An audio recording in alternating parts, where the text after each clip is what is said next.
Attention, competitors, 1 minute, un minuto.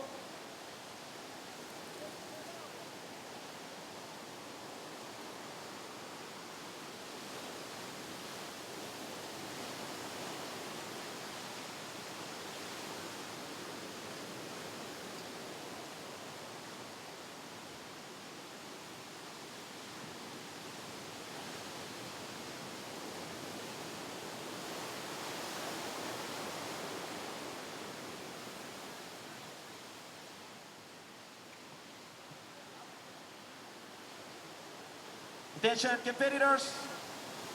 We are ready to start. Counting down. 5, 4, 3, 2, 1. In the zone. Bien. Nuevamente muy buenos días a todos. Bienvenidos al segundo día de competencia de este IMSS-ISA World Surfing Games 2016 aquí en la hermosa localidad de Jacó, Garavito, Costa Rica. Día largo, 24 series para el día de hoy, 12 en varones.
Welcome to the beautiful country of Costa Rica for the 2016 INS-ISA World Surfing Games. We are live from Playa Jaco on the beautiful Pacific coast side of Costa Rica. Welcome to day number 2 of competition of this exciting surfing games in the Olympic surfing era.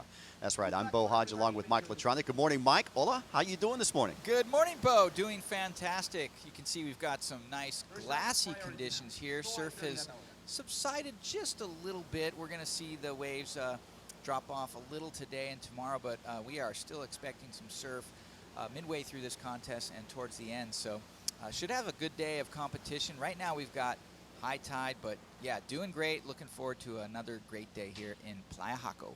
Starting at 7:30 local time, we're going to have men's round number 2, main event, 12 heats, 4-man heats. Top 2 advance on into the main round of number 3. The third and fourth will be delegated into the repechage round. So let's meet our surfing competitors here in this round. In the red jersey, hailing from Portugal, that will be Eduardo Fernandez. From Canada, in the white jersey, it will be Danny Bishko. From South Africa, in the yellow jersey, Shane Sykes. And from Puerto Rico, in the black jersey, it will be Juan Carlos Genera. 20-minute heat, 12 wave max. Each wave scored on a 0 to 10-point scale. 5 judges, medium 3 scores will be kept for their final score. Top 2 scores will be allocated to their final score. And again, as we said earlier, top 2 in each heat will advance on into the main round. And we saw about 96 of these competitors compete yesterday, so 48 have graduated into the winner's round, the main round, number 2, into today's competition. Yeah, well, it whittles down. We've got a week long of competition here, lots of surfing still to come. Haven't even seen a repechage heat yet, and we're not going to see one today, Bo. Yeah, we're going to have between now and about noontime all men's round number 2 competition, and then after we finish with heat number 12 of the second round, we'll move into our first round of main round competition for our ladies, and they'll be hitting the water just right after lunchtime. And then we'll have 12 full heats of the ladies in the water, and they'll finish up their first round, and they'll be slated for possible surf on going into tomorrow. So just underway, a couple of scores coming in. Let's watch black. This is Juan Carlos Genera. Well, glassy face on that little wall right there. Gets a nice little top turn combination. Not going to be a big score, but you know, first heats of the day, and it is early in the morning here. We started the competition at 7:30 this morning. A little bit of a better wall here, looking for yellow. Shane Sykes from South Africa, looking snappy. And here is Eduardo Fernandez from Portugal. We've seen a lot of great surfing from Team Portugal, and he's got himself a little wind up there. Nice snap to finish that little section there. One more bonus turn. And probably the best of the exchange right there from Portugal. Both the Portuguese surfer and our South African surfer able to get quality scores and quality maneuvers. Our surfer in red, Eduardo Fernandez, out of Portugal, ranked number 269 on the QS this year. And for Shane Sykes from South Africa, ranked number 316. Unranked surfers in this heat are Danny Bishko from Canada and Juan Carlos Gennaro from Puerto Rico. Now we've got Danny Bishko from Canada. He's got his opening wave here. A little carve back into the foam. Everybody's getting their sea legs there. Looked like Fernandez from Portugal looked to be the most peppy of all the surfers ridden thus far. Interesting about Danny Bishko, he's one of 2 male surfers on the Canadian team, and both Canada had their surfers advance into the second round, so they're 2-0, keeping good pace with all the other international nations. Well, you know, Canada's always going to be looked at as a snow country type of place. You know, Whistler and BC, and you know, really famous for its snow, and maybe Van Damme as well. But ultimately, it's closer to the Aleutian Islands than Hawaii, and you know, there's a lot of swell that gets to Canada. There's a pretty big surfing scene in Tofino, I believe, is the island out there, and I think we're going to see more and more from Canadian surfers over time. Meanwhile, Edward Fernandez on his second attempt here, looking snappy on his backhand.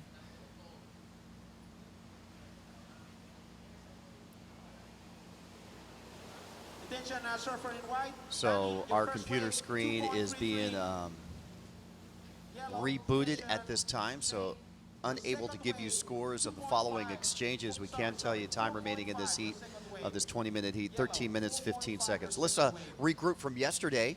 How many teams were able to get all 4 of their male surfers into the second round? And surprisingly, there were 5 nations that did that, including our defending gold medal champion, Costa Rica, France with a very stacked team. Team Japan did quite well, led by Masatachi Ono and Hiroto Arai. All 4 of their competitors into the second round we'll see surf this morning. Argentina and Venezuela. Yeah, well, and you know, of note, some of the upsets. Australia. Now, they didn't lose any competitors. These competitors are still alive. They're in the repecharge rounds, but you know, typically being in those repecharge rounds means double the surfing. So Team Australia, Team USA already relegating some of their athletes to the repecharge round. Now, teams with 3 surfers that we'll see in this morning's competition in the main round for the men include Portugal, the United States, Peru, and Mexico. And teams with 2 individuals surfing in the main round today in the men's: Australia, South Africa, Ecuador, Puerto Rico, Nicaragua, Canada, and teams with 1 surfer each in this main round number 2: Panama, Italy, Chile, and Colombia. So, you know, as you said, Mike, Australia with only 2 of their 4 advancing into the main round. That's a bit of a shocker. The United States had a hiccup with Nolan Raposa with a priority interference call with 3 of their surfers advancing into the main round number 2. Now, I was commentating during that heat, and I have a little update as to why we adjusted why the judges adjusted the scores later. Initially, Raposa was given a regular 50% interference, as if he interfered on a wave. But what happened was it was a priority interference. And in this situation, the entire second score is deleted. So at first we announced him in second place. When it was realized that he had actually had a more severe interference, the score was adjusted, and unfortunately the young American was relegated to the repecharge. Here we go, surfer in black. This is Juan Carlos Gennaro from Puerto Rico. Again, scores not available on your screen, scores not available on our judges' screen, so we apologize for not giving you updates and placings and stats on that. So we apologize for that, but we're in the process of getting that underway. 10 minutes, 38 seconds remaining in this first heat. Let's go down to the beach side and check in with Jeff. Jeff, what's going on?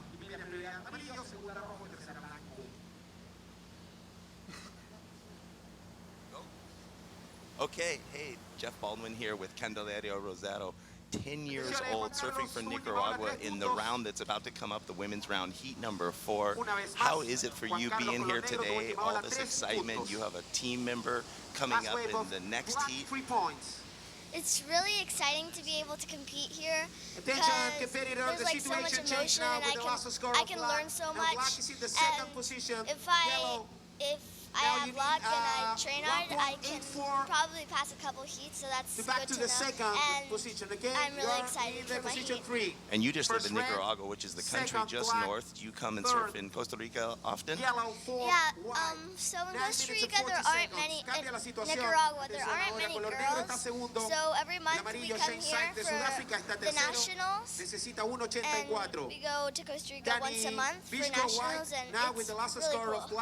Oh, I'm so excited for you. Well, best of luck in your first heat of the next round, the first round with the women's. We look forward to watching you surf. Congratulations. Thank you. All right, back to you, Bo. Thanks a lot, Jeff. And you got to love the enthusiasm that that young 10-year-old from Nicaragua, Candelita. Well, there you see Juan Carlos Gennaro from Team Puerto Rico staying busy. Not really affecting much there on that last wave, but, you know, it's good to sort of poke around in these conditions. You know, there's a lot of little peaks.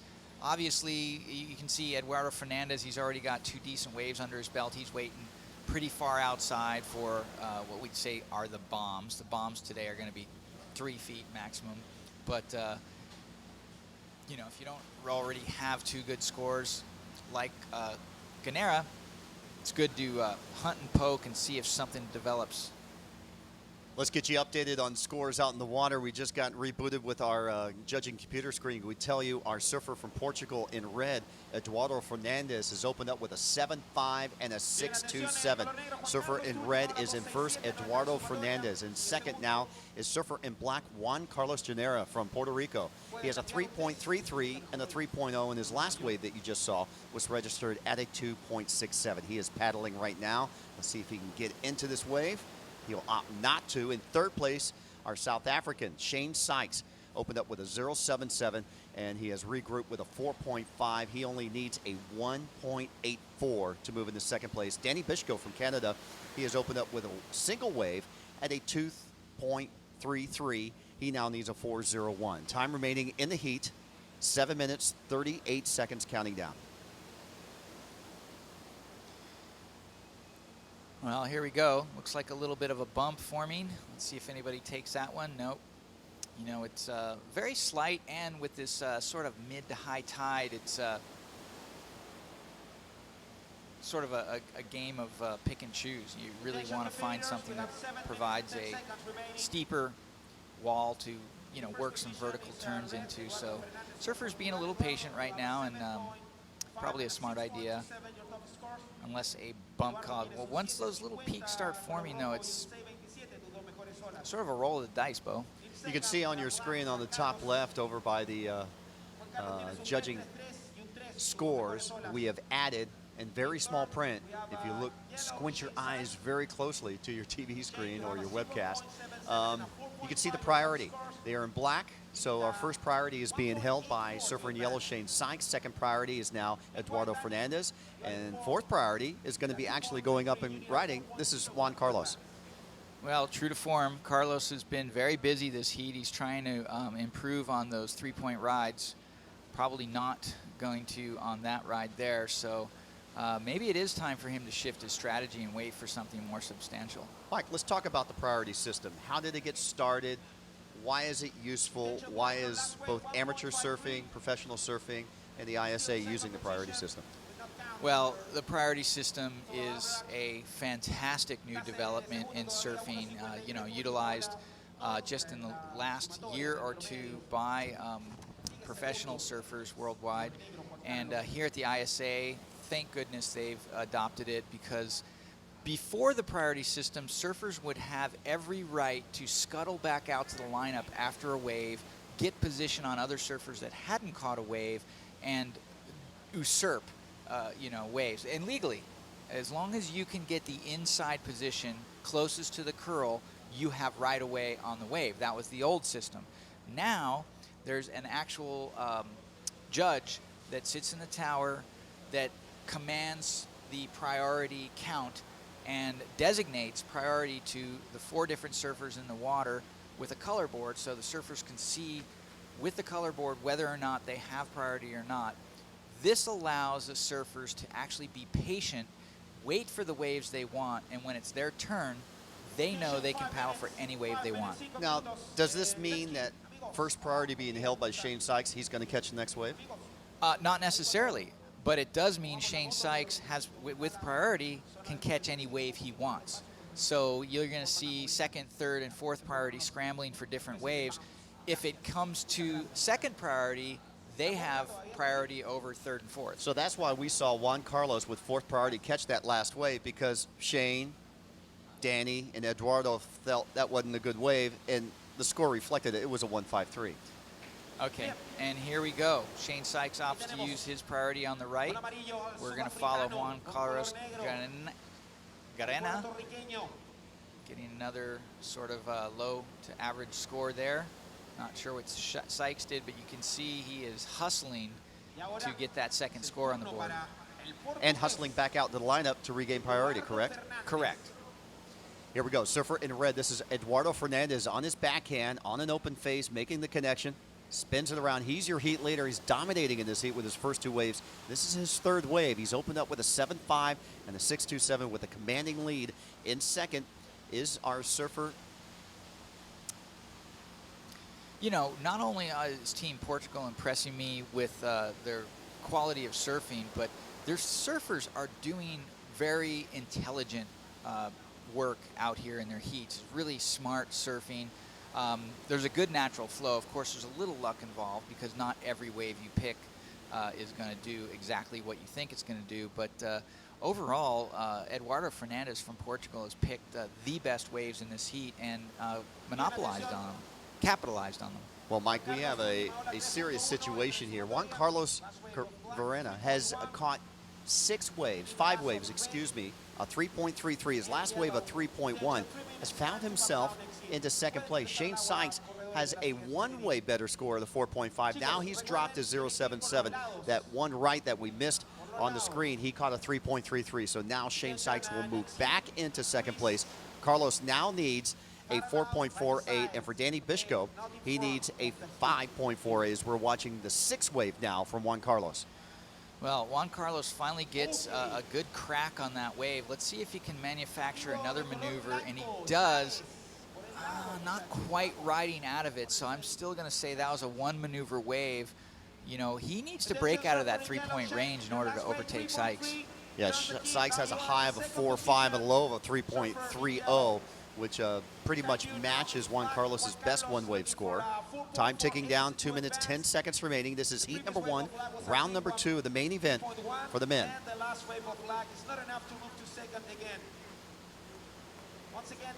So Juan Carlos has now still waiting for that final registered score. Will it be a 4.48 or better to get him out of third? And right now, indications are no. And here we go, up and riding. This is white. Danny Bishko only on his 2nd wave in this heat. Yeah, well, Bishko waited for a pretty good wave, just unable to get the speed necessary to sort of bridge that section.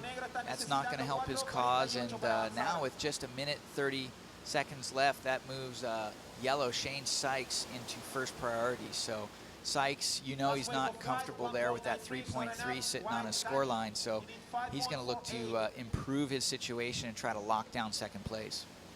Well, Mike, one of the positive things about having the priority system, at this point of the heat, we would see 2 surfers sitting on other 2 surfers, hassling them for trying to catch waves. And now we're not seeing that. Now these guys are actually paddling for their waves with the current priority. Yeah, it's a big confidence booster. It allows the surfer to actually rely on their strategy and their talent. You know, knowing that you're going to get your pick of the last wave, it's a really exciting development for the ISA. Last wave for Eduardo Fernandez, a 5.93, not one of his top two. He's counting a 7.5 and a 6.27, 35 seconds remaining. Fernandez in first, Sykes in second. Garena in third, now needing a 4.48. Bishko in fourth place, now registering his score at a 1.93, needing a 5.48, counting down 20 seconds remaining. Well, this is last call here for Juan Carlos Granada. He's got a little wave. If he can just get a couple of more maneuvers, already this wave is not cooperating. He's having to come all the way to the inside. One last hurrah right here on the sand. Big effort, but not going to be a big score. And the sound of the horn, this wave will count for Shane Sykes. And unofficially, it looks like Eduardo Fernandez and Shane Sykes would elevate themselves into round number 3. And here's our heat recap. And it began with the man who led from the first wave, Eduardo Fernandez. Yeah, Fernandez just surfed an excellent heat. This is where he got the 7.5, just flaring up a nice big spray, finishing with a clean little whitewash hit right there. And, you know, Juan Carlos Granada just unfortunately made slight mistakes on those smaller inside waves. Had he just waited for one better wave, perhaps things would have been different. But Sykes is no slouch, and congratulations to him and surfer from Portugal for advancing. We're just getting underway. Heat number 2, round number 2 of the men. On deck next, you're watching the 2016 INS ISA World Surfing Games live from Costa Rica. Stay tuned for more exciting action right after this.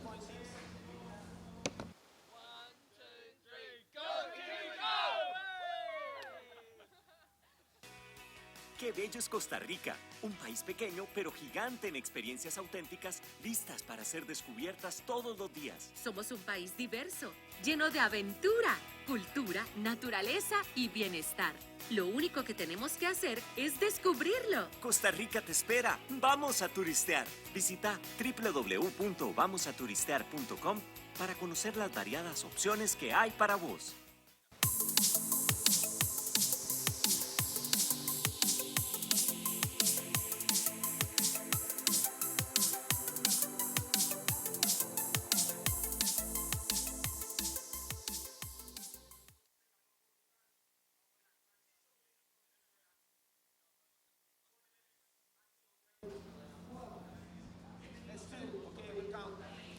Welcome back to Costa Rica. You're watching the 2016 INS ISA World Surfing Games. We're live from Playa Jaco. I'm Bo Hodge along with Jody Nelson, and welcome to round number 2 of the men, heat number 2. And let's introduce our surfers as we see one of our surfers trying to catch waves, Dave Lovelock. He'll be representing Australia in red. Joel Chavez from Nicaragua will be in white. In yellow, Guilherme Fonseca from Portugal will be in yellow. And the surfer in black from Venezuela, Francisco Bellarra. Again, I'm Bo Hodge along with Jody Nelson. Good morning, Jody. How you doing? Good morning. Yeah, doing great. Waves look fun this morning. There's a little bit of a modest southwest swell reinforcement this morning.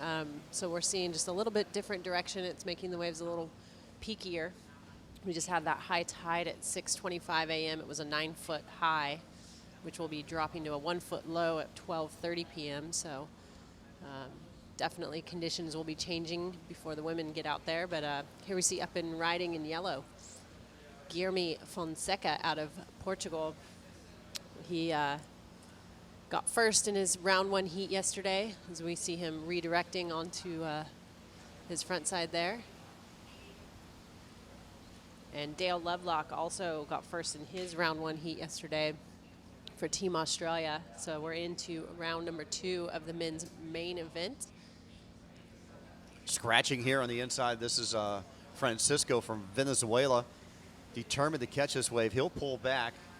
Still early moments in this heat. Again, 20-minute heats, 4-man format. Each rider's allowed to catch a maximum of 12 waves in their heat. They're scored on all their waves on the 0 to 10-point scale. They'll keep their best 2 waves for their final score. Top 2 will elevate themselves into the main round number 3. Bottom 2, 3rd and 4th, are still in the competition, delegated into the Rep Recharge round. No repo rounds will be run today. All this morning, all the way all the way until about lunchtime. We'll have men, and then coming up after lunchtime, we'll have the women. Here's a replay. This will be last. Surfer in red, this is Dale Lovelock. Yeah, Dale getting a lot of speed off that first turn. Unfortunately, just coming unstuck on that last turn. Dale, 29 years old, representing Team Australia. We've got 29, and then Guilherme, I can't say his name. Guilherme. Guilherme is just a young 17 years old. He was national champion in 2012 for the under 14 division. In 2014, he won the under 16 division. So a lot of competitive experience for the young man in the yellow jersey out there. Well, I think the big shock is Team Australia only getting 2 of their 4 men into the second round, Jody. They have won the World Surfing Games since the early 80s 10 times in national history. You know, of course, whether professional, amateur, even in local Aussie titles, the Aussies are very competitive in the world of surfing, so that's got to be shocking for Team Australia. But when you look at the lineup of Team Australia, a very young team, and we'll talk more about that. Let's go down to the beach and check in with Mike Latronic.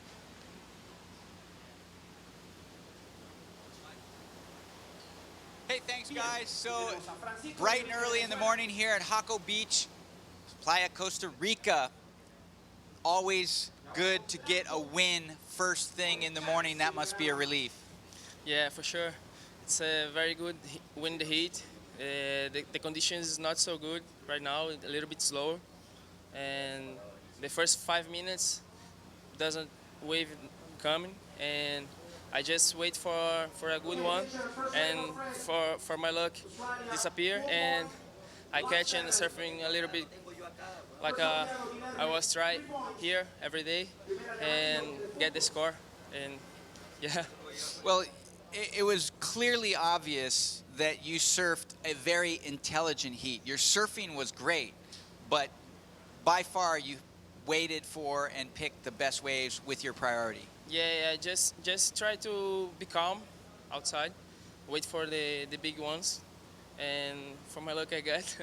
And yeah, I will keep going as far as I can, and let's see. Well, another victory here early in the competition for Team Portugal. Congratulations. We'll see you in the next round. Back up to you guys.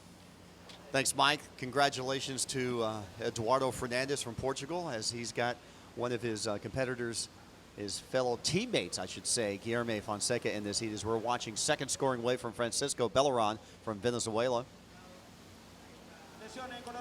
Yeah, doing a little research on Francisco last night. You know, he's 26 years old on Team Venezuela. And like we mentioned, they had all 4 of their male surfers make it through that first round. So, but he's been competing on the QS for the last 5 years. His highest finish was in 2014. He got 142nd. So maybe not doing the full QS tour, but he's definitely been making a crack at it. And yesterday, he got second in round 1 to South African surfer Shane Sykes. But he's definitely a hustler out in the water. Well, Francisco opened up with a 4.77. We're going to be on standby for scores of his second wave. We can tell you the first wave now locked in for Dale Lovelock on the opening ride of a 4.17. Joel Chavez from Nicaragua opened up with a 2.5. Guilherme Fonseca from Portugal in yellow, a 3.0. And we're on standby for scores of second wave of Francisco Belleran from Venezuela, opened up with a 4.77. He has a second wave that's being judged right now. Out in the lineup with first priority will be Dale Lovelock, and Dale's up and paddling. Yeah, Dale here on his backhand. You can see the waves have a little bit of mush in them, but the guys are able to, you know, kind of generate a bit of speed as turning through that inside section as he gets a closeout maneuver, but just comes unstuck there. Well, let's go back to the question I was posing to you prior to the interview with Mike Latronic about Australia being a powerhouse in ocean sports, being a powerhouse in surfing, and, you know, coming here with a very young and new team and not a veteran team. Shane Holmes, who had been bronze medal in the last 2 World Surfing Games in the previous 2014-2015, is not back. He's one of their, you know, good surfers, knows the format, knows the drill out here at the ISA World Surfing Games. And this year, Team Australia with new competitors and fresh new surfers how are these young guns going to fare out this week? Yeah, it'll be interesting. You know, for the women's team, they have Brittany Nickel and Cody Klein. So, you know, Brittany has some experience. She's 26 years old. She's competed in the ISAs. But, yeah, with Dale, Jordy Lawler, James Young, and Harrison Martin, you know, we saw, you know, 21, 19 years old. Dale's obviously the veteran on the team at 29 years old. But, yeah, definitely some maybe young mistakes, amateur mistakes, that veteran competitiveness that we'll see in the likes of a tour veteran like Brett Simpson compared to some of these younger competitors is going to be a huge difference. And we saw that yesterday with a couple of the younger competitors making some priority mistakes and getting that interference, losing an entire wave score. So, you know, sometimes that experience comes into play. Yeah, so we'll be tracking Team Australia. Last year they placed 5th, and usually they're on the podium when it comes to team medals, and they were just missed out on the team medals. Remember, here in the ISA World Surfing Games, they will podium all the way through number 4. There'll be gold, silver, bronze, and copper. Speaking of Australia, here's Dale Lovelock. Yeah, Dale getting 3 solid turns on that wave, so that'll be a nice score for him. He's currently sitting on a 4.17. We're still waiting for his second wave to drop, but I believe that wave will be in his top 2. We'd like to thank all of our great sponsors making this World Surfing Games all possible, presented by the Institute of National Security, INS. They are our presenting sponsor. We are also supported by the Federation of Surf here in Costa Rica. We're also being supported by RPM TV, Hyundai, Credimatic, Colby, the Hotel Amapala, and New Era. Our media partners include Surfline, the official surf forecaster, Surfos Magazine, Passion Extrema, Surfers Village, Sete Maras Magazine, and Tuna Next Magazine. Thanks to our great supporters and sponsors for making the 2016 INS ISA World Surfing Games a success. We are in day number 2, and there's a shot of the beach marshals. Those guys give the criteria and the instructions to our competitors as they check in for jerseys, and sometimes these guys are bilingual and they can speak many different languages because we have over 22 countries being represented in this year's competition, 142 athletes from around the world. So very international field, and coming off the announcement of surfing being included in the 2020 Olympic Games is going to be very exciting. Well, I have a little bit of fodder for you this morning, Bo. I was, you know, looking at all the teams last night, looking at the 5 teams who got all 4 of their male competitors through that first round, and noticed of those 5 teams, Venezuela is the only team that doesn't have a complete team. So they did really well yesterday, but they're lacking one more female competitor. So I feel like that's going to hinder them. And you and I have been a part of ISA competitions in the stand-up world and in the juniors and whatnot, but you know, having a complete team is so important, and we'll see later on today how the women really play a huge role in the overall team medals. You can see the rain hitting the water out there. It is raining here at Playa Jaco, and you're so correct. Even the person with last place gets points, right? Correct. And a person missing on that Venezuela women's side will get 0 points. So, but the more their men can advance through, the higher points. Now, all because we've been telling you how many teams have 4 and 3 remaining in the main event. That still doesn't matter. Everybody is still eligible, but the more you stay in that main event round, the better off you're going to be coming up and gaining better points. Here we go. Let's watch Guilherme Fonseca from Portugal. Yeah, young 17-year-old getting a couple off the tops there on his backhand. Just, you know, unfortunately the wave wasn't cooperating at the end there. You know, we see that high tide, and, you know, to me, it looks like there's a little more wind swell in it than ground swell. So as we see Francisco Belleron out of Team Venezuela, we were just talking about them, and, you know, like I said, he's just a scrappy competitor. Again, our computerized scoring system is down right now, so we can't relay scores and stats to you right now, so we apologize for that. We can tell you about 8 minutes remaining in this heat. This is a 20-minute heat, heat number 2. 12 heats will make up the main round here. 48 surfers in this round. We'll cut it in half. The top 24 elevate themselves into main round number 3.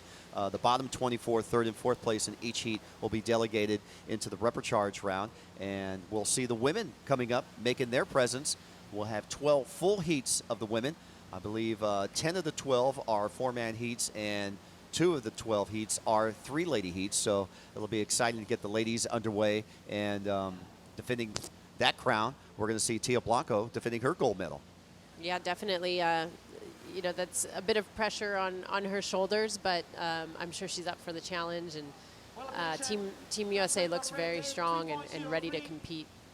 There we see in the yellow jersey walking out from Argentina, Leandro Usano. And you can see the rain really coming in when you see the surfers on our live shot out in the water. You can barely make out that it's raining, but it is starting to really come down now. And here we go. Surfer in yellow up and riding. This is Guilherme Fonseca.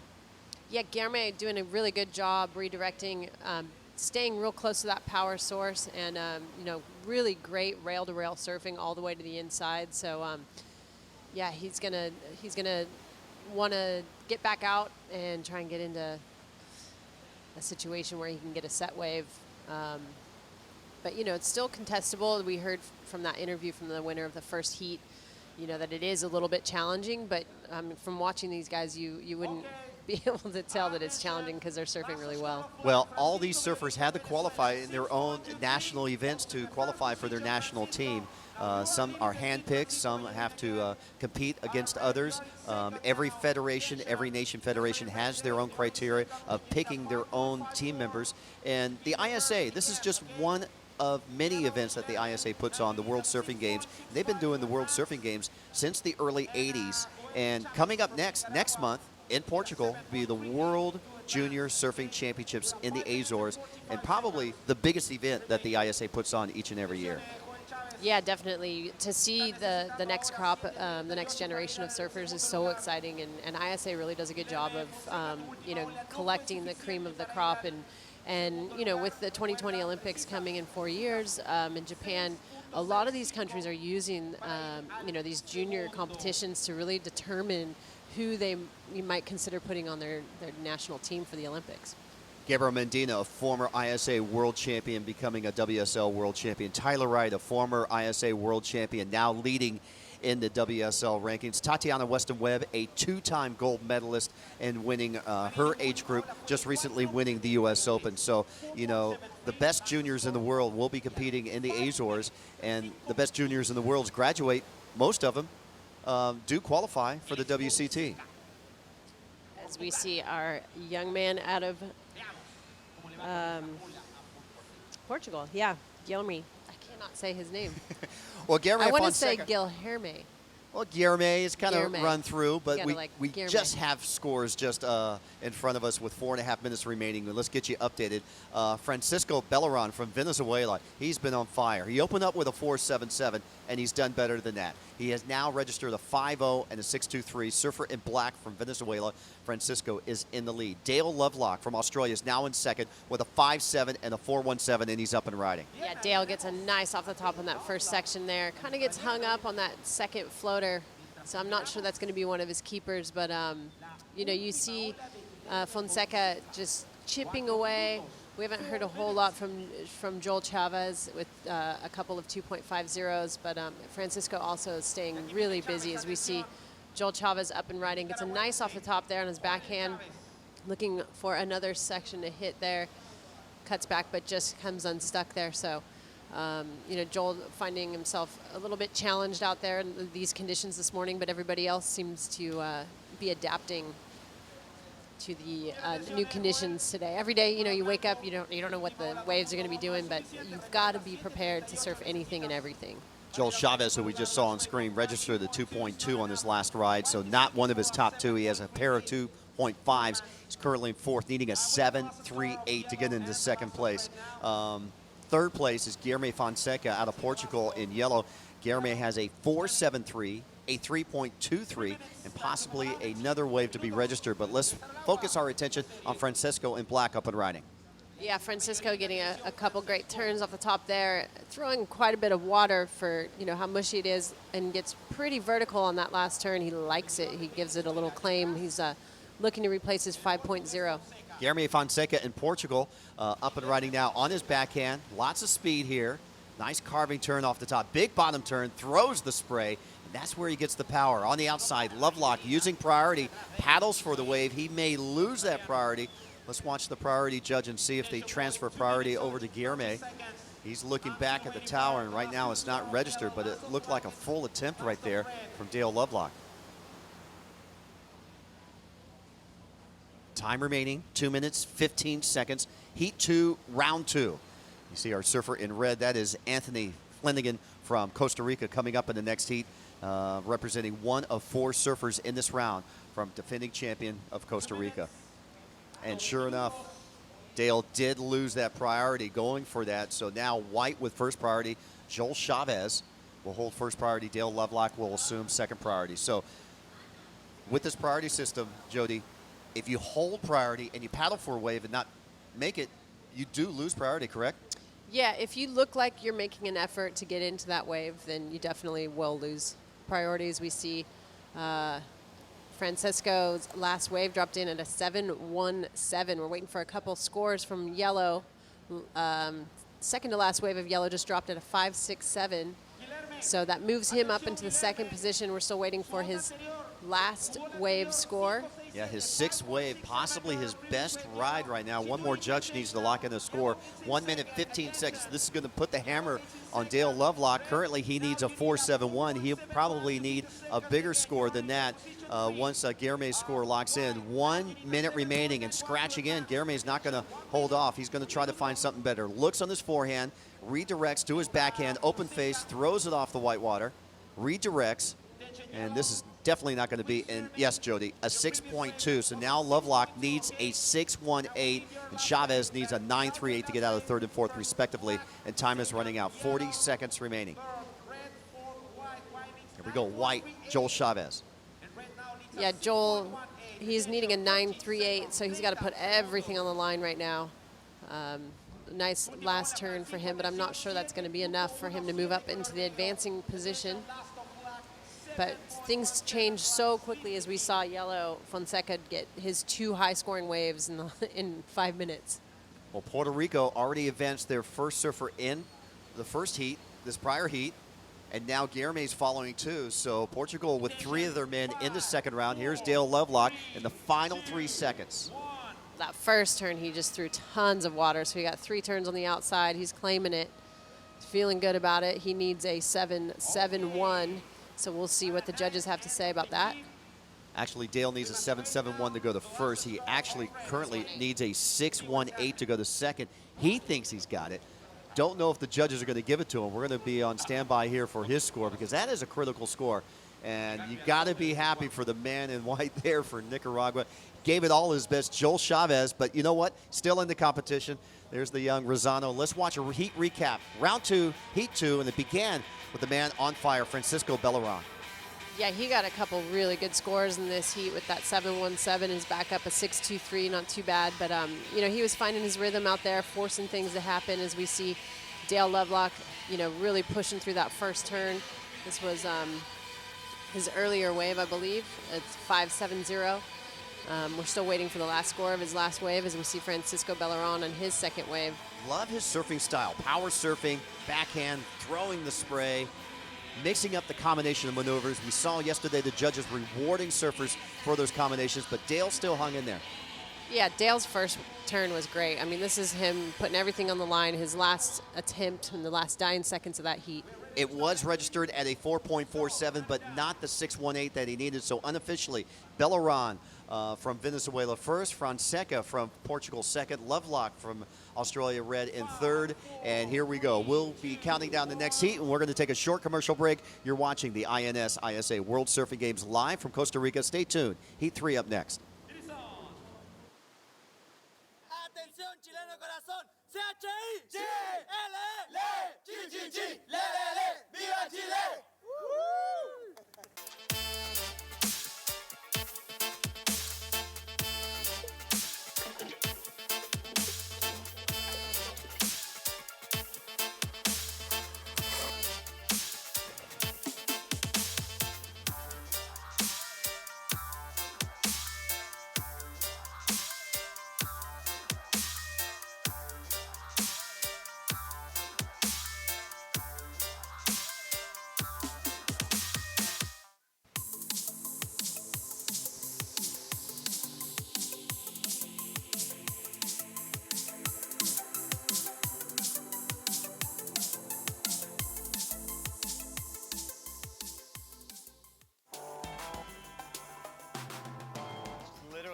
down to an opinion. I think it made a lot of people look at pro surfing different.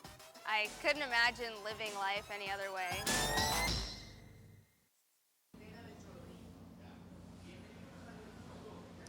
Well, welcome back to the 2016 INS ISA World Surfing Games in beautiful Costa Rica. This is Jeff Baldwin with Jody Nelson, and we are straight into this next Heat 3 of Round 2 with Costa Rica's own Anthony Filligan, who had an amazing first round heat yesterday with the entire team sitting there on his back, and he really proved himself to the country right then, and I'm sure, you know, further out into the world.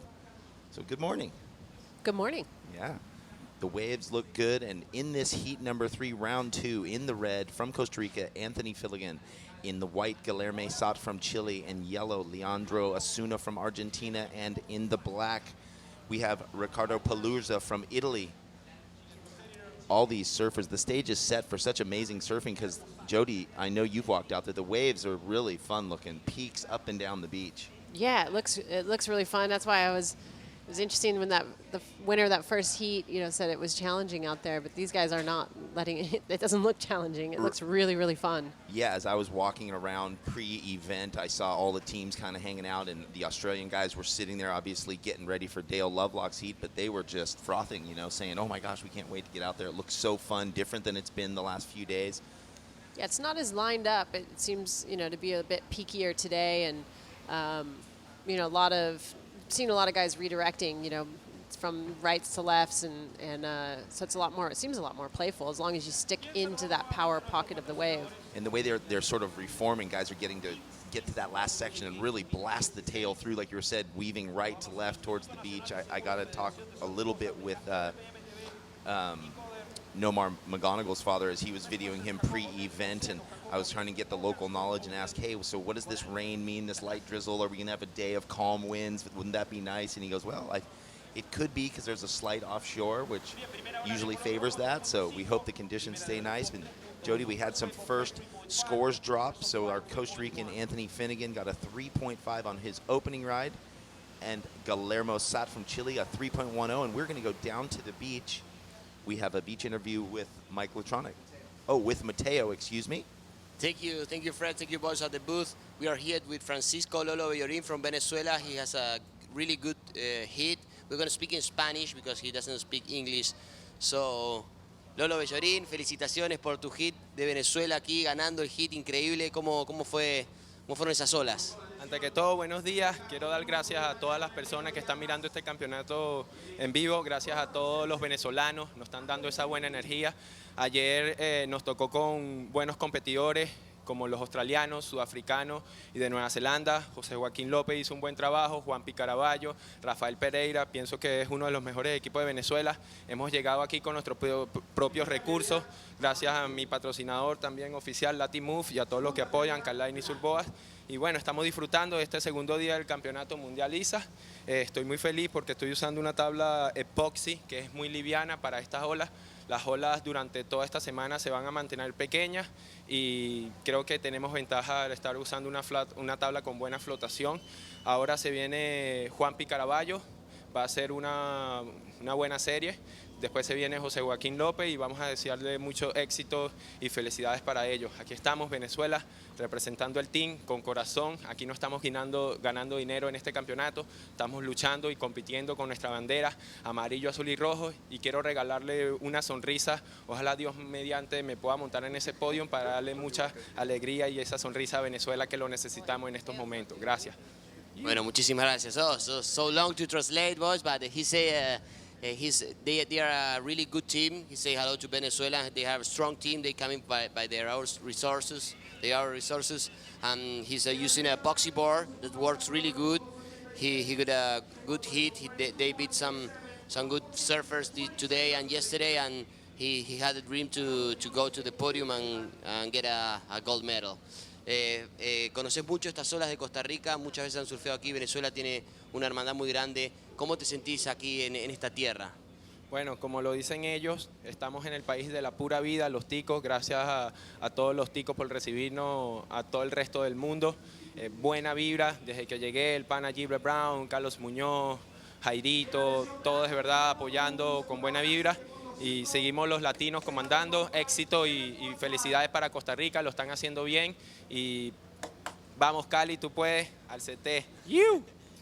He said a really big hug to all the people here from Costa Rica, Carlos Munoz, all the people here always give a good receivement for the Venezuela people. So he's so excited to be here in the country of Pura Vida. Muchas gracias y mucha suerte en el próximo hit. Gracias. Go back to the booth. Okay, Bye, well, guys. thank you very much. Yes, Jody, a lot's been going on during that interview. We had all sorts of waves drop. We had Guilherme Sot in the white from Chile get a 7.50 and jump out into the lead with a really strong wave. Let's, I guess, get a quick heat cap. White, Guilherme Sot from Chile with a 7.5 and a 3.10. Anthony Filligan, our Costa Rican local, in second with a 3.5 and a 2.87 currently. Ricardo Palurza from Italy with just, well, there we have their whole shuffle. So, Leandro Asuna from Argentina had another wave in between, and got a 4.83. He sits in third, and Ricardo Paluzzo in the bottom looking for a second ride to get things going. And Jody, talk us through this wave. Guilherme Sot going for broke. Yeah, Sot just coming unstuck there.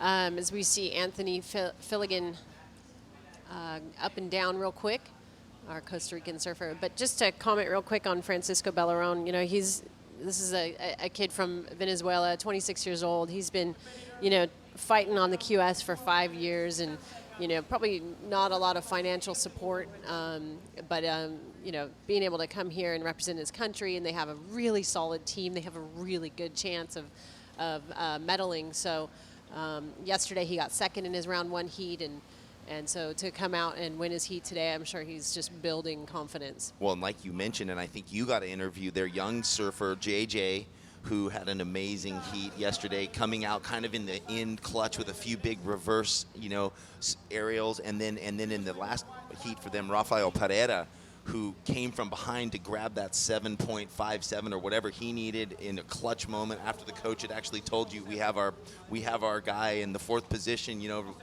our anchor, so to speak. And so it's really coming together for Team Venezuela. Yeah, I mean, the only thing is they don't have a complete team. They're missing, they only have one girl on their team, so we'll see how that plays out for them. But, you know, they're looking really, really solid. And, you know, this heat out in the water right now, Jeff, is a really stacked heat as well with local boy Anthony from Costa Rica, but also Leandro Asuna. He won in the past in 2014. He was the gold medalist. Last year he was a copper medal in Nicaragua. So I'm sure, you know, those memories of winning ISA gold in Peru in 2014 are fresh in his mind. And he's currently rated number 79 on the QS, and he's been competing on the QS for the past 6 years. And you know, this year he got a third in Brazil in a 15,000 earlier this year in May. So you know, he's definitely a tour veteran. He's used to having that jersey on his back and really comfortable in heats. Well, yeah, and we talked about Argentina's team being stacked with Santiago Moniz also in the top 30 right now, currently on the qualifying series, doing well. So they're bringing the heat. He's been in this situation before. He knows the ISA. I know, you know, the ISA with so much world pedigree. We talk about Tyler Wright, and you talk about Gabriel Medina, world champion, you know, ISA champions and ISA gold medalist, Tatiana Weston Webb, who just won the U.S. Open, you know, for the Women's World Tour, a gold medalist at the ISA. So you talk about these ranks being fostered through, and the juniors event coming up in Portugal and the Azores, and here they are again, and they're excited to be here. You see it in the interviews, and today just feels like it's ratcheted up that next level. Yesterday they came, they got the nerves out, they saw how it worked, and then, you know, obviously teams that did have a member lose, the stakes get higher. So up in yellow. Well, I guess when the surfer said it was a little tricky, maybe that was it. Some of the waves maybe backing off. That's hard to see on this view, but all I know is when we both walked up, we saw peaks up and down the beach. So here we are with just under 10 minutes, 9 minutes remaining. Currently, Guilherme Sot leading the heat from Chile with a 7.5 and a 5.43, so a very comfortable lead. Leonardo Asuna from Argentina with a 4.93, but here we go. Costa Rican's own Anthony Finnegan. Big turns down the line, Jody. Yeah, Finnegan, really good flow on that wave. He connected the dots on a few turns there, so that'll be a keeper score for him as he's just sitting on a 3.50 and a 2.87. You know, I'm not hearing the crowds out there this morning. Maybe it's too early for the Costa Ricans, but Yeah, we actually have 2 local boys out there because Ricardo Paluzzo, I can't say his last name, Palurzo, out of Italy. He actually lives up in Tamarindo, so you know, he's also home and acclimated to this area, so not a lot of traveling for him, which, you know, will probably add to his comfort zone out here. Yeah, there's a lot of, you know, people who are claiming their flag but live in different areas. I was introducing myself to the Canadian team, and one of the guys like, oh, Pura Vida, bro, full Spanish accent. So obviously he doesn't spend most of his time in Canada, but he is here for Canada. Costa Rica is like one of those places where people, you know, they come, they visit, and they never go home because it's so great here, and the vibe's so great down here in Costa Rica, and the people are just so welcoming, you know.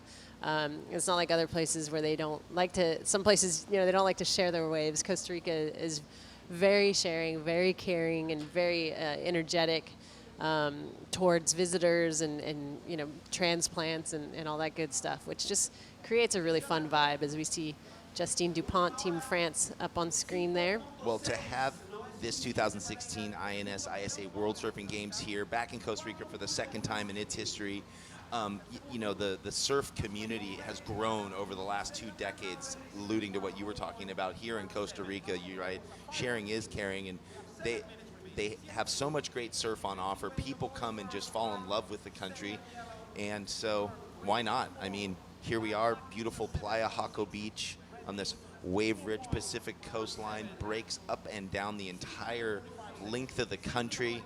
And every type of variety of surf, reef breaks, river mouths, point breaks, sand bottom beach breaks, you know, it's got it all.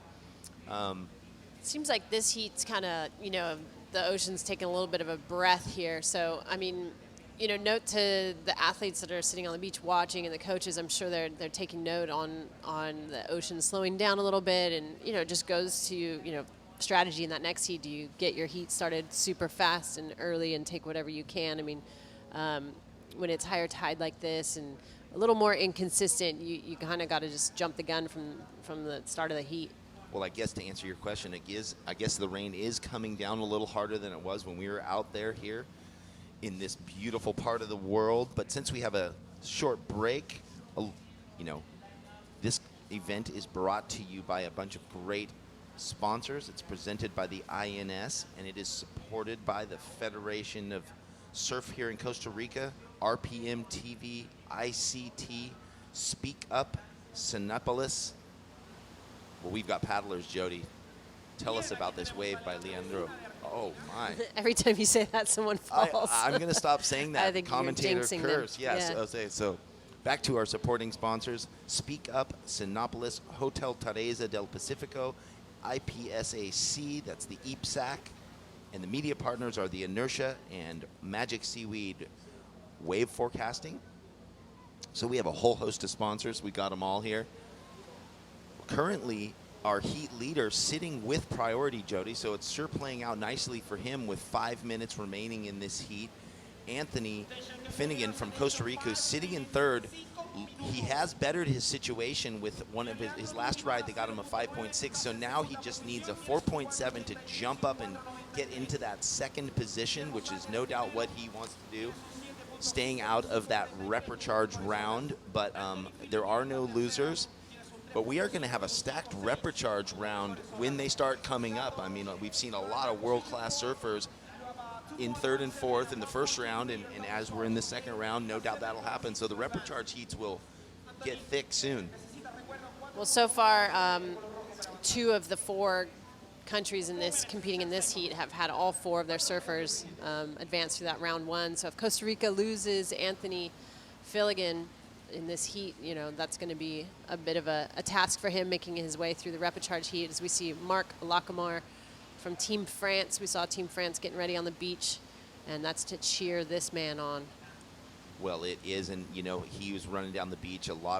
They all have a lot of great equipment under their arms. It looks like a lot of them electing to ride epoxy boards made out of epoxy materials, a little lighter, a little more responsive, a little more buoyant on these kind of slopier conditions this morning. Maybe at lower tide things will change, different equipment coming out, but here we are, 2016 ISA World Surfing Games. And do you think Anthony Finnegan is feeling the pressure right now with 3.5 minutes remaining, needing just a tiny score, but not tiny when you're sitting there alone in the water, a 4.17, Jody? Yeah, I mean, I think he's just playing the patient game. It's 3 minutes and 15 seconds remaining. I mean, he knows this spot better than anybody out there in the water right now. And, you know, it's just a matter of being patient. And, you know, he does have third priority, so I'm sure he's probably trying to separate himself a little bit from the pack to give himself that opportunity to get the wave when it comes in. But as you see, it's very peaky, kind of wind swelly conditions, so it's hard to tell and predict where the waves are going to be coming in. Yeah, and it seems like with this fuller tide, you can see the three athletes kind of grouped together. If you're looking at the monitor down to the left, there seems to be a longer right that materializes, and up where you see Anthony paddling right now, sometimes there's a left, but that's with lower tide. With the higher tide, they're kind of compressed into that one zone. You see him trying to separate himself with 2 minutes and 15 seconds remaining. He sits with third priority, so. This is our heat leader, Sat out of Chile, getting that first nice turn, connecting to another backhand turn. You know, nice rail-to-rail surfing, which is, you know, seems to be the go out here. You've really got to keep that momentum going in that rail-to-rail surfing as he redirects. Well, you got to say, Joey Baran, coach of Team Chile, has got them tuned up. I ran into him earlier, but he wasn't going to have an interview. What's the story with that? He was focused. He I think, like Mike Latronic alluded to yesterday, it's the land of plenty for lefts, and so of course a goofy. Is he living down there? Of course, a goofy foot finds his way to the lefts, you know, as they always seem to. I mean, I did get the insight to, you know, to compete on a country, the athletes actually have to hold a passport, but the coaches, they don't. They can be from anywhere. As we saw, like South African coaching the Costa Rican team. So, but we'll have to get to the bottom of the story behind Joey Baran taking on Team Chile. Well, nervous moments for Costa Rica. They sit there hoping for Anthony Finnegan to get that 4.17 that he needs with a minute remaining, a minute and 10 seconds or so. We know a wave's coming for him. It's just the way that it's worked out, and here he is paddling Jody. A nice looking left. Not a big score needed, so he really just needs to complete the ride and tag it solidly. Now we hear the beach. Where we sit in our booth, we can hear the beach. You see them all screaming. Look at Noamar with his... They want the judges to drop that score. He's looking for a 4.17.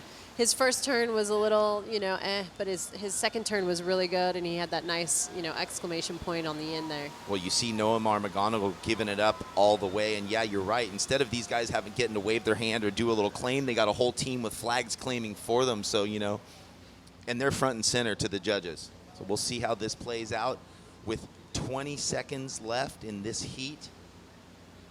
Guilherme Sat still in the lead. Leandro Asuna from Argentina holding second, and Anthony Finnegan from Costa Rica looking to improve if he can jump up into second in the dying seconds. Our heat leader just victory lapping to the beach at the moment. Well, that's going to close out that heat. Unless Leandro's wave here factors in and pushes his second place position a little further, making it harder for Anthony and what he needed. And there you see him looking back, claiming. Well, he only had a pair of fours, you know, high fours, so he's looking to solidify that advancing position. We're still waiting for last of red to drop. Well, Jody, we're going to get a recap of this exciting heat, of which Guilherme Sats went to town, weaving and winding through these sections, as you talked about, redirecting and just, you know, the waves offering him up opportunity. And here we had Anthony. Yeah, I believe that was Anthony's 5.60. So he was able to connect on a few turns there. His first turn just kind of redirecting, getting himself into that power source. The second turn threw a nice bit of water and exclamation point on the end there. That came in at a 5.60, so that does move him up into the second position, but I believe we're still waiting for one last score from Leandro Usana. Wow, so we will get back to you here from the 2016 INS ISA World Surfing Games. We will be right back after a short commercial break for Heat 4 of Round 2.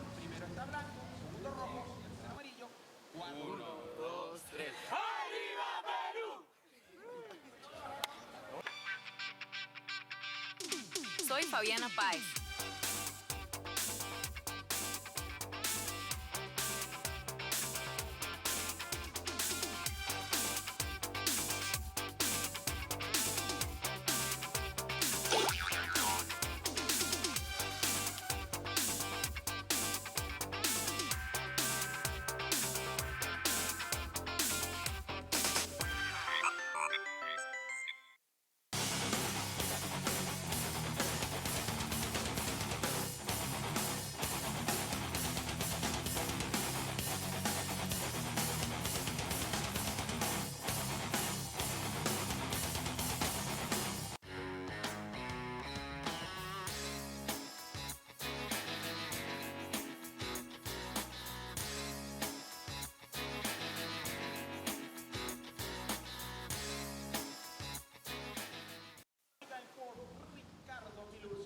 Well, welcome back to the 2016 INS ISA World Surfing Games here in beautiful Playa Jaco Beach, Costa Rica. Jeff Baldwin sitting here with Mike Latronic for another eventful day, exciting day. Mike, good morning. How are you? Good morning, Jeff. Yeah, doing good. I got to watch the tail end of that last heat. Looked like a couple of exciting exchanges, and the results shuffled around there at the end. Yes, it really did. But getting into this heat number 4, we have Mark Lacamar from France, Masatosha Ona from Japan, Luis Ray Hernandez out of Mexico, and Juan Carabello from Venezuela. So, Mike, setting that heat, you were saying, yeah, that was an exciting finish to the last heat, number 3. A lot of action right on the buzzer. It looked like Leonardo Osuna answering back right as it seemed that Anthony Finnegan had got the wave that was going to get him up into second with the whole beach going off in Costa Rica. But it just didn't work out that way. So, again, there are the Reprecharge rounds, which are already starting to stack up. You know, in the history of the ISA, those Reprecharge rounds, there's a lot of them, but this event, it seems in particular, there's a lot of amazing surfers that have gotten 3rd or 4th in that first round and now in the second round to start off. So it's going to be an exciting week all around. Yeah, well, you know, this is the ISA World Surfing Games, and we're bringing together some of the best surfers from around the planet. All these surfers, there's 24 teams, I believe, and 142 competitors. So lots and lots of talent from the 4 corners of the globe. Even the Reprecharge rounds are going to see some. We're going to go to the beach right now where Jody is down there with the winner of the last heat, I believe. Thanks, Mike. Yeah, down here with Guillermo, and you know, the conditions were a little bit tricky out there. It's a little more a different swell today, I guess. What was your strategy going into that heat? Today was so small, but it's still same for everybody. I tried to catch the first good wave, and then my backup, but it's working good. And this is your coach, Joey Brand. Joey, we were talking a little bit. I wanted to get the story behind, you know, you don't have to have a Chilean passport to coach the Chilean team, but what is the story behind you coaching the Chilean team? Well, about 4 years ago, I went to Chile for a Christian ministry trip, and the team tracked me down, and they asked me to work with the kids, and I did, and it's worked out really well, and now I work with the pros as well. Awesome. And what's it like having, you know, a legend like Joey Brand coaching you? I feel like a orgullo.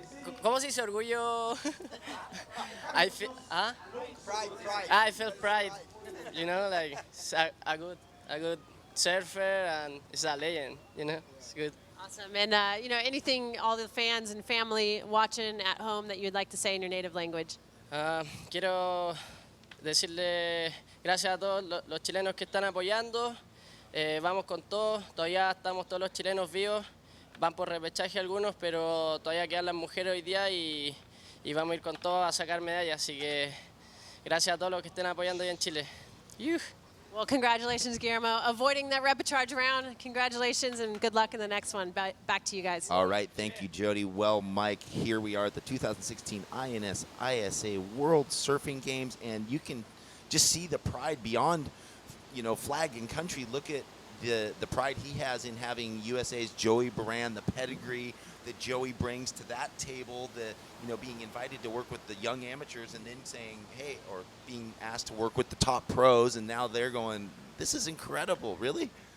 Yeah, and I'm pretty sure since there's about 300 quality left-hand point breaks in Chile, Joey has no problem going back down there for training sessions. Right. Well, we did see some incredible surfing in between that interview. You saw it on the screen. Well, Masatoshi Ono opened with what looked like was going to be a great start. He's looking lively and fast and, you know, deep bottom turns on his board.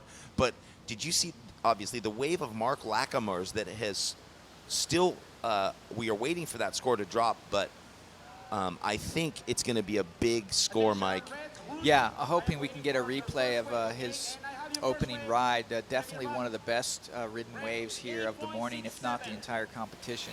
Here we go. We're going to see a replay. Mark Lackamer out of France, just completely taking the top off of that first section. Beautiful slash there to connect the dots. Finds a little rebank into the foam and mixes it up here into the inside, getting one more nice vertical crack on the inside. So very, very complete, beautiful surfing from the Frenchman. Yeah, and it looks like when I watch him walk with his boards, he looks like he's riding, you know, a little wider board, a little wider tail block, you know, like right around the front fins. So definitely getting that skate out of the tail there. But whatever it is, it looks like it's working wonderful for him.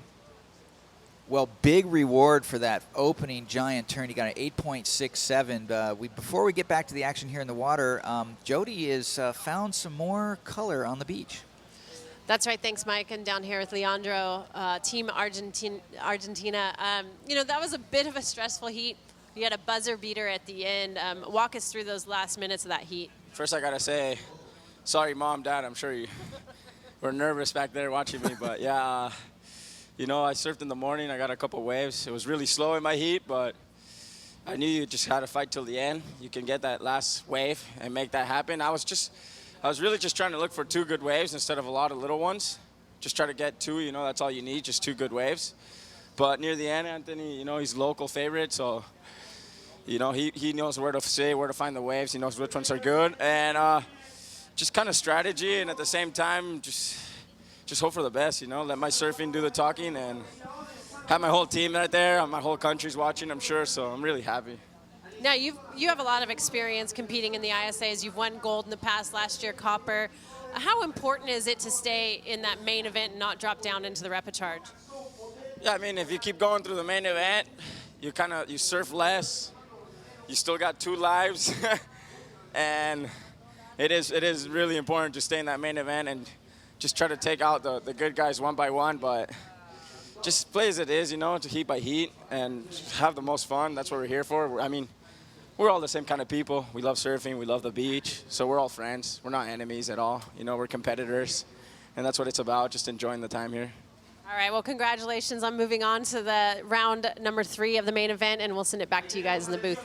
Well, that was great. Leandro Osuna for Argentina gets that 6.60 he needs, right as Anthony Filligan had potentially got the score he needed to take second position, so that was amazing. And here we have our sort of the heat update now. Mark Lackamer from France in red with an 8.67, Mike, and a 3.50. Masatoshi Ono with just the 2.33.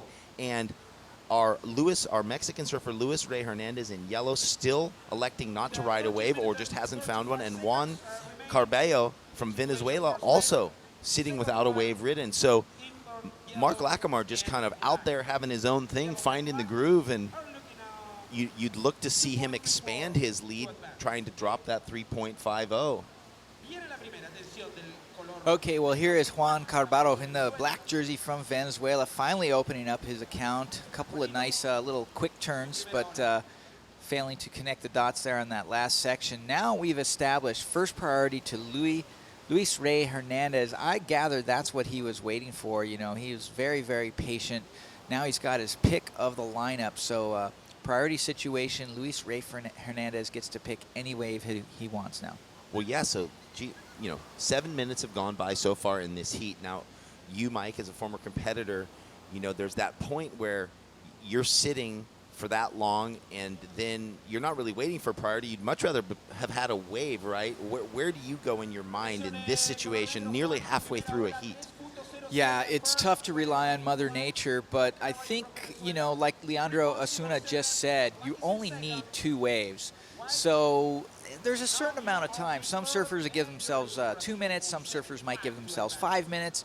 In this case, perhaps Hernandez has given himself about 10 minutes before he hits the panic button. But with 2 minutes left in that 10-minute span, he is going to be able to get, or should be able to get, one of the nicer waves and still have 10 minutes left to pick up his second wave. So it's a crapshoot because on a day like today, there's just a lot of little surf. There's not a ton of set waves. So yeah, well, it's a little bit of luck.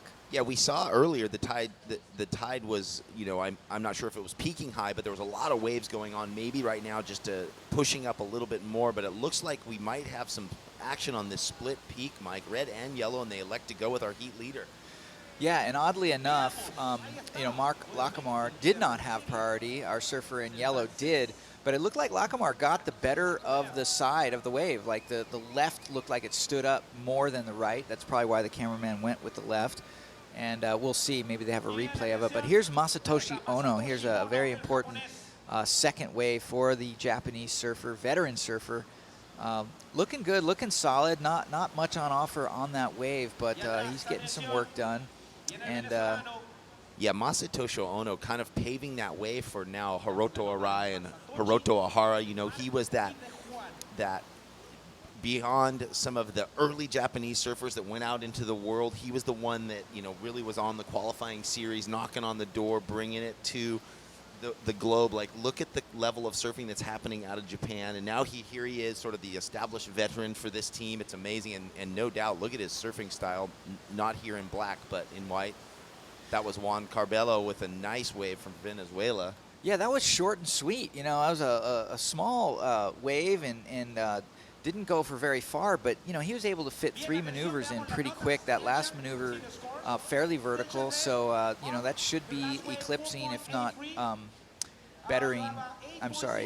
matching his 3-point ride. So we'll see a lot of little scores coming in. Other than that surfer in red, Mark Lacamar, right now the battle's for second place. And now the heat leader, Mark Lacamar, sitting out the back with priority with 10 minutes remaining in this heat. Juan Carbello from Venezuela in second place. And I'm sure that this will all shuffle now that there's been some waves ridden. We hadn't seen what Luis Rey Hernandez, you know, did on his right, but he's on the board with a 2.73. Masatoshi Ono has a secondary score to come in, which looks like it could be in the mid-range, which is great.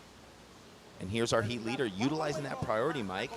Yeah, well, Lacamar is staying real busy, and he's looking sharp. You know, he's not taking this lightly. He's making sure he's doing the work.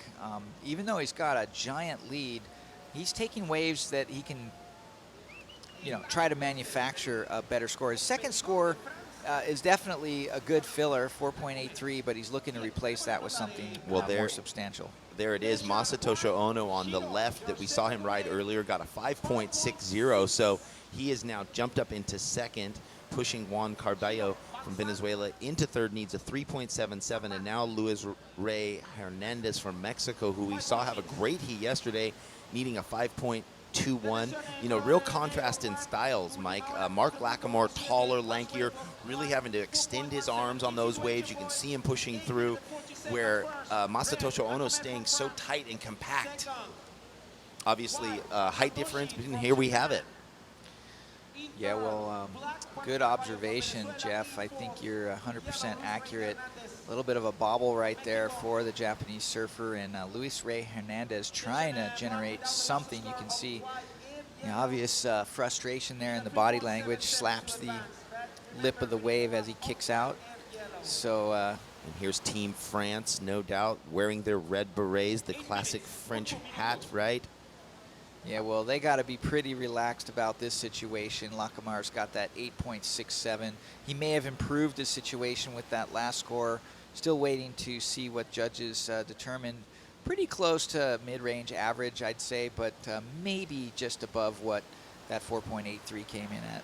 Yeah, well, you know, I think along with Maybe Mehdi not. Verminati's 8.6 or something like that, and he had a 9-point ride, here you have Mark Lacamar with another one of the highest scores of the entire event so far with this 8.67. And so talk about the team being relaxed, you know, sitting there going, well, that's great. Our guy just opened with an 8.6. That's pretty good.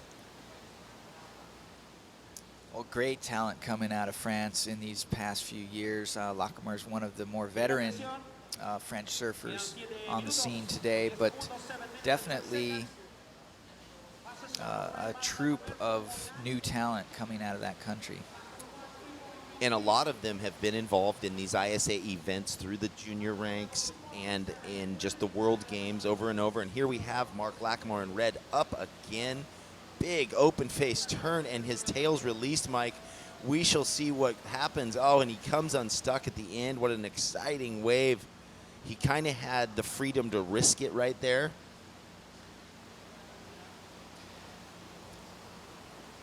Yeah, I mean, Lacamar looked like he was trying to get a little looser there, although a little mistimed. I think that mistiming of that first section cost him on the second section as well. And here is Luis Rey Hernandez. He's looking a little busier. He's looking determined. This is not a good wave per size, but he's making the most out of it and getting some work done. So, you know, he's only got a set of 2s sitting on his score line. So he's going to improve his situation just with those little maneuvers. But so you'd say he's building, like in your mindset, he's building out of those 2s. I think, you know, a small wave by choice, but definitely should build some confidence having actually done a couple of turns and completed his ride. So not a bad movement forward there for the surfer in yellow. Well, Mark Lacamar didn't better his situation with that last wave. He came unstuck at the end after almost coming unstuck on the second turn where his fins, you know, the backwash kind of bumped him over the wave. His fins released. He ended up somehow putting his hand down in the face, the fin sliding to the beach, and he pulled it off. I think he kind of surprised himself and then came unglued at the end. But here we are, Mike Latronic, at the 2016 INS ISA World Surfing Games. We have a whole host of sponsors that we'd like to thank. This event is presented by the INS, and it is supported by the Federación de Surf de Costa Rica, RPM TV, ICT, Speak Up, Sinopolis, Hotel Teresa del Pacifico, the IPSAC, which is IPSAC, and the media partners are the Inertia Magazine and Magic Seaweed Surf Forecasting. So, Mike, the ISA has been in existence since 1964, or it's going back. The original World Championship was the ISA Yes. World Champion, and I believe it was Felipe Pomar out of Peru. Yes. Well, I'm gonna have to check my history books. That might have been number 2. But I guess we can. Midget Farley. We can. Midget Farley. Midget Farley. And we should take a moment of silence because I believe Midget Farley has just passed away the other day in Australia. I saw a bunch of posts, Barton Lynch and a few other guys. The first world champion in ISA history. So momentous, great man. Pioneer in surfing and you think about what they thought as their life went along, and they saw surfing growing, and you've seen interviews along the way with past champions, and they're just so proud of to see where it is now. But we have white Masatoshi Ono in second, looking to better his 3.33 and negotiating that backwash very well, Mike. Absorbing all the bumps and the lumps, and our heat leader right now just knowing he has space to keep expanding and moving.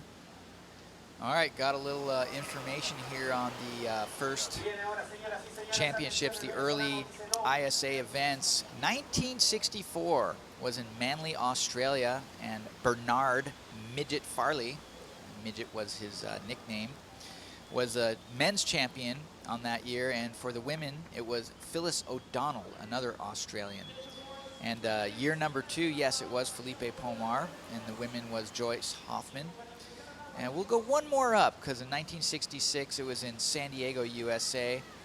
Nat Young, another Australian, took the title that year, and for the women, it was USA's Joyce Hoffman. So, well, and then we leapfrog to the future here, and we have Gabriel Mandina, Tyler Wright, you know, Tatiana Weston Webb, and I'm sure, you know, we'll go and do some more research and find out all the current world champions and people at the top of the world rankings that have come through the ISA events on the junior side and these World Games. And here we sit, 2016, in beautiful Playa Jaco Beach, Costa Rica, with the stakes have just gotten elevated with the advent of surfing being, you know, elected into the Olympic Games in Japan for 2020, and it's just story after story happening. But here we are with 2 minutes left, heat number 4 of round 2 of the men's at the 2016 ISA World Surfing Games. Mark Lackamore still holding down the lead, and we saw Masatoshi Ono get another ride, but it didn't change his score line, so the heat recap kind of staying the same. yeah, well, I know the battle looks like definitely for second place, and you saw Juan Carvalho from Venezuela working hard on his last wave. He only needs a 4.77 to catch up to Masatoshi Ono, and Luis Rey Hernandez in the yellow, he only needs a 5.17. So right. Pretty tight there for second place, and with 1 minute and 15 seconds, really, I mean, if Ono gets another good wave, he's going to solidify his situation, but the other 2 surfers are well within striking range to advance. So as a competitor, you're sitting out there, and if you are Masatoshi Ono, what would you be doing right now with under a minute to go? Well, seeing that Hernandez has first priority, no sense sitting next to him. Ono's doing the right thing. He's finding his own little game, his own little area to try to find another wave. Meanwhile, you'd be praying to the Neptune gods of the ocean for something to well up in front of you so you could perform. If you were Luis Rey Hernandez in the dying 20 seconds, just needing a 5.17, and he did better his cause by that. The last wave we saw where he kind of slapped it at the end, he got that 3.77. So will the ocean provide what he needs in the dying seconds, 14 seconds remaining? Yeah, at this point, it's he might just be fighting the clock. Well, it looks like that heat will wind up, and Mark Lackamore in red from France. It seems like that always happens. When you win the heat, there's always a wave to ride in right away. When you kind of lose, you end up bellying in. What is it? You know, little here, little there. Little here, little there. Well, Lackamore has definitely done the work in that heat. And here we go. There's that first beautiful opening turn. This is when he got all the business done. Yeah, just made his deposit. He's got his IRA here in the last section there, so he's got his security set that did well on that first wave. Ono here getting some good work done. Didn't have a spectacular heat, but you know, did enough there to stay in second place. But yeah, Lackamore was definitely stealing the show that entire round. Well, yeah, great surfing for Team France. He must be excited about that. Here we are, 2016 ISA World Surfing Games. We're going to take a quick commercial break, and when we come back for Heat 5, you're going to get to watch Carlos Munoz, Costa Rica's own. Back with you soon. Bueno, para nosotros el surf olímpico va a ser una emoción impresionante y bueno, va a ser un honor representar a Costa Rica. Todavía falta mucho tiempo para nosotros, pero ojalá podamos competir.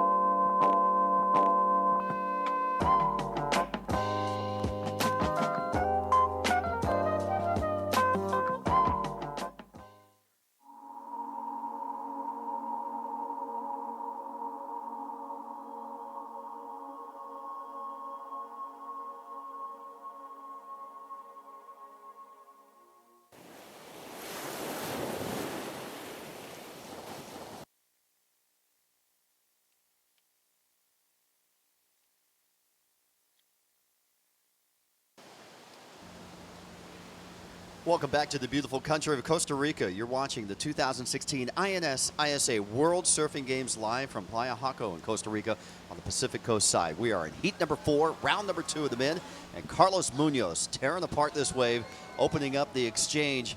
He'll be in the red jersey. In the white jersey, it'll be Alonso Correa from Peru. In the yellow jersey, Felipe Suarez from Argentina, and Ali Gonzalez from Panama. I'm Bo Hodge along with Mike Latronic. There's our 4 surfers, and of course Costa Rica with their second of 4 competitors in this round up and riding, and probably one of the most hailed surfers in Costa Rica right now is Carlos Munoz. And you can see why. Carlos Munoz just took apart his second ride. He had a quick up and down before that, but that second wave was really well ridden, you know, casual style, but throwing some flair, doing a variety of different maneuvers. I'm sure he's going to be rewarded with something pretty substantial. We've got an interview at the beach. Jeff Baldwin's got the winner from the last heat. All right, Jeff Baldwin here with Mark Lackamore. Mark, what a way to start the heat, huh? Opening with an 8.67, one of the highest scores of the entire event so far. Your team must have been excited there on the sand. Yeah, especially it's pretty hard with high tide. Like actually I think that was pretty much the only good wave of the heat. So I wanted to make sure I had a good start, and I didn't want to sit in the pack and hustle, and I saw this little right on the right side, so just went for it, and lucky enough he came through. And then when you were sitting under priority, when you didn't have priority, the waves just kept coming to you. Other competitors were sitting in the water waiting and waiting, and you just continued to surf, which seems to be what happens when you're in a good rhythm, which you were. Yeah, I was just trying, like, as soon as I lost priority, I tried to always get away from the people and give myself opportunities. And yeah, I couldn't really find a good backup, but I was keep on trying. Well, you had that one wave where your fins kind of released over the top and then slid.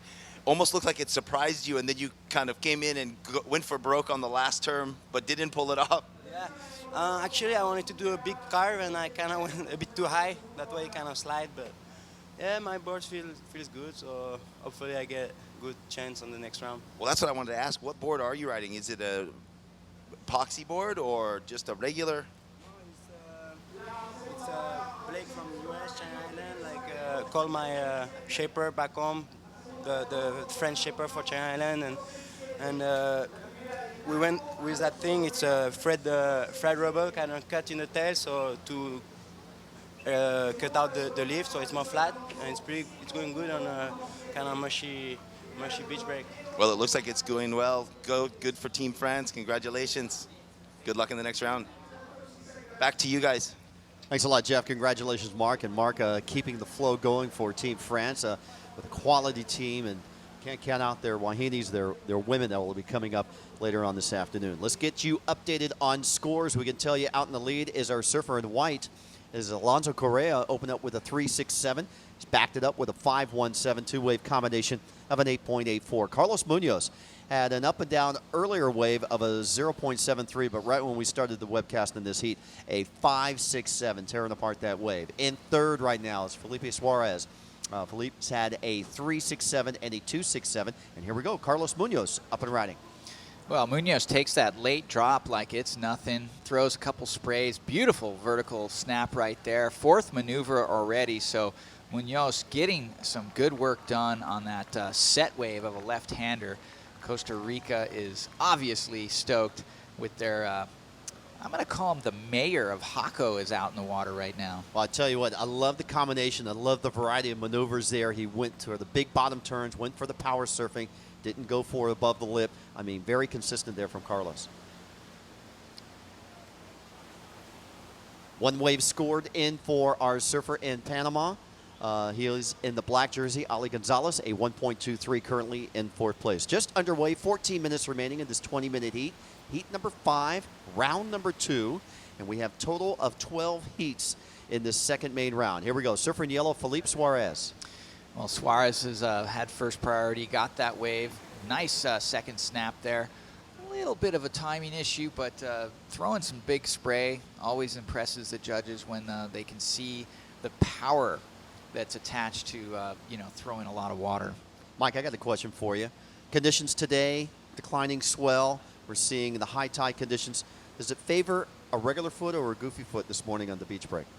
Well, I don't think the stance has any impact on what's going to be favorable. What's going to favor is it always boils down to timing and flow. And it actually looks like the tide's dropped out a little bit anyway. That's why we're starting to see a little more waves break on the outside. But, you know, there's no accurate answer to that question. I think that whether or not you step with a right foot forward, which would be regular foot, or left foot forward, which would be goofy foot, it doesn't matter. It's always going to boil down to, you know, how the surfer deals with the flow of the wave and weights and unweights his balance.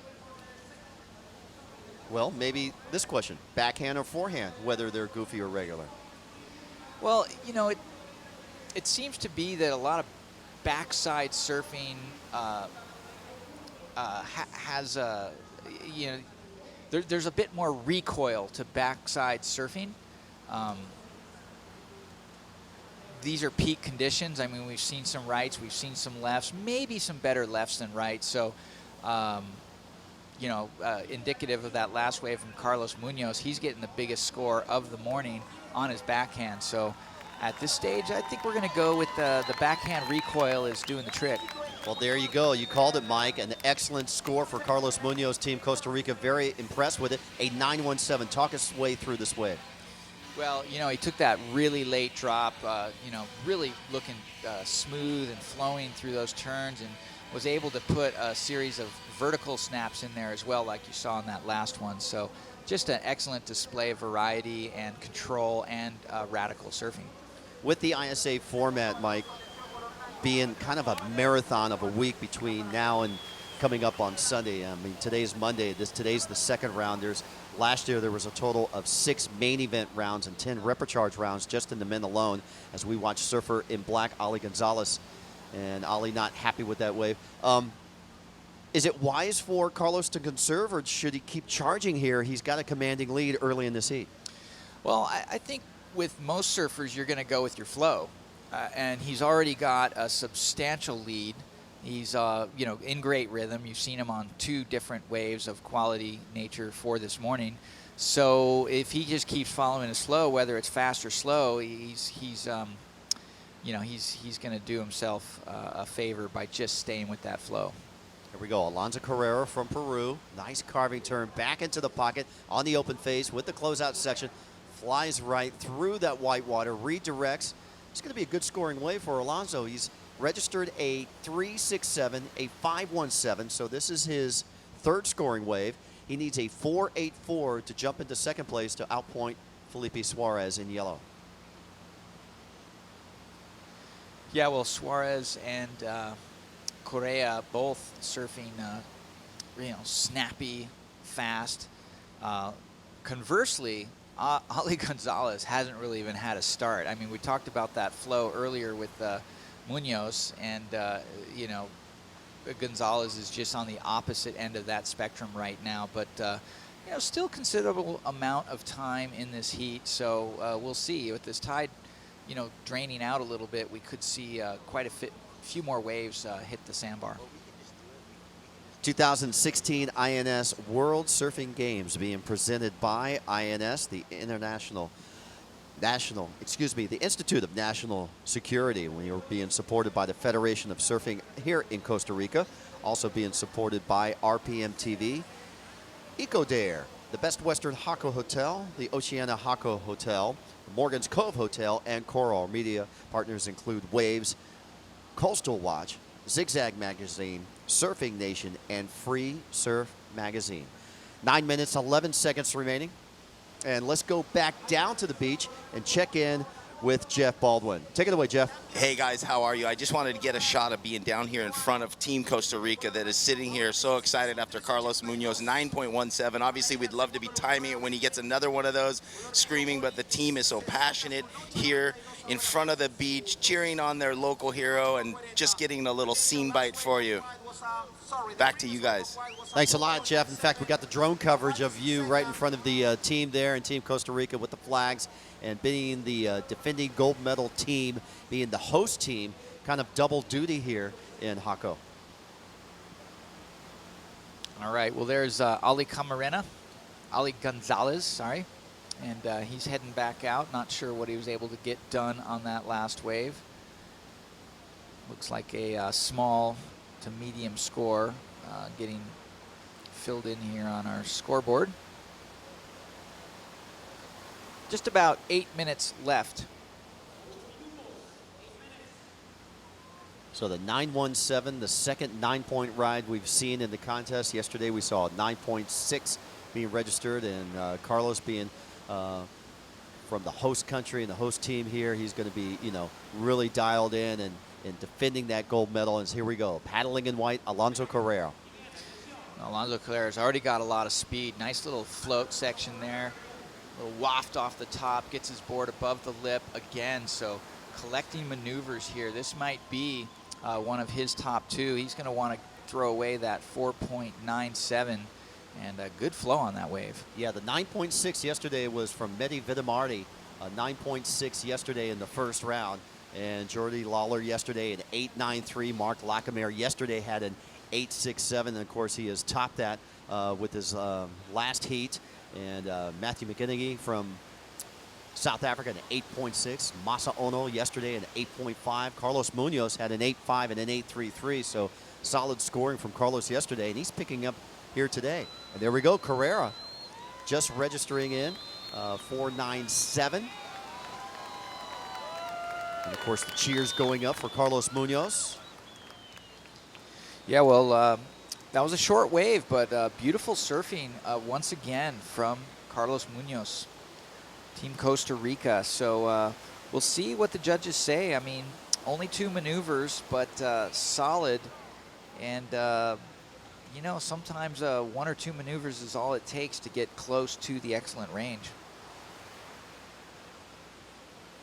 Carlos Munoz coming off a 9th place equal performance at Huntington Beach, the recent 10,000 QS.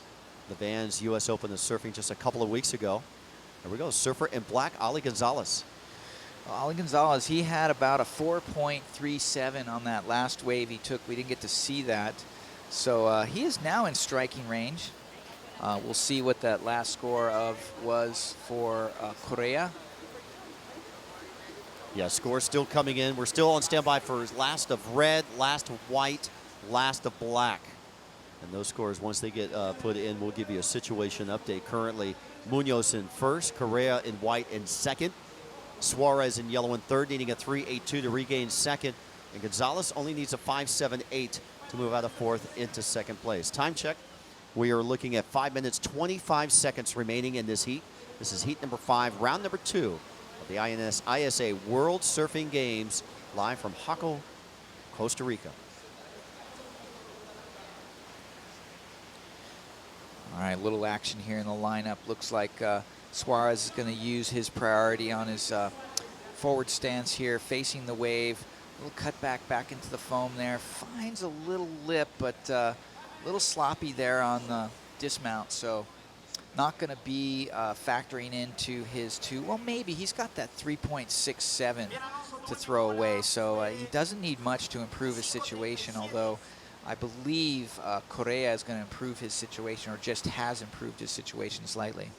Yeah, we're on standby for multitude of scores here from all 4 surfers. Judges playing catch-up as we see surfer in black getting ready for his nest heat. That is from Ecuador, Israel Corona. Ecuador, host of the World Junior, ISA World Junior Surfing Championships in 2014.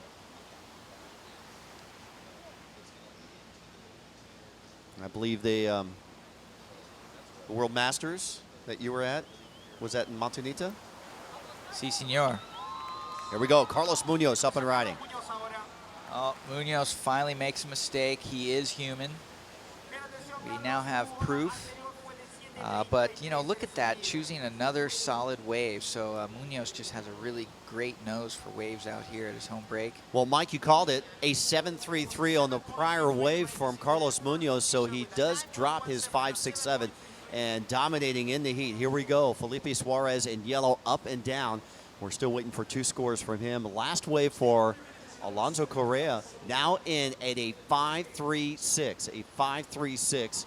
So we're on standby for the last two waves of Felipe Suarez, and we'll give you a situation update once they get registered. 3.5 minutes remaining. See Ali looking back, and what they're looking back at are information on the tower, correct? Yeah, they're either looking at the color placards to designate priority.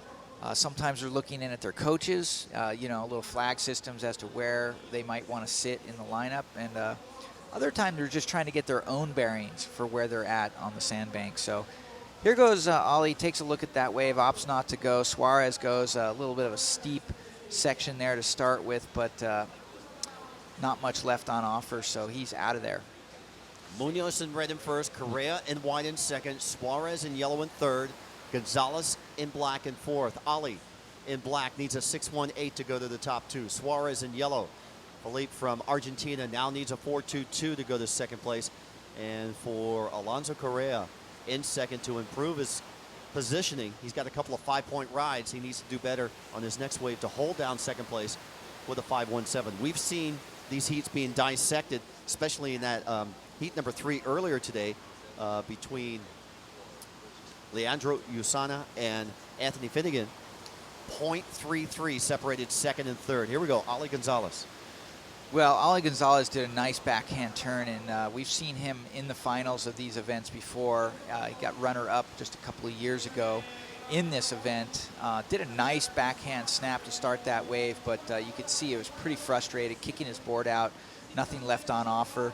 Unfortunately, using up his priority, so Gonzalez there, maybe buckling under some pressure here with only a minute 37 seconds left. A 2.67 registered for Ali. He still needs that 6.18 to move up.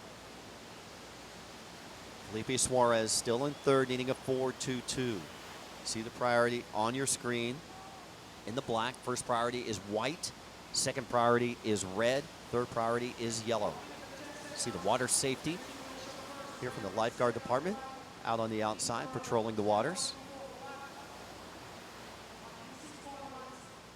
Just about 1 minute remaining. And a dominant performance from Carlos Munoz. A 9.17, a 7.33, a two-wave total out of a possible 20, a 16.5. Very impressive. Yeah, well, local knowledge definitely playing in right there. And here is Suarez. He has been really busy. He is trying everything he can to get out of that third position and get into a transfer spot. Not much time left on the clock, so tense moments here. And still every second, third and fourth in striking range still. Well, for Felipe, he needs a 4.22. We'll be on standby, see what the judges register. That last wave, was it a full, complete maneuver? He was still caught up in the whitewater at the end of that maneuver. He pulled the rotation. But that's for the judges to decide. 15 seconds remaining. And another dominant performance from Carlos Munoz. Nomar McGonigal won the World Surfing Games gold medal in the men last year. And we'll see how Carlos progresses this year, taking a victory lap back to the beach. Carving turn, a little flip into the water. He's got to be stoked, Mike, on this performance. Yeah, well, a little bit of a mishap there on his wave coming in, but that's not going to affect his smile when he gets to the beach. So, yeah, here's our surfer in white, Alonso Correa. He did some good work early in this heat to get some good scores and solidify a second place finish, but it was all eyes on the Costa Rican. Carlos Munoz just showing a lot of variety in form and getting the big score he needed to solidify solid first position. Good power surfing, good flow, good combination, good mix with Carlos Munoz. And for this man, Felipe Suarez from Argentina, puts in a 10.2 wave score, but only for third place because Alonso Correa takes second with a 10.54. You're watching the 2016 INS ISA World Surfing Games live from Costa Rica. Stick around. Coming up next, heat number 6, round number 2 in the men. Stay tuned.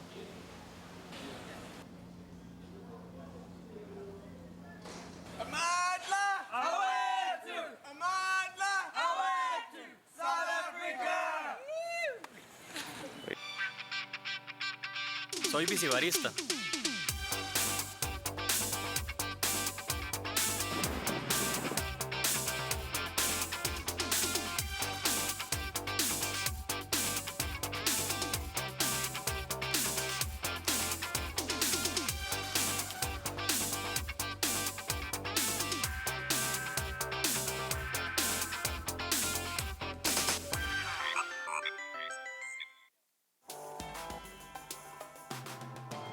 Literally just comes down to an opinion. I think it made a lot of people look at pro surfing different. I couldn't imagine living life any other way.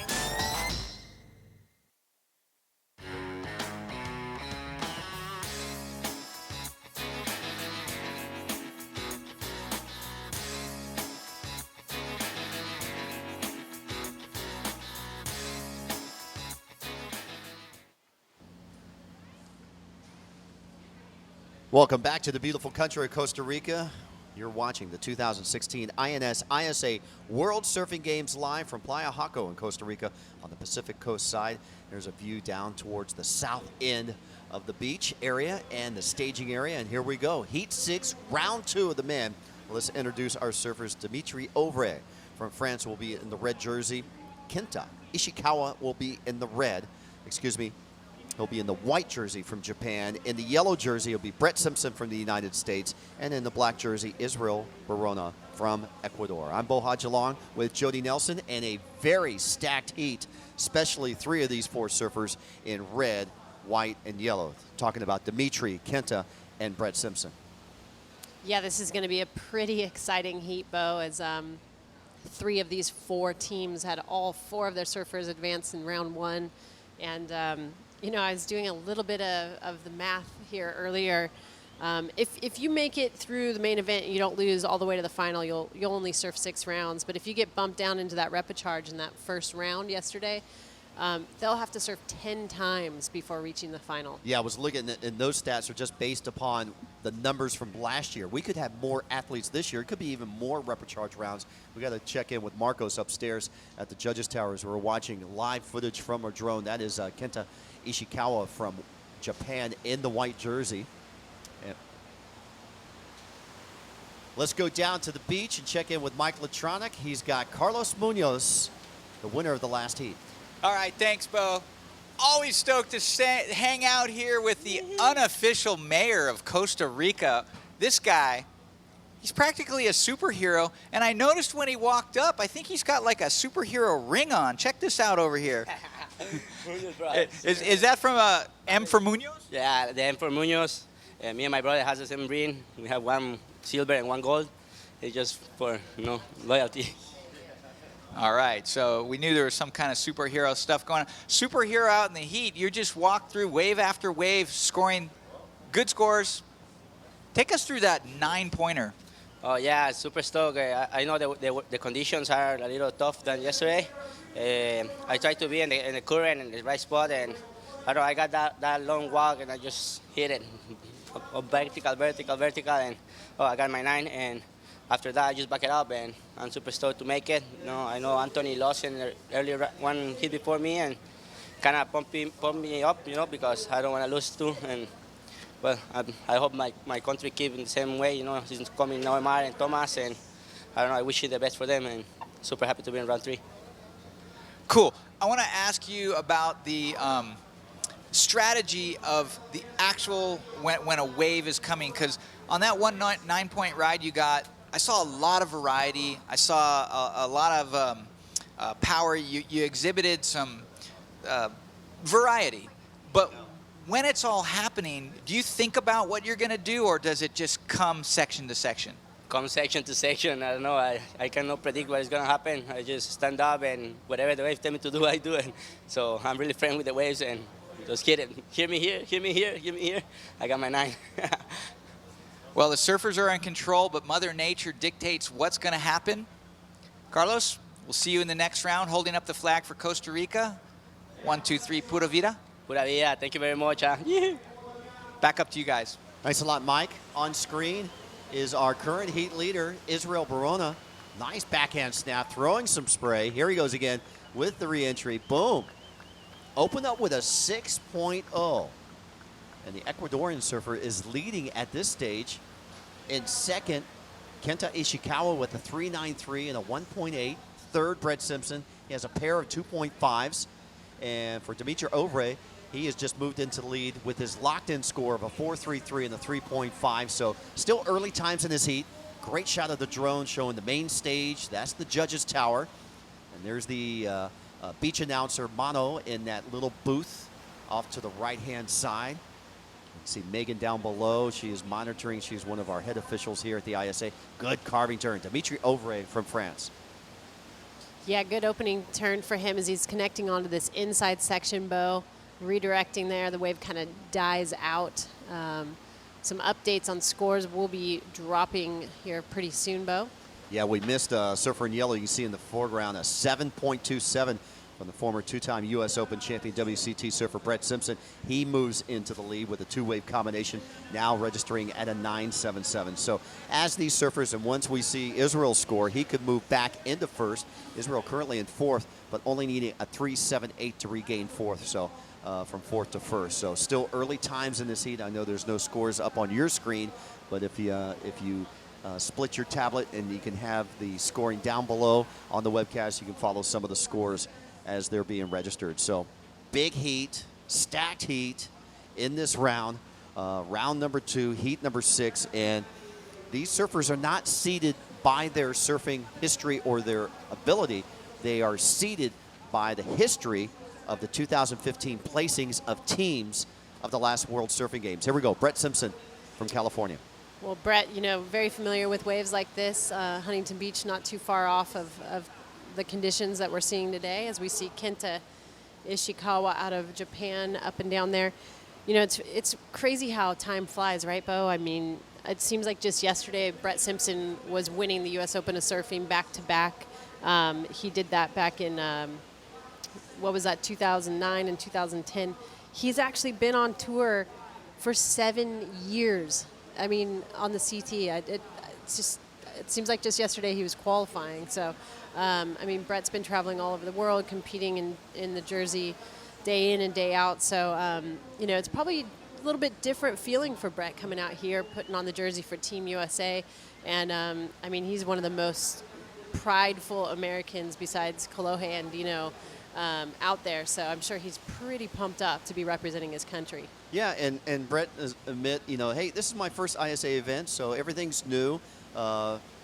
Ryan Simmons, the captain and the coach for Team USA, approached Brett and say, hey, you know, last year we had Damien Hobgood come to the World Surfing Games. I'm going to give you the opportunity. And with his schedule, you know, Brett being a new dad and everything, and he said, yeah, I'll come down, represent the United States. So this is a first experience for him. Here we go. Dimitri from France up and riding. Yeah, this is a 24-year-old Dimitri Ovre.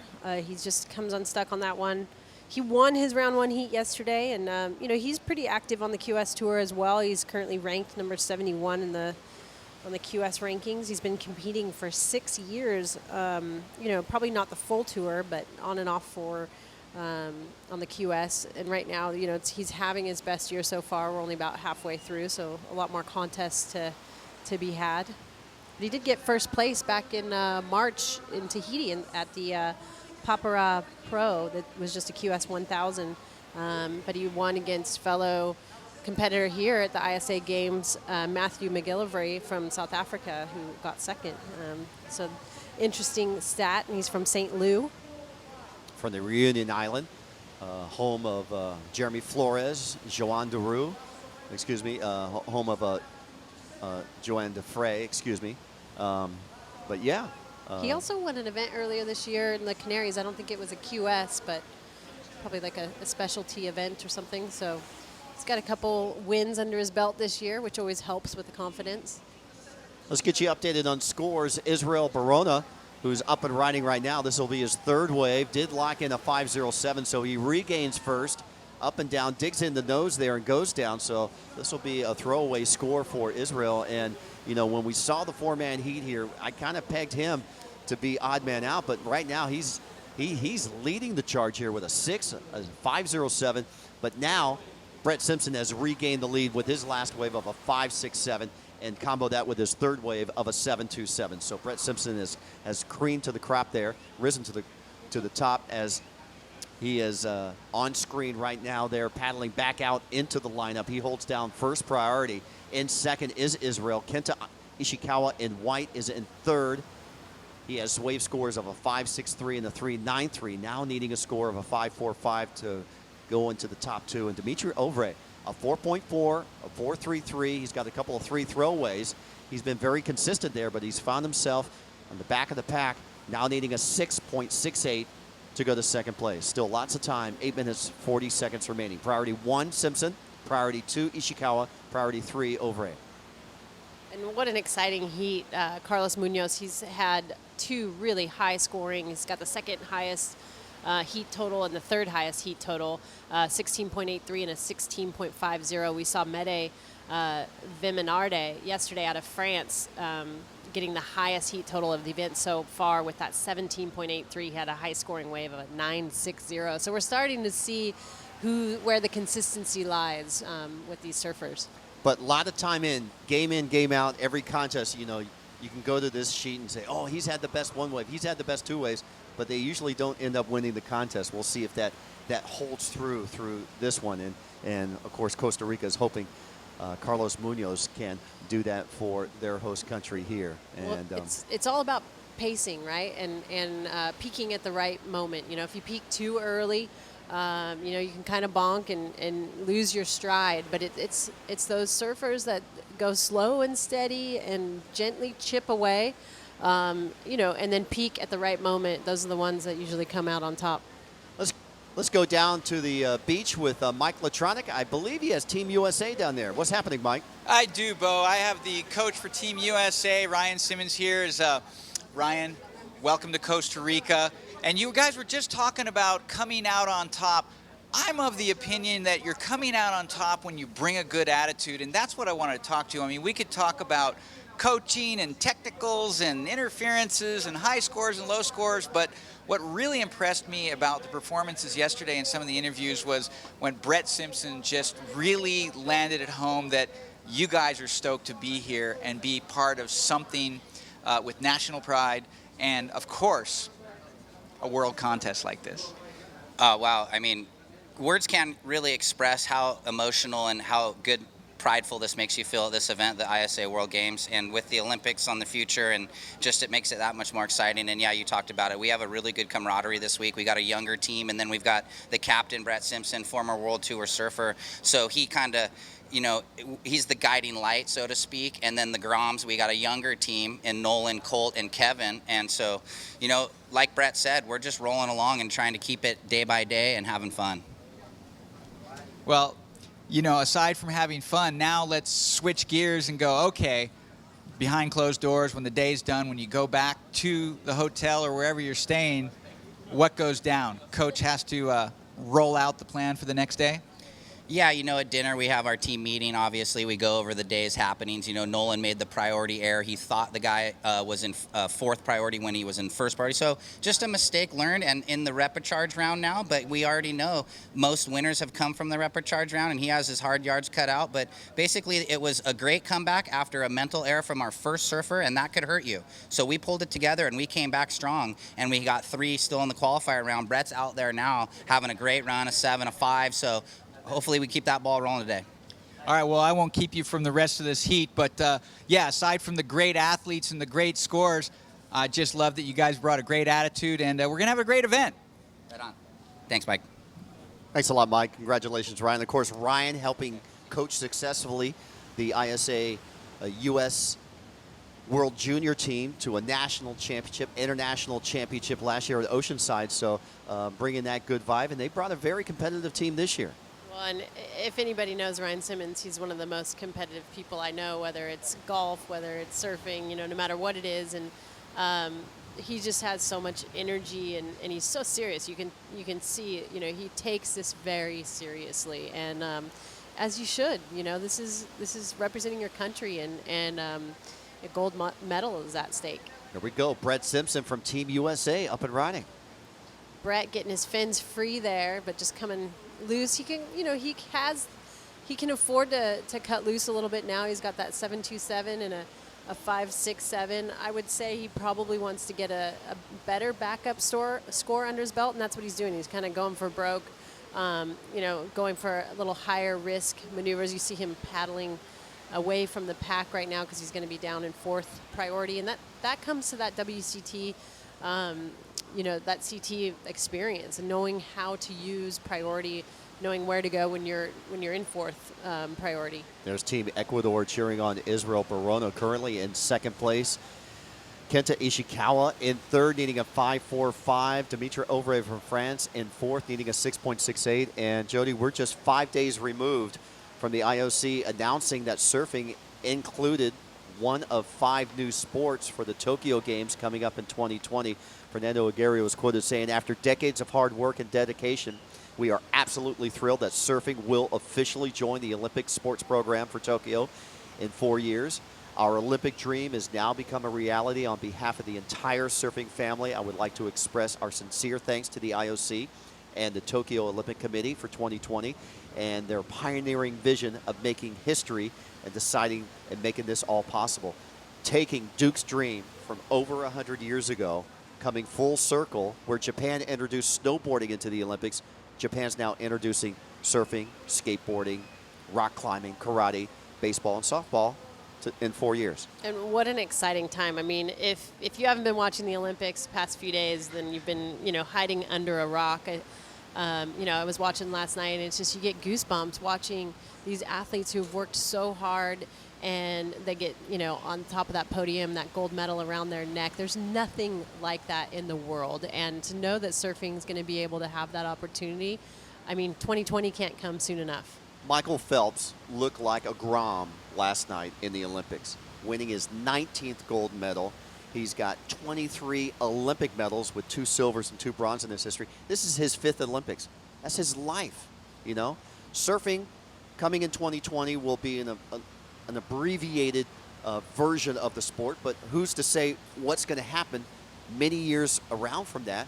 Wave pools, beaches, surf breaks. Sky's the limit. As we see Brett Simpson just getting, a pretty good wave. He got his fins free there, a little bit of an air. Going back to the Olympics really quick, it's just, I don't know if you saw it yesterday. I'm sure the whole world saw the Olympian who broke his leg in gymnastics. It was just, to see the look on his face as we see White up and riding, our rider out of Japan, Kenta Ishikawa, milking that one all the way to the inside. But, this kid broke his leg in gymnastics doing the vault, and he looked annoyed. He didn't look like he was in pain. He looked like his years of hard work and Olympic dreams were just crushed, and that's all he was thinking about, not the broken leg. Yeah, felt that the same way. Here we go. Dimitri just tearing apart this forehand side on the left. Not done yet. Wraps it right through the whitewater section. A good wave that he needed. He's currently in 4th, and here we go from Ecuador, Israel Barona. Yeah, Israel looking to replace his 5.07. Priorities getting shuffled around right now as we have just 47 seconds left in this heat. So Brett Simpson still in the lead. We're waiting for his last wave to drop. And Israel Barona, who we just saw up and down, he's currently in the 2nd position. And here's Brett Simpson on one last ditch effort. Nice air, trying to get the rotation, but comes unglued there. And Kenta Ishikawa is just looking for a 5.45, so we'll see if he got that on his last wave. Well, 2 of our 4 surfers in the double-digit range. Ishikawa just micro points away from double digits, and Israel Barona has really impressed me, the surfer from Ecuador, really showing that all that he has here up against some of the world's best surfers, and there's the sound of the horn. Brett Simpson unofficially in 1st, Israel Barona in 2nd. We're still on standby for scores. And possibly Dimitri Ovray has a good scoring wave. And let's watch the heat recap. Began with Israel with a 6-point ride in the beginning. And his strategy was great. He just wanted to get busy, and he, this isn't the biggest wave, but he just got so many turns squeezed in as we see Brett Simpson up and riding on a nice left-hander, connecting, getting that punctuation on that last turn, really getting his fins free. And here was his right I believe this was his 5.17. And Simple going right, going backside, going foreside. So we'll have the official results when we come back in. Last wave from Dimitri Ovre in red, a 5.63, not good enough to get him into the top two. So unofficial results, Simpson in first, Barona in second, Ishikawa in third, Ovre in fourth. You're watching the 2016 INS ISA World Surfing Games live from Costa Rica. Stick around. Heat number 7 on deck next. 1, 2, 3. Soy Sofi.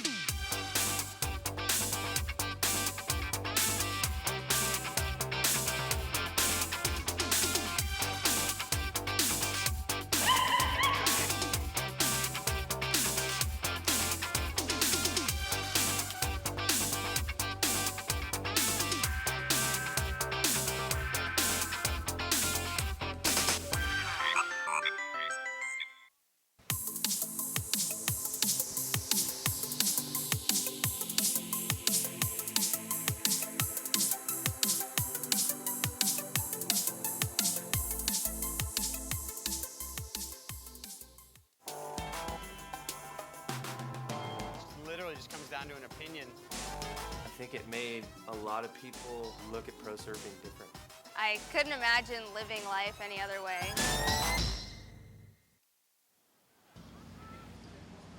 Well, welcome back to the INS ISA World Surfing Games in beautiful Costa Rica. Jeff Baldwin with Jody Nelson, just about to bring you heat number 7. Here we have in red from Japan, Takumi Nakamura. In the white, Luca Macinas from Peru. In the yellow, Adrian Dupello from Ecuador. And from the USA, young Colt Ward in the black. Jody, well, we just saw Brett Simpson take a victory for USA in that one. And he was followed up by Israel Barona from Ecuador. So the Japanese surfer and the French surfer, kind of an upset there. Dimitri Ovre looking to get through, as we saw Mark Lackamore. So as the day unfolds, we see these teams, you know, it's all coming down right now. Yeah, and that's where, you know, teams like USA can start making up some ground from yesterday as some of the other teams start losing people into those repechage rounds. And, you know, it's tough once you get into that repechage round. You kind of have to, you know that there's a long road ahead of you. Long road. Well, we're going to take it down to Bo Hodge with the winner of that last heat. Bo, take it away. Thanks a lot, Jeff. We're down here with Brett Simpson. Brett, looked like watching that heat, you were out there on a free surf, just having fun. Are you taking that kind of attitude? Or, you know, Ryan's Mr. Serious over here. We interviewed him during your heat, and he was talking about, you know, the team camaraderie and, of course, the ISA coming off a World Junior Championship at the Oceanside event last year. How are you taking this event? Yeah, it's been exciting. Definitely some little nerves, you know, first time surfing this thing. So it's a lot of fun. Ryan's got us, like, tight-knit. He's great coach, you know. He's able to kind of map the lineup and simplify, which is sometimes when the waves are like this, there's a lot of opportunities, which is great, but you can tend to kind of maybe overthink it a little bit. So, yeah, I was just trying. I got, like, not a great start, but then I got a 7 and was slowly starting to find my rhythm. So I'm excited. You know, the team's doing well. I think Colt's out there now, so we're just rooting each other on. How much comparison is Hako here compared to Huntington Beach as a beach break? Yeah, it's kind of Huntington, Newport. The tides are a lot different than home. They come up like 8-10 feet, so low tide to high tide's a completely different day. So that's one thing that's great to have Ryan too. And we're staying just down the way at the Poseidon, which is our American guy Tim that's brought us in. So it's been great. You know, this is we're just striving to get the gold and just keep working hard towards it, one heat at a time. Let's talk about the Olympic movement. We heard that surfing's now included into the Olympics coming up in Tokyo 4 years from now. What do you foresee 4 years from now as surfing in the Olympics, now experiencing it as a team aspect? Because all your life, you've been the one-man team. Yeah. You know, surfing is an individual sport where it's you against other competitors, but it's pretty much a solo type event. Now you're part of a team. How does that team atmosphere go into surfing, and how do you see it coming into the Olympics? Yeah, you know what? I already feel like it should have, I mean, obviously should have been there, because it is. Everywhere we go, we're trying to fly the flag for our country, you know, and now being legit, being in the Olympics, I think it's going to even be more like you're going to have these fans. Hako is great. Yesterday was a Sunday, and like you look in from out there, it rivaled anywhere in the world. So it's just, you know, a taste of things to come, I think. Well, congratulations to you into main round number 3. We'll see you later. You want to say hi to anybody back home? Hi to my family, my daughter, if you're watching, Paige, and the little baby Kobe. Love you guys and miss you. All right, there's Daddy. Back up to you guys. All right, thank you, Bo. Well, another great, inspired interview with Brett Simpson. But Jody, during that break, we had some surfers get off the mark. Lucas Messina from Peru with an 8.93, and so we hope we can get a little recap of that, because it'd be great to see. Takayuma Nakamura from Japan is in second right now in red with a 3.6. Oh, excuse me, Adrian Dupello, who just had a wave with a 3.5 and a 1.57. We saw Colt Ward go for broke in between that, and right now up in the red, Takayumi Nakamura, excuse me, ripping that wave from out the back all the way through. So, and there's young Colt Ward trying to get around that section after he kind of went for broke on that big reverse air punt, coming unstuck though in the flats.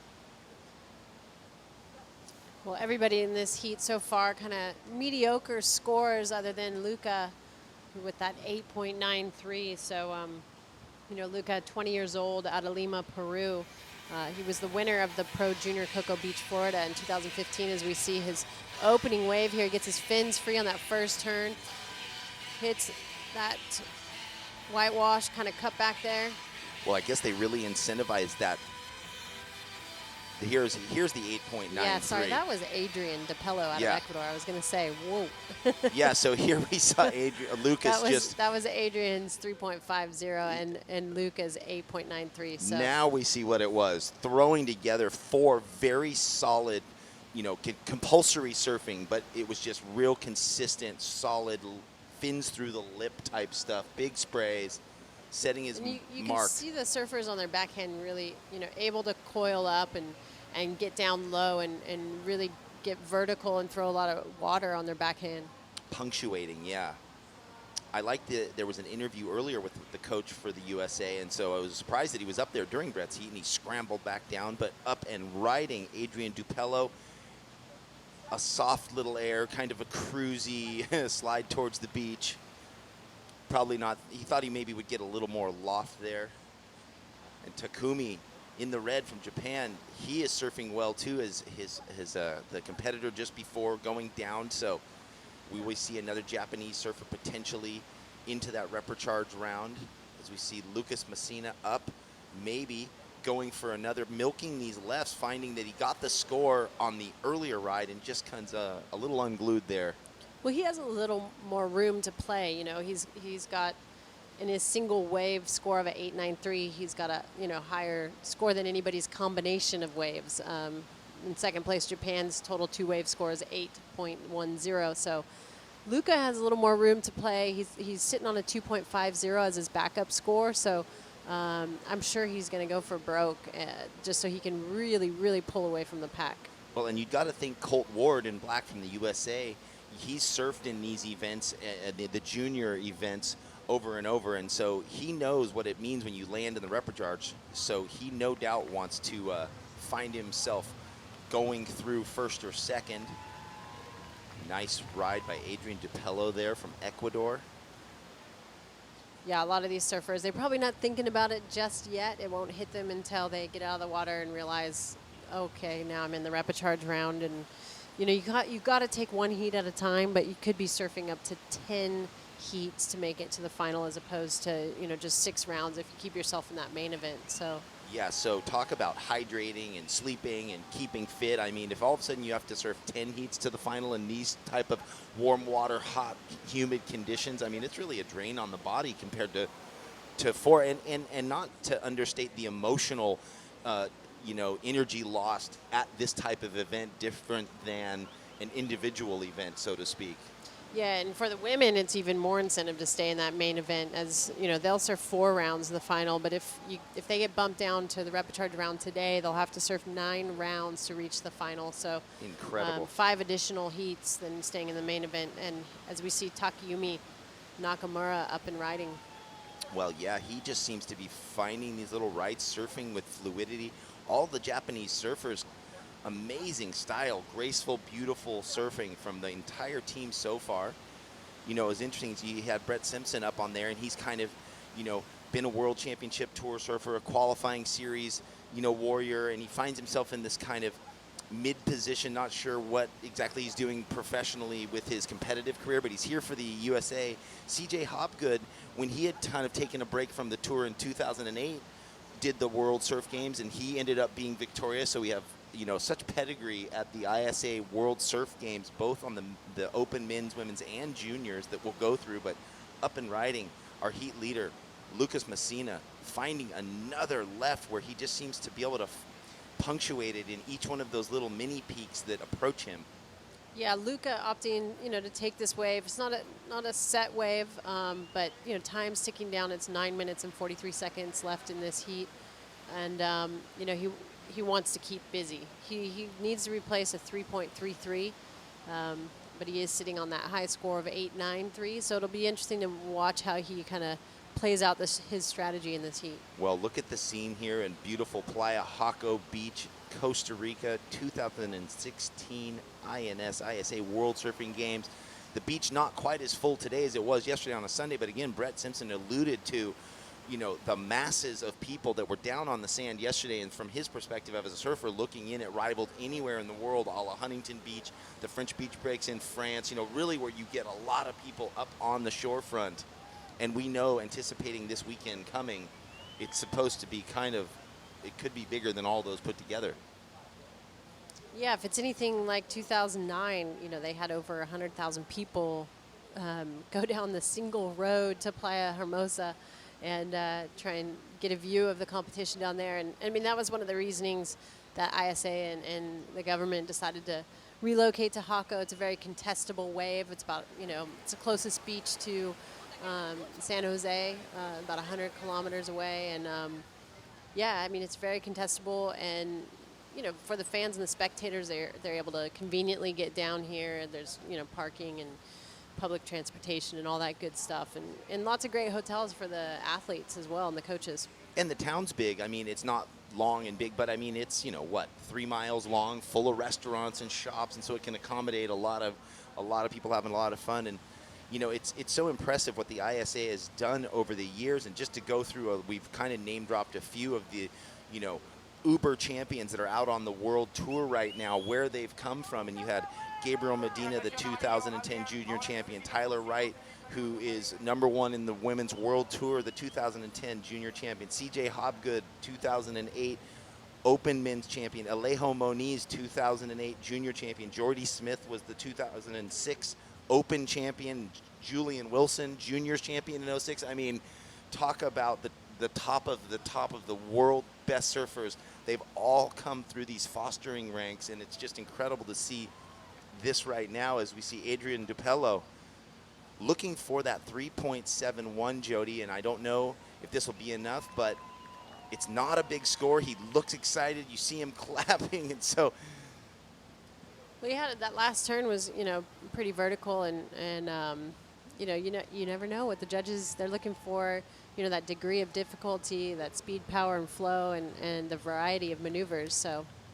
Well, USA must be sitting there on the edge of the beach with just under 7 minutes remaining, kind of nervous, but knowing Colt Ward knows this system, their young surfer in the black, needing a 5.78. He currently holds the first priority, so he gets to pick whichever wave he wants out there. The surfers are all spread out, but we've seen the judges have really opened their scoring up today. It seems a little more than yesterday, where we only saw Mehdi Verminati get, you know, 2 really high scores in that heat. But we're going to get back to that, Jody. We have an interview down on the beach. Well, I tell you what, guys, down here, feeling the vibe from Team Ecuador. 2 years ago, they were hosting the World Junior Surfing Championships. And with Adrian out in the water, I mean, he's on the verge of advancing on through. Talk about Adrian. He's surfing really well.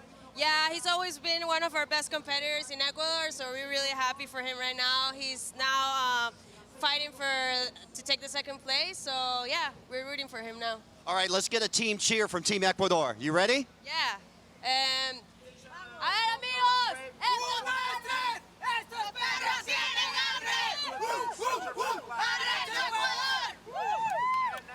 Imagine this 4 years from now in Tokyo. Back up to you guys. Thank you, Bo. Good job. Well, we see up and ripping Takayumi Nakamura from Japan trying to hold that second position. And just before, I don't know if the score that came in for Adrian DePello's wave that was surfed before that interview, Jody, was enough to get him.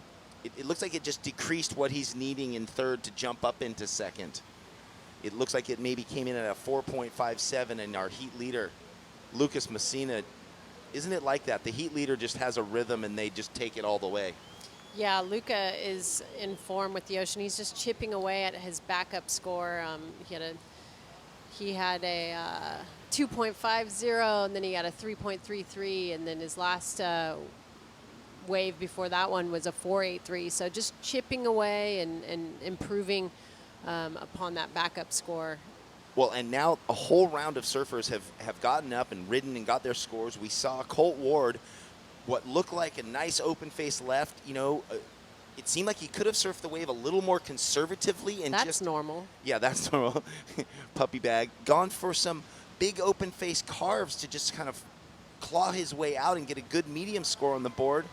Adrian DePello looking to better himself, but just doesn't have enough speed to ride out. But Colt Ward went for the big air. So now with under 5 minutes, Team USA on the beach he sits with priority, but where would you be in your head as a coach maybe? Well, you kind of wonder if Colt should have, he only needed a 5.4 or something like that, and he was going for a 9. So you kind of wonder if he should have just gotten one decent wave under his belt. I mean, I'm sure the coaches, I'm sure Ryan's a little bit frustrated. He has a young team. He mentioned it in his interview. Colt's just 19, Tia Blanco 19, Maddie Peterson is 18. Nolan Raposa is 18, Kevin Schultz 21. So Brett Simpson being the veteran on tour, and some of these younger guys maybe cracking a little bit under pressure, maybe having a game plan and then going out there and being in two mindsets and kind of getting frustrated and losing their game plan. So, it just all comes down to competing on a world level like this. It's different than competing on the juniors. Big time. Well, here our heat leader again just proves why he's sitting in first with amazing rhythm with the Ocean, milking these waves through that opening first turn, which I'm sure we'll get in the recap, was beautiful. Adrian DePello must have just hit that bit of backwash that does seem to exist here at Playa Jaco Beach, Costa Rica. Well, and Luca has been, like I said, he's been chipping away at that backup score, and his last wave did come in at a 6.23. I don't think that the wave that we just saw him ride, that score has not dropped yet, but I don't think it'll improve his situation. But, he came out of the gate strong with that 8.93 on his first ride, and then just kept chipping away and staying busy and improving upon his scores. That very last wave of his came in at a 5.67, so it won't improve his backup score. But he's sitting in a really good situation with a total heat score of 15.16. So he's now making the situation a little more difficult. Now it's really about Adrian DePello and Colt Ward trying to move into that second position. Colt only needing a 6.65. Adrian only needing a 5.88. So those are totally achievable scores. And here we have young surfer Colt Ward from the USA coming unstuck, hopefully not hitting his fins or his rail. That was uncharacteristic. Looking good for Team Peru. We talked about them as kind of one of the sleeper teams in this event, but their surfer in the previous heat, Alonso Carrera, got second, and now we find Luca Messina just having a blinder of a heat, potentially going away with the victory, but it seems pretty for sure. Coming up down the road, we have Miguel Tudela in heat number 10, so no doubt they'll be cheering him on. Yeah, they had 3 of their 4 surfers make it through round 1 yesterday, and they do have a full team. They have 2 females competing for Team Peru, so that always helps things when you show up with a full team. As we see White, our heat leader, Luca. Well, whatever's going on the sandbar that he has found, it continues to open up for him with just under a minute, 45 seconds remaining in this. Well, in the waves, I don't know if you've been to Peru, but the waves in Peru are pretty challenging to surf, especially in Lima. you know, they tend to lack a bit of power. And so I'm sure Luca out here is super comfortable in this higher tide, kind of wind swelly conditions. He seems like his board's really flowing underneath his feet, and he's able to generate that speed and flow. And you know, coming out of the gates with that 8.93 is just amazing. Yeah, that is the dream start. We saw it with Mark Lackamore. Again, the team can relax on the beach with under 10 seconds. It looks like the standings will stick, but we'll wait for official results. And there is the horn. This heat is officially over, and it looks like Lucas Messina from Peru in the white taking the victory. Takayumi Nakamura and Jody, we're going to get into this exciting recap. Here was that opening 8.93. Lucas Messinas from Peru, like you said, his board just flowing over these sections. Yeah, Luca just had so much speed on his waves, as we see our surfer out of Japan in red. In yellow, he could just never quite claw his way back up into that second position. He had a busy heat. Surf, that was his best score of the day. And again, Lucas Messina, he just kept chipping away at these rights that were offered on a platter to him. Well, what an exciting heat at the INS-ISA World Surfing Games. We will be right back with another great one. Heat number 8.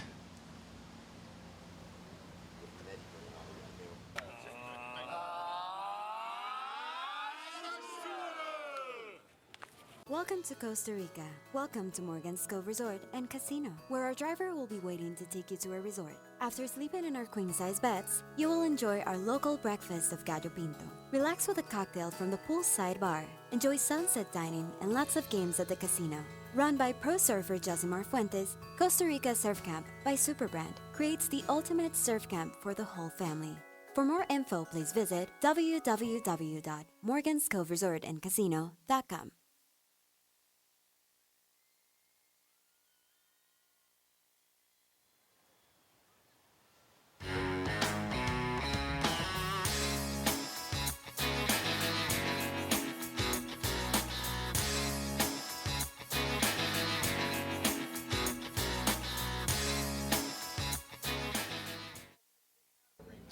Well, here we are, the 2016 INS-ISA World Surfing Games in beautiful Playa Jaco Beach, Costa Rica. Jeff Baldwin sitting here with Mike Latronic. How are you, sir?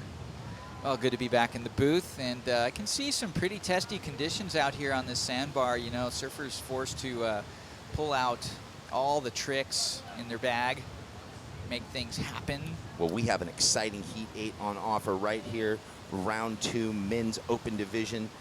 Yesterday's superstar Mehdi Verminati from France, who had the 2 highest scores of the day. Yesterday it's kind of opened up in the judging a bit more freedom. We saw Carlos Munoz get a 9.17, and we've seen a few other high 8s. But in this heat in France, in the red, Mehdi Verminati. In black, Marcelo Rodriguez from Argentina. Dylan Southworth, who we saw have a great heat yesterday from Mexico in the yellow. And Noamar McGonigal, Costa Rican's own, in white. Now, I saw Noamar out early this morning. His sister on the beach, his father on the beach, videoing and taking photos. So a very focused Costa Rican squad, so to speak. We see them right down on the beach there. And there it is on the board for you. All the athletes in this heat. Mehdi Verminati from France, Noamar McGonigal from Costa Rica, Dylan Southworth, Mexico, and Marcelo Rodriguez from Argentina. This is a mini final right here. Well, there's no more easy heats. Actually, there never was easy heats. Remember that the delegates selected to surf in this event are the best of the best from their selective countries. There is a selection process, so we're seeing some of the best surfers on the planet here. Naturally, you know, some of the biggest boys are off on the pro tour, but we're looking at some of the best of each country coming to these events. And here's Marcelo Rodriguez from Argentina. Wow. Looking energetic on that last wave. Did you see how his board was lighting up? It looked like a smaller board almost. Like some of the guys look like their board is proportional. And here we see Noamar McGonigal getting up and over vertical, really accentuating that last hit. putting a lot of power into that. So I love the way he took the drop almost midway or at the bottom of the wave before he even stood up, maximizing that first bottom turn to get the speed. So we're going to go to a beach interview with Jody Nelson with the last heat winner, and then we'll get back. Thanks, Jeff. Yeah, down here with Luca Messina. Luca, you came out of the gates with that 8.93 at the beginning of the heat, and then you just chipped away at that backup score. Prior to that heat, what was your game plan? Yeah, my game plan was always start with a good wave, because that gives you a lot of confidence in all the heat. So yeah, my game plan worked. So I start with an 8.9. I was feeling super good. The lefts are really fun right now. So yeah, I start good, and then I got a couple rides when I did a couple six, and yeah, my game plan was good, and I was surfing good. I'm stoked for that. Talk to us a little bit about Team Peru. You guys have a full team. 3 of your 4 guys advanced yesterday. Now you making it through to that third round of the main event. How's the rest of your team looking? Yeah, everyone's ripping. We have a lot of good guys. The women's too. Melanie and Annalise they're going to surf today again. And everyone is surfing good. Everyone is focused for this contest. And yeah, we won the gold for sure. And everyone's going to do the best for win that.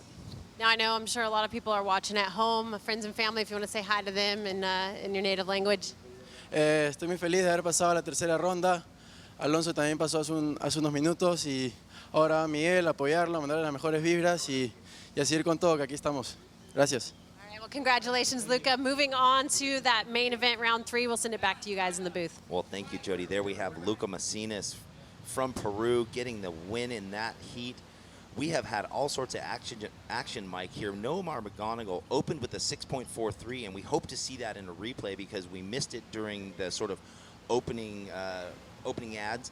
And then he's backed that up with a 5.0. So Nomar McGonigal, Costa Rica's own, right now out there in the lead. Mehdi Verminati, who had a blistering heat yesterday, had a small score to open with. He did get a secondary wave that hasn't dropped, a nice right that we did see on the screen. And this heat just opening up now. Right now, Dylan Southworth from Mexico sits with first priority there in the yellow on the right of your screen. And here's that replay, Mike. Well, yeah, here's the 6, I believe, that we missed during the commercial break in between heats. And Nomar McGonigal just surfing with a lot of confidence, coming off that win last year. Physically strong and mentally strong anyway, but rolling up here with a lot of confidence, knowing that he's got a title to defend.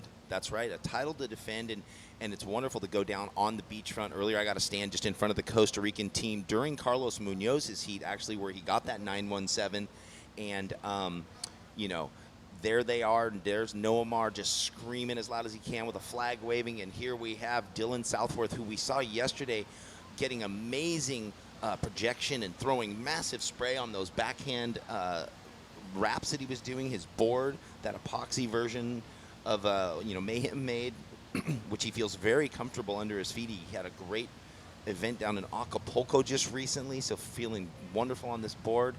Like I said, this is kind of a little mini final. A lot on the line right here. And here's Marcelo Rodriguez from Argentina, who on his opening ride, this board again, fitting into every section, carrying its speed. Great wave for him. Yeah, a little fist pump there at the end. He's already got that 4.5 and a 3.33.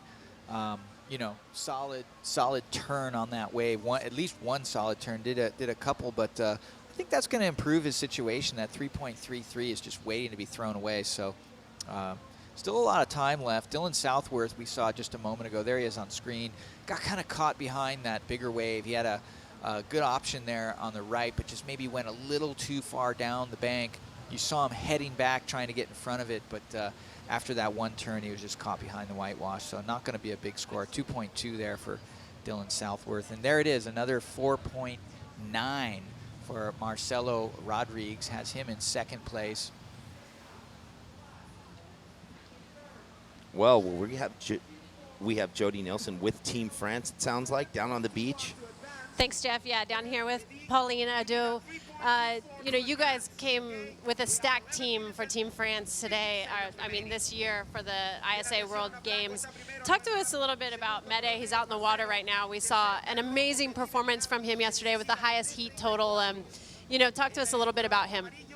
Yeah, Mehdi, he's a really strong surfer, and all of the team really are doing pretty good on the QS. And actually, I've known Mehdi for a few years, and we were on the junior team all together, all of us. And yeah, he's strong, and I think he can do really good in this comp. And yeah, we came this year with a strong team.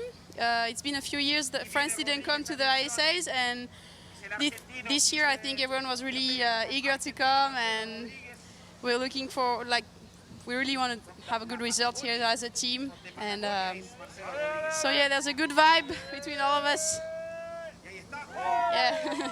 You see Mede up and down on that last wave. Now, you have a lot of World Tour experience, and right now we're in just a really exciting time with surfing now that it just got voted into the Olympics for 2020. What are your thoughts on that, on being able to represent your country and possibly winning Olympic gold? I'm super excited about it, and I'm a huge sports fan, and I've always watched the Olympics since I was really young, and yeah, it's a dream for, I think, an athlete to represent their country in the Olympics, and I think it's a very exciting time for surfing, and I'm sure we'll be all fighting hard to get a spot, and it's still in 4 years, but it's super exciting for surfing for sure. Well, congratulations on putting together such a great team, and good luck to you. We'll see you surfing later today. Pauline, as well as Justine Dupont, representing Team France. We'll send it back to you guys in the booth. Thank you, Jody, for all that insight there with Pauline Adu, and that's amazing because France, who brings such an incredibly stacked team, the same team that they went to a juniors event with, the exact same, cast of amazing athletes. Well, there was Mehdi Verminati, but back to that thought, they elected not to come to the ISA World Games for a few years, and so they find themselves, although they have such a powerfully stacked team, the lowest seed. So they continually have to go up against the highest seeded teams that have come year after year. And so when they are advancing through heats, they are virtually surfing against the best of the best. So not an easy road for France. And it was also interesting how a replay here we have white, Nomar McGonigal. Well, yeah, McGonigal scored this right-hander during the interview. Started off with that nice off the lip, little medium turn there, and then ended with another crash. So Nomar solidifying himself in there. But, we saw many Vermaarde do that Air 360 during the interview, and he scored himself a 6.07. Well, he couldn't have done that on better cue while the French interview was going on, right? Yeah. He just punctuated it. And, naturally we saw some huge scores from him yesterday. So looking like the sandbar is, causing the waves to run a little bit short. We saw that wave line up down the beach, but it looked a little too long, so he opted for the one big maneuver, and I have to say it paid off anyway. Well, while we have this tiny break in the action that is so riveting and it never stops, we are at the 2016 INS ISA World Surfing Games here on this wave-rich bit of the Pacific Ocean, Costa Rica's own Playa Jaco, and we have a whole bunch of wonderful sponsors that support this event. It is presented by the INS, and it is supported by the Federación de Surf de Costa Rica, RPM TV, Hyundai, Credomatic, Colby, Hotel Amapola, New Era, and the media partners are Surfline, Surfosa Magazine, Pasión Extrema, Surfers Village, Siete Mares Magazine, and Tuanex Magazine. So thank you to all these great sponsors that get involved and back what the ISA is doing globally. No doubt they see the vision that Fernando Aguirre has pushed forward to getting this into the Olympics. And, that plays right into, Mike, I was reading a kind of a whole list of the pedigree of surfing action that has come through this event over the years. But up and riding, Nomar McGonigal, Costa Rica's own, in the white, up and down, like you said, that tide has maybe played a little havoc Well, not just the tide. It looks like we're getting a little crumble off the wind now, too. So Neymar was unable to negotiate that one. But here we go. The Frenchman straight up and down. Mede Vermade starting off with a bang. This wave's just dying out, though. So another one maneuver wave. Really good maneuver, though. So it could rival that 4.5. And it was a set wave. So you got to look at that aspect. But still plenty of time in this heat for Dylan Southworth has really yet to get his cause going. I mean, we've seen such good rides from that man in the previous heats. So don't count him out. And Marcelo Rodriguez, he's surfing with some authority.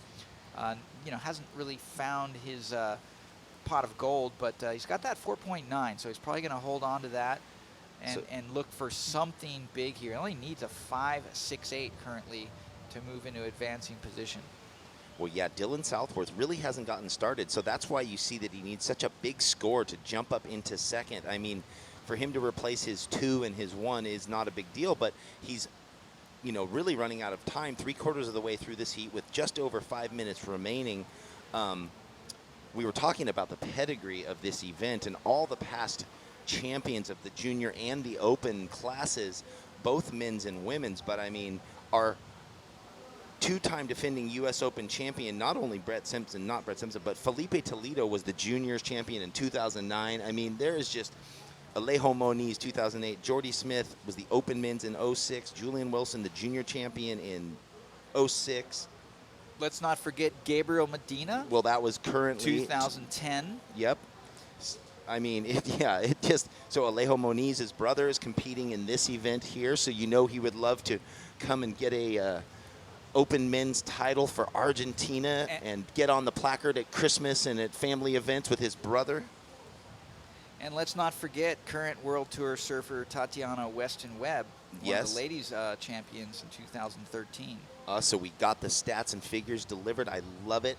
And in this heat right now, Noam Armaganago in the white with 4 minutes remaining sits in the lead with a 6.43 and a 5.0. Mehdi Vermenadi from France in the red with a 6.7, 6.07, and a 4.5. And I have a slight correction. Tatiana Weston Webb didn't win the World Surfing Games in 2013. She won the World Junior Surfing Games in 2013 and in 2014. Double whammy. So back to back. That is not an easy task to do, especially, because of the format of this event, which has, the winner's bracket. And then if you do get third or fourth in a heat, you then have to go through that many more heats in the Reprecharge class. And Jody Nelson was telling me earlier when the women lose, instead of going through 4 heats continuing on, if you don't lose toward the final rounds, you have to go in and have 9 heats surfed to make the final of the women. So it's incredibly difficult, and especially in these conditions of heat, the tropical humidity, there's a lot that goes into the preparation when you're going to surf that many heats in an event like this. And so here we are, Noam Armaganago in first in the white, Mehdi Vermenadi in red in second, Marcelo Rodriguez, who has had brilliant surfing on the waves so far, just looking to better that 4.50. He actually needs a 5.68 to get up in the lead. He currently holds first priority, Mike. So if you're Marcelo Rodriguez from Argentina with 2.5 minutes remaining with first priority, only needing a 5.68, you know what you're looking for, I'm assuming.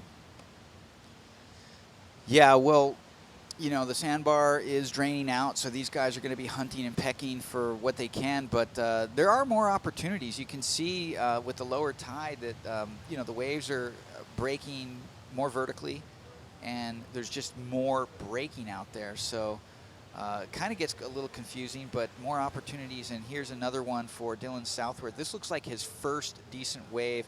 Little bit shaky there on that Air 360, but getting the job done, so that's definitely going to register as his highest score and may put him in contention here in the last 2 minutes. And we'll see what Marcelo Rodriguez got going on that wave before it clicked to it, I'm sure.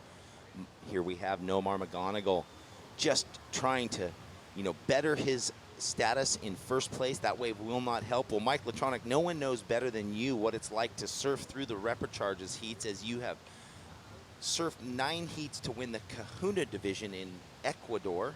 and I'm not sure what year that was, but you hit the repecharge heats in round 4. So no stranger to surfing a lot of heats to your victory there.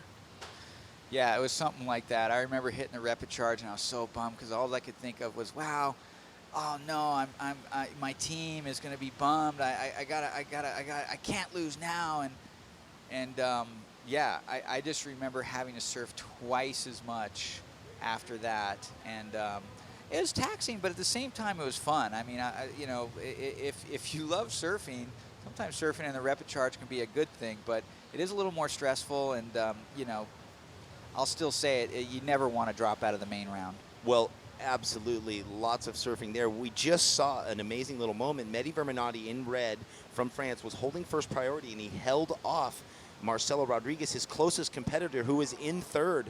And now, will this be the wave Marcelo Rodriguez needs from Argentina to take over second position from Mehdi from France? We will see. So he gambled, he used the priority, and right behind it, because it's close interval swell, Marcelo Rodriguez got an opportunity. We will let you know as this is into the dying 15 seconds of heat number 8,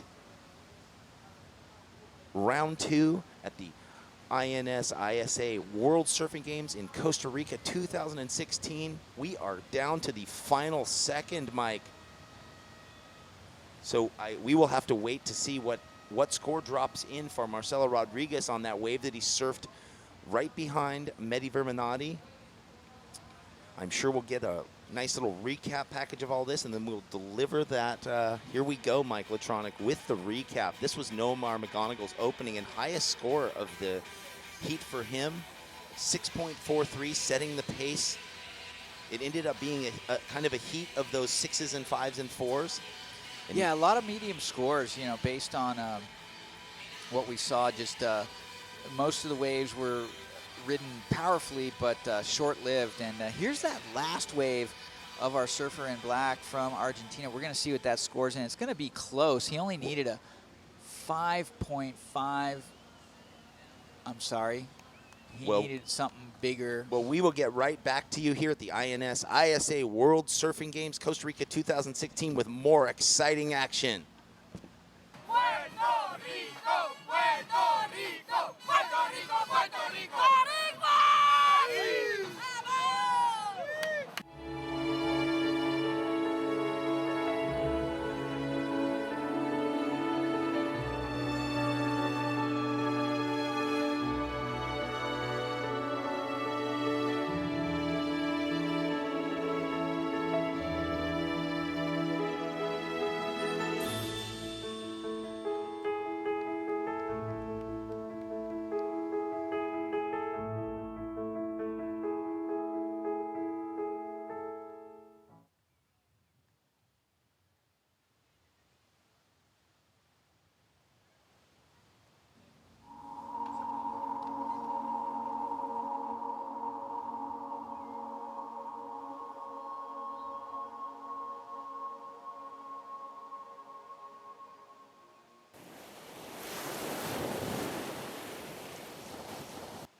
Welcome back to beautiful Costa Rica. You're watching the 2016 INS ISA World Surfing Games live from Playa Jaco on the Pacific side of the Costa Rican coast. A lot of great fishing out here. We had some seafood last night, having some local shrimp that was caught south of us, and it was a great meal. So lots of great things to do in Costa Rica, like surfing. And let's get into round number 2.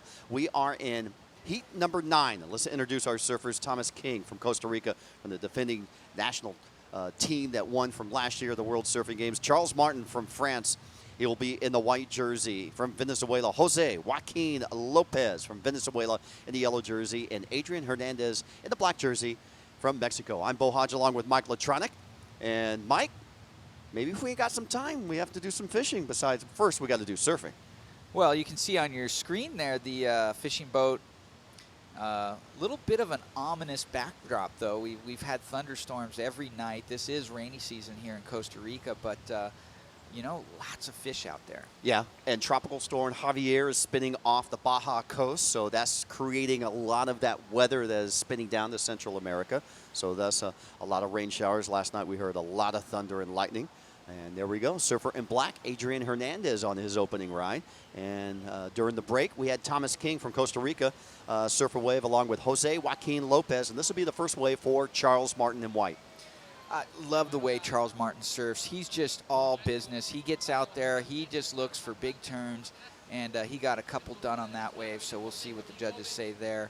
Meanwhile, this is Jose Lopez from Venezuela, looking snappy, throwing some spray.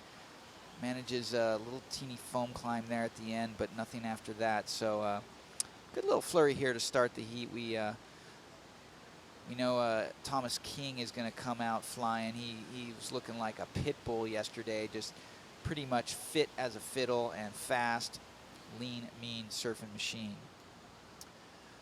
Well, Thomas is part of that Costa Rican team. You can see him in the red jersey. There's the ominous clouds. We had rain showers earlier this morning. Again, Tropical Storm Javier off the Baja coast. Not a full hurricane, just below hurricane status, but still producing a lot of weather up through the Mexican Gulf area. Also threatening Baja as it's heading towards there, so they're going to get some. And maybe we'll get a swell. Maybe we'll get like a northwestern spin off that later in the week. We'll have to check with Surfline, our official forecaster here at the INS ISA World Surfing Games. Scores now locked in. First wave for Thomas King, a 5.33. First wave for Charles Martin, a 3.5. We're on standby for his second wave, a 7.9 through. Jose Joaquin Lopez comes in with a 2.43, and we're on standby for his third wave score. And as we wait for those wave scores, let's go down to Jeff down on the beach. Nomar McGonigal, Costa Rica's own. I mean, it must be incredible to come out of a heat like that. It was kind of a mid-range score affair, but you opened up strong. And how does this feel to get through now your second heat of the event so far? Yeah, definitely. The conditions are really challenging, but yeah, it was a really tight heat. Everybody surfs real well in that heat. And yeah, I'm just stoked to make another heat in the main round. That's always just kind of my strategy, to try not to fall into the repos. You get to, you know, rest and assess the conditions. Usually you get to surf better conditions. So yeah, stoked so far, and just hope we can get everybody else through their heats today on the team, and yeah, move on to tomorrow. And so you really have to put it on the team, because being a, defending champion right here, you could let that pressure get to you. I'm sure the papers and the TV and everything must be going off. I didn't get a look at them, but did you see any of that press? There must be a lot around you guys at this event right now. Yeah, the support we have here in Costa Rica is incredible, especially, after being world champions last year. It really impulsed the country. And yeah, today's Monday, and it was a little raining earlier, so it's a little bit slower, but yesterday was hectic. It was, something we'd never experienced before. We always have a lot of support online when we're traveling around doing the QS and stuff, but just to come here and see it in real life is pretty special. So this weekend coming could be like bigger than you've ever seen. Yeah, this weekend's probably going to be like something like the US Open or like the CT at Rio, just crazy. So yeah, we're just going to try to put those nerves behind us and just try to make everybody really happy and try to defend our gold. That's our goal. All right, well, thank you, Nomar. Great heat. Good luck. Cheers. Back to you guys.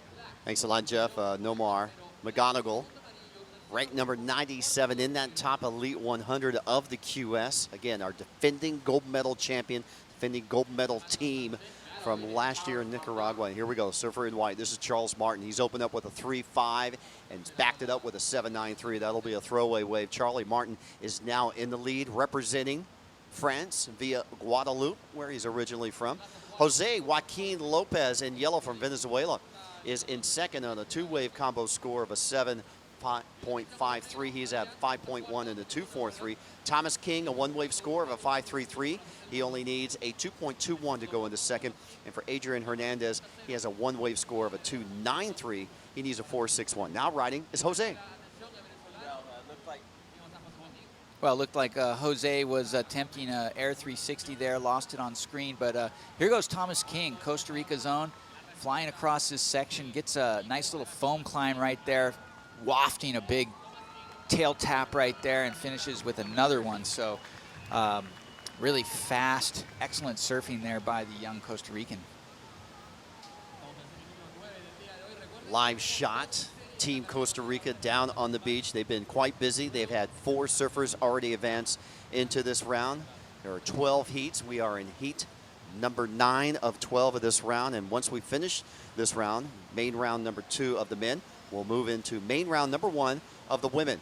And they'll first go here at Costa Rica on their qualifying rounds. Surfer in black, that's Adrian Hernandez from Mexico. So scores coming in possibly better than the 5.33 for Thomas King in red. Yeah, I think so, Bo. I mean, he surfed that wave to its potential and managed to fit in quite a few turns into a short area. That one big maneuver in the middle really accentuated that. I mean, I'm thinking it's going to be a little better than a mid-range, or if it is a mid-range, it's going to be a solid mid-range score. Scores now locked in at a 6.0, so Thomas King is in second place, solidifying. He's only 0.1 down from Charles Martin. Charles Martin has 11.43 two-wave total. Thomas King has 11.33. Charlie Martin's got a 7.93 high and a 3.5 low. So that puts the real good pressure down on third and fourth. Jose Joaquin Lopez out of Venezuela now needing a score of a 6.24 to go into the top 2. And Adrian Hernandez, he scored a 4.27, his best wave so far in this last ride, but needs a 7-pointer. He needs a 7.07 to go into second place. Time check, 11 minutes, 39 seconds remaining in this heat. Well, there we see red, that's Thomas King out in the lineup. He's got second priority. And here's our surfer with first priority, throwing a nice, stylish tail rotation right there. Unfortunately, unable to get the closeout re-entry, but that one maneuver is going to replace his 2.43 for sure. It might even rival that 5 he's got on his score line. So nice air rotation on that one.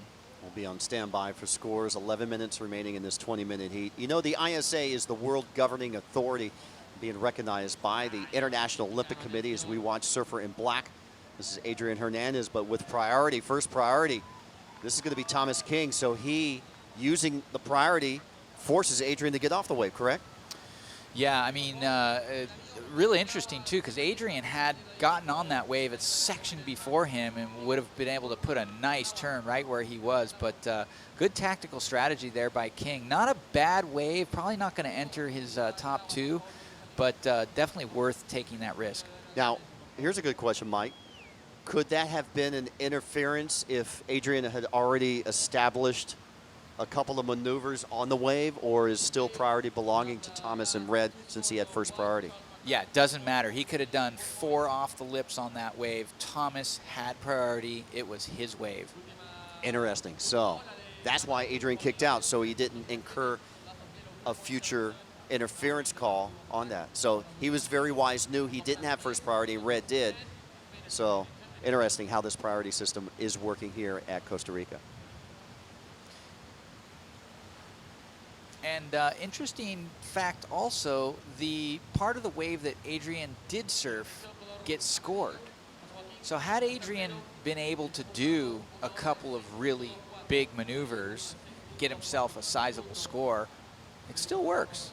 You just got to get out of the way and make sure you don't interfere when the surfer with priority takes possession of the wave. There's Team Japan, Hiroto Arai, coming up in heat number 10. He'll be up against Miguel Tudela, Kevin Schultz, and Santiago Muniz. A very stacked heat, one of the most stacked heats in this second round. We're talking about the ISA, as it is the world governing authority being recognized by the IOC, the International Olympic Committee, for the sport of surfing and all other wave riding activities. The ISA mission is to create a better world through surfing. And how did they do that? Like competitions like the ISA World Surfing Games here in Costa Rica, the ISA World Junior Surfing Championships coming up in the Azores, the World Adaptive Surfing Championships coming up at La Jolla Shores in December, and the World Bodyboarding Championships coming up in Chile also in December, and the World SUP and Paddleboard World Championships coming up in Fiji in November. They also develop national federations around the world. There's almost 200 national federations of surfing around the world organized by the ISA and recognized by the IOC. And the Pursuit to Extreme, well, just 5 days ago, it was recognized, and surfing coming into the Olympics as we see Nomar McGonigal walking away from the competition area. And most exciting, programs, certifications, surf instructing, judging, adapted surfing schools, international surfing schools, and the scholarships that the ISA produces for surfers under 18. If you want more information on how you or someone that you know could apply for one of these scholarships, go to isasurfing.org and apply, because the ISA is giving away thousands of dollars in scholarships for our junior surfers. Yeah, a wonderful way to reward good academics.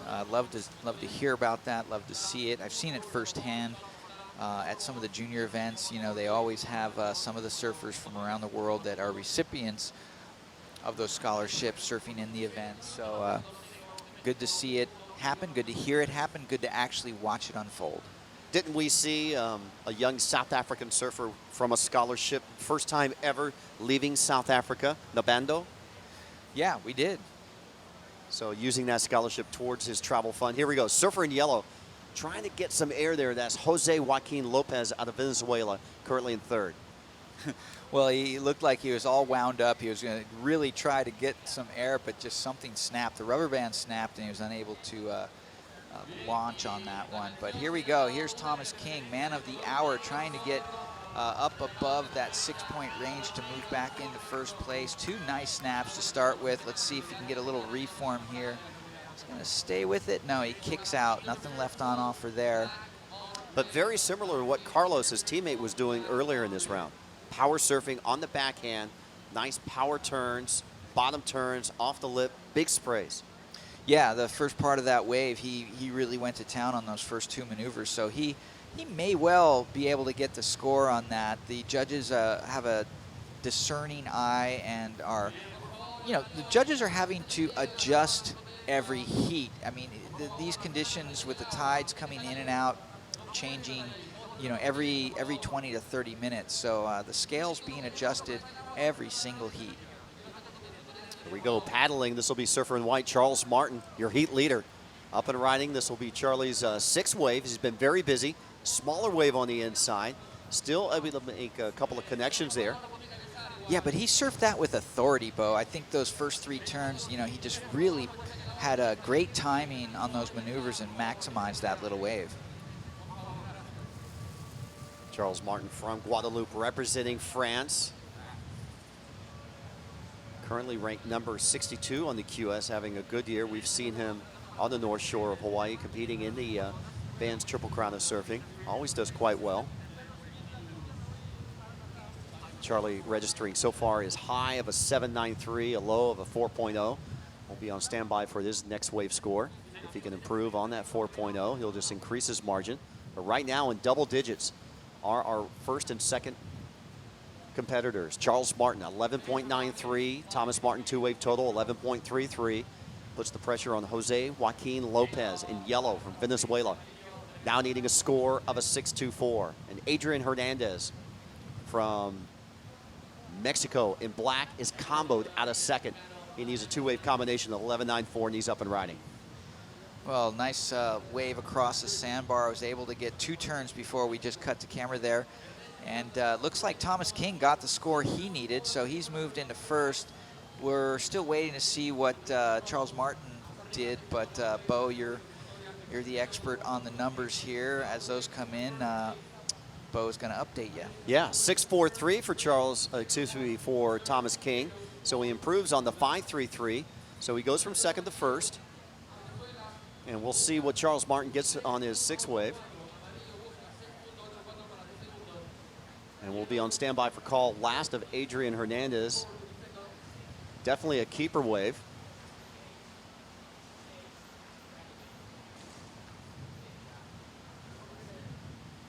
Time remaining in this heat, 3 minutes, 50 seconds. Heat 9, round 2 of the men's second round. This is main round, 20-minute heats, 12 wave max, top two waves for the final score. Top two elevate themselves into round number 3, and Charles Martin has just regained the lead. So they've been shuffling at 6.6, smaller wave, but Mike, you described it well. Very good maneuvers on that ride. Yeah, I mean, he stamped those maneuvers with authority. I think his timing was excellent.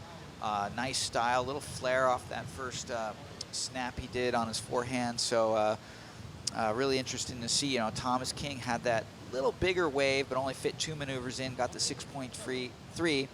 Charles Martin, a little smaller wave, 3 maneuvers, 6.6. So Martin in first, King in second, Lopez in yellow in third from Venezuela. Lopez with first priority, now needing a score of a 7.34. And for Adrian Hernandez, his last wave, one of his 2 keepers, a 3.37. Here we go, paddling, Charles Martin. Well, Charles Martin dealing with some pretty big chops there on the takeoff. Manages a nice, smooth cutback, transitions into a vertical off the lip, throws another good tail waft there. Tries to finish with a little more of a tricky turn, comes unstuck. I think he was working on he may well even eclipse that 6.6 with the maneuvers he did, but finishing with that fall off. We're seeing more of a side shore wind, a southerly flow coming in here on the beach and creating some more chop. And of course, the surfers who like to go through the air like to use that wind to their advantage. 2 minutes remaining.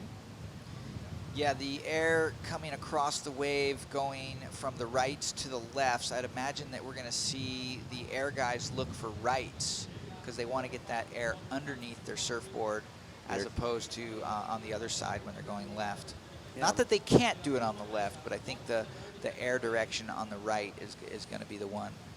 A little bit southwesterly wind there, so a little bit more side onshore, but still definitely playing a factor from this morning's condition. Digging into this wave, here we go, Jose Joaquin Lopez.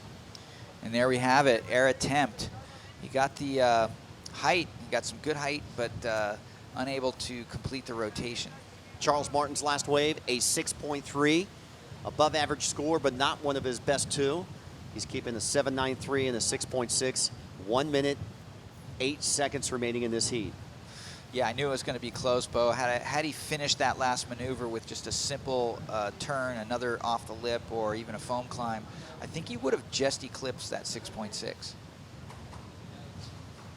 So just under a minute to go. Heat number 9, round number 2. You're watching the ISA World Surfing Games live from Playa Jaco on Costa Rica. This is our second day, Monday. Still 6 more days of competition as we work our way towards the weekend. Forecast of a southwesterly bump forecasted for this weekend for our final couple of days, and we may even get some remnants of Tropical Storm Javier up the coast. 20 seconds remaining. Well, if my instinct serves me correctly, yes, Thomas King was paddling for that wave. He had priority. Unfortunately for yellow, he was unable to take advantage of that last wave, so Thomas King effectively holding down second position. Good tactical surfing. Sound of the horn rounds out heat number 9, round number 2, and it was the King-Martin show, or the Martin-King show. They kept jockeying back and forth. They were dominating in this heat in the double-digit range. In the final tally on the horn, it was Charles Martin in first, Thomas King second, Jose Joaquin Lopez third, Adrian Hernandez fourth, and began with Charles Martin with a 7.93. Yeah, just a solid display of surfing from the Frenchman. You know, no extras, no flash, no flare. He just likes to get down to business and do it with solid surfing. Thomas King, solid as well, maybe a little more flare, but this was that 6.6 where he just hit it right every time, made maximum use out of that little wave. And here's Thomas King's second good wave, 2 nice maneuvers. Had this wave lined up with a third maneuver, this would have been a big score, but great surfing from both Team Costa Rica and France. Stick around, more exciting live action from Costa Rica. You're watching the ISA World Surfing Games from Playa Jaco. Coming up next, heat number 10, stay tuned.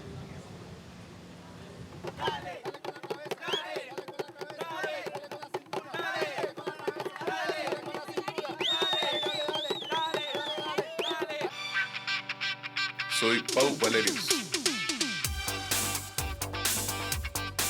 Cookie in the mountains.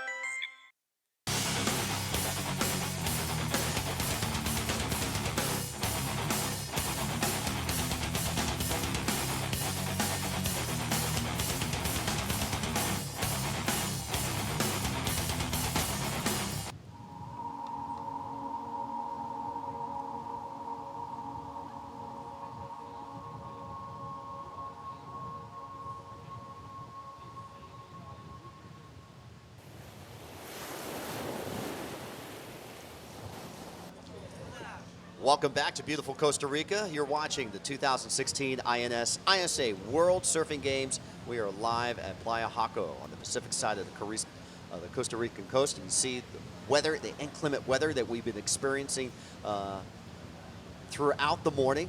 More rain coming down at the competition site and people taking shelter. Yesterday, Jody, we had about 50,000 people on the beaches for a Sunday, and I hear next week Sunday is Mother's Day weekend, pretty much a national holiday in Jaco. They could be expecting crowds of 300,000. Thus, the vast array of stands and facility and the infrastructure that Costa Rica has set aside. They are waiting for a huge, big event coming up. And we have not started yet with heat number 10. Judges are on standby right now. In fact, they may be waiting for the weather, the squall to pass, because visuals are very important for the judging tower to be able to see the competitors. I know in the past at Sunset Beach, it is quite a distance from the tower out to the lineup. Sometimes when squalls come in, they'll halt competition. They'll even stop a competition, you know. They'll blow the horn, they'll stop it until they can see, and then they'll restart it. At that point, they stopped it. So we have not started this heat, just to let you know. But when I was looking at the grid last night at this heat, the most impressive surfers of this round are all in this heat. We got Miguel Tudela from Peru in red. We got Hiroto Arai from Japan. He's in the white. Kevin Schultz from the United States, the young American, in yellow. And Santiago Muniz in the black jersey. This is a very important heat, a very competitive heat. I think they're just waiting for the right conditions. We started a half an hour earlier today, so thus I think they have some time to play with. Yeah, definitely. I think right now we're going to catch up with Charlie Martin down there on the beach with Mike Latronic. Charlie Martin, gagné last heat. Okay, I'm not going to try the French, but Charlie, great surfing out there. I really enjoy I want to call it no frills, but it's just a solid approach. Get the business done. Yeah, I was stoked. I got 2 waves right away and met the heat, and yeah, made the job. It's pretty hard there. He moves a lot, so we pretty much want to get the job done. And I was stoked. Thomas is a good surfer. Costa Rica is all behind them, so it's good to get the first win. Yeah, Thomas was right on your heels at the end, but sort of with the last 5 minutes, you got that little right-hander, and you did 3 maneuvers with solid authority. What can you say in these kind of conditions that's going to make the difference in the heats coming up? I was, I think it's all about timing. So I did the first hit, and then I went down the bottom and I love surfing down the line on the rail. So in small wave it's harder, but I think when you do it good, it looks way better. So that's what all my point on my waves, try get down the line and get the speed off the top to keep going with the drive. And I think that's what I did on that ride. 2 good turns and hit it every time the right spot. So stoked. All right, in your native tongue, you want to say something to the folks back home and give a shout out? Je voudrais remercier tous les Français qui nous regardent, les Guadeloupéens aussi, bien sûr. Et merci de nous supporter. On est là, on est bien, on est solide. Continuez à regarder, ça vaut le coup. Super. Merci beaucoup. Thanks a lot, Mike. Congratulations, Charles Martin. Again, we have not started heat number 10. The inclement weather, it's not bothering this guy. He's out there. He's got his cooler. He's got his refreshments. He's got his sunscreen. I'm thinking the rain's probably feeling pretty good right about now. I mean, yeah. It's pretty hot and humid, out here in Costa Rica. But the rain's got to be a little refreshing. Well, I tell you what, let's talk about what happened just 5 days ago on August the 3rd in Rio de Janeiro, Brazil. The International Olympic Committee, all nations were voting in on the new sports because every host city of a sport gets to introduce new sports into the Olympics. Back in, I believe it was 2000 where the Sydney Olympics were, they introduced triathlon. At the Rio Olympics, they're introducing golf back into the games after over 100 years. So every host city gets to pick and every country gets to vote. And surfing was one of many sports I believe there were about 50 to 25 odd sports that were applying for inclusion for Tokyo coming up in 2020. And usually the host city picks about 2 sports to enter in. But this year, Tokyo is now incorporating 5 different sports. And one of them is surfing. Another one is skateboarding. Another one is rock climbing. Another one is karate. And the last one is baseball and softball, which was previously in earlier Olympics. That was voted out, now voted back in. And when surfing comes into the Tokyo Olympics coming up in 4 years from now, it'll be an introductory sport, and it'll be evaluated, and hopefully we'll see surfing continue its run in the Olympic spirit. So it will be an abbreviated sport. It'll be 20 countries inviting in male and female. It'll be a 2-day contest. I was understanding, getting more information from Fernando Aguirre and the ISA. It'll be a 16-day waiting period of a 2-day event. And the possible holding areas, it'll be either at Chiba, Japan, or a future wave pool. Now, I'll tell you what, Jody, right now, let's break to highlights from yesterday as we wait for this weather delay. You're going to watch highlights of yesterday's of the ISA World Surfing Games. We'll be right back after this.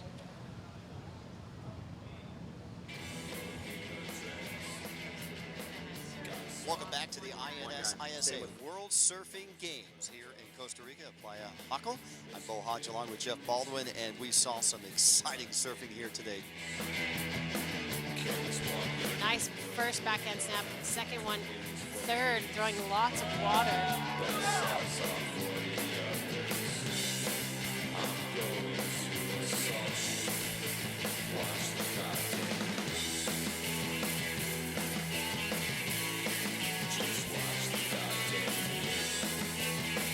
La verdad muy orgulloso de estar aquí en Costa Rica, en Playa Jaco, en este evento tan especial para mí. Es una buena experiencia, ya que a mi corta edad le he estado echando muchas ganas. Y el equipo de México es todo un equipo, ¿no? Venimos a ganar aquí a Costa Rica en el Mundial.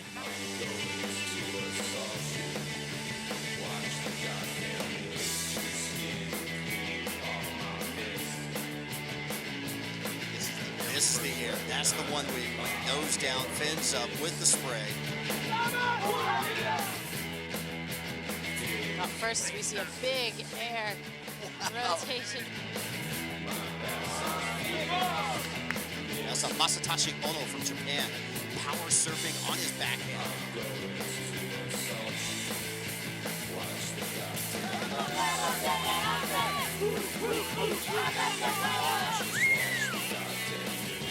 It's such a nice feeling, you know. I feel proud to represent my country, my people. It's been really good stay with my team here. I'm so happy to be here.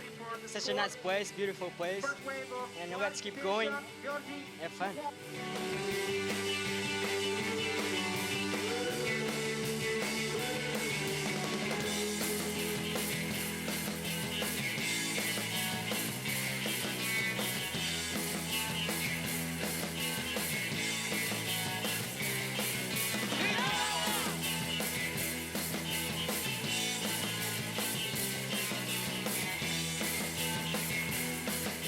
Thank you for watching the 2016 day number 1 of the ISA World Surfing Games. We'll be back here in Costa Rica tomorrow. Until then, adios.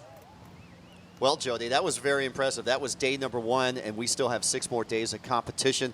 Of course, we had better weather yesterday. We had cleaner conditions in the morning. We had clean conditions this morning. We have on and off rain squalls coming through Playa Jaco. And I was talking with Marcos, the head judge up on the tower, the event organizer, and he was saying there could be a possibility of a weather delay with the low tide and with the rains, and that's what we are experiencing right now. The event is on hold.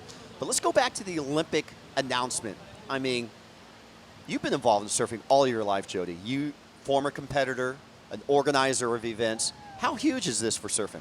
Oh, it's everything. I mean, the Olympics are the pinnacle of sports around the world, and to know that the sport of surfing is going to be, or is being recognized as authentic and real sport, you know, because these are athletes. They do train hard. They have coaches. They have mental coaches, physical coaches. It's no different than, the sports that have been in the Olympics over the years. So, I mean, to be alive during this moment of history for our sport is huge. And just to see, talking with Pauline Adu earlier today, to see that hope. She's still young, knowing that the Olympics is 4 years away, and there's a lot of details to unfold, and we'll have one female, one male from each event.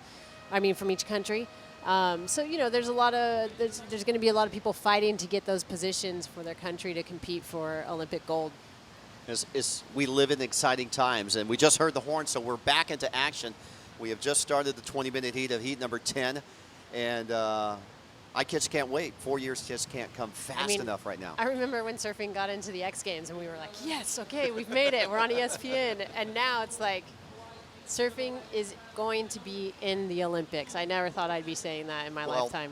1976 was the first year of the IPS, the first professional world tour, and Ian Kearns and Mark Richards and Rabbit Bartholomew and Michael Ho and Dane K. Aloha were all paving the way for professional surfing. And those guys were competing for low dollars and basically a T-shirt and, just enough travel money just to make their stay in whatever country they were traveling in at the time and make it to the next destination. Now, surfing is a multi-million-dollar conglomerate, and the WSL has really stepped up, and the ISA has been there promoting and putting on events for over 50 years, since 1964, and that's why the IOC has recognized the ISA as the governing body of surfing coming into the Olympics. Yeah, and this didn't happen overnight. Fernando Aguirre and the ISA has been working tirelessly. There's so many meetings and, so many events that Fernando has had to go to and, present his case. And he's done such a great job representing the sport of surfing. And, he's just a really incredible individual he's a historian of surfing. He loves hearing about, carrying forward those stories of Duke Kahanamoku and how important it was for him to get the surfing into the Olympics. And Fernando just carried that dream tirelessly over the years, and he's got to be so stoked right now. There's Miguel Tudela from Peru. He's stroking in, looking for his first ride, and he's up and riding. Goofy footer on his forehand, nice carving turn, gaining some speed, throws the air, spins the board, 360 with control. Beautiful ride, opening ride for Miguel Tudela. Yeah, so this heat, these four guys are used to seeing each other in jerseys. They all compete on the QS. A lot of them coming straight from the U.S. Open of Surfing back in Huntington Beach, California, which is a great training ground for Jaco Beach here.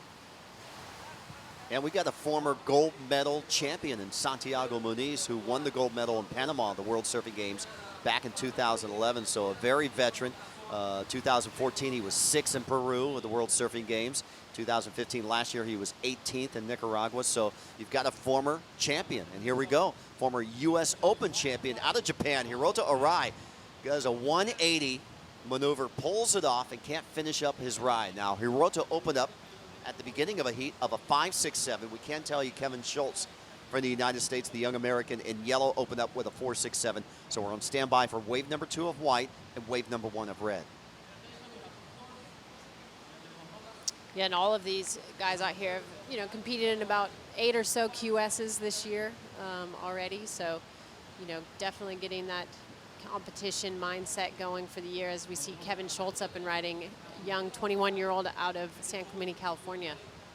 A couple of good carving turns and not able to make that last connection. Judges really want to see completion of ride there. They want to see the surfer kick out or end their wave and not fall off. So Kevin will regroup there. Miguel Tudela, a 6.33, Jody, a very impressive opening wave.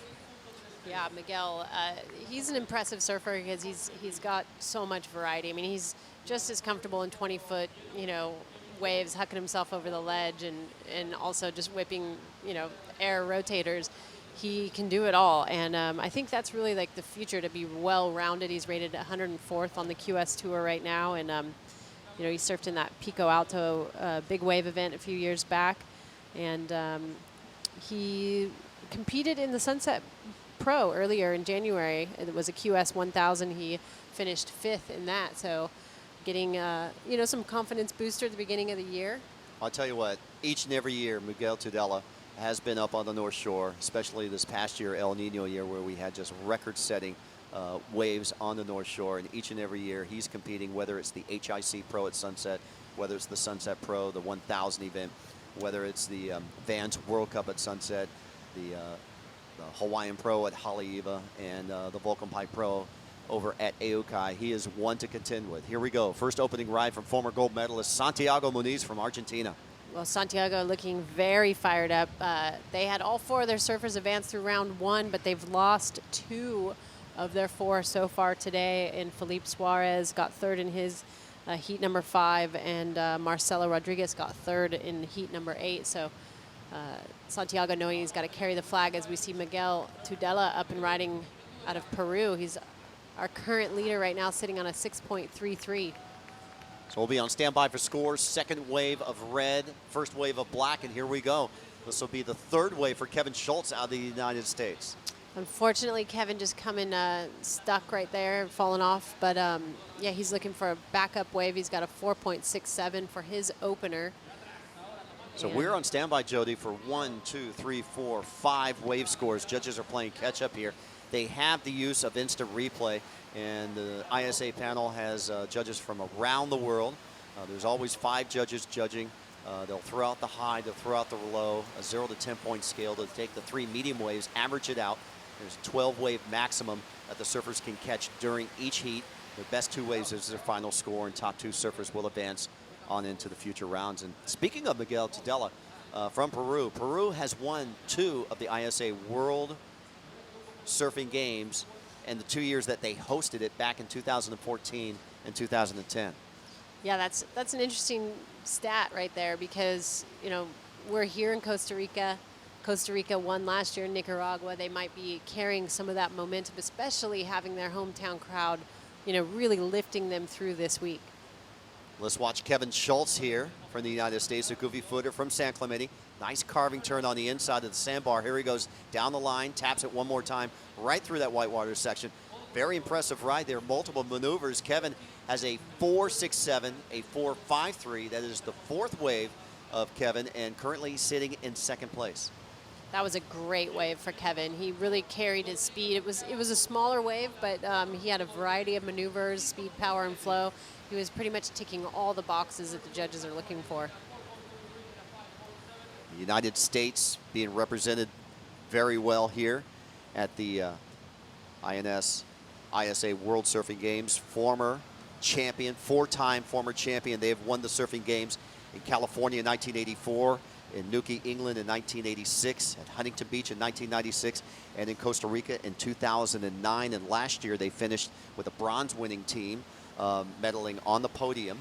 And the U.S. coming with another very strong, youthful, and veteran team this year. Returning gold medalist, Tia Blanco, leading for the ladies.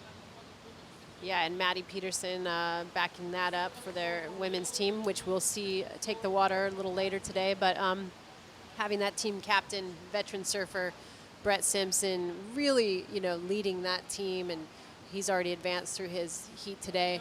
They've unfortunately lost 2 of their guys, Nolan Raposa and Colt Ward, to the repechage round, but you know, Kevin, we're still waiting for his last wave to drop, I believe. Yeah, just coming in now at a 3.77. Let's get you updated. In the lead, our Peruvian in red, Miguel Tudela. Combination scores of a 6.33 and a 5.1. And here we go. Kevin Schultz up and riding. This will be his 5th wave. Yeah, Kevin getting a nice first turn and vertical second turn. You know, I'm actually pretty surprised on that score, the 3.77. So judges obviously taking into account the set waves. You know, Kevin he surfed that last wave really, really well, but it wasn't a set wave, and they're obviously, or maybe they're still dropping. I'm not sure. Yeah, they're still scoring. So that was his 6th wave. So his 5th wave score not just in yet. He has a 4.67 and a 4.53, and that score previous now coming in, Jody, at a 4.2. So about the par of what he was surfing, just under par. And not quite there, but let's get you updated. Hiroto Arai from Japan is currently in 2nd, a 2-wave combination score of a 10.44. You break it down, he has a high of a 5.67 and a low of a 4.77. Santiago Muniz He has a 5.7 and a 4.23, very close. Only needs a 4.75 to go to second. And here is Hiroto up and riding. Yeah, Hiroto just coming unglued right there, but you know, nothing huge separates all of these surfers right now in this heat. The highest total is 11.43 with Miguel Tudela sitting on that 6.33 and a 5.10, and you know, Kevin Schultz in fourth, sitting on a total heat score of a 9.20. So still very, very close heat. Nobody really breaking away from the pack. We're on standby for more scores coming in here. So Santiago Muniz, former gold medalist, up and riding, throws the air with the reverse, unable to complete it. Former gold medalist back in 2011 in Panama. And Argentina, last year, sixth place team-wise. In 2014, they were on the podium for a team with a bronze medal. They were also fourth place in 2011, the year Santiago won his gold medal. They were in fourth place, taking a copper team. So Argentina, a very surf-rich history country, very talked to a lot of the Argentine surfers, big windsurfing. They're into sup racing. They have the Patagonia race down in the Southern Hemisphere each and every year. So a lot of great ocean sports here. Here we go. Santiago Muniz from Argentina. Yeah, Santiago getting about 4 turns on that wave and really able to get his fins free in a lot of those turns, as we see Kevin Schultz up and riding on his front hand coming unstuck there. Kevin looking to replace a 4.53. He needs a 5.78 to get himself up into that advancing position. Well, the United States already with one surfer into round number 3. That is Brett Simpson.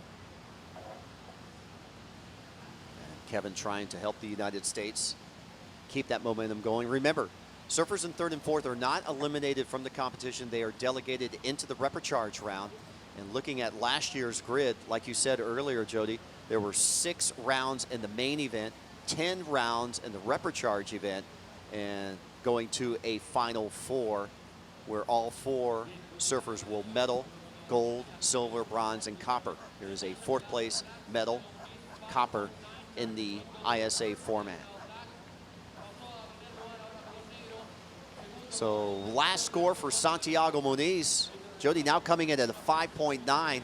You combo that with his second wave score of a 5.7. Santiago has now moved into the lead above Miguel Tudela. Miguel now needs a 5.28 to regain first, 11.6 to 11.43. 3 of our 4 surfers are in the double digits, and Kevin Schultz in 4th place is just 0.8 away from being in the double digits. He has a 9.2. So when we saw these 4 names in this heat, you knew they were competitive. It was going to be a tight heat, and it's showing to us right now. Yeah, definitely, as we see Miguel Tudela in red out of Peru, just getting a nice air reverse right there. And, you know, straight into another bottom turn and a couple more maneuvers here on the inside. And that's what the judges want to see. That shows that control, that variety of maneuvers. And, you know, he really mixed it up. So I'm sure he's going to get a great score on that one. The pure definition of speed, power, and flow was right there that the judges looked for. He had the speed, he had the power to go into that maneuver, and he had the flow to continue. He didn't lose his momentum into the combination of the next maneuvers. This is going to be an excellent score for Miguel Tudela. As we see Kevin Schultz fighting back, he's in that 4th position. Nice roundhouse cutback, getting a little hung up right there. Nice closeout maneuver there. Kind of gets his fins free as we see Santiago Muniz. Oh, big first turn for him. Straight into the lip for that vertical next turn, and a 3rd punctuation mark on that one. So that was a solidly surfed wave by Santiago Muniz, our current leader. Yeah, Miguel and Santiago are taking charge of this heat right now. So that's going to put the pressure on Hiroto and for Kevin to play catch up. Time check, 6 minutes, 10 seconds remaining. Still lots of time for these guys to get into the ball game. We've seen very close heats in this round. Heat number 3 earlier between 2nd and 3rd, advancing on into the main round and delegated into the repechage rounds. We saw Leandro Usana score 11.53, and Anthony Finnegan from Costa Rica 11.2, so 0.33 separating them. As here's Hiroto Arai carving up this turn. Boom, banks it right off the open face. Nice flow, throws the fin, spins it around, and completes the maneuver. So Hiroto answering back, needing a 5.77, but that could be boosted up by Santiago's and Miguel's last scores. They have not been registered. Well, the thing I liked about Hiroto's wave was it was a set wave, and he had a lot of speed. Was able to, get a few maneuvers in, critical maneuvers, and I think, we'll see how the judges react to that being a bigger wave compared to, some of the smaller waves that some of the guys have been taking. I mean, the conditions right now, it's 11:07. We're heading into a 1 foot low tide at 12:30 p.m. At 6:25 a.m., it was a 9 foot high tide, so an 8 foot difference of the tide, and then, that'll be coming back up after 12:30 from a 1 foot low to an 8.2 high at 6:42 p.m. So, the ocean's definitely changing a lot throughout the day, and these guys adjusting well to that. It seems like this heat is a bit of a transitional heat with that front that came through, and, we're getting close to that low tide. Here we go, taking a look. Kevin Schultz, second priority. Didn't pull down into that wave. Scores are coming in for our surfers. We'll update you once they're all locked in. We can tell you, previous wave of Miguel Tudela at 5.2. Previous wave of Santiago Muniz, a 6.37. So they have just pushed the margin. Muniz still in first, in black. You can see Kevin Schultz asking the beach announcer for an update. We'll tell the webcast that Miguel Tudela is in second place, needing a 5.82 to go into first, as we watch Hiroto Arai currently in third place, still awaiting a score, and now riding on his fifth wave. Well, he's riding that super confidently. He knows he's still waiting for his fourth wave score to drop, and, he's looking for a backup score. Santiago Muniz up and riding. This will be his sixth wave.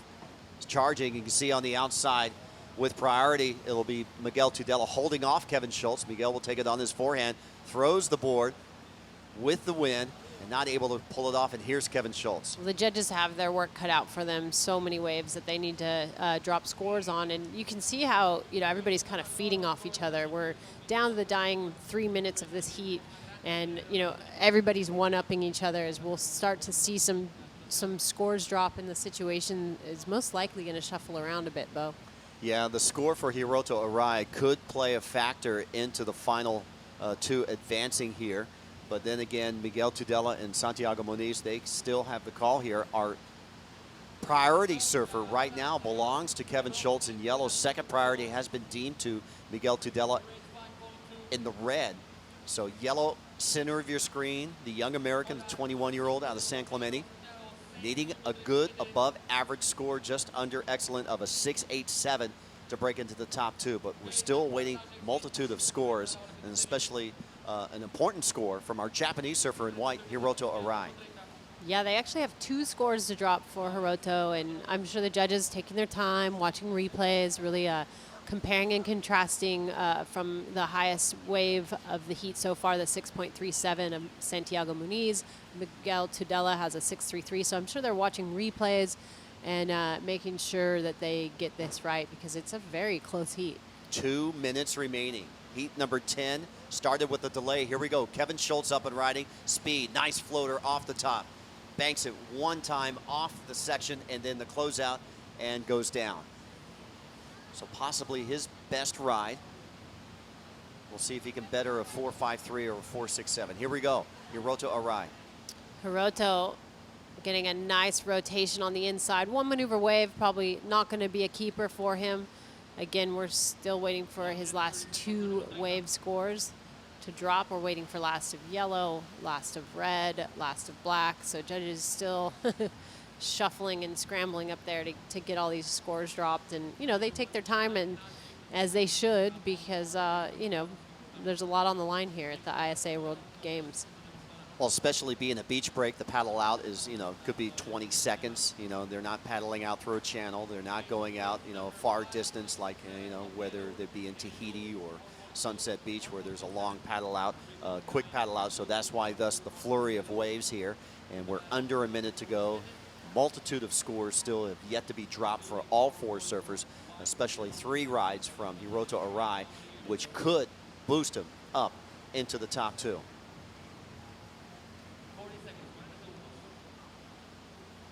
Just about 40 seconds remaining.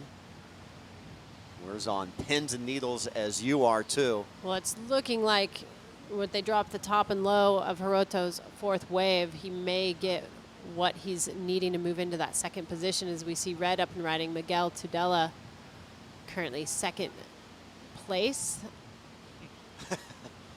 And on the outside, Kevin Schultz not giving up. He's still charging. Yeah, Kevin's caught a ton of waves in this heat. I'm sure his coach is going to, you know, walk away from this and, you know, reassess the performance, what mistakes were made or what could be done better moving on into his next round. Well, there's the sound of the horn, and this is not going to be done. I'm sure the judges are going to put this next heat on hold because they have to play catch up here. The judges are really, there's a multitude of scores, but what a heat. I mean, it really lived up to the seeding of this heat. That was not a boring heat. It was nonstop action. I mean, look how many waves. There was, you know, each surfer had minimum 7 waves per heat. So we just saw Hiroto's not last wave, his fourth wave drop. Yeah, 6.2. That's put him back into second place. Miguel Tudela still has a good above average scores yet to become in. He needs a 5.55 or better to regain second place. And as we wait for that, Jody, let's watch the recap. Begin with Miguel Tudela. Yeah, Miguel Tudela looked so solid out there. You know, high risk maneuvers, lots of speed. And Hiroto really came out of nowhere. He was patient, you know, speed, power, flow, variety of maneuvers. That's what the judges were looking for. But they were also really rewarding those set waves. You saw that with some of these waves like Santiago Muniz had, and as well as Miguel Tudela. Here's Santiago busting. I'm glued on that one. Low tide, a little difficult, but Hiroto, he came out of nowhere, got that 6.20, and that helped boost him into second position. We're still waiting for last of red to drop as we saw Kevin Schultz, unfortunately having not the best heat, but he stayed busy and got a lot of waves. Well, I tell you what, Miguel Tudela did get it at 6.47. It puts him in the first. We'll recap the results of this heat. Let's take a break right now. You're watching the INS-ISA World Surfing Games live from Playa Jaco in Costa Rica. Stay tuned for the results of this heat and the start of next heat. Stay tuned.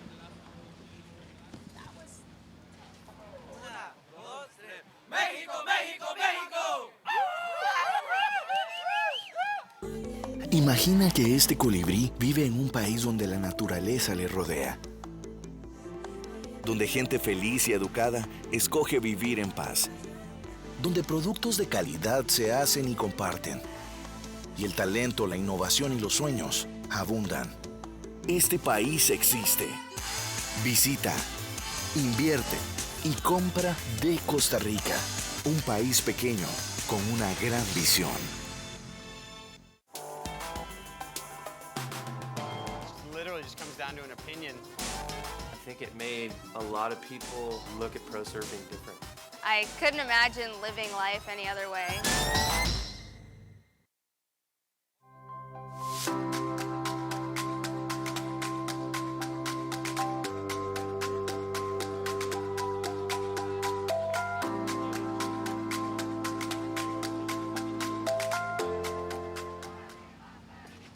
Well, here we are back at the INS-ISA World Surfing Games, Costa Rica 2016. We've got another amazing heat coming up for you in this round 2. Well, my earbud just went out there, Jody. I apologize. You don't need an earbud. You can hear yourself. When you lose it all. What an amazing heat. We're going to get into this next heat, and then we're going to. You're flustered from that last heat, just like the judges were. I am flustered from the last heat. We're going to get into this next heat right here. Well, that's the horn for the start of heat number 11. Pedro. In the main round number 2. Here we have in red Pedro Henrique from Portugal, Sean Foster out of Canada in the white, Rafael Pereira from Venezuela in the yellow, and Jefferson Tascon from Colombia in the black. So that last heat just set a whole new standard. That was progressive surfing across the board from the 3 surfers, Jody. I mean, well, all 4 surfers were in double digits. Santiago Muniz coming away with the win with that 14.54 heat total. Miguel Tudela in red out of Peru got second with a 12.80. Hiroto Arai out of Japan in the white jersey got 11.87. And Kevin Schultz in yellow out of Team USA, he really put some waves together at the end of that heat, coming out with a 11.34 as we see the current heat up and riding. This is Team Venezuela, Rafael Pereira. And this is where he just started off, where he left off yesterday with that great comeback score. So we've seen other members of his team making it through the round so far. And yeah, boy, I was down on the beach with the USA team during that break, kind of sitting there absorbing their anticipation and their nerves as young Kevin Scholes was out in the water, and he kind of had a bunch of 4s in a row, and they knew he needed something better, and he got his opportunity and sort of came unglued on, you know, one of the set wave lefts that he had, unfortunately. And yeah, what were the thoughts on Team USA down there? Because I mean, Kevin surfed really well. It seemed like the judges were rewarding size of wave. They weren't, and that's what they were wondering, because he kept being in the position for these smaller, you know, like although the waves were drained out, so they had steep faces, they were waist to knee-high waves for him. But here we have Sean Foster out of Canada just opening up, getting the feel of his board on the first wave in the minutes that just opened this heat. Yeah, they were waiting for him to get that set, and a few times he was just out of position or someone else had the priority and got the wave. So they were on pins and needles, to say the least. Brett Simpson just championing the whole thing. He was screaming louder than anybody on the whole roster down there. It was exciting to see him, and he was trying to pick up all the coaches and the whole team, saying, let's just scream, let's pretend we're in France, let's just cheer for everything. Yeah, so Brett really behind the cause. But at the same token, the other 3 surfers were just everywhere you look. Santiago Muniz was going to the air. Hiroto Arai was surfing brilliantly. As we see yellow up and riding, Rafael Pereira out of Venezuela coming unglued there. Right now, Sean Forster out of Canada in the white has 2 waves under his belt with a 4.50 opener and a 2.33 backup score as we see him up and riding again. Well, yeah, way to start off the heat really quickly for him. I don't know if we saw the 4.5. We might get that in a little later down the heat, but here we see Jefferson Tascon from Colombia getting himself on the board and into the action. It seems like he was the only rider that hadn't surfed yet, Jody. Yeah, definitely flustered from that last heat. It was just so much excitement. It was like a little mini final, and we've had a few heats like that, but each time another surfer upped the ante, someone would answer back. Yeah, definitely. And you know, back to this heat, Sean Forster out of Canada in the lead. He's actually lives here in Santa Teresa, Costa Rica. He's just 20 years old. So, you know, he's home. This is home for him as we see red up and riding out of Portugal, Pedro Henrique. Well, he looks like he has an epoxy board or something, because some certain boards just look like they're flowing on top of the water easier than others, and his definitely had that real bright white look. Looks like it's working real well for him, although it's a short wave. So Pedro Henrique from Portugal in the red with a 3.67, and we will get you to that score in a minute here at the 2016 INS ISA World Surfing Games. Beautiful Playa Jaco, Costa Rica. Rafael Pereira from Venezuela just scraps into that one with a nice big opening turn, Jody, and punctuates that. What do you think? Yeah, those were 2 solid turns. He got vertical in that first turn, backed it up with another solid backhand hit there. So, you know, it's interesting. We're getting closer to that low tide mark, which is at 12:30. So just an hour and 10 minutes away. It'll be that 1 foot low tide. It's been dropping since 6:25 a.m. this morning from a 9 foot high tide as we see Pedro Henrique from Portugal up and riding. Boy, isn't he finding these little, this is his longest wave of the heat so far, but virtually going over that long flat spot, maintaining the speed, looking for throwing away that 1.13, which no doubt he's done there. And on the left, we see Black up and riding. Yesterday, I was so impressed with this gentleman's style.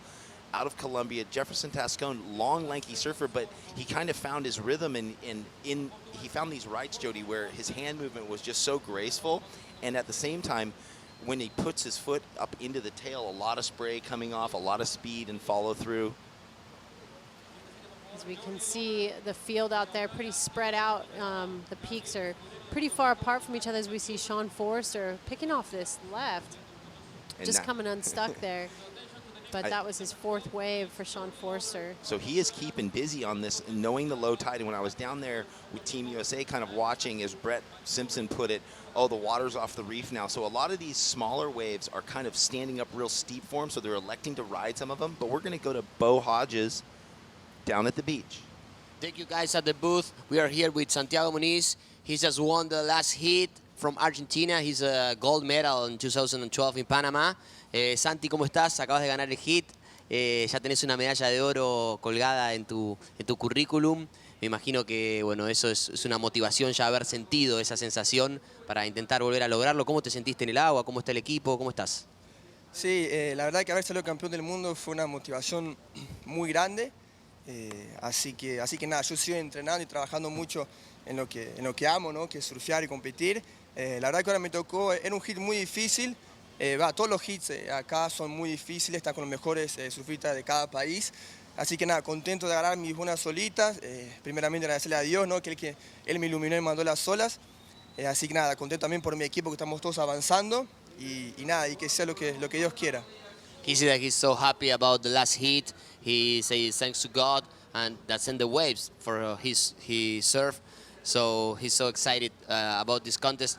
Contanos un poquito cómo viene el equipo, un equipo sólido, con varios chicos que ya están experimentados, como Marce, como Lele, también con la participación de Felo, que estuvo en varios juniors. ¿Cómo está ese equipo? El equipo está, la verdad, que muy bien, estamos muy fuertes. Yo creo que vamos a tener un gran resultado de nuevo y si Dios quiere representar a Argentina de la mejor manera posible. El equipo está contento, estamos tranquilos, estamos muy cómodos también, que eso nos ayuda muchísimo a toda la parte del cuerpo, para, ¿no? Que en nuestro trabajo usamos el cuerpo. Así que nada, estamos todos muy contentos, muy firmes en nuestras decisiones, en lo que queremos. Así que nada, Dios nos ilumina de arriba y nosotros hacemos el trabajo acá en la tierra. Muy bueno. ¿Y qué se siente estar con tu papá, ¿no? Que Rubén es una persona realmente muy carismática. Yo los veo, la relación que tienen ustedes. Yo tengo un hijo también y verlo desde afuera, una relación donde hay mucho amor, ¿no? Donde predomina el amor, creo que eso sobre todo. Y bueno, se nota en el agua la motivación y el espíritu que tienen todos ustedes. Claro, tener a mi papá acá con nosotros es increíble.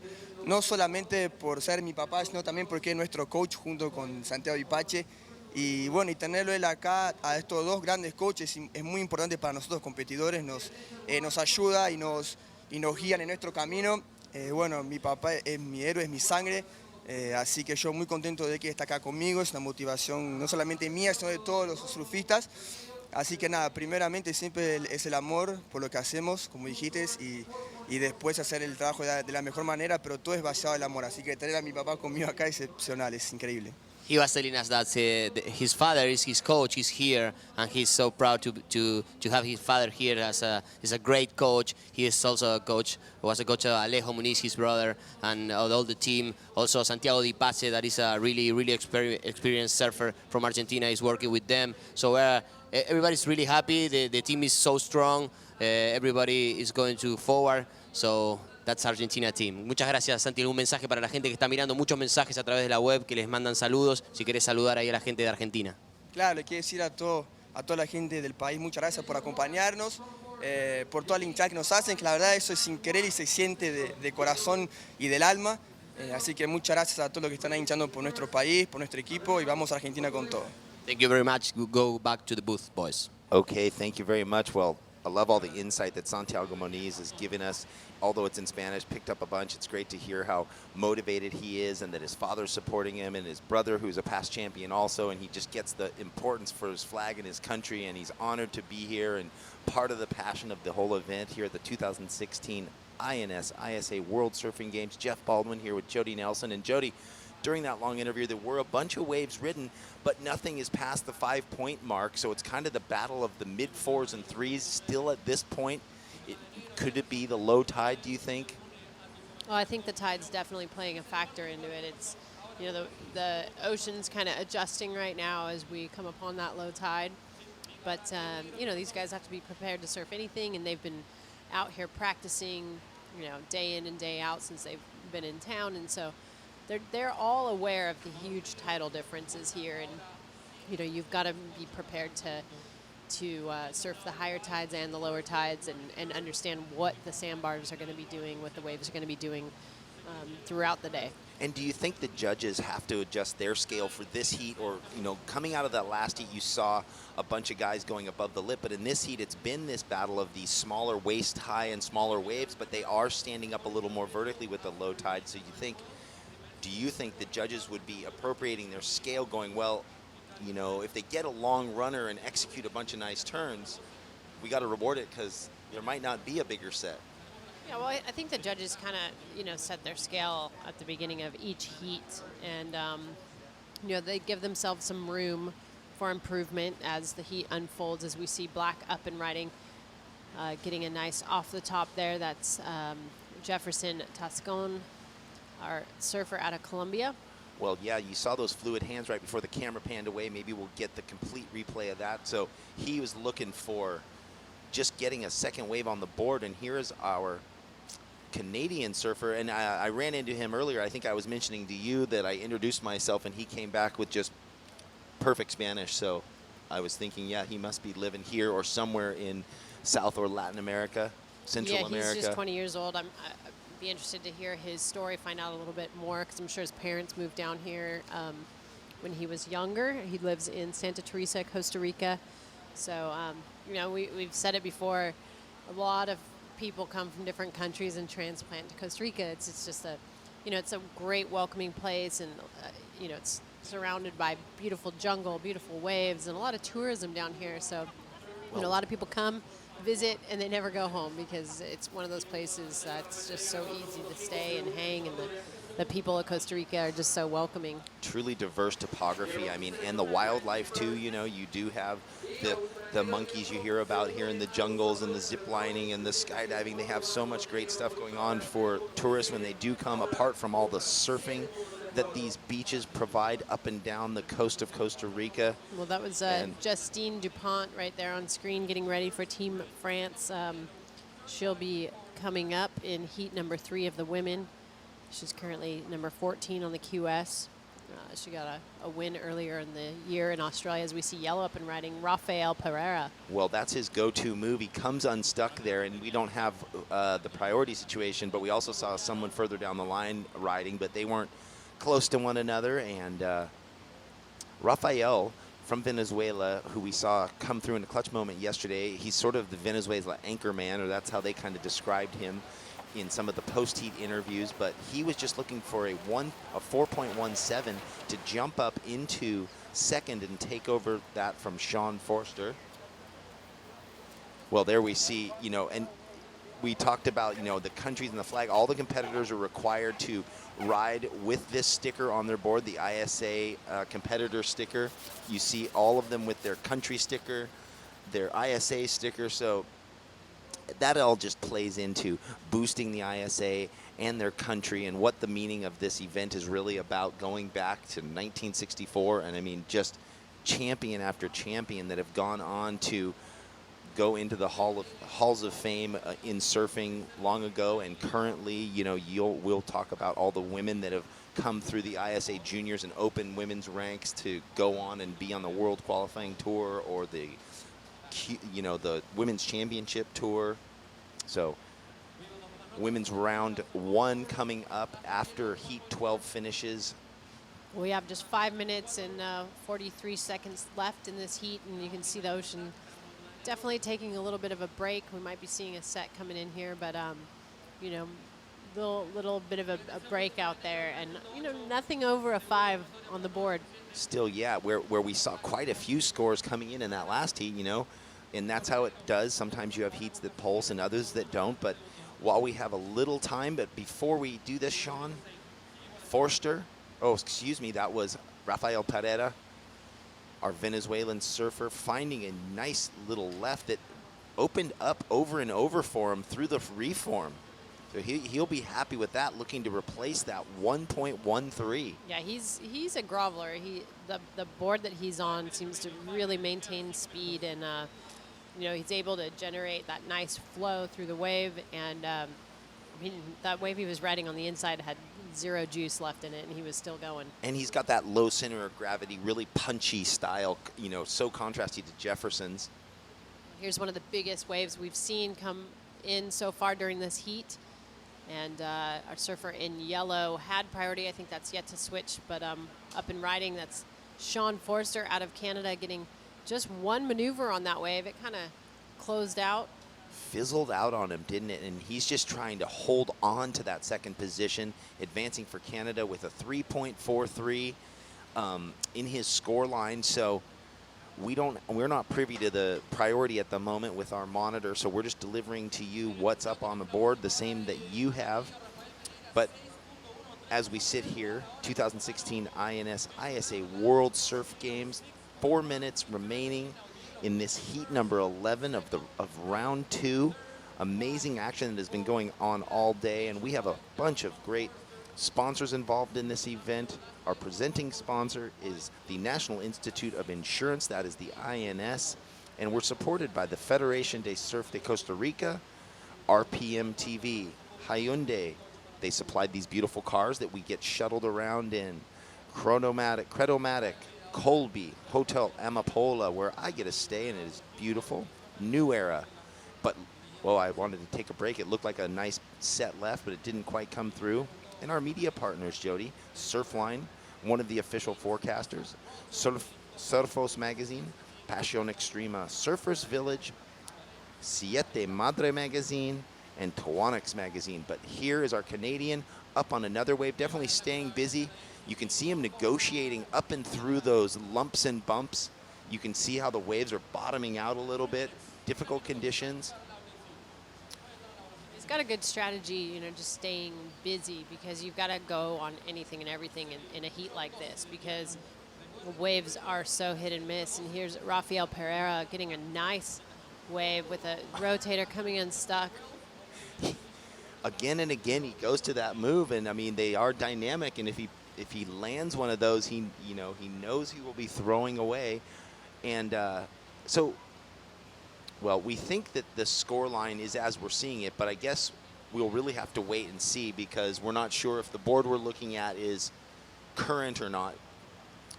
We see the different boats in the safety craft out the back, keeping all of our surfers safe.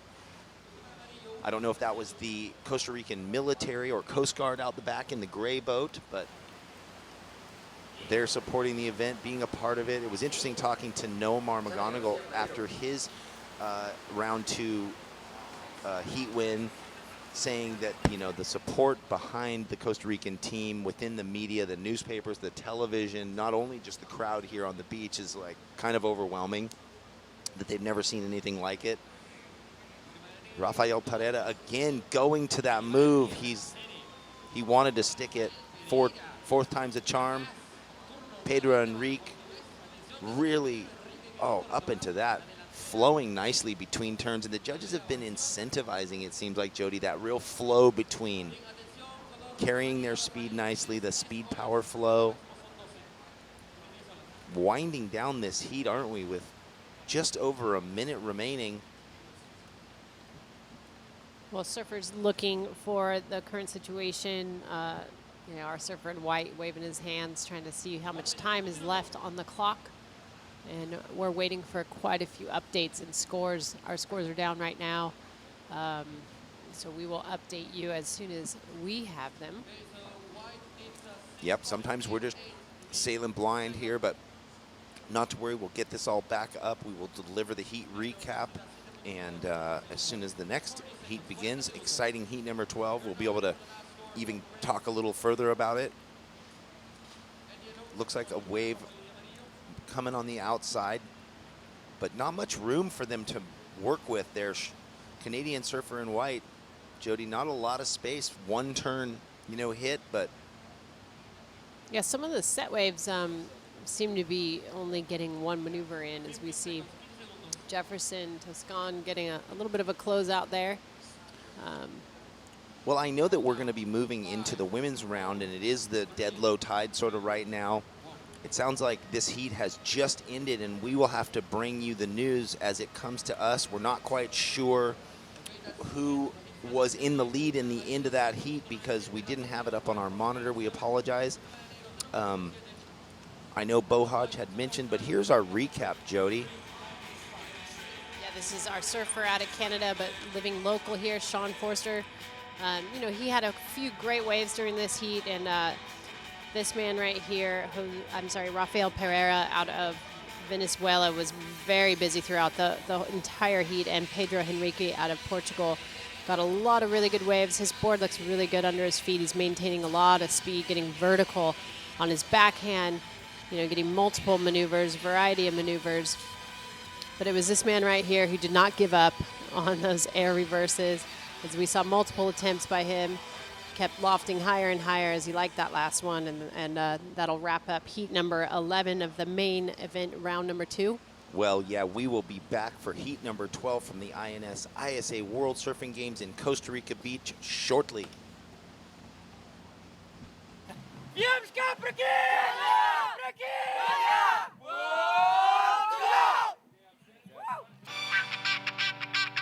Soy bicibarista.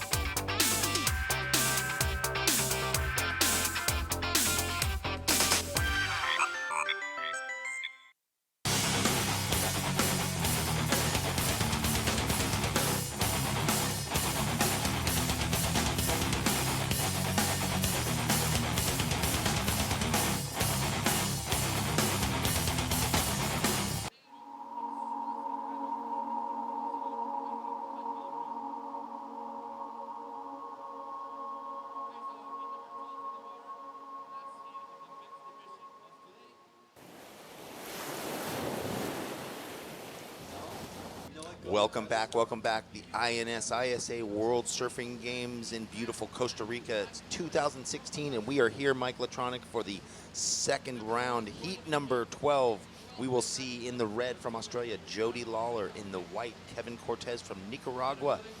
Gabriel Escondero from Puerto Rico, and Matthew McGillivray from South Africa in the black.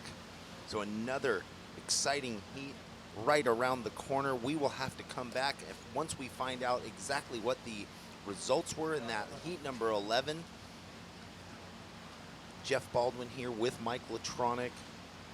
Mike, are you enjoying your time on this beautiful bit of coastline here in Costa Rica, Playa Jaco? I am, of course, Jeff, and our little walk through town, still one of the highlights. That's right. Pretty bustling little activity there in the city streets of Jaco. Just feeling the excitement of this event up and down the streets everywhere you go. There's a DJ outside every retail store. The beer vendors are going off, and there we were just being regular old tourists, weren't we?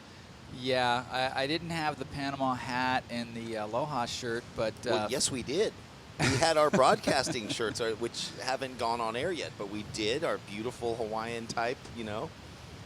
We had it there. You see the Colombian flag. It looks like potentially our, well, I don't know who was coming up in that last year. Oh, Jefferson Tascon. So they were probably waiting to hear the results like we were, Mike, and we will deliver those to you as soon as they come across the board for us. So some of these heats, Mike, start really quickly. We know we have a low tide, and it looks like up and riding our surfer in red, which is that was Jody Lawler, our Australian. So they've had a bit of a rough go. A few of their surfers already relegated down into the repechage round. Yellow up and riding, also looking lively on his board. Gabriel Escudero from Puerto Rico. So we've seen a few guys riding what look like a little shorter, wider boards. We're not quite sure, but it just translates like that, but also look very white, which generally indicates, you know, that epoxy composite. Have you seen guys seeming to, you know, be flowing on the water better with that equipment? Yeah, it looks like the epoxy gets a little more bounce in these gutless conditions, especially with the lower tide on the smaller waves. But, you know, just the rise of new materials, lighter, stronger materials, and fin design, and there's really such a science now behind making boards go faster and whippier. So And you combine that with approach. And here is our man from Australia giving it his approach. Wow. Jordy Lawler busting some tail on that last wave. And I like how he did that little forehand grab to control, you know, making sure that his outside rail maybe didn't bury and pitch him over the front. So good control there. We'll wait till scores jump up on the boards for us. We don't have them yet, but we are looking for it. I think we're going to get the official word on the last heat number 11, who was first, second, third, and fourth, as we have no losers. I mean, you have the first and second advancing on. Mike, up in black, though. That's our South African surfer, Matthew McGilvery, punctuating the end of that with a nice little hit. So McGilvery getting going, getting his campaign. Well, just in a recap from Heat 11, like I said, we didn't have the scores, which just popped up on us, so that's great, Mike. But Rafael Pereira from Venezuela, their team anchor in the yellow from Heat 11, did pull it out in that into that heat with that big reverse air. Pedro Henrique in the red from Portugal, who was just surfing lightning fast, got second. So going down, Sean Forrester from Canada and Jefferson. And here we are going to pitch it down to the beach to Jody Nelson. Surfing, power surfing, airs, everything. El Nono Pereira de Venezuela, Nono, como siempre, demostrando tu surfing. Se te ve muy confiado, se te ve muy sólido en estas olas, una ola que sabemos que te gusta, que conoces. ¿Cómo te sentís? Bueno, bien contento de avanzar ya a la tercera ronda. Bueno, pude agarrar la parte izquierda buena y una derecha de un aéreo. Y bueno, contento de seguir avanzando. Ya pasó Francisco de Llorín en el primer hit. Y bueno, cayeron 2 rondas de repechaje, pero ahí vamos con todo. Y vamos a llegar a las finales, gracias a Dios. Y bueno, ahí vamos. ¿Con qué tabla estás surfeando? Te vemos muy sólido, la tabla no se traba, los bordes se ve que funcionan muy bien, una buena elección. ¿Qué tipo de tabla estás utilizando para estas condiciones? Bueno, tengo una tabla Kailani Subboard, modelo Katana, me la chepió el Shaper Julio Nurs. Y bueno, contento, la tabla me está funcionando increíble. Bueno, espero seguir haciendo el trabajo y seguir avanzando, que es lo que se quiere. He told us that he's so stoked about the waves to win this heat. He's using a board, Kailani surfboards, made by a shaper from Venezuela also. He's a friend of him. He's here with supporting all the team. So he said that it's a clue for these conditions, have this board, and he's so stoked. Bueno, un saludo para la gente de Venezuela. Están mandando muchos mensajes ahí, toda la gente. Saludos para vos, para Lolo, si les querés decir algo a través de la web. Bueno, contento ya que toda la gente de Venezuela nos está apoyando. Bueno, y espero que sigan apoyando con esas buenas vibras, que aquí vamos con todo arriba de Venezuela. That was a big huge for Venezuela. Go back to the book. Okay, well, thank you. That another great interview and a good finish for the Venezuela, or the Venezuelan surfer there, Rafael Pereira, who came through yesterday big for his country. I've seen a few of the team members riding that same brand of board. It's great that their shaper gets to travel with them, Mike. I mean, you don't see many of the shapers of these athletes here with them on, you know, for the ISA World event. We are going to catch this heat up. It looks like currently yellow, Gabriel Escudero out of Puerto Rico is in first with a 4.5 and a 2.3. Jordy Lawler from Australia with a 3.77 and a throwaway 0.77 in second. White Kevin Cortez from Nicaragua with a 2.57 and a 1.23. Oh, and Matthew McGillivray from South Africa now must have taken second place over with that. Look at that giant reverse air there.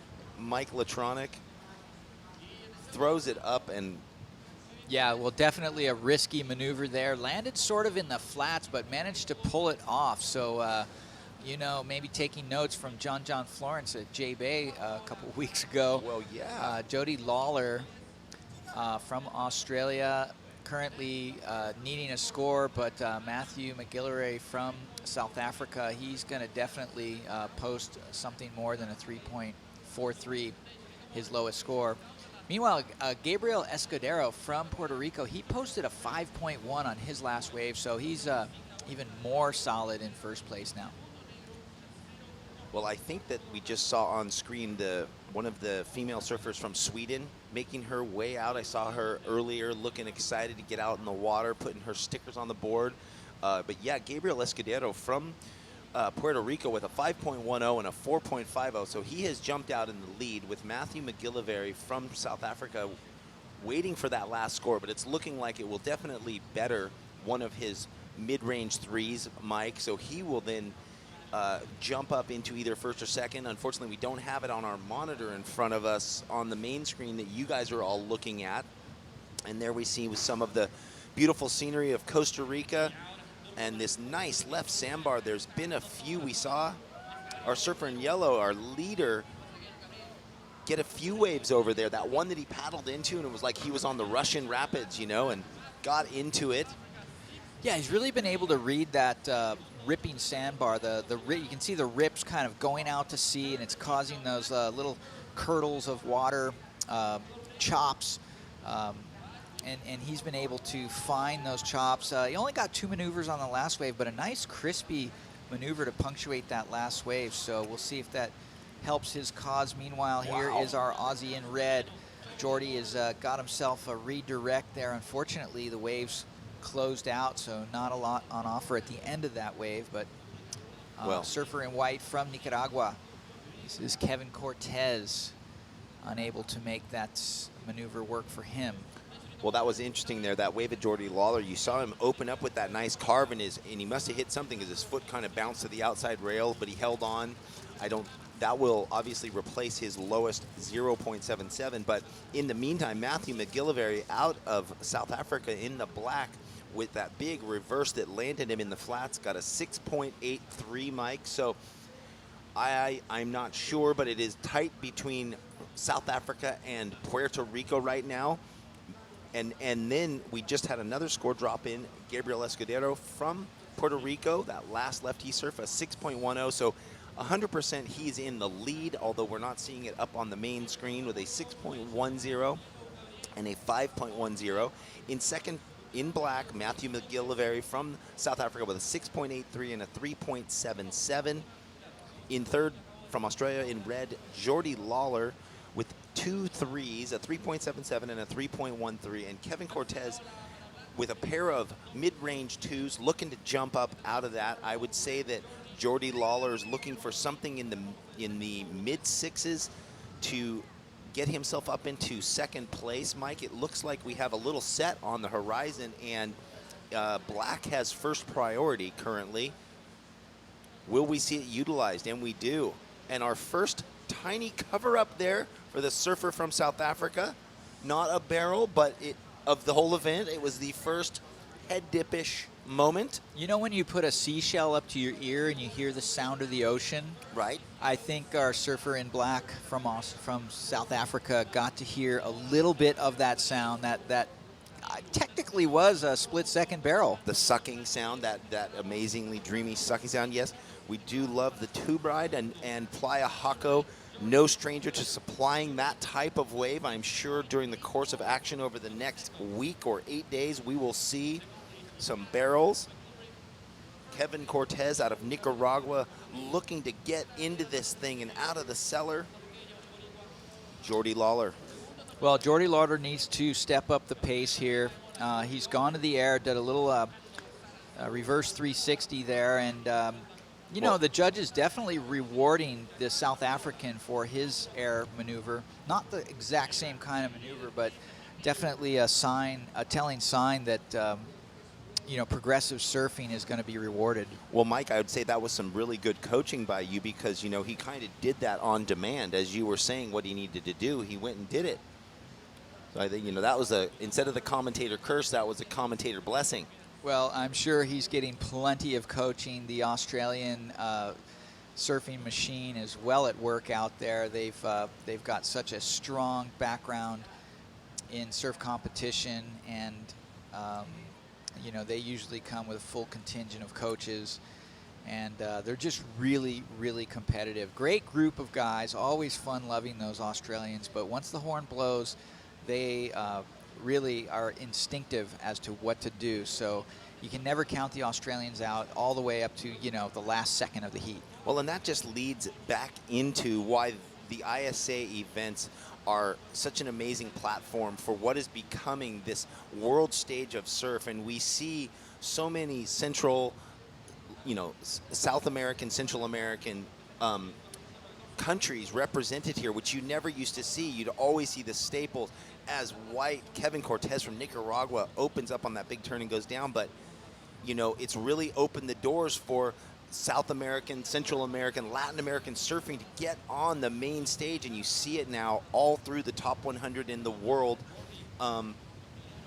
where I was leading into the class of the Australians for so many decades because they have this junior farm system and the club, the team events through their beach clubs and surfing just being the premier sport along with one or two others. That's what's happening in these countries now. Costa Rica, for example, it was soccer and probably soccer. Now surfing is taking that mantle. They get to be a part of that conversation within ESPN and the different sports networks all the time. And you see that in Brazil, and I'm sure you see it in Argentina and Chile and Peru. And, it's great to see. And the ISA plays a giant role in fostering global surfing as we're seeing it right here in front of us in beautiful Costa Rica.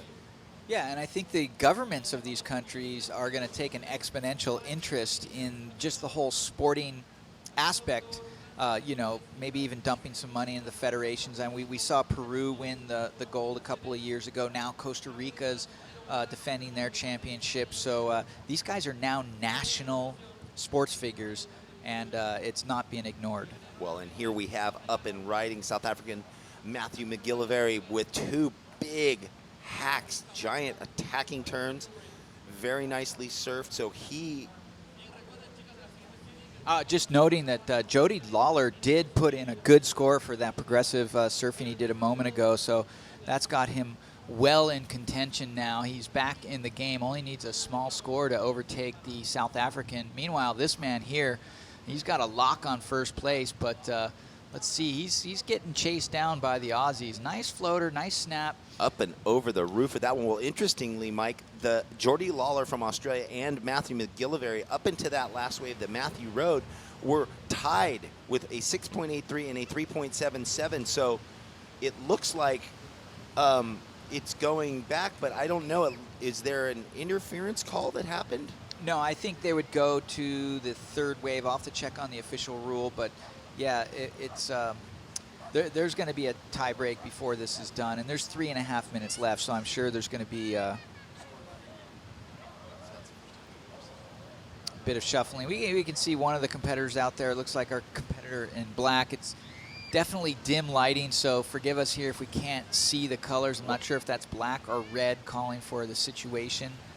Well, we have a score that's going to be dropping in for black, Matthew McGillivray, and it's looking to be a pretty fair score, so he finds himself tied with Jordy Lawler with 3 minutes remaining in this heat number 12, men's round number 2. Jordy Lawler had a wave, but it seems that Matthew McGillivray's is going to be a better score, so he will replace his 3.77 and unlock that tie that they were in. And yeah, well, look, both surfers don't need much to take first place. The key here is, will Jordy Lawler, should he drop to third, get the score he needs to jump to first or second? Basically, Gabriel Escudera, who has now moved to second place, he's going to need to pump up his ante and maybe do some progressive move of his own because, like I said, you can't count out Team Australia to the very end. And Kevin Cortez, he's trailing by a pretty big margin. He needs a 7.41 just to move up to third, and 8.0 to move into second. Those are some pretty big demands right now. Big demands. And so we did see Matthew McGillivray jump into the lead with that 6.03. So he sits on a 6.83 and a 6.03. Like you mentioned, Jordy Lawler, who is sitting out the back with first priority in under 2 minutes remaining, needs to replace that 3.77. He needs a 4 point. Well, we'll see. I'm not sure what he exactly needs. Sorry, the monitor giving us a little difficulty, but here he is up live and direct. Yeah, well, he had priority. Obviously, taking this left-hander to try to get that score. It didn't need much. I think he only needs about a 5. But, that first snap, we weren't able to see it on screen. Finishes it with a nice punctuation mark. So Jordy Lawler definitely in the game with that last wave. 1 minute and 15 seconds left. Let's see if he can get back out on the sandbar and even get another stab at it. So he's just looking to continue his run in the winner's round, so to speak. They know that there's always the chance, and half of the eventual gold medalists have come through the repechage heats. It's just a lot more work because it ends up being 9 heats as opposed to 5 heats or something like that. So a lot more opportunity to lose, I guess you would say, in this game of odds. 4-man heats, top 2 waves, and those are 15-minute heats, the repechages. So we'll get into that when we get there, but 30 seconds left in round 2, heat number 12 of the men's here at the 2016 INS ISA World Surfing Games in beautiful Costa Rica, Playa Jaco. How do you think this is going to go down? We will wait for Jordy Lawler's score in the red, and coming up next, we've got our first round of the women's. Mike Latronic. So this thing is counting down soon. We'll just have to recap it when we get it.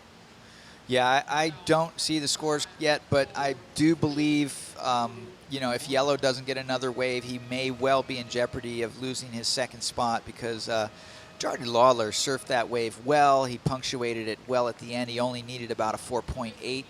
So, and there it is. He got a 4.83, and Jordy Lawler now moves into second place right at the close of that heat. Well, here we go, and I know that we're going to go into a great recap package of that heat number 12 that we can break down before we head off into the next round.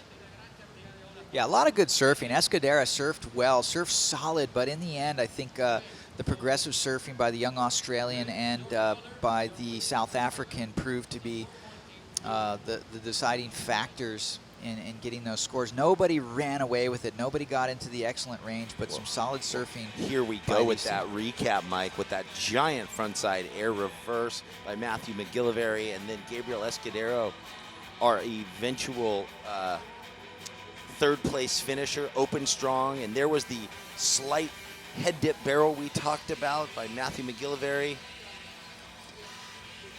That was the wave there that Jordy Lawler pulled it out on. Critical surfing.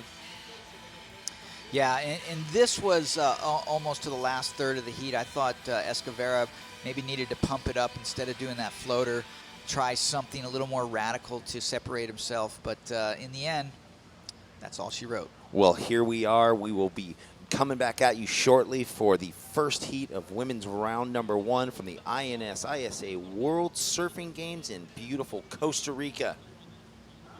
El que no grita Argentina, ¿para qué carajo vino?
Wait.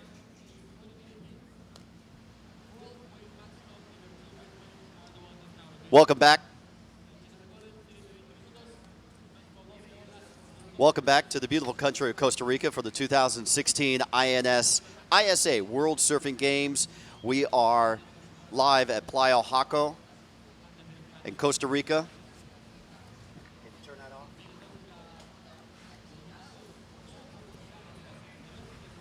Let's introduce our surfers out in this round. We're in round number 1, heat number 1 of the women.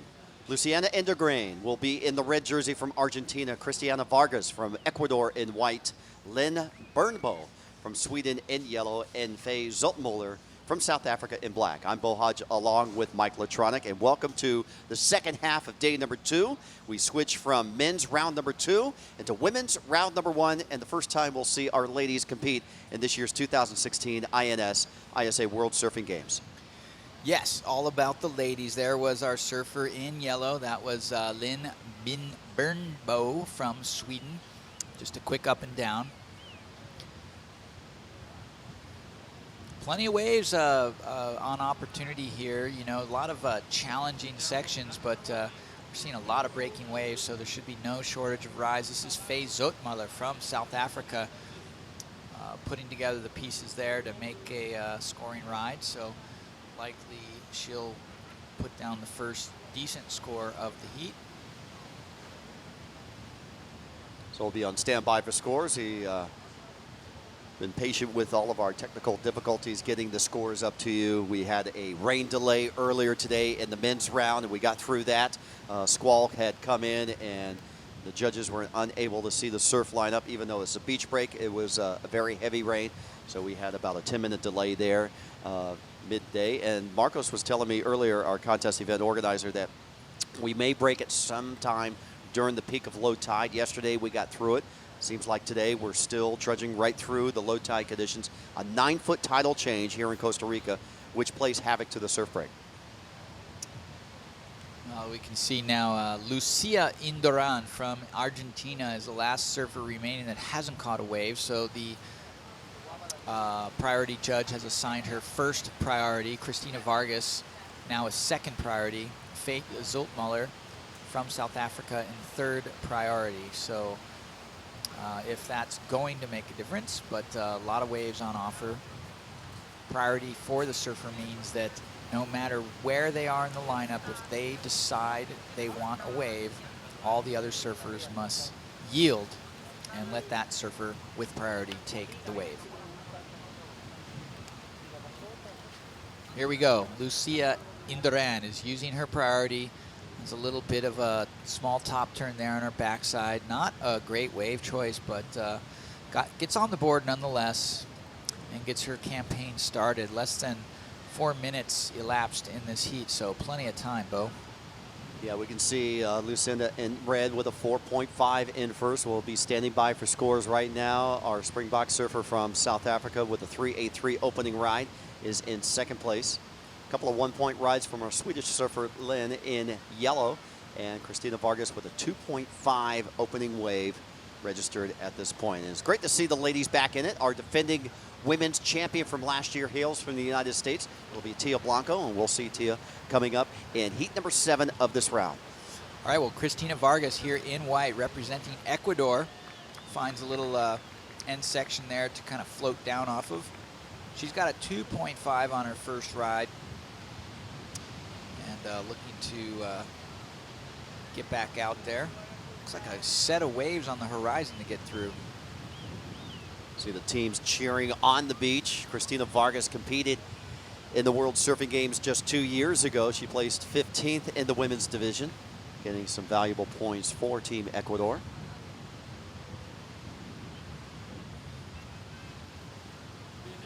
And for the other ladies, this is their first World Surfing Games. Last score for Faye Zoetmuller from South Africa, a 3.67. She is the team captain representing South Africa. So she has vaulted into the lead. 2-wave combo of a 3.83 and the 3.67. Just a half point better than our Argentine surfer, Lucia Indoran. Surfer in red. She has a 2-wave combo of 7 points. You can see our Mexican competitor putting on her ISA competition sticker, getting her white jersey. That will be Layla Takita coming up in the next heat.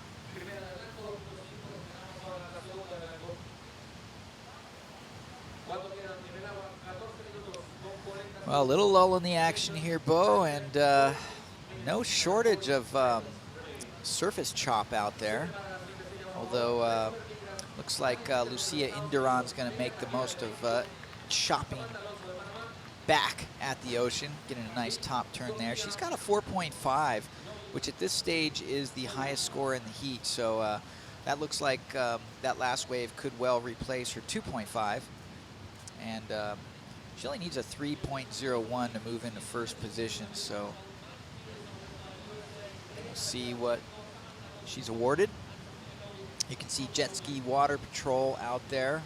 They're either moving the buoy or just simply staying there, ready should anything of emergency status come up to help the surfers. I'd like to thank all of our great sponsors making the ISA World Surfing Games for 2016 here in Costa Rica a huge success. We are being presented by the National Institute of Insurance, the INS.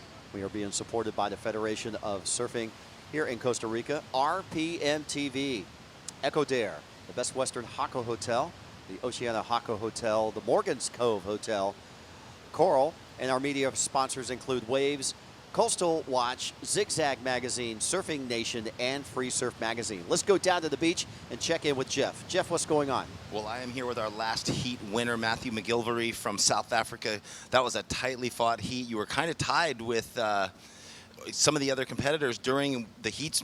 Scores went down on us, and then, you know, you just were punting those big reverse airs, landing in the flats.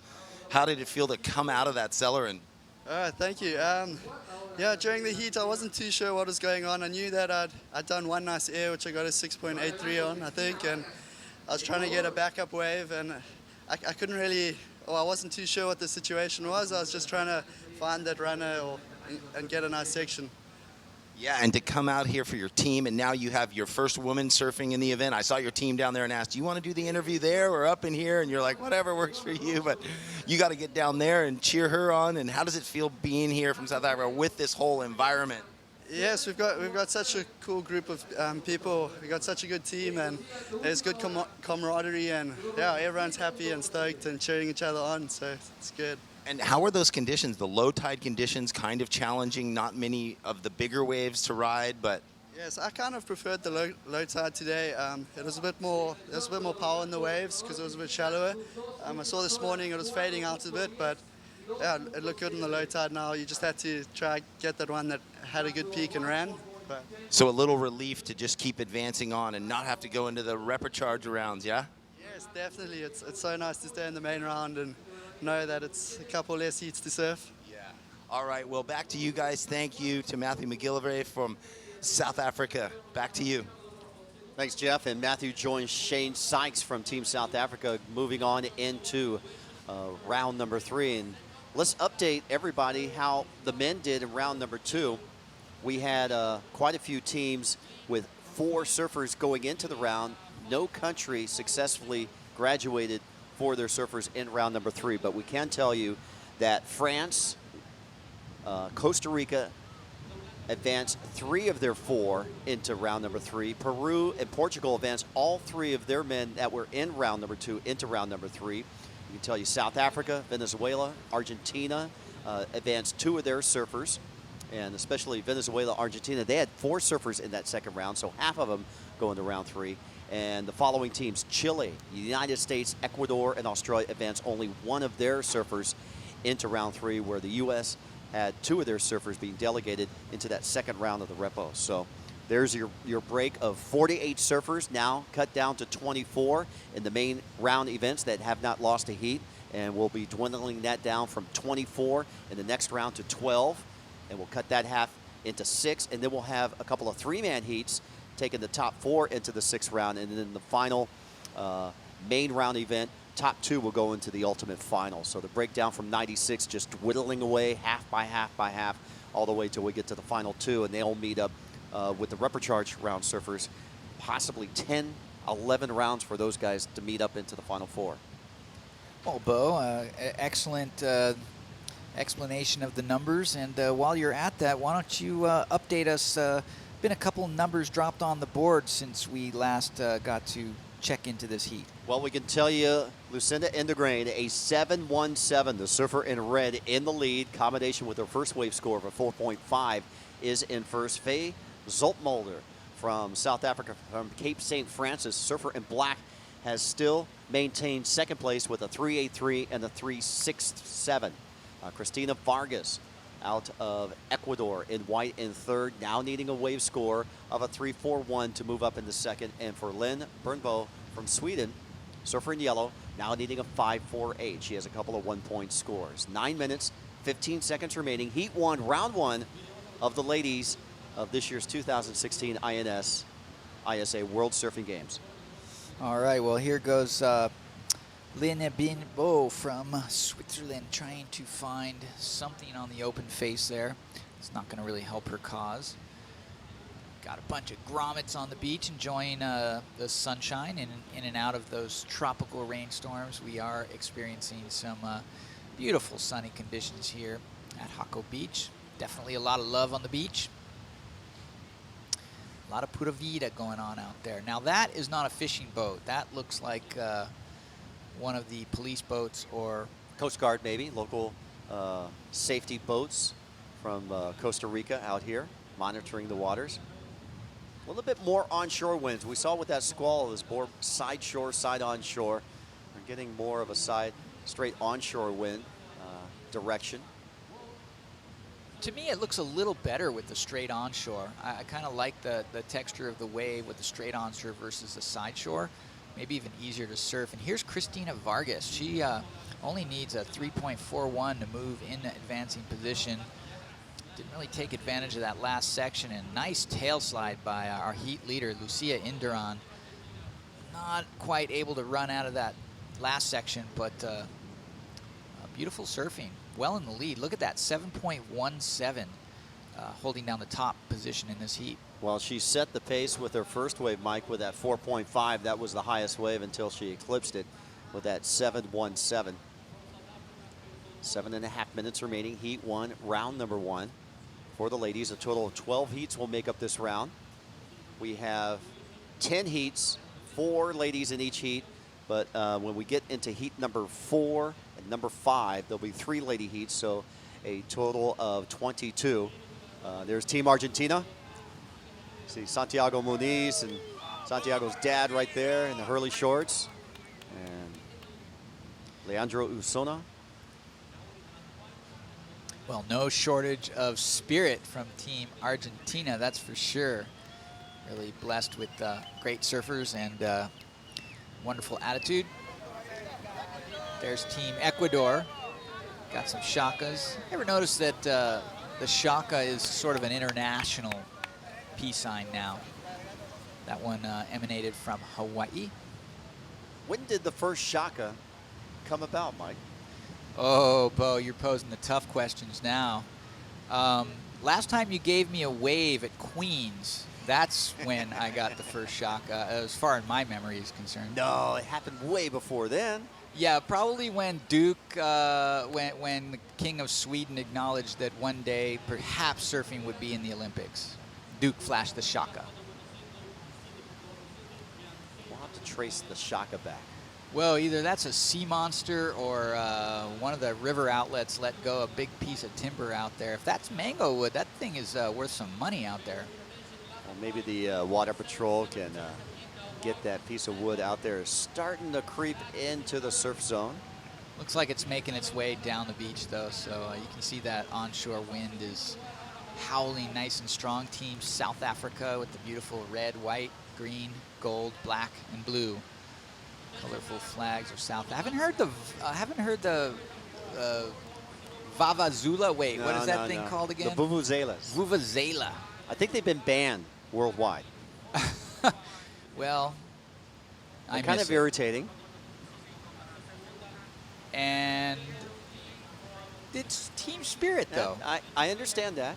I understand that. But when South Africa hosted the World Cup that one year, and there was drowning out with vuvuzelas during the event, I think it got a little bit too much. Here we go. From South Africa, Faye Zopmuller from Cape St. Francis, up and down. Well, Cristina Vargas moved into second place on her last effort. She got a 3.77, so Zopmuller now looking for a 4.05.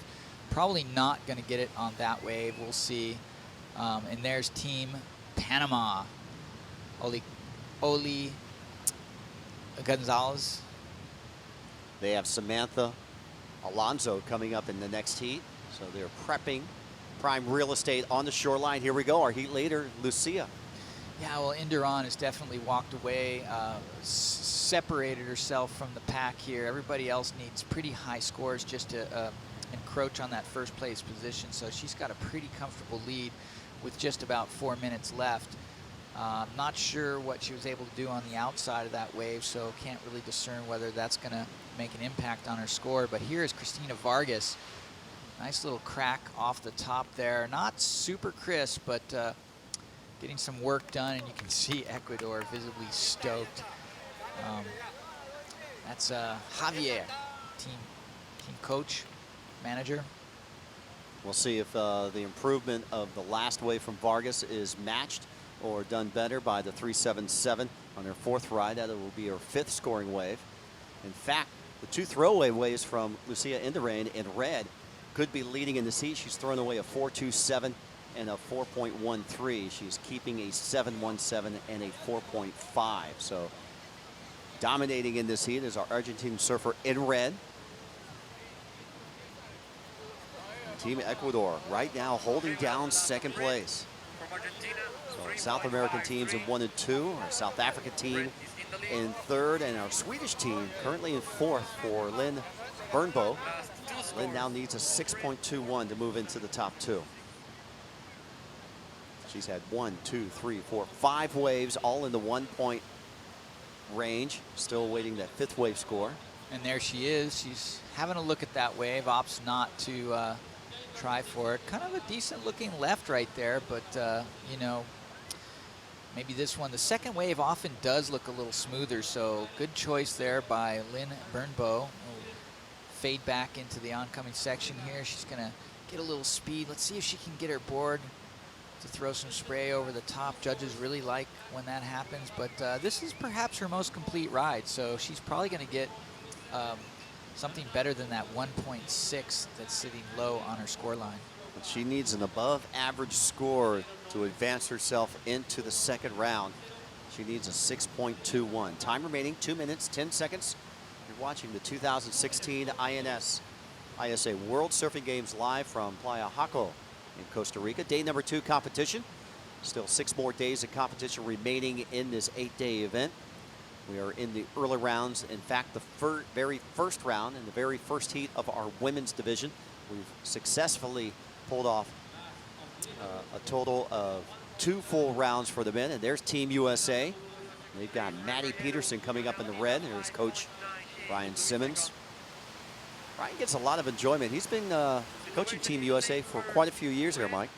Yeah, he also surfed in the Masters, so you know, no shortage of surf stoke from that man, and I think he's just really stoked to be involved in this whole process and support American surfing. Just going back to the last ride of the surfer from Sweden, you know, I just got to give Team Sweden credit for being here. I mean, isn't Sweden a landlocked country? Yes, in the North Atlantic region area of Europe. Here we go, Lucia Indurain from Argentina in red, your heat leader. Good combination of maneuvers there. Likes the end of that ride. Just under a minute to go, 50 seconds on the clock. Well, I know they have actually, pardon me, they have some coastline, but isn't it like freezing cold, Arctic, ice-capped? I tell you what, you go to Norway, you go to Denmark, you go to Copenhagen, you go to Sweden, you go to Switzerland. They love all types of sports. And in fact, in the windsurfing community, a lot of great windsurfers hail from the North Atlantic area. They find their way to other places around the world and enjoy the benefits. You know, you wouldn't think last year's World Junior Champion would hail from Italy, with Leonardo Bellante. So don't give up on these countries that not necessarily with prime real estate on the ocean. There's the sound of the horn, a 6.83 from Lucia Indurain, dominating out in the water with a 7.17 and a 6.83, and that's the way to start the women's round here at the ISA World Surfing Games. All right, well, here's our surfer from South Africa. Started out pretty good, pretty much maintained advancing position through the midway of that heat. But our lady in white from Ecuador snuck up on her. But this lady right here, Lucia Indurain, just basically held down first place the entire time and kept it all the way to the finish. Yeah, dominating performance, a 7.17, a 6.83. We can tell you that Faye Zoltmolder did score a 4.17 to vault from third to second, so unofficial Lucia in first, Faye in second, Christina in third, and Lynn in fourth. We'll be right back with heat number 2 of the women at the INS ISA World Surfing Games live from Jaco, Costa Rica.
Literally just comes down to an opinion. I think it made a lot of people look at pro surfing different.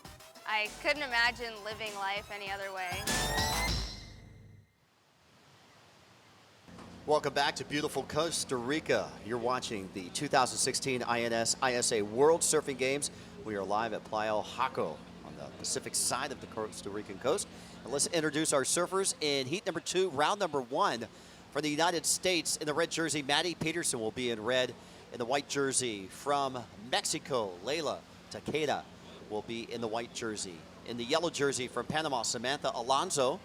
And in the black jersey, Sophia Lowy will be in the black jersey from Colombia. I'm Bo Hodge along with Jody Nelson. Jody, welcome back to the broadcast here. And we're into our women's rounds.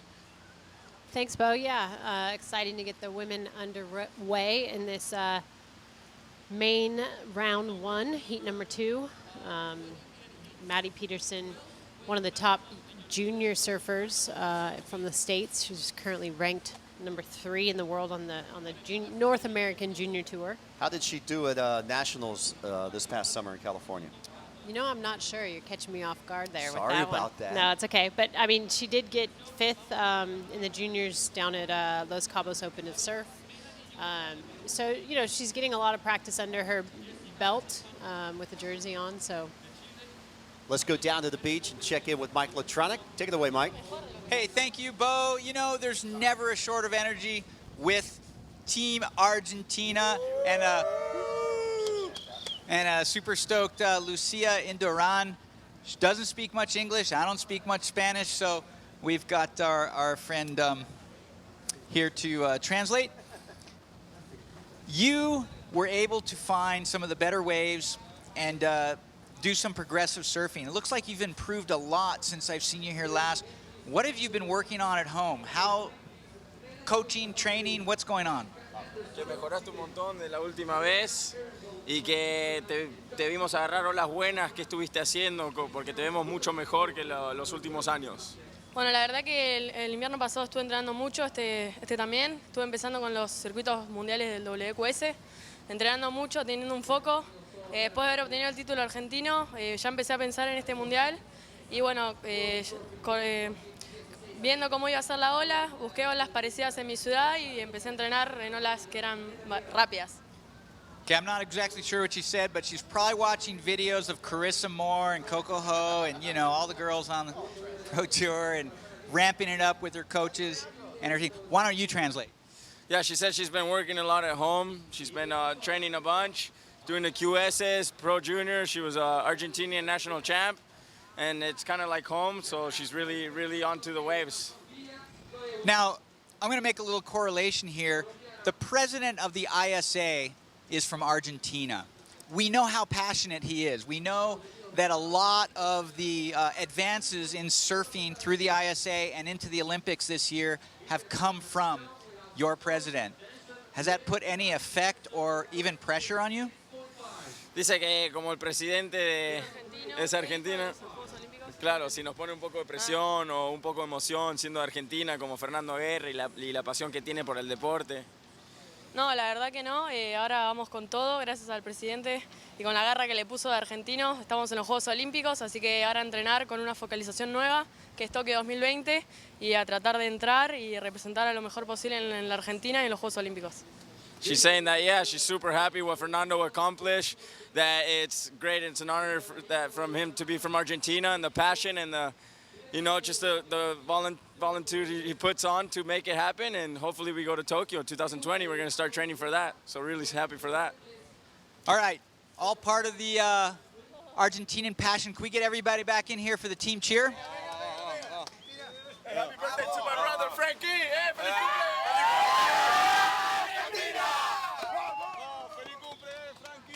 I'm going to stay here, but you guys go back to the surfing. Thanks a lot, Mike, and we'd like to thank Leandro Osuna, our translator, one of the competitors in the men's competition, big wave charger, and very enthusiastic. I love the team enthusiasm that the ISA brings out in all these great events. Definitely, and some of the countries that maybe have less girls on the world tour, like Argentina, we may very well see her, in 2020. She's young, and she could definitely be representing. Yeah, she's currently ranked number 164, so she's done a few events on the QS Tour, but like Mike said, her surfing has improved in just 1 year, leaps and bounds. Yeah, definitely, and being on a competitive team like Argentina, it's as one of the girls, you really got to step up your game, as we see Yellow up and riding from Panama. Yeah, this is Samantha Alonso. This will be her second wave. She opened up with a half point, just quick in and out, and then she gets bashed by the whitewater and holds on, goes down, but we can tell you that Maddie Peterson opened up with a 6.5 and backed it up. That's the surfer in red with a 6.6. So Team USA coming out with a bang. Good back-to-back rides from Maddie Peterson. Second place, Layla Takeda out of Mexico. A couple of 2-point rides, a 2.93 and a 2.33. Samantha Alonso now registering a 2.8 on her second wave, and small wave scores for Sophia Lowy in black from Colombia. Her high is a 1.1, and her low is a 0.9. Well, Maddie Peterson, she's out of New Jersey. Her favorite wave. She spent some time in in Barbados. She surfs soup bowls quite a bit. She got a bronze in the girls under 16 in the 2014 ISA World Juniors. So Maddie Peterson, strong up and coming junior. She's on Team USA with last year's gold medalist Tia Blanco, who won down there in Nicaragua. Yeah, so the women's side for Team USA, very strong. We've seen Brett Simpson, the only male competitor for Team USA to advance on into round number 3. And let's go back down to the beach with Mike Latronic. Okay, guys, got an interesting scenario here. Looks like Costa Rica's version of Baywatch just showed up with these two good-looking gentlemen. We speak a little English, so tell us, does this beach get pretty dangerous? Are the conditions fairly dangerous with all that riptide out there? No, this is not a really dangerous beach, That's depending on the rip sometimes, because the swells came there, so they break in, the waves breaking, so they wash the sand, they make hollows sometimes, but right now it's a really good safe. We have 2 towers, we have volunteers, and we are the lifeguards, so we stay here all year, all days, the full day. We're starting at 7 and we're leaving at 6:30 of the night, So this is not a really, really dangerous place. For swimmers, you have to take the prevention, the prevention. So a lot of international tourists come here from different parts of the world that may not even have waves this powerful. So is that the biggest danger? That's not really dangerous, like you say. This is a paradise. This is a paradise right now. Look at the sun thing in the after. It's so green, It's really cool. You can come here wherever you want. You will see the people. It's so nice too. So it's not a danger like the people say, Oh, no, not at all. I'm just saying with the main thing for me was the riptide, and you explained that. So beautiful place, beautiful people, and a safe and beautiful beach. and also safer with these guys. Back up to you.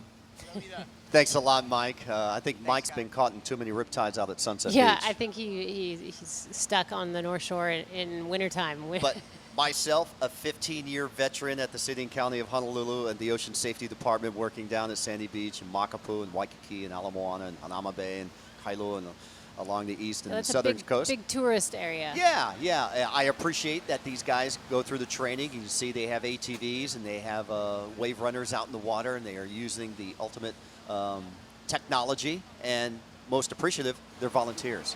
Yeah, I mean, that's great. You know, this is a huge tourist area, and, you know, like Mike was saying, some people are not familiar with the ocean whatsoever.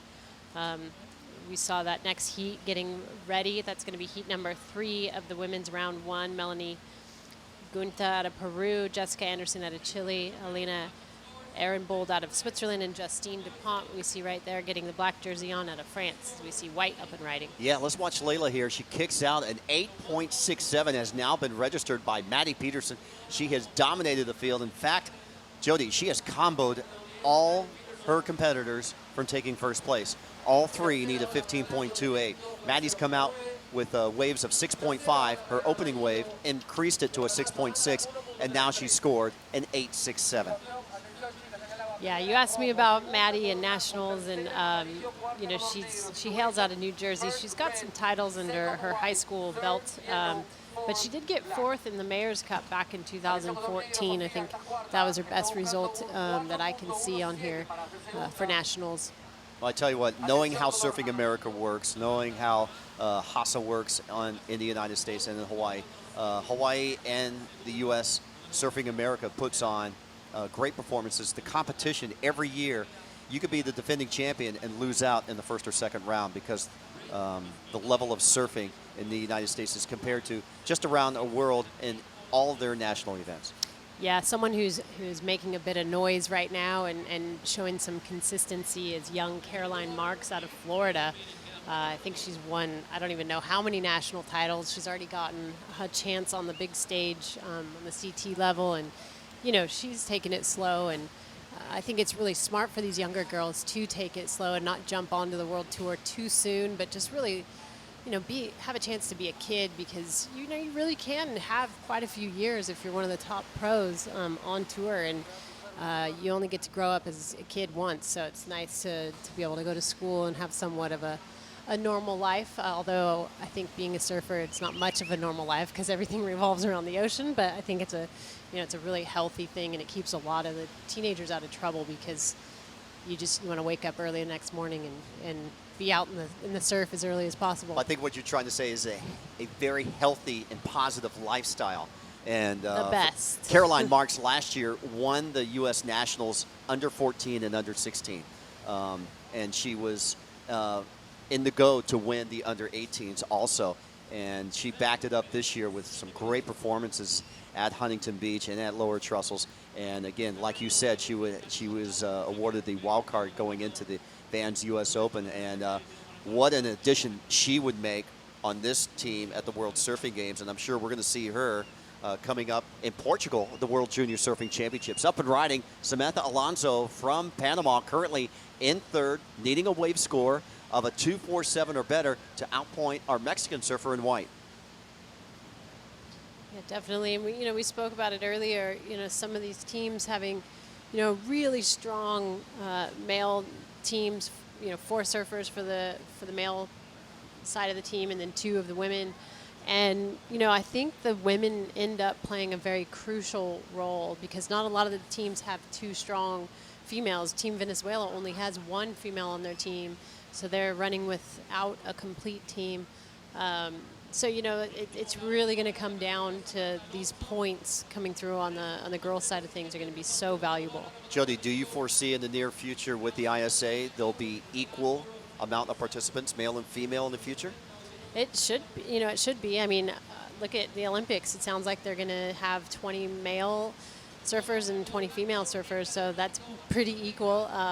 You know, it's only going to be 2 surfers per 20 countries, but you know, we'll get more details how that all unfolds most likely, you know, next year, 2017, as this is all you know, kind of new. Fernando and the ISA has been working so hard and just getting surfing into the Olympics. And he first, you know, they got us into the Pan American Surfing Games, which is coming up in 2017. And stand-up paddle racing is going to be in that as well. And, you know, now that the IOC has voted surfing in for Japan 2020, it's going to be really exciting. And I know that every single country is going to be fighting to get those spots.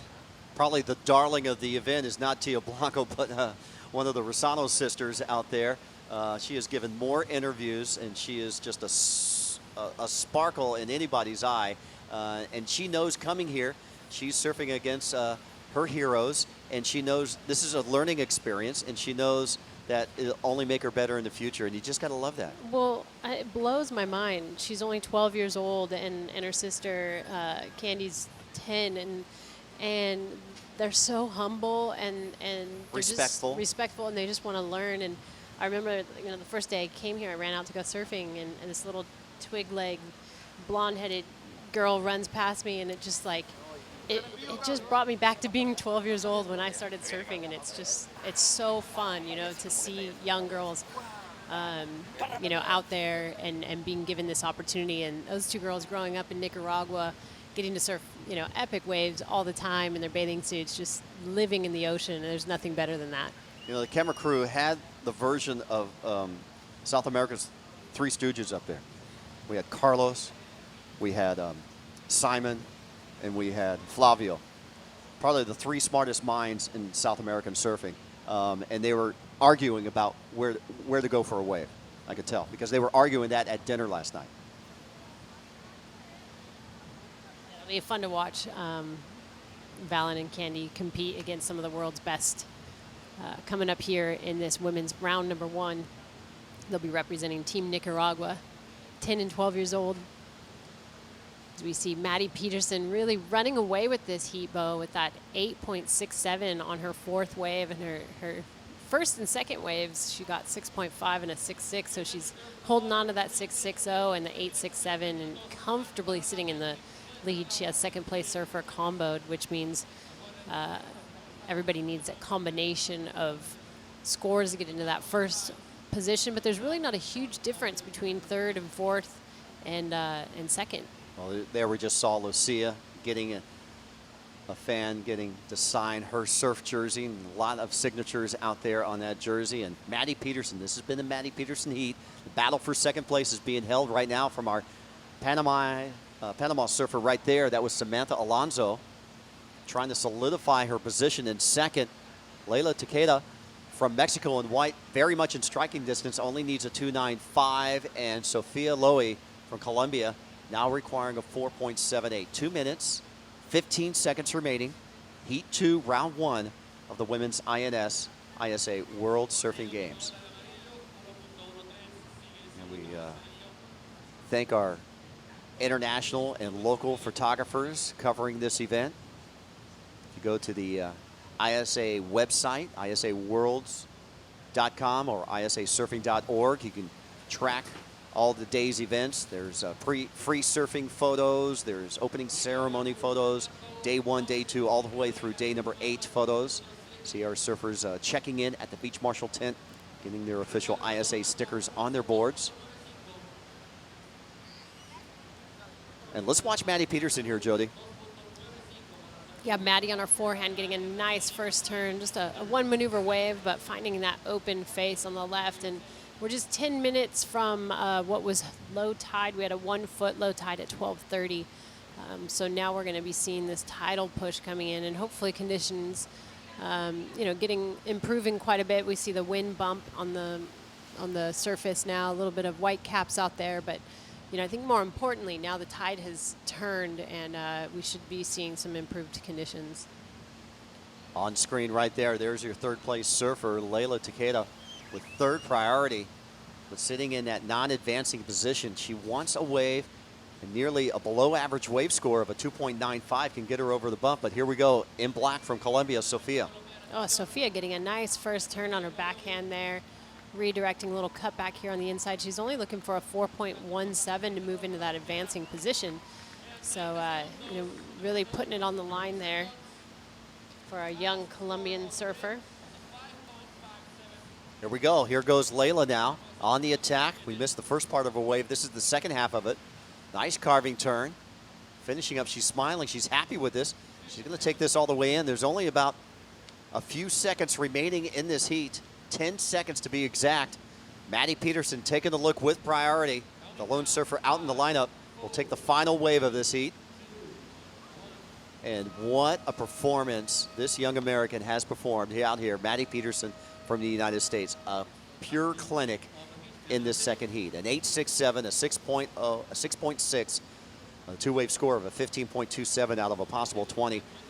Comboed the field. The battle was for second place. We're going to have to stand by for the last wave score of white and black to see if they had a chance to pass Samantha. But here's the heat recap of Heat 2, Round 1. Yeah, Maddie Peterson just getting off to a strong start with that 6.60 and backing it up with an 8.67. You can just see her fluidity in her turns, getting right in the pocket, throwing a lot of water around, completing those maneuvers. That's what the judges want to see. And this is our surfer that finished in, I believe, 4th. If we're still waiting for a few scores here, she got a 2.93. This was her last ride, which came in at a 2.23. Stay tuned. More exciting action live from Playa Jaco. You're watching the INS ISA World Surfing Games Heat 3, round number 1, up next. ¡Que sopa! ¡Panamá! ¡Que sopa! ¡Panamá! ¡1, 2, 3! ¡Panamá!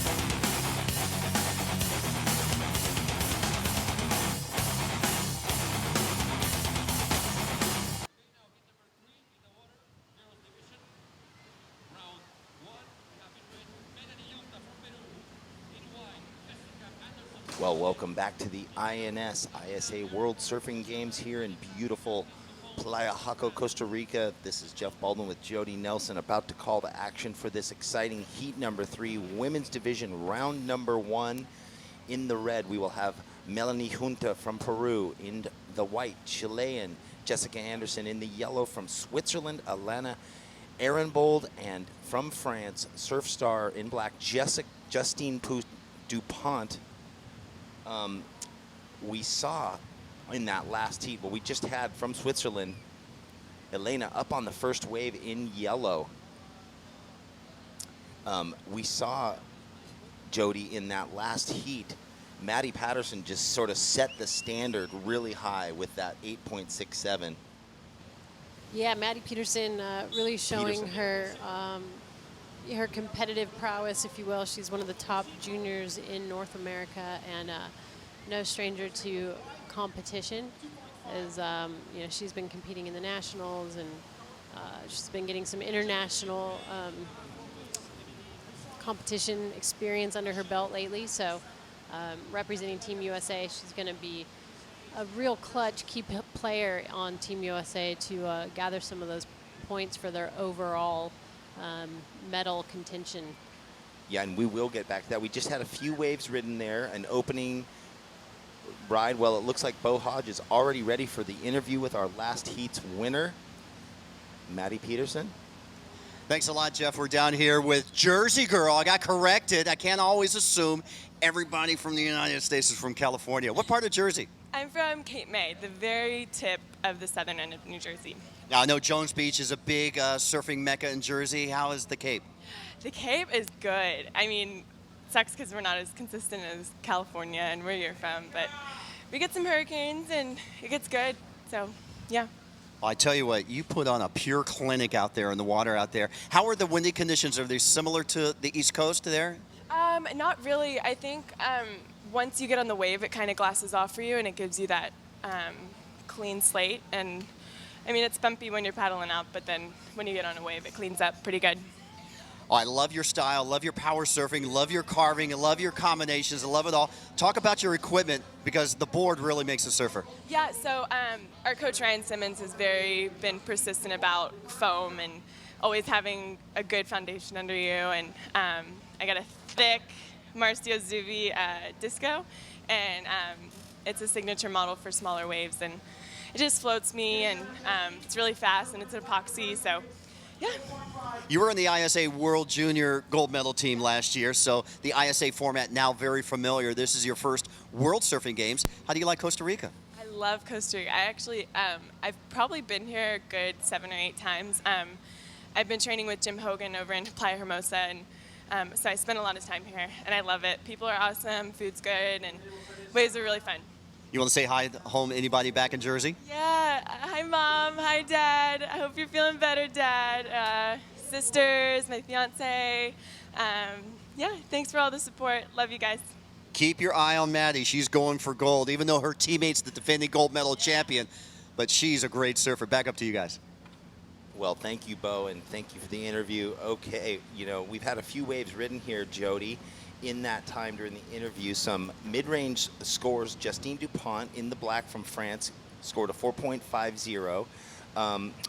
In the white, Jessica Anderson from Chile got a 4.23. And Melanie Junta from Peru got a 4.27. So, again, we've seen a few heats in a row where there were those 4s, and then, you know, we just saw Maddie Peterson. She blew it through the roof with the 8. I happened to be up in the judging tower at the time, and the head official said, okay, everybody, watch the replay. This is it. This is kind of setting the stage in an 8-point-plus ride. So it was interesting to have that little moment up there where they were determining that's what it is for any of the other competitors to kind of get into that range. Beautiful Costa Rica, Playa Jaco, here for the ISA World Surfing Games. And here we have red up from Peru. Melanie Junta flies over that section, controlling the board nicely. Oh, up until that last bit of that bump that we know we've seen take down a few surfers over the last couple of heats. Yeah, Melanie, just 19 years old. She's got a little essence of Sofia Milanovic in there. She's done 5 events so far this year, 2016, so she's definitely trying to make a crack at that QS tour. She recently got 17th down in Cabo, down in Baja. There was a QS down there, so you know, young up-and-comer. I know Sofia has been really involved in developing the youth program and really encouraging young surfers down in Peru, especially with the girls. She's been running a lot of programs down there, and it's great to see some of the pros give back to their home country, and Sofia is just such a great ambassador for the sport, and I mean she's a household name down in Peru. Well, and you know better than most, you know, there's nothing like refining your craft, but we'll get back to that. Jessica Anderson on a short lip float there, just a quick up in and out, but there's nothing like refining this craft of surfing when you go up against your peers at that next level above the amateurs. You know, every country has its amateur ranks, but here you are going up against, you know, pros and world-class surfers, and so the feedback that you get within every heat, kind of that hyper sense of what you need to achieve on a wave, as we just saw Justine Dupont, one of France's powerhouses, finish that ride. I'm sure we'll come back and get the score. It looks like it might be another mid-range 4. Well, yeah, Justine, talk about veteran competitor. She's 24 years old from France. She's a former European longboard champion, and she's 2-time European QS champ. This year, she really has gotten off to a really great start on the QS season.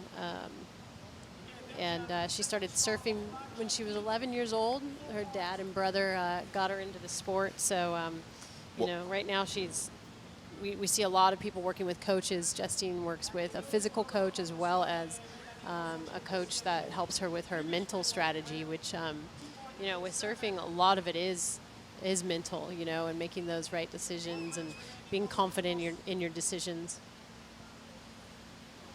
Well, it looks like we have Bo Hodge for another interview down on the beach. Thanks a lot, Jeff. I just want to bring you some of the atmosphere that's happening down on the beach. We got Team Switzerland down here. They're rooting on their competitor.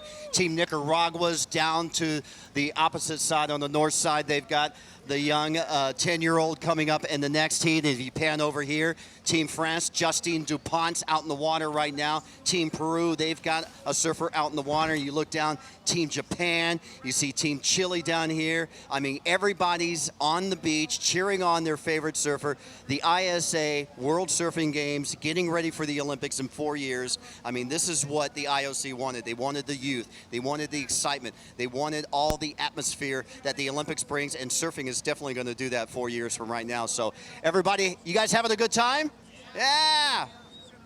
All right, back up to you. Well, we are feeling the excitement up in here. Thank you for that interview, bringing what is happening onto the beach to all the fans out there around the world. As you see Justine Dupont throwing it up nicely 2 times in a row, and she's had a few waves in between that one. Jody, she's now sitting on a 4.5 and a 4.0 in the lead. That wave will come in second place in the red from Peru, Melanie Junta, with a 4.27 and a 2.87, but a higher score about to drop. In white, Jessica Anderson looking for, well, things might shuffle here, so I'll just wait a minute until we get back into that. But you know what was interesting when you said that Justine Dupont, as we have yellow, Elena Ehrenbold from Switzerland, down the line carve. She's looking to get another 2 or 3. One just got a little stuck on that whitewash section there.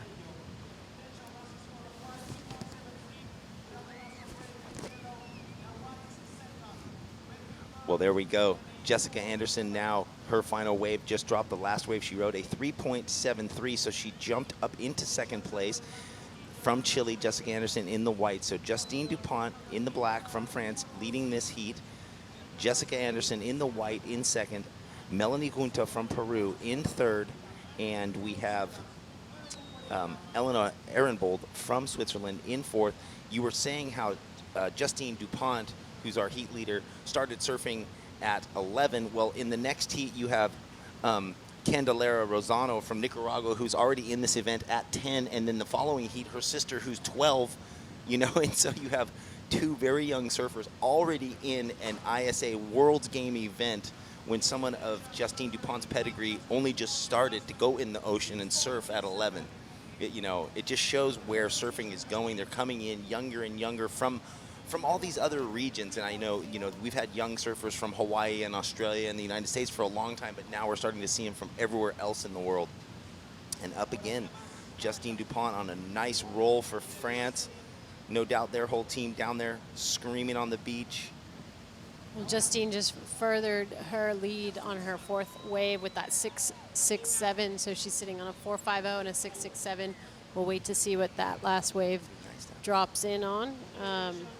But Team Switzerland, they have a complete team for men and 2 women. We've got Elena out there right now from San Sebastian, and she is 33 years old. Her teammate, June Rose Darby, is also from San Sebastian, but she's just 18 years old. So, pretty cool that Team Switzerland showed up with a full roster. 2 of their 4 men actually live here in Costa Rica, one in Malpais and the other in Santa Teresa. So only 6 of them having to travel from Switzerland. 2 of them already living here. Well, and 2 of them, you were just saying the 2 female surfers on the team are there in Spain in San Sebastian. So they hunt the coast of Spain right there in the Basque Country, and then no doubt they slip across the border up into France, Biarritz and around there, and I'm sure they find their way up to the beach breaks of Hossegor and Lacanau. And here we have in red a nice tail waft there from Melanie Junta from Peru,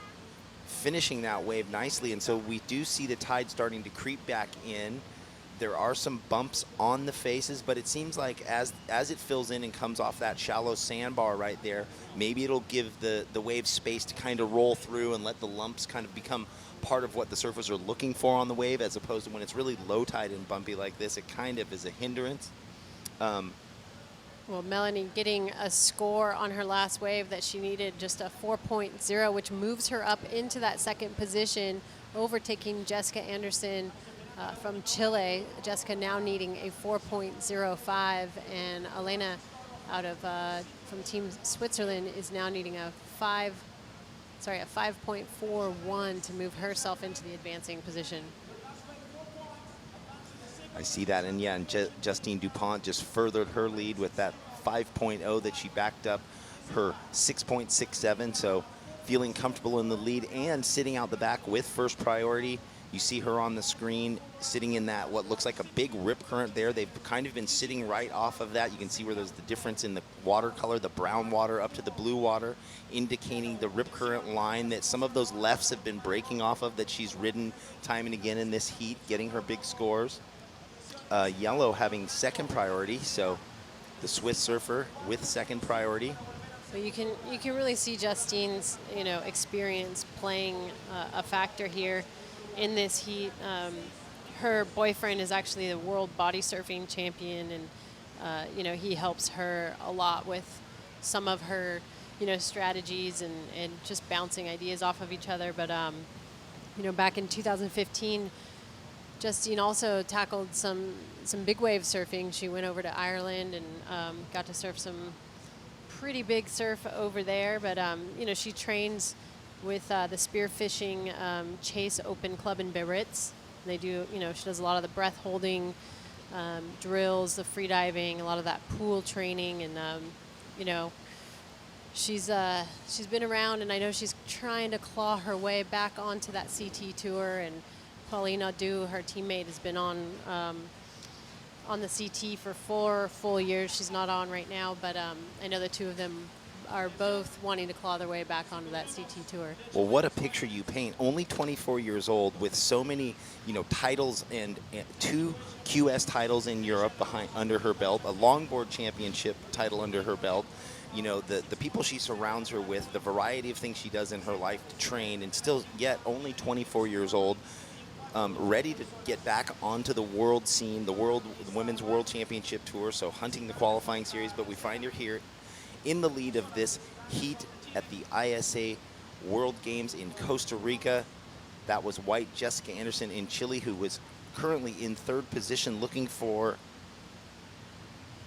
a 7.45, I think, to jump up into the lead. She's, for the lead, 4.05 to get into that advancing position for Jessica Anderson out of Chile. As we see our surfer in second place right now, that's Melanie Gunta out of Peru. Just a quick up and down. She's got a 4.27 and a 4.0, sitting fairly comfortably in that second position, but she's going to want to replace that 4.0, and because Jessica doesn't need much. She only needs a 4.05 to get back into that advancing position, and Elena out of Switzerland only needs a 5.41. So, still a very, very close heat with Justine Dupont, semi running away with it. She has a total heat score of 11.67, and she's going to be playing that patient game. She knows how to utilize that priority. She's got first priority right now. There's only 3 minutes and 32 seconds left in this heat, and so we'll see how that veteran strategy plays out towards the end of this heat. Well, here we are in heat number 3, round 1 of the women's at the INS-ISA World Surfing Championships. The World Surfing Games, excuse me, and there we have Melanie Gunta out of Peru, currently in second place, looking to better her 4-point ride to secure herself more in second or jump in and take over Justine Dupont's position in the lead. We are with 3 minutes remaining in this heat, and Team Costa Rica getting ready to send Emily Gusani out in that red jersey. She'll be coming up in heat number 4 of this women's round 1.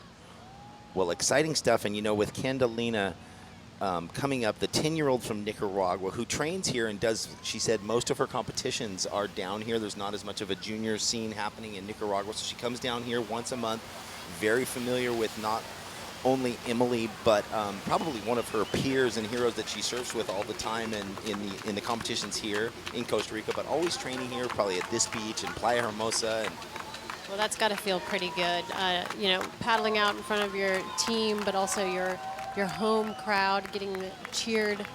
I know growing up when you have like your mom or your grandma or whoever on the beach watching, it just always makes you perform better. But to have your whole town out here, it's always interesting to see how people perform under different types of pressure. But I'm sure you can't go wrong with all the Pure Vida going on the beach, cheering Team Costa Rica on. Well, and you mentioned earlier you were talking with Bo about the importance of the women's side of the teams and how you see that potentially growing, because along with the Olympics that we could have, 20 men, 20 women, it really comes down to these teams that need the strong female side of their, roster to potentially get that gold. Yeah, definitely. I mean, I think it's actually pretty cool from the news that I've heard so far coming out for the 2020 Olympics is, it's going to be one male, one female. You can't get any more equal than that. And, hopefully the field will grow in the future for 2024. But, I think it's a great showcase that coming out of the gates, it's an equal showing for both the male and the female surfers.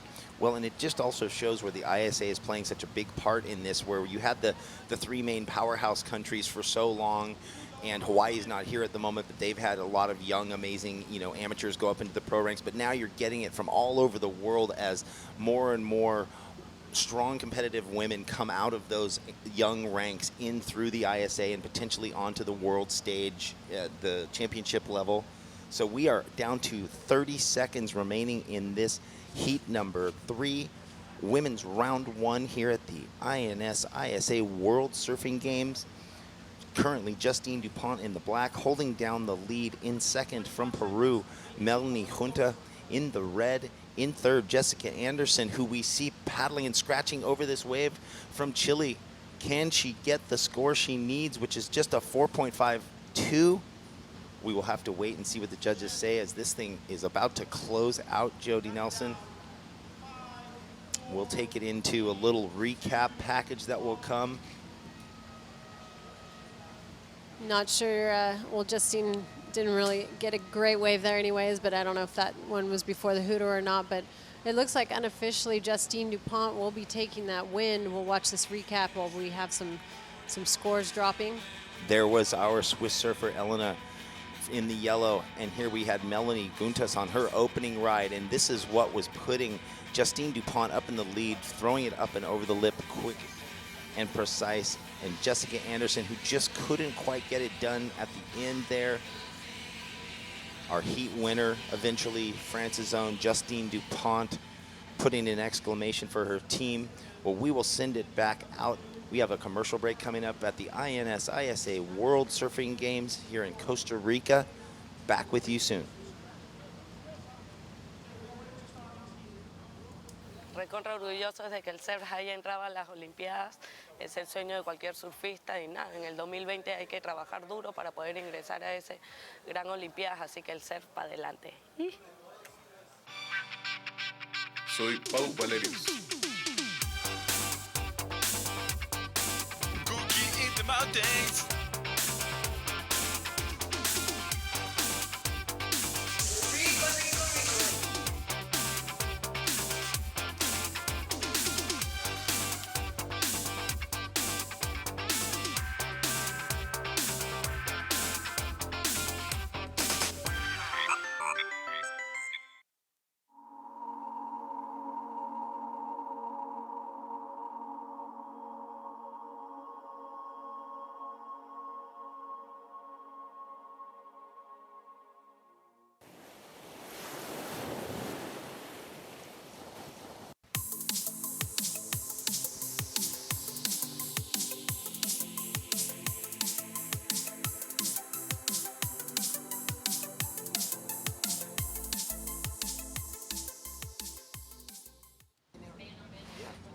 Well, welcome back to the INS ISA World Surfing Games here in Costa Rica. It is 2016.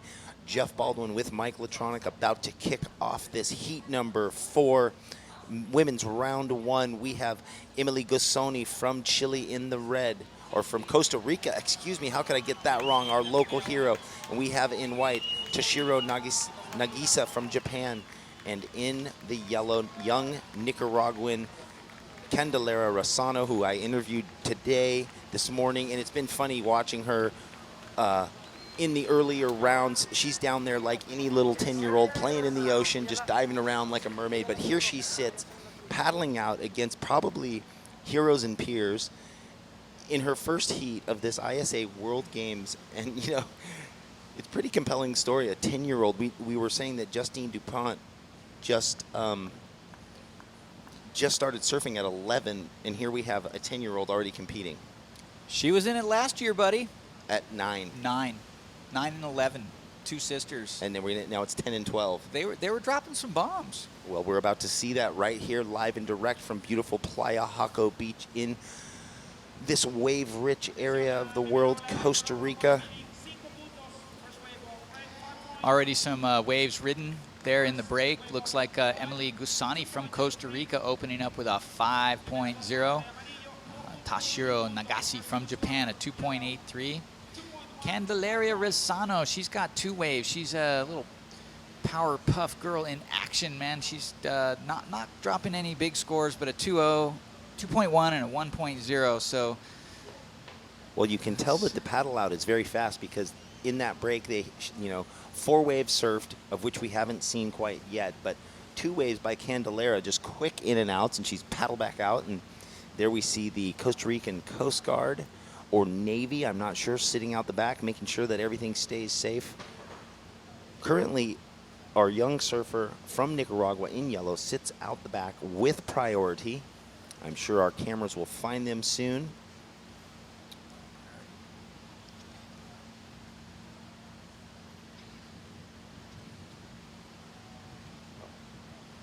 Well, Tashiro has priority in the white, so I guess maybe something else shifted that we weren't watching.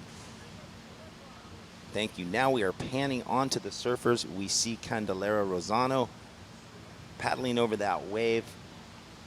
She did have a 3rd wave in that time that I was saying she had priority. So here we are. Emily Gusoni from Costa Rica opens with a 5. We would love to see what she did to get that wave.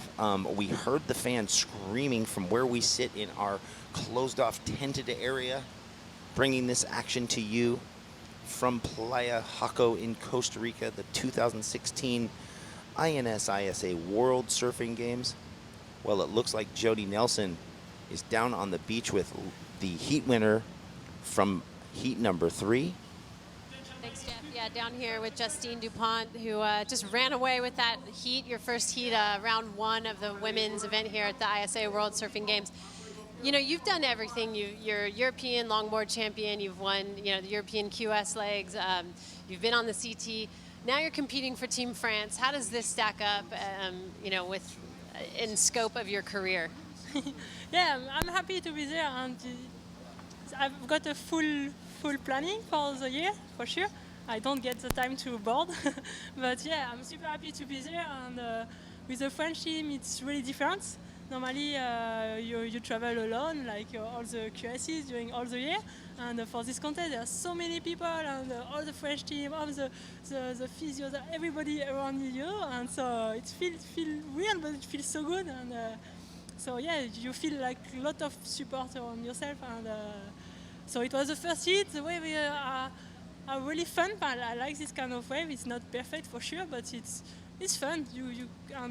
So I maybe wanted too much because I catch like 100 waves, but next time I will be more. Now, it seems like you're really going for it this year on the QS and trying to get back onto the CT, working with, both a physical and mental coach. Coming into this team sport, how does that mental side of the competition come into play? Yeah, it's super good because I just start to new approach, new stuff, and it's working super well. So just you have to keep doing it like every hit, and this contest it's few more hits to train. So it's perfect for me, and with the French team and a lot of people, you don't win points for the QSs and the CT stuff, but you for sure you win some training, and so it's really good for me. Yeah. Well, Country Pride, and you guys have a very strong team. I have a feeling that the girls on this team are going to be clutch, but you guys have a great men's team as well, and I know there's probably a lot of people watching at home, cheering you guys on. Anything you'd like to say to your fans at home? Yeah, just wanted to say, can I say in French? Okay. Merci à tous de suivre, et il va falloir suivre longtemps parce que j'espère qu'on va aller très loin, et on est motivés, et puis allez les Bleus, à Choun. Et merci à tous de me voir aussi, et ma famille, mon copain qui a dû regarder, et voilà, tous. Merci beaucoup. Tchuss. Congrats, Justine Dupont. Moving on to round number 2 of the women's main event. Back to you guys in the booth. Well, thank you, Jody. And there you have it. And it's interesting to hear Justine talk about, not only coming here for country and pride, but also utilizing it for herself as a bit of a platform to get a lot more heats under her belt. Even if she were to lose, she goes into the repertoire, so it's just a training mechanism for her also, not only believing in her team, but here we have our young Japanese surfer in the white, Toshiro Magashi, with a nice wave. That could be her best wave in her scoreline currently. She was sitting in third at that point, needing a 4.14. The heat recap kind of goes Emily Gusoni from Costa Rica with a 5.0 and a 1.48 sits in the lead. Candelaria Rosano, with a 2.1 and a 2.63. We saw that little left mic during the interview that she rode, and she was in second, but we'll see what happens now if Japanese's Toshiro in the white can take that second or first spot over after her last wave ridden. Well, no doubt about it. That maneuver she just did was really powerful. Judges are going to reward her for that. Similar right here, our surfer in red getting a really nice crack off the lip. It's just one maneuver, but you know, we've seen single maneuvers of consequence score 4 or 5 points. So, you know, I wouldn't be surprised if the Japanese moves into the lead, and then when the judges catch up scoring Gusani's last wave, she may take it back again. We'll see what happens, but definitely we'll see the Japanese surfer move out of third position. Yeah, well, it looks like the scores dropping for both surfers, so we'll get those to you quickly. But that big one move, we saw Emily Gusani on a right earlier where she had kind of a nice setup and smashed into the lip, but then just didn't quite ride out of it. And you wonder, would that have been a nice, you know, mid-range score for her, Mike? Being one move. Remains to be seen. You know, some surfers just know what they want and they want to go get it, and she wasn't satisfied with what she had on that wave, so obviously she just decided to kick out. I mean, you know, coaching, the coaches and her previous experience are going to tell her what to do. Little mistakes are made, or intentionally or not, and I don't see that as a big mistake. I see a lot of time left in this heat, a lot of waves coming in, and she's a powerful surfer with good maneuvering, so no, I don't see that as a mistake at all. Well, priority now with yellow, Candelaria Rosano, sitting out the back, quite a tight little group of them. We saw in the last heat all the surfers electing to kind of stay right on the edge of that rip current, but it sounds like we have Jody Nelson with another great beach interview about to come your way. Thanks, Jeff. Yeah, I was down here. I was a little bit confused because I saw Team Venezuela cheering on, and there's no Venezuelan. Explain to me why Venezuela is cheering for you guys. Venezuela is cheering for us because the girlfriend of one of the guys in the member teams is the girlfriend of one of Costa Rica. So, and also his mom is half Venezuelan, so they're cheering right now for us, and that's amazing. The tambores and everything make you kind of want to dance, kind of like Brazil. Well, Carlos, you've been just like the poster boy this week for Team Costa Rica. You guys are defending your gold. You know, how important is the female part of your team? Well, yeah, it's really important. You know, we are looking for take the worlds again, and I know it's gonna be a hard work, but yeah, we need a lot of unity in our team to make it happen. So I've been just trying my best. You know, surfing. I live like 100 meters from here, and I don't know. I'm really happy just to be at home. What type of advice did you give Emily prior to paddling out to this heat? Well, the advance, she knows how the currents works here, and the tide is low right now, so she knows how to work it out, you know, by the currents. So she's doing very good. If you can, for the fans at home watching, give us a little insight. You know, it's a 9-foot tidal change or 8-foot tidal change throughout the day. How does Hako respond to that big of a tidal change? Well, Hako, sometimes when I say the tide gets low, it's more picky, the wave. So it's kind of like pushing more, like you can do like airs or a couple turns, and when the tide push up, it's like kind of fat wave. So you gotta work it out harder, you know, with turns and try to connect maneuver with maneuver, and I don't know, it works very well. I mean, we have like 3 different stages on the tide and different waves. I don't know. Well, it sounds like Emily is in the lead. I know she's had a couple good scoring heats. You, young man, have had 2 very high scoring heats. I believe the second highest and third highest heat total of the entire event so far. You got to be feeling pretty good about that. Yeah, I feel really comfortable. You know, that make you. I've been surfing hit by hit, you know, and I've been getting big scores. So I think that's gonna help me in my confidence for the next couple of rounds. And I hope I keep coming the same way. You know, everybody's supporting right now here in the country, and I just want to do good because everybody's supporting too. All right, well, congratulations and good luck to Team Costa Rica on defending your gold medal this year in 2016. Back to you guys. Well, thank you, Jody. I guess you're not going to get any better insight than you are from Carlos Munoz, who lives 100 yards up the beach. I mean, talk about a local's local, knows it at every foot of every tide with every type of swell direction, onshore, offshore, Mike. I mean, and to have him on the team, you know, and I'm sure Noamar, and they all surf here a lot, but he literally lives that close. And during that time, Emily Gusani got a great wave, got a 6.17, so she finds herself in the lead in the red with a 5.0 and a 6.17. Our Japanese surfer in white on the left that she rode got a 5.67, so she is now in second. And here we have young Nicaraguan surfer. Well, it looked like she was paddling for that wave. She's in the last priority, so nothing shifts with that.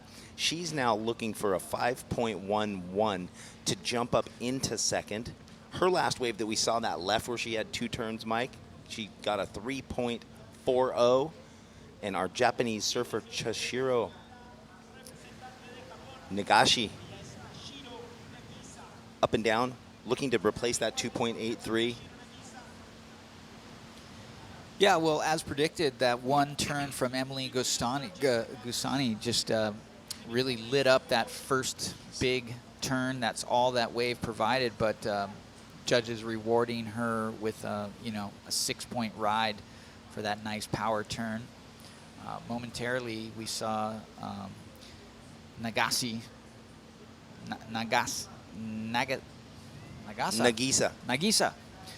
take the lead momentarily, but as predicted, Gusani back in the lead. Well, we were talking, Jody and I, about the importance of the roster being full with strong female surfers, and some teams don't have a full, roster. They don't have a complete, either men's or women's, but if you do want to go for gold, it is so important to have a strong female side to your team. There's 4 men and 2 women. All those points, when you get into the rounds where the points matter, it adds up.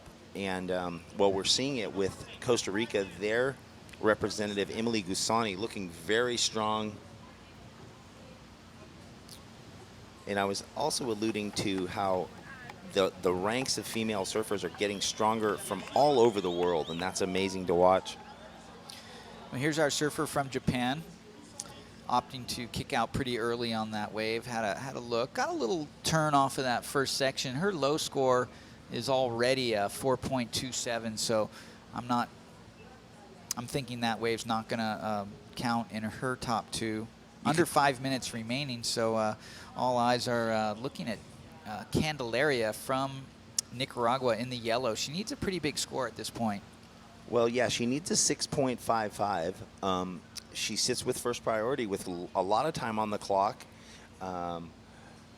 Being 10 years old, and of course strength plays a factor in all surfing and how much spray you can throw. Well, I would say that for her size and strength, she throws a ton of spray. Those lefts that we saw, pushing the tail out. If she could get a little wave, we see the Costa Rican team just getting all psyched up there. Now they're jamming to the music of Venezuela, right? Yeah, isn't that cool how the Venezuelan team is supporting the Costa Rican team in this situation? Here we go. Cameras on. Can Candelaria get the wave she needs? A big roundhouse. Coming up and around the section, snaps it in the corner there, Mike Latronic. And again, and this will be, I thought she might give it one more. Exciting stuff for the young surfer from Nicaragua. I saw her mom helping her check in at the competitors area. And in Heat 12, her sister is going to be coming up, Valentina Rosano. There you go. So the Venezuelan crew combining with the Costa Rican crew. And I forget what the name of the drum was called, but Carlos Munoz alluding to that it's kind of like the Brazilians, the drumming and the dancing. And there's the scene from the reverse angle looking out towards the surfers with 3 minutes and 10 seconds remaining. I could see running down the beach one of Costa Rica's powerhouse lady surfer. Looks like Leilani McGonigal down there in the red jersey coming up next. In the next heat. Yeah. She's making her way and flags are flying. So they're making it easy on the supporters. They get to come out and just stay in the one spot, back-to-back heats, support their 2 female surfers, and that's got to feel good. I'm going to have to stop by the newsstand later today or tomorrow morning and see what the papers say, as Costa Rica has had a very strong showing so far, as well as a whole lot of other teams. I know our co-host Bo Hodge went through a complete list of what teams had 4 surfers go through and 3 surfers and 2 surfers, but all eyes focused on Emily Gusani, currently in the lead from Costa Rica. Here we are at the 2016 INS ISA World Surfing Games in beautiful Playa Jaco, Costa Rica. All these beautiful sponsors here to help support the ISA, presented by the Institute of National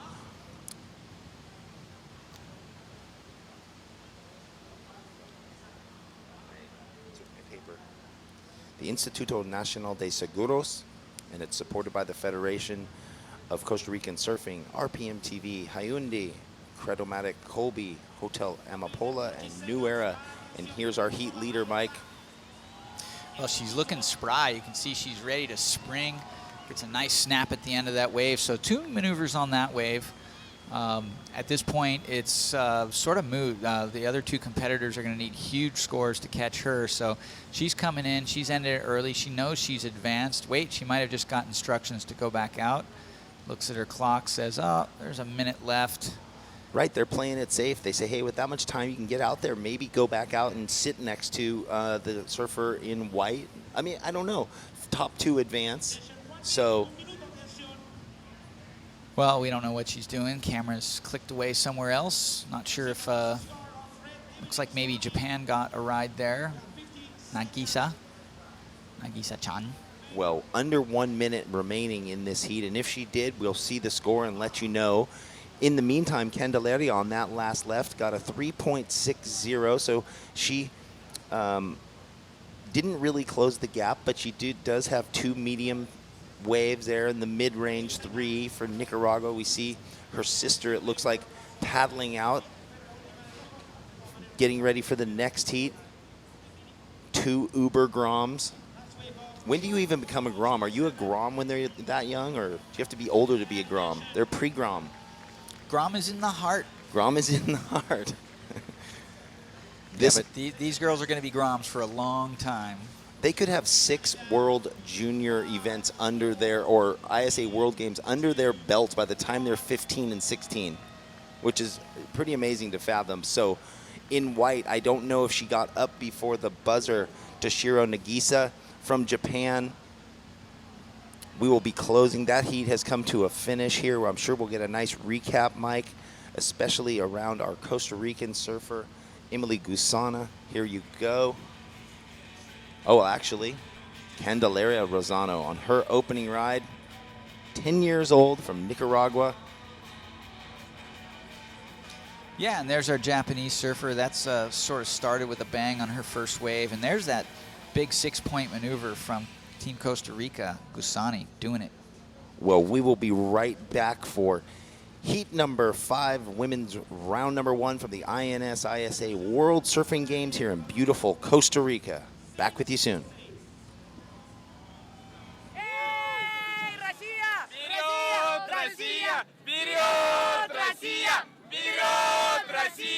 ¡Hurra! ¡Hurra! ¡Hurra! Welcome to Costa Rica. Welcome to Morgan's Cove Resort and Casino, where our driver will be waiting to take you to a resort. After sleeping in our queen-size beds, you will enjoy our local breakfast of gallo pinto. Relax with a cocktail from the poolside bar. Enjoy sunset dining and lots of games at the casino. Run by pro surfer Josimar Fuentes, Costa Rica Surf Camp by Superbrand creates the ultimate surf camp for the whole family. For more info, please visit www.morganscoveresortandcasino.com.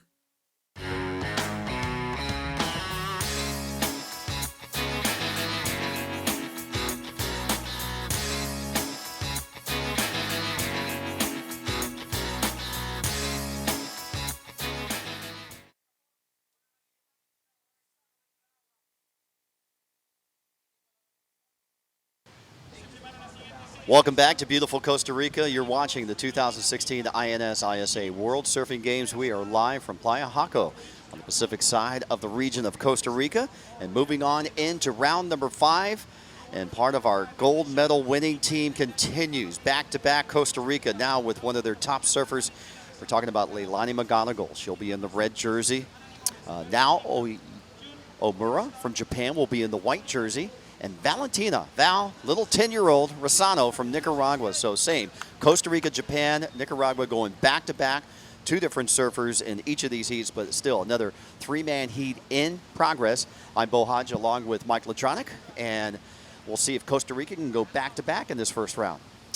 Yeah, well, judging by the likes of Leilani McGonigal's past performances, I'd say there's good odds of that, Bo. Leilani McGonigal has been surfing in these events maybe longer than some of the oldest competitors, or surfed in more of these events. Well, I did some research on that.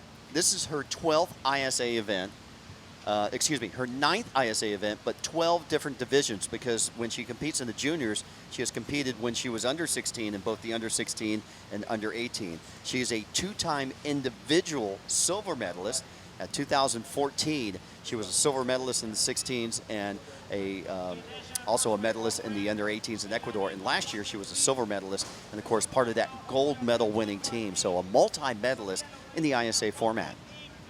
Now, I had a chance to catch up with Valentina Rosano, who is in this heat in the yellow jersey from Nicaragua. We were talking about these conditions in particular being very small, as she is, and the waves being very small. She definitely points to an advantage for her in these conditions. She's no stranger to competition. She's actually been to Costa Rica quite a bit for events, and we'll see if she can back up what she's talking about. She's got no easy heat here, because now Omura, we've seen her in these events as well. Strong competitor out of Japan in the white jersey, and as we just discussed, Leilani McGonigal is like a full veteran already. Now, what is the advantage for Val? She says she has advantages. So we'll talk about that later. Here's Leilani up and riding on her second wave, She opened up during the break with a 1.83. Let's recap the other 2 waves, a 1.8 for Val Rosano, and for now Omura, a 3.5 in the early stages. So let's go back to Val. In your interview that you were talking to her on the beach, you said she had an advantage. What was the advantage? Well, naturally the wave is going to look bigger, and if she can put enough power into it, she is going to visually have a more stunning presentation for the judges. We're going to get back to that. Right now we've got an interview at the beach. Jeff Baldwin is down there with the winner of the last heat. Hi guys, here with the winner of the last heat, Costa Rican's Emily Gussoni. What a great heat. How good did you feel to take that out in front of your friends and family and for the flag? Well, really happy to represent my country here in my town. I live here, I train here all the time. Really happy to have all the ticos here in the beach supporting us. I'm really happy for that. And you, like Carlos Munoz, during your heat, he was breaking down, the sandbars and how it works at every tide. You know it as well as him, so such an advantage for the local, and really local. You live right here. Yeah, Carlos, he's a great surfer. He lives like right here. I live like 3 minutes away from here, and I surf here all the time. Yeah, we know pretty much like all the tides. We know where is the wave and everything, so that's a vengeance. Well, so that must feel great to get the victory off your back, to help your team forward, everyone that wins. It's just such a good feeling. Of course, we have like all Costa Ricans here. We won the medal again. We want to win. Yeah, and so what's it like out there in the town last night, or what's the news like? Is there press around the team that you guys are trying to kind of avoid, or? We try to be relaxed, but yeah, we have like a lot of pressure. All the guys are like, you have to win again, and we're like, yeah, relax. The town is crazy. There's a lot of people here, and fun. And how good did that big backside turn, the 6.17, feel? Oh, it felt great. I almost fall. I was like, no, but I did it. It was, yeah. Well, there we go. The team pulled you through on that one. Good job. Congratulations, and we'll see you in the next round. All right, back to you guys. Thanks a lot, Jeff, and congratulations, Emily, as we just saw our youngest competitor, Valentina Rosano, on her second wave. Good opening, good drop, good bottom turn. She tried to flare out the tail there, and she couldn't hold on to it, Mike. Yeah, maybe a little overcooked, She's on the big stage right now, so lights flashing in front of her eyes. Maybe she'll get those little jitters out of the way, but you know, control is a big aspect of gaining those points, Bo. You know, a radical controlled approach is going to win every time. I got a question for you. These last two heats, the last heat and the current heat, are the only three-man heats that we've seen so far. Is there a strategy as a competitor going into a three-man heat knowing only one person's going to be eliminated? Well, I think before every heat you have a gut check. You know, the main goal is to surf for yourself, surf to your potential, try to carve out two of the best rides you can and surf to your potential. Now, once you got two rides under your belt and you're able to hear the judges, hear the scores, hear what's going on, you're realizing you only have to beat one competitor. So you pay attention to those scores, you pay attention to the strategy, you know, and just like we just discussed, if you don't have to overcook it, don't overcook it. If you just need a 3.5, hey, shoot for that 6-point ride and seal the deal. Don't go for the 9 and blow it on your first turn. Right now in the lead is our Japanese competitor, No Oamura, in white, a 4.67 and a 3.5 in second. The local girl in red, Leilani McGonigal. She has a 3.5 and a 2.7 representing Costa Rica. Valentina Rosano, a couple of 1-point waves, a 1.8 and a 1.3. And here's No up and riding. Well, she's got a closeout section there, but hits it nice and square, clean re-entry right there. So she's looking like she might drop that 3.5. The judges have been rewarding clean single maneuvers up into the 4 to 6-point range. So I'd have to say that's gonna help her cause.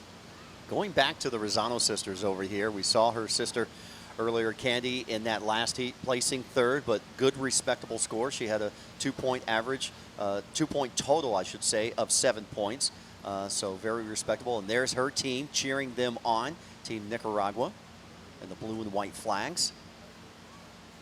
And we'll see how 10-year-old Candy does in this heat. Of course, they have the #1 seeded team of Costa Rica to go up against. Emily in heat number 4, now Leilani in heat number 5. And just the way the seeds are made, by the teams placing in last year's World Surfing Games. So that's Costa Rica having the 1 seed, and then Japan being seeded at number 12, and Nicaragua being seeded number 13. Thus, the seeds draw the same countries in this format. So if you're wondering why back-to-back, the 3-man heat format, why back-to-back the same countries, is the seeding. Now we're seeing France, a very well-stacked team, a very low seed in the competition, where they're seated down in the 20s. And the reason why, they have not competed in the World Surfing Games in the past 2 or 3 years.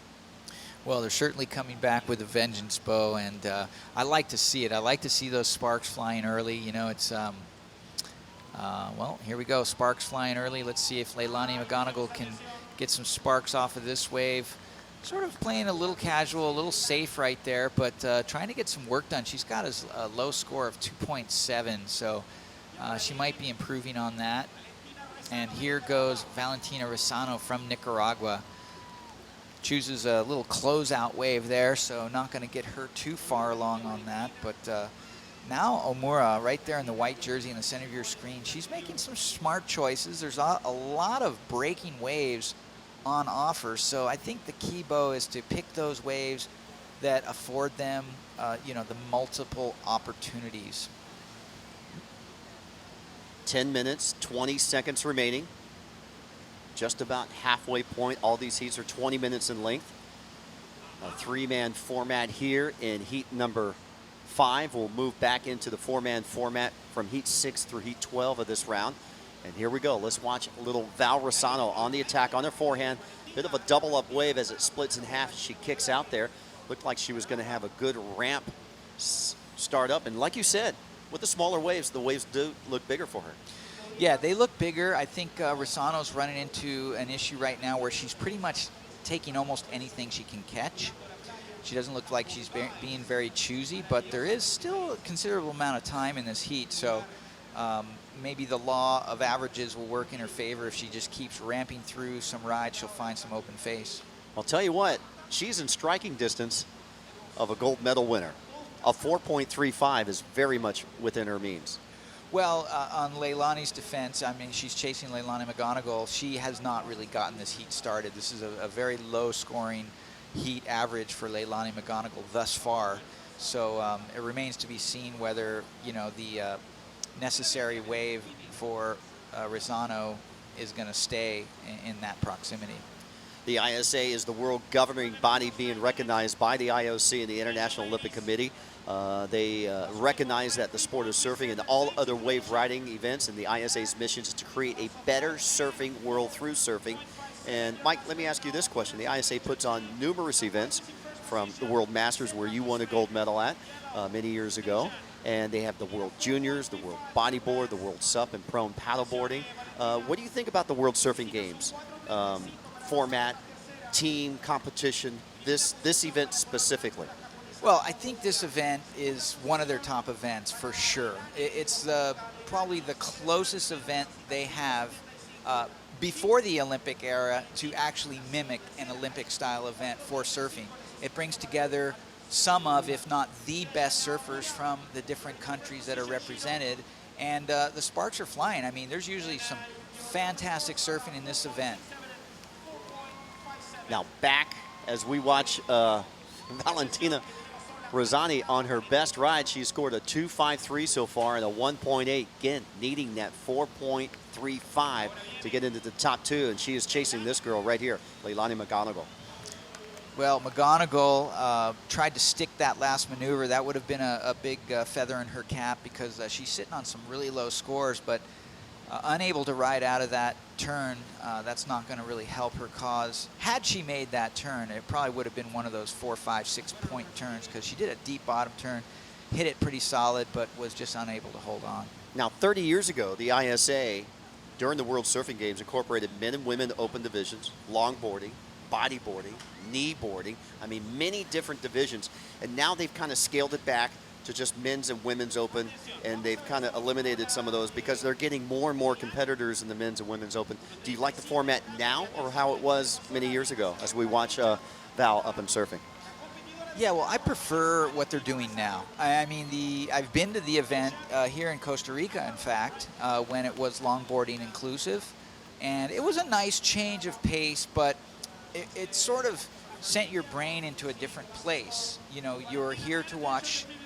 If you were here to watch longboarding, then you can really focus on what the longboarders are doing. If you're here to watch shortboarding, progressive surfing, then you can really absorb that and just get right into it. Splitting the difference, so to speak, was, you know, a little much to focus on. I like that answer, and watching Leilani McGonigal, and she's being threatened. The last couple of scoring waves have registered for Valentina Razzano. We're talking about a different array of the ISA and what they offer here, because, you know, it is so exciting that the ISA has been working so many years with the IOC and trying to get surfing into the Olympics. That'll be happening 4 years from now. But a little story underneath the story is happening out here. We could see a major upset in the making, and right now the last two scoring waves from 10-year-old Valentina Razzano from Nicaragua, a 3.53 and a 3.2. She is knocking on the door. She needs a wave similar to that of a 3.35 to overtake Leilani McGonigal. Well, we haven't seen the score drop for McGonigal yet, but we did see her do 2 decent turns on an open face wave just moments ago. So I think once that factors in, the requirement for the young Nicaraguan surfer is going to be a little further apart. Yeah, prior to that wave coming up, only fraction of a point, 0.14 separates second and third, and there it is. Leilani McGonigal now boosts the margin for her scoring potential. She just registered her best wave, a 4.4. Now the margin of Valentina Razzano in yellow, you see those two surfers on the screen right now, needing a 4.38 or better. Still, within her grasp, they are all still chasing No Oramura in white. Well, I'm always excited to see that young girl surf. I mean, it's exciting to see all these girls surf, but I have to tell you, I'm really interested to see what all these girls can do here just in the last 4.5 minutes, because it's pretty tight. I mean, nobody's really run away with it. Well, we've seen upsets in the making in the world of surfing. I remember when Keikoa Bacalso was a young 16-year-old out of Mililani in the Sunset Trials at the Rip Curl World Cup at Sunset Beach. Had to go up against Kelly Slater in the trials and beat Kelly to go into the CT event, because at that time Kelly was in semi-retirement in between his 5 world titles and going into in the early 2000s. And, you know, this is almost a comparable upset if Valentina can upend Leilani McGonigal.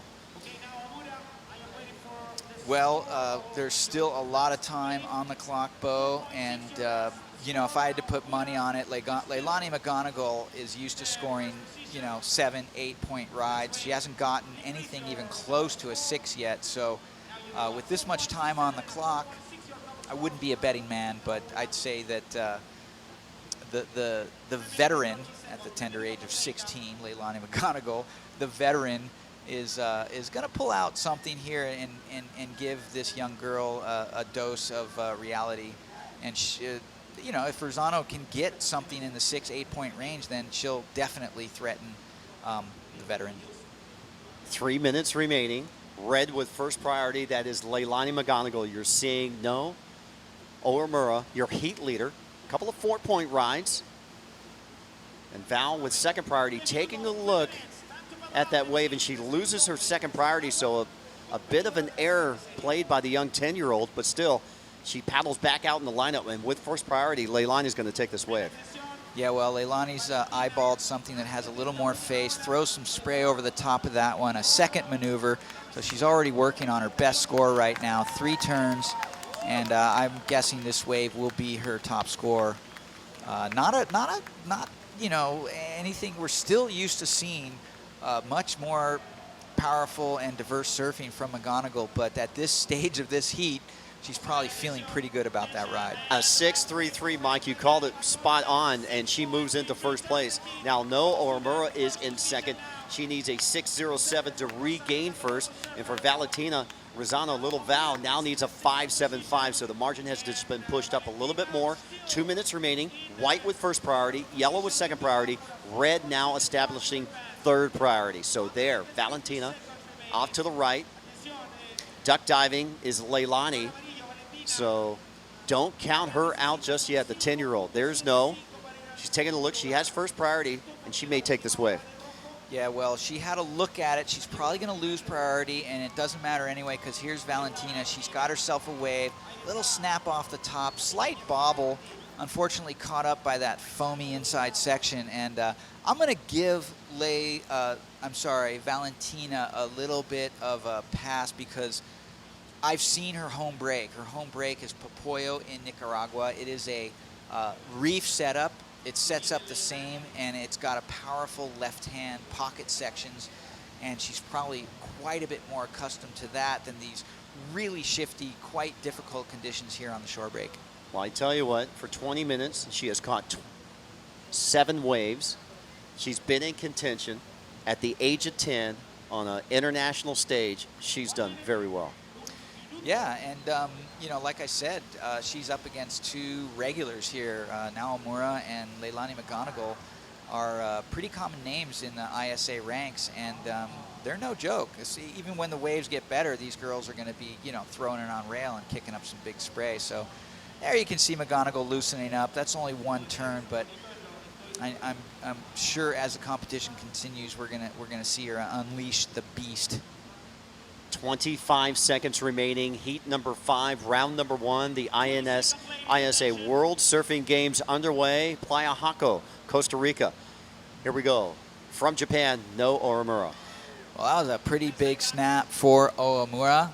She needs a 6.07 to take over first position, but at this point, well, here it is. Last licks for the young surfer from Nicaragua, and just overcooks that turn a little bit, and maybe just not used to the chunky conditions here.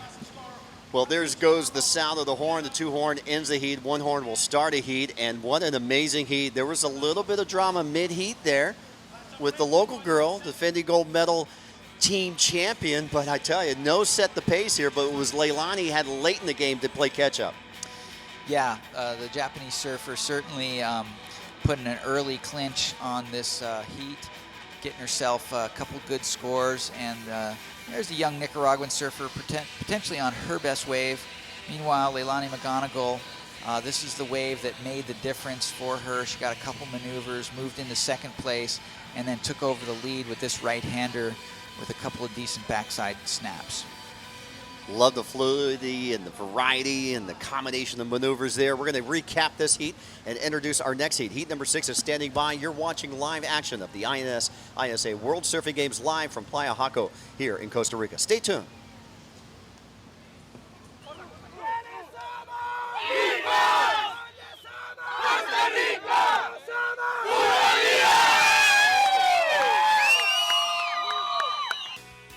Qué bello es Costa Rica, un país pequeño pero gigante en experiencias auténticas listas para ser descubiertas todos los días. Somos un país diverso, lleno de aventura, cultura, naturaleza y bienestar. Lo único que tenemos que hacer es descubrirlo. Costa Rica te espera. Vamos a turistear. Visita www.vamosaturistear.com para conocer las variadas opciones que hay para vos. Literally just comes down to an opinion. I think it made a lot of people look at pro surfing different. I couldn't imagine living life any other way.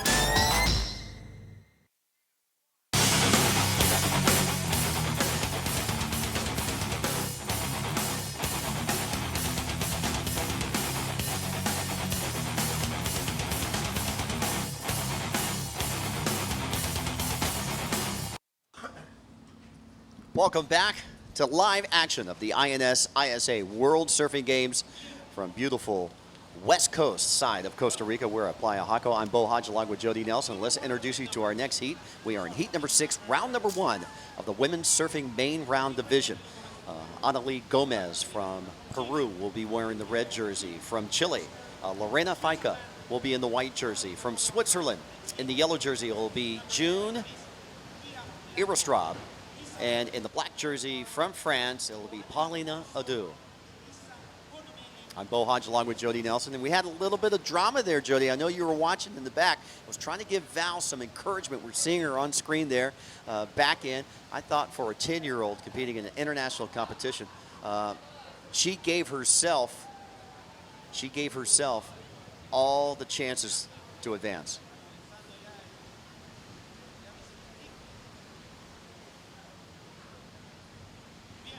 As we see up and riding, that's Annalie Gomez out of Peru. And I believe Val, not to correct you, but Val's the 12-year-old and Candelina is the 10-year-old, the younger sister. They're both very power-packed little surfers. But if you saw them side by side, you'd see Candelina's just a little younger than Val. But yeah, both of them really showing maturity, being able to come out, put a jersey on in a world international event like this, the World Surfing Games, and this will be great experience for them. And they knew they had nothing to lose. They knew they had everything to gain, just that experience and having that jersey on their back out in the heat, as we see up and riding white.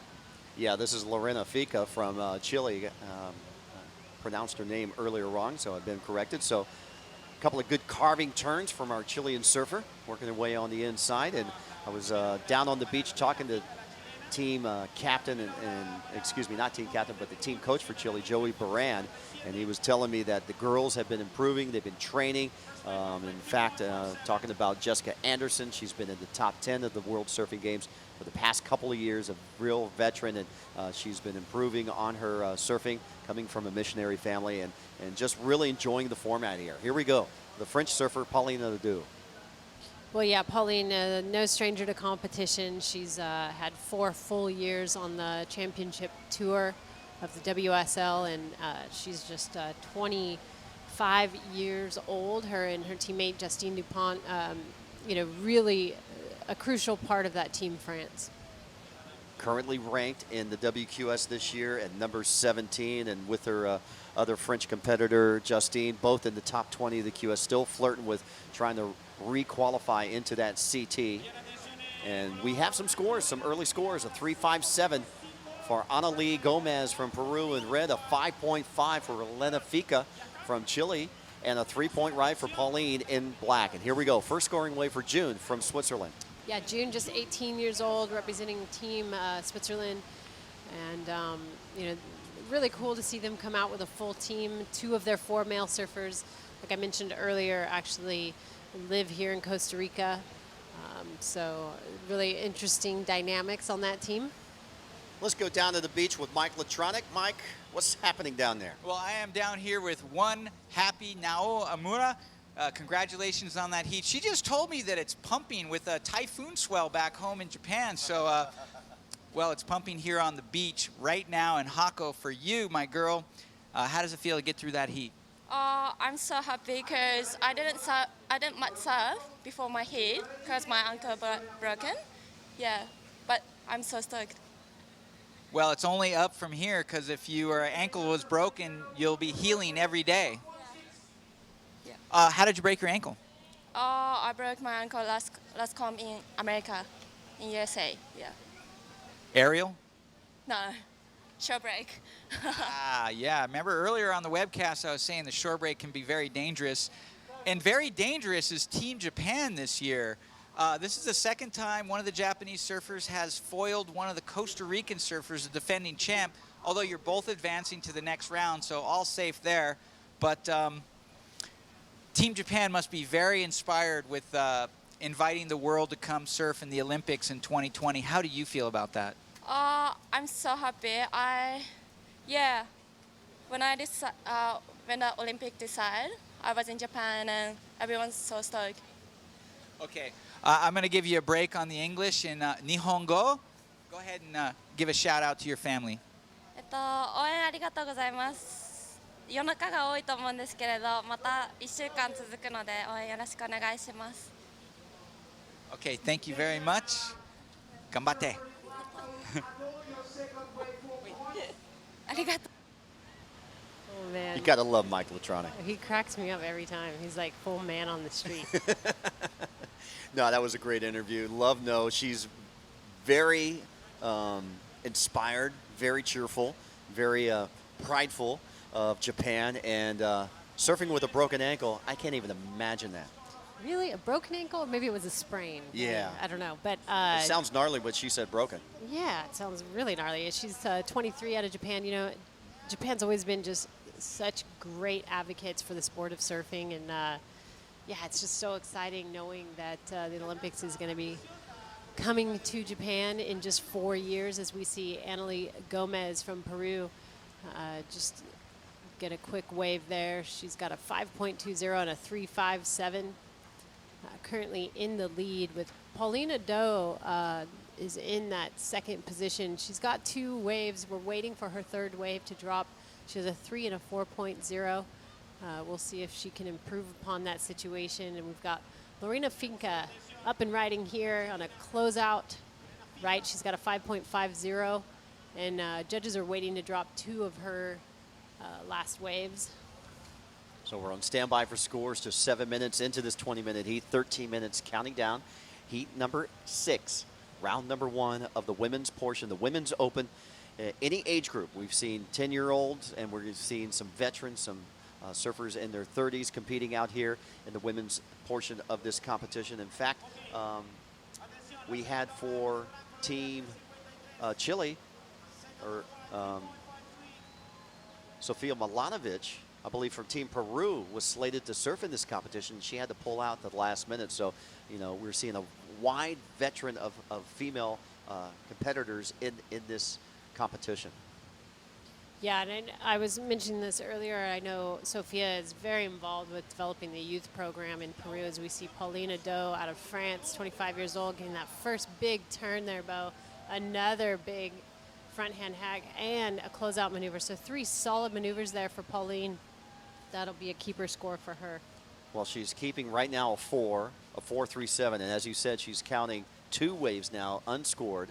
So we'll be on standby for 2 scores still yet to be added up for Pauline. And that was just a masterful performance. 3 solid big hacks with speed, power, and flow. And you see Lorena there signaling to the beach announcer she would like an update, and the beach announcer would love to give her one, but the judges are playing catch-up, so they're communicating back and forth about be patient. We can tell you about the only thing right now is 11.5 minutes remaining. White, you have first priority, and red, you have second priority, but that's about it. The judges are playing catch-up. And I tell you what, that wave from Pauline could be in the excellent range. I love the combination, the variety, the repertoire that she was giving into that wave. She had a mixture of speed, power, and flow, and the combinations could be up in that excellent range. So we'll be on standby for those scores. These heats go by quick. We're already almost halfway through this 20-minute round one heat of the women's.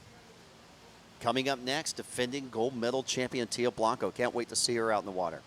Yeah, she's been looking really strong, and you know, herself and Maddie Peterson, they're going to be a tough duo in this women's.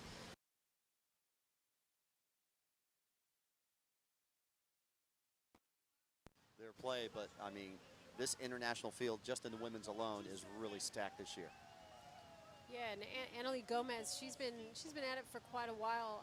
At 29 years old, it's Bo, we see a score drop for Pauline. Yeah, a 9.27 for Pauline Ado. So a 9.27 combo that with her 4.37, her third and fourth wave, has her in the lead. A 13.64 two-wave total. Annalie Gomez now in second, needing an 8.45 to regain first. She's counting a 5.2 and a 4.6. Lorena Fica from Chile is currently in third, needing a 4.31 as we watch Pauline up and riding. She'll kick out. Fourth place is June out of Switzerland, surfer in yellow with two scoring waves of a 4.23 and a 1.6. She now needs a 5.58 as we pass the halfway point, 9 minutes, 45 seconds remaining. Well, Lorena Finca in the white out of Chile, she's got that priority right now, so she'll be, you know, waiting and being very selective as she just needs a 4.31 to move into that advancing position. And it's all going to be about, you know, picking the right waves, open faces. We saw Paulina get 3 maneuvers on that one wave and you know, 9.27. That's a great, almost near excellent score. I'd like to thank all of our great sponsors making this year's 2016 INS ISA World Surfing Games a huge sponsor. INS, Institute of Insurance. We're being supported by the Federation of Surf here in Costa Rica, RPM TV, Echo Dare, the Best Western Jaco Hotel, the Oceana Jaco Hotel, the Morgan's Cove Hotel, Coral, and our media partners include Waves, Coastal Watch, Zigzag Magazine, Surfing the Nation, and also Free Surf Magazine.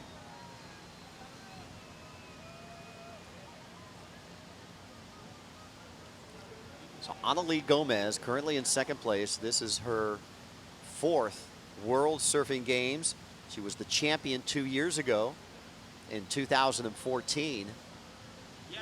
But right now we're watching our Swiss surfer up and down. That was June. Last year, Annalie Gomez out of Peru placed 11th. 2014, she won the gold medal.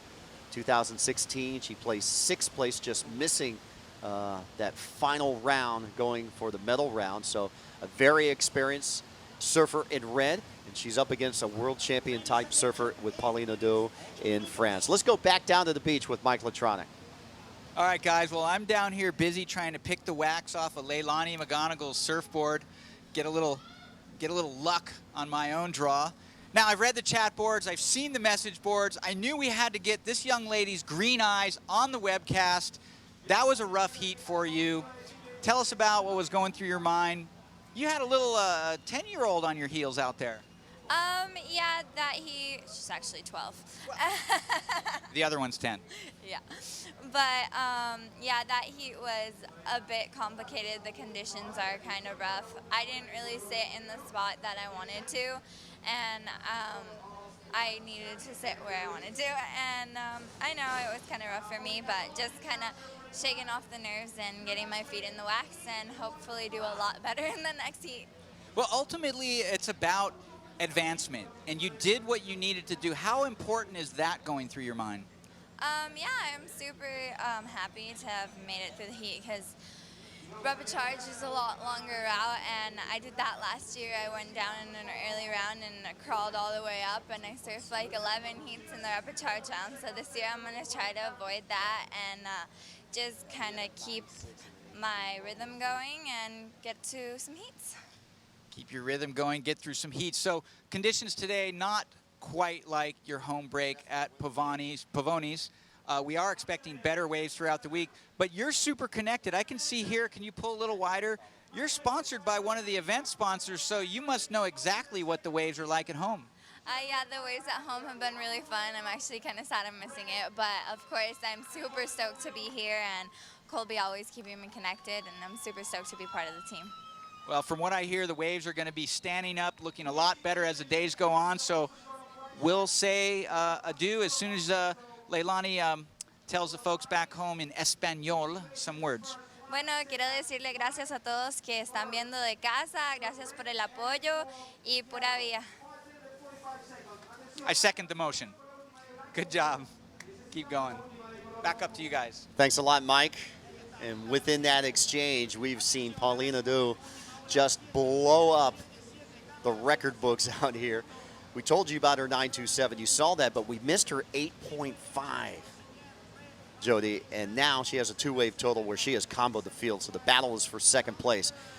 The ladies out in the water now need a 17.78. The catcher, 17.77. In second, Annalie Gomez is holding down second. Very respectable, 7.77 on her last ride. As we watch Lorena Fica from Chile, she's in third. She needs a 7.08 to get into the top two, and she's happy with her performance on that wave. Yeah, she's been fighting back. She dropped a little claim on that 5.90, the wave before last. So she's, chipping away. She's building momentum in this heat. And Bo, I'm really impressed with not only some of the surfing, but also just how well-spoken some of the girls are at such a young age, like Leilani, just 16, and some of Valen and Candy at 10 and 12, and they're just so humble. And Maddie Peterson, out of New Jersey, they're just all so well-spoken and great ambassadors for the sport. Well, for Leilani, she's probably the most experienced ISA surfer in history. This is her 5th year competing. She's been competing in World Surfing Games, World Junior Games, and when she's in the World Junior Surfing Championships, she's competing as an under 16, under 18-year-old. Now she's moving up into that under 18-year division. She's a multi-medalist in many different disciplines. And let's watch the 8.5 wave that we missed earlier. All right, so this was Pauline's 8.50. Nice, great first turn. I think this was actually her 9.77 replay. So that was those 3 solid turns. It would be interesting. I think her 8.50 was a right as well, because we just saw 1 turn off of that wave. And so, Pauline just building that momentum. And, we talk about getting those first heat jitters out of the way.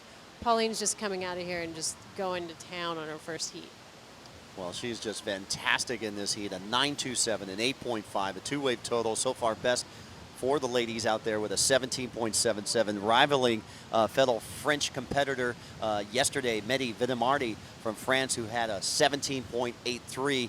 His combination was a 9.6 and an 8.83. So Team France, a very well established team, both male and female, and they're showing it out in the water here at Costa Rica.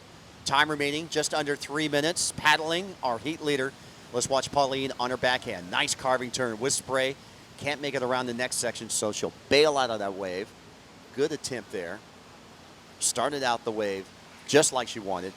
And that shows you those 4 great years that she was competing on the WCT. White with priority. You see Lorena Fica paddling with Annalie Gomez, because Annalie's in second. So she's sitting next to her closest competitor. And June from Switzerland in 4th, now needing a 9.75. And here she goes on her forehand, down the line, close out set, and she'll kick out. Yeah, June, as well as her other fellow female competitor, also both listed as surfing or currently living in San Sebastian. So, and 2 of their surfers living here in Costa Rica on the male side of things. So, you know, not a whole lot of surfing in Switzerland, so you kind of have to relocate. Get yourself closer to some hopefully warm water waves.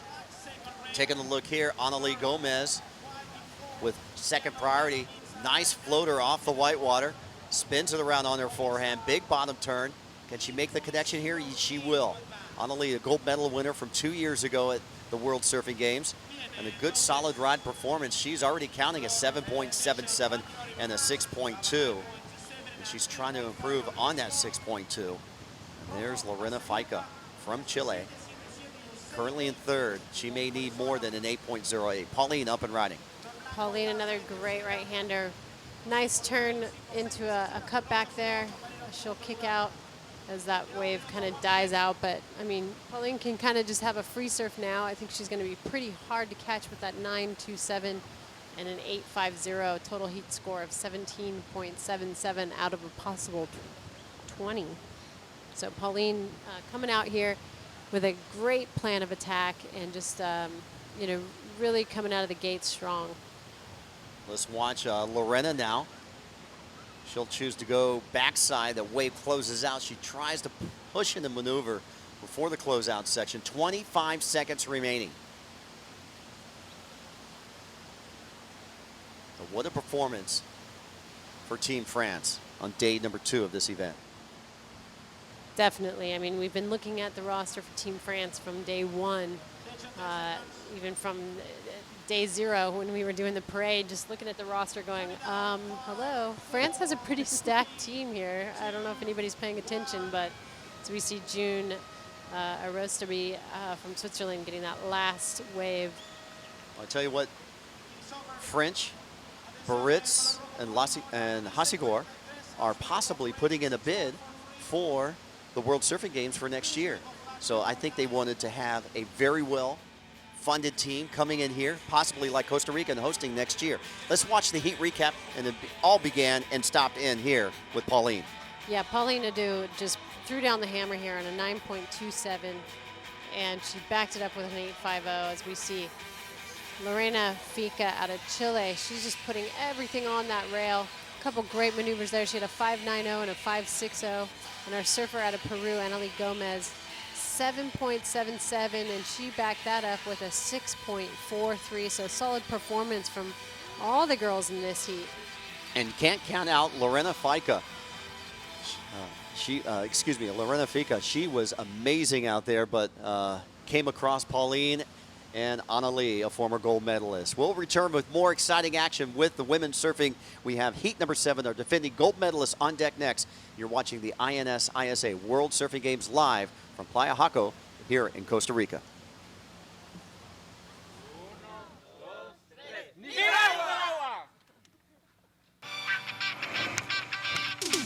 Soy Sofi.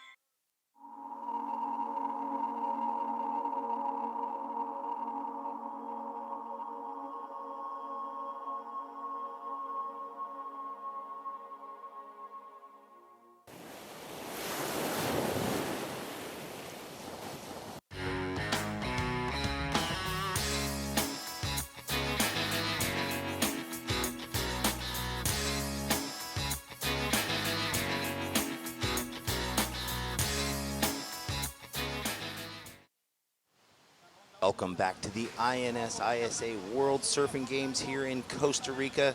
Jeff Baldwin with Jody Nelson about to bring you the hot action from heat number 7, women's round number 1.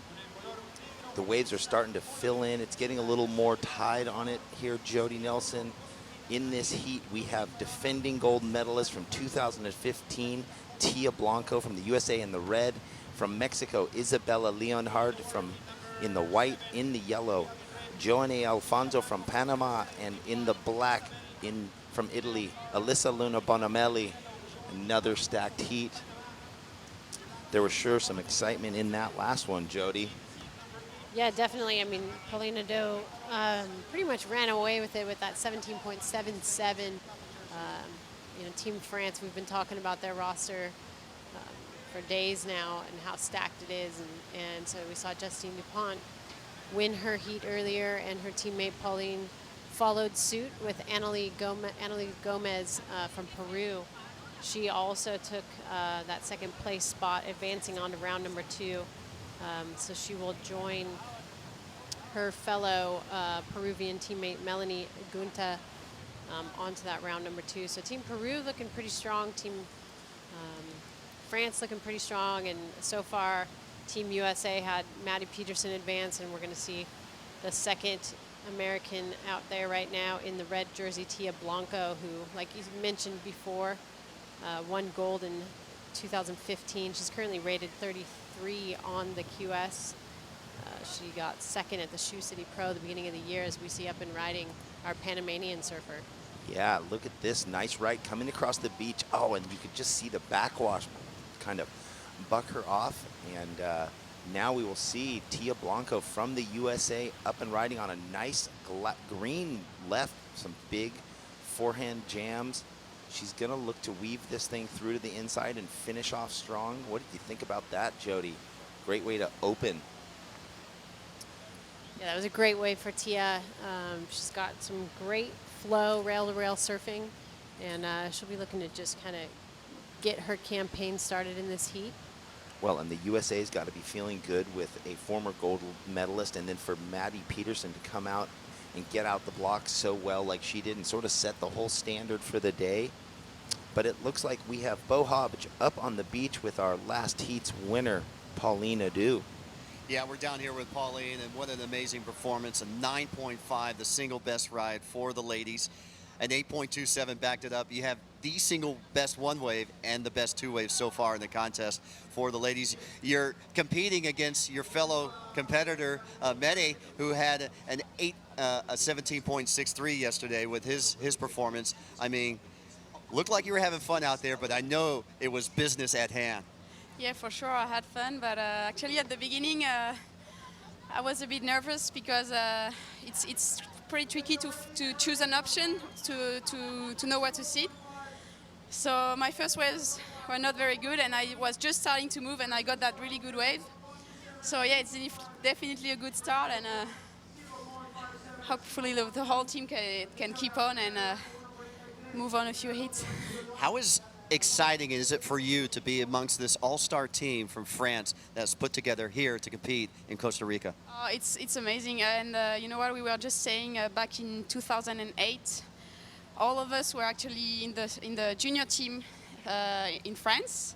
So it's very amazing to see all of us growing up with each other and still be competing at high level now. And so yeah, we get along really good, and yeah, the team is great. I hope we do good in the cup. How has your year been? You've been in the top 20 of the QS this year. I know you're trying to requalify. You're a former CT surfer on the WSL, but how has your year been in making time to come out here to Costa Rica? Yeah, I've had highs and lows, but I always make time to come to the ISAs. I love the team spirit, and ISAs is where my career started pretty much when I won the juniors in 2006 in Brazil. So yeah, I just love this event, and every time I can, I'm coming. And now, being an Olympic sport 4 years from now, how exciting is that for you? Oh, it's great, and you know, I thought I wouldn't see surfing become an Olympic sport before a few years, and it's definitely a big motivation for all of us. And I'm a sports fan, so I always watch the Olympics on TV, so it will be pretty sick to either surf in it or watch surfing in the Olympics, for sure. I wish you the best of luck in this contest, and hopefully 4 years from now we'll be watching you in Tokyo. I want to give you a chance to say hi to everybody back home in French, and take it away. Ben, un petit coucou à tous. J'espère que malgré les jeux, vous nous suivez un petit peu aussi. Et voilà, on a des belles ambitions là pour cette compète, et on espère aller très très loin. Et voilà, on va tout donner. Et voilà, à bientôt.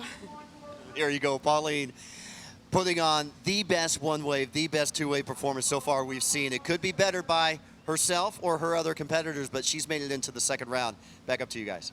Well, thank you, Bo. And there you have it. If you're just getting with us here at the live 2016 INS ISA World Surfing Games event here in beautiful Costa Rica, that was Pauline Adu after a spectacular heat and the highest one-wave scored so far in the first round of the women's.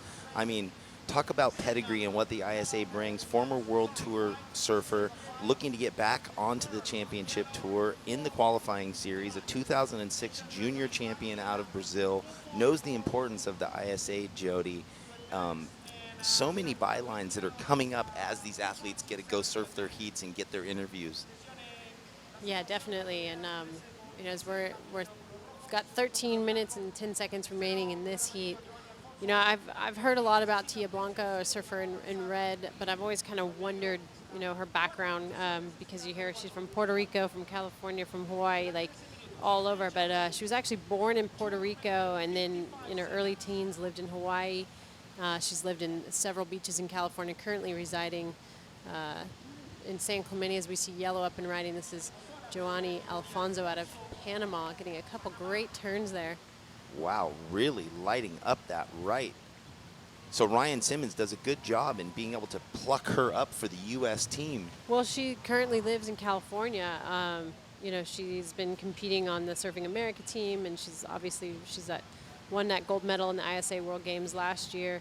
And 2015, she was the NSSA Western Conference and Surfing America champion, and then she's also won at the Ron Johns Pro Junior. So she's, you know, into painting, yoga. She's vegan, super into fitness, and you know, is a great ambassador for female surfing and lives that really healthy lifestyle. And we'll see if she can, you know, come out and perform. She's already sitting on a 4.17 and a 5.43 in this heat.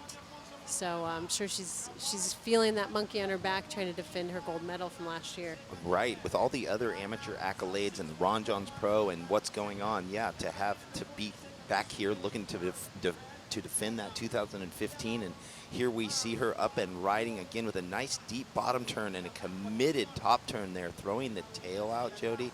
Beautiful surfing. And again, we have white up, Isabella Lionheart, she kind of went down quickly, so Tia Blanco's wave, each wave, you know, you were saying you were trying to find out where did she come from, what's going on? Well, she's proving it wave after wave, her ability on these waves. Yeah, she definitely has a well-rounded background, but you know, we're seeing some of the other girls dropping some great scores. Last wave of yellow came in at a 5.67, so Team Panama increasing their second place position. She has a backup score of a 2.50. She's going to want to, Joanny's going to want to replace that, get a better backup score, but she's got Team Mexico and Team Italy just, you know, biting at her heels there. Well, we know Panama brought a very stacked team too, and every time they've had another heat win, they've indicated how serious they are. They've come out with quite a few heat wins, and you know they believe in Joanny Alfonso, who's proving it now. Is just looking to replace that 2.50, surfing that right brilliantly that she got the high 5.67. So currently, Tia Blanco in the lead, and Joanny Alfonso from Panama in second place. Isabella Leonhardt looking for a 4.85 to jump up into second, and Alyssa Luna Bonamelli from Italy looking for a 6.41. Well, and Tia just, you know, increased her lead a little bit, dropping a 6.17 on a one maneuver wave, but the judges liked the size of that wave. They liked the degree of difficulty with that maneuver, and, you know, she just looked very confident on that wave. Yeah, she did.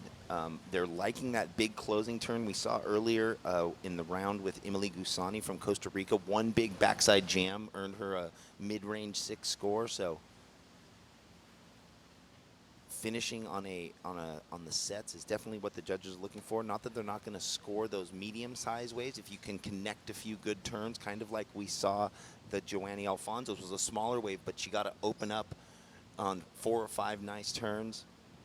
What do you think about the conditions now, Jody? Well, we're a couple hours off of low tide as we see Tia Blanco doing one big closeout maneuver on her backhand. We'll be seeing the tide go from a 1.0 low all the way up to, gosh, an 8.2 high tide after 6 p.m. So we're going to be seeing the conditions change quite a bit. But, you know, with that little bit of bump out on the water, we heard some of the competitors earlier say, you know, Maddie Peterson was commenting that, you know, it's still glassy on the faces of the waves. And I think it's just all about being selective, finding those open faces. You know, we're seeing Tia Blanco dropping some big scores on one maneuver waves. Imagine if she gets, you know, 2-3 maneuvers, what that score line's going to do.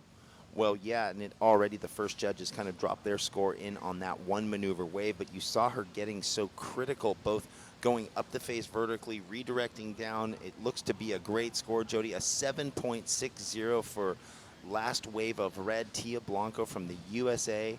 So now she's sitting on a 6.17 and a 7.60, and well, I'm not sure if there was another wave ridden in between that last one, but it looks like another score dropping. Well, we'll see where they go with this.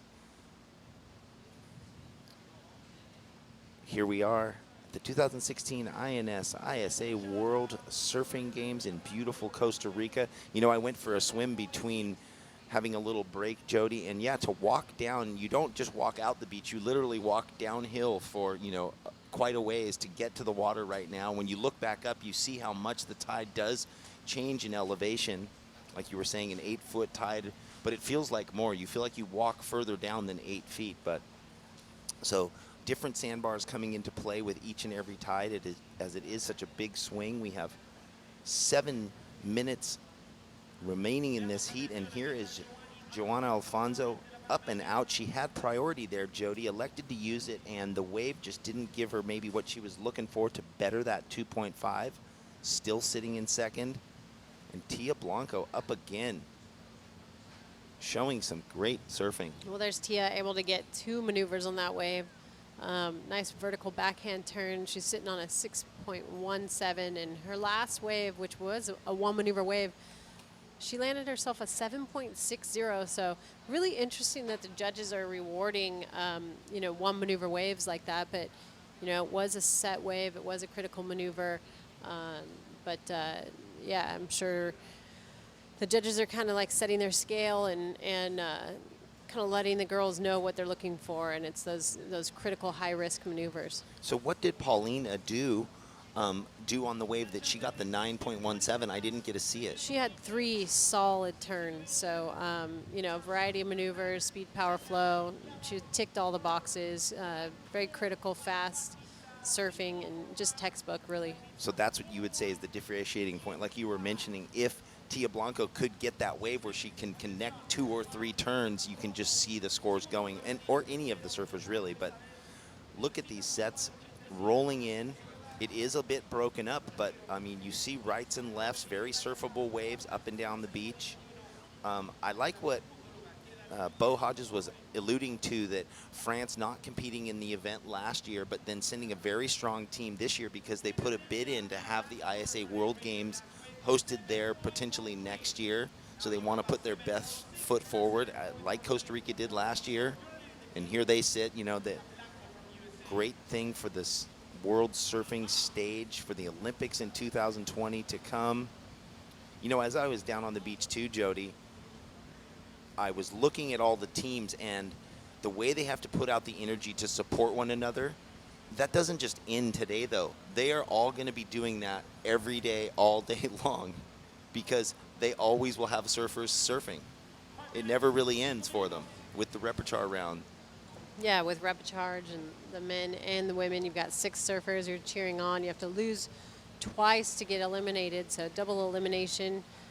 Obviously, if these surfers get pushed down into the repechage round, there's a lot more work that they have to do, a lot more support coming from their team members, as we see our Italian surfer getting her 5th ride of the heat. She's sitting on a 177 and a 0.57, so she still has quite a bit of work to do as we see Tia Blanco's last wave drop.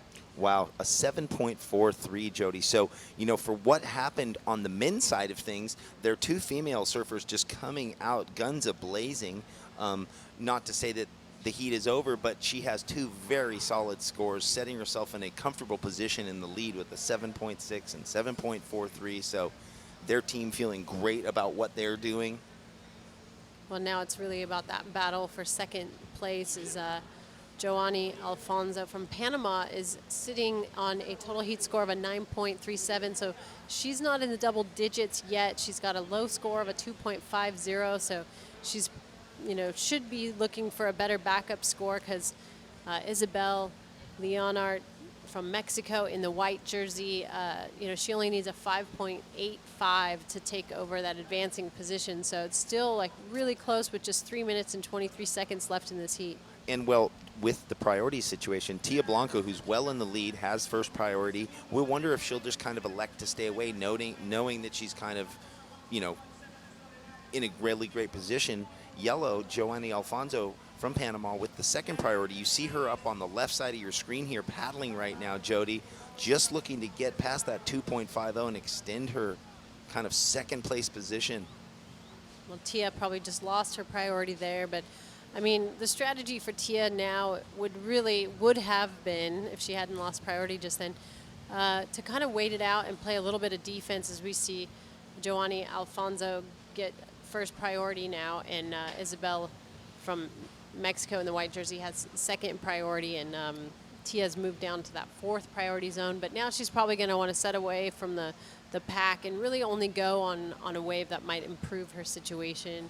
Otherwise, if she did have priority, she should have been playing a little bit of defense and making sure that Joanny or Isabel or any of the other girls, didn't get a potential high-scoring wave. So 20-minute heats, 2 surfers advance, 2 going down into the repper charge. We are down to 2 minutes remaining in this heat.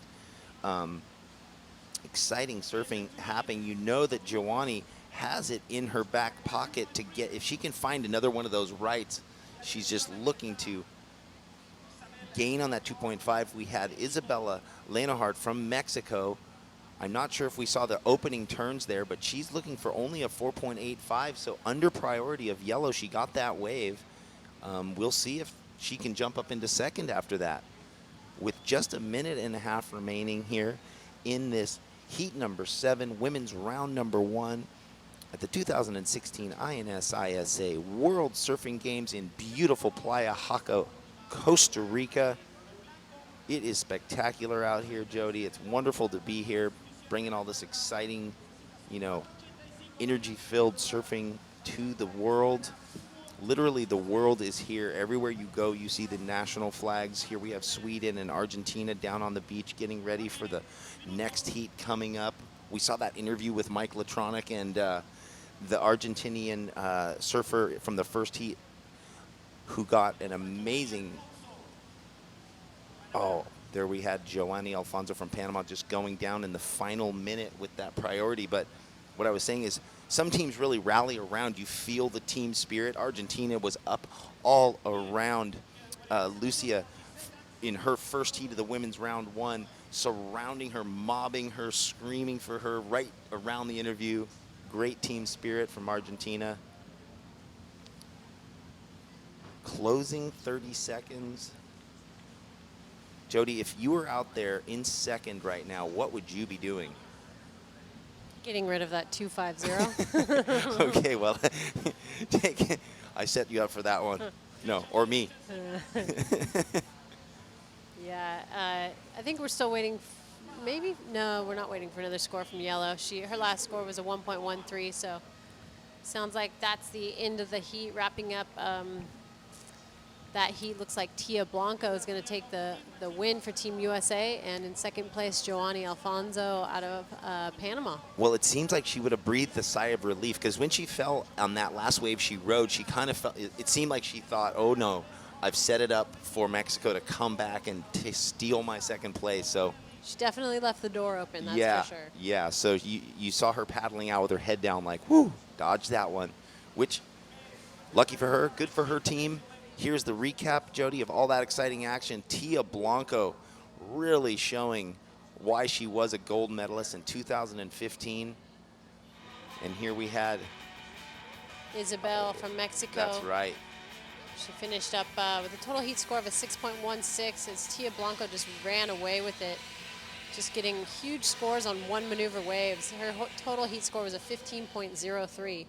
Well, we will be right back with more hot action here at the INS-ISA World Surfing Games in Costa Rica, heat number 8 coming up next.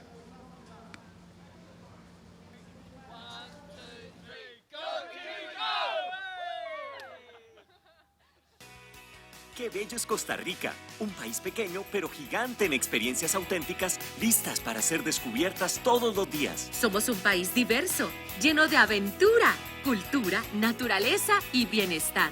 Lo único que tenemos que hacer es descubrirlo. Costa Rica te espera. Vamos a turistear. Visita www.vamosaturistear.com para conocer las variadas opciones que hay para vos.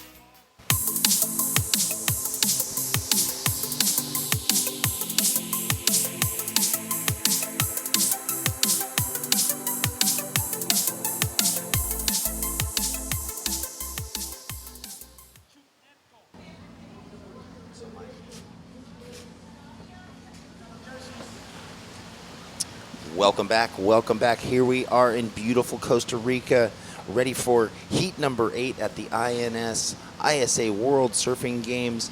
Jeff Baldwin here with Mike Latronic, ready to help me call this action. What action it was on that last heat. Tia Blanco just blowing up. Well, we've had a few heats back-to-back with some exciting stuff, but let's introduce this heat here. Heat number 8, Josephine N. from Argentina, Dominique Barona from Ecuador, Sandra Johansson from Sweden, and Tanika Hoffmani from Republic of South Africa. We have got a stacked heat. We saw some high scores. We saw Paulina get a high 9, the highest score so far. We had the 2014 gold medalist Anneli Gomez from Peru just coming in second on there. We had Tia Blanco in that last heat going crazy, doing giant turns. Giovanni Alfonso from Panama, that strong team from Panama, she just held on to that second position, sort of left the door open for Mexico possibly to come in, but it didn't happen. I mean, we've had all sorts of great surfing. You know, I was alluding to your interview earlier in the very first heat with, I think it was it Lucia Indurgan from Argentina, when the whole team swarmed her and surrounded her, right? Yeah, a lot of energy with that team. So we have another Argentinian in the water, Josefina Ann. The Argentinians down on the beach in force, no doubt ready to show their support, their love, their enthusiasm. We've had a few waves ridden as it is, always in the introduction. Josefina Ann from Argentina got a 3.50, which I'm sure will bring back, or a 3.73, a 3.50. Tanika Hoffman from South Africa opened with a 3.73, and Sandra Johansson from Sweden just a 0.33. So we'll get to see those a little later, or a recap. And here we are. This heat is off and to the races. And here we have Tia Blanco with Jody Nelson up on the beach. Thanks, Jeff and Mike. Tia, great heat out there. You know, what's it like getting that round 1 out of the way? Yeah, I was definitely a bit nervous, so it felt good to get that heat win and, yeah, continue on. Defending gold medalist from last year in Nicaragua, you know, what are your goals this year? Yeah, I definitely have a little bit of confidence coming from last year, but that was in the past and this is now, so I guess I'm just focusing on myself and keeping positive. You have such an interesting background, you know, reading, you know, you've moved all over the States, Puerto Rico, Hawaii, California. Tell us a little bit about, you know, why you've moved around so much growing up. Yeah, my dad is in the Coast Guard and he's watching right now, so hello, Dad. But moving around a lot, you definitely have to be adaptable and have to overcome adversity sometimes, but it kind of shaped me into the person I am today, so I'm very thankful. You've been pretty lucky to be at some pretty good surf spots too, yeah? We were extremely lucky. And where's home base now? San Diego. So you get to surf lowers a lot? Yes, yes. Awesome. And quickly, talk to us about the conditions out there. We've seen things change with the low tide, high tides, and you know you got some big scores for one maneuver waves out there. Yeah, I was lucky. There was like a storm this morning, rain, and for my heat, it kind of glassed off and the sun came out, so I was happy. Awesome. And, you know, Team USA, you guys lost 3 of your men to the rapid charge round today. How important is it for you and Maddie to keep things going in the main event? Yeah, even though we lost them, we're all staying positive, and I have a feeling the boys are going to do well in the rep and charge, so yeah. Awesome. Well, congratulations and good luck to you in round 2. Thank you so much. Back to you guys in the booth. Well, all bubbles and smiles there in Tia Blanco. That is not what happens when she rides a wave, is it, Mike Latronic? No, I saw pretty much destruction and big sprays. Right, isn't that, you know, it's so funny, you see that a lot. Powerpuff with Girl. the female surfers. They're just so sweet and nice when they're in their interviews, but what they're doing on the waves, you know, is terrifying in a good way. Yeah. Ripping, shredding. Beautifully brutal. Yes, beautifully brutal. And then we've had a few waves, Mike, which we want to get back to. We saw Tanika Hoffman get a 3.73, but then back that up with a 5.0, which while the interview was going on. Why don't you talk about that? Well, looking back at that wave she rode, you know, she put a couple of nice carves on the top of that wave, just surfing really controlled. And similarly, Dominic Barona from Ecuador in the white got a nice ride during the interview. So 2 strong scores coming up. Tanika's already registered her 5.0 on there. She's in the lead, but a score coming from Dominic, so stay tuned.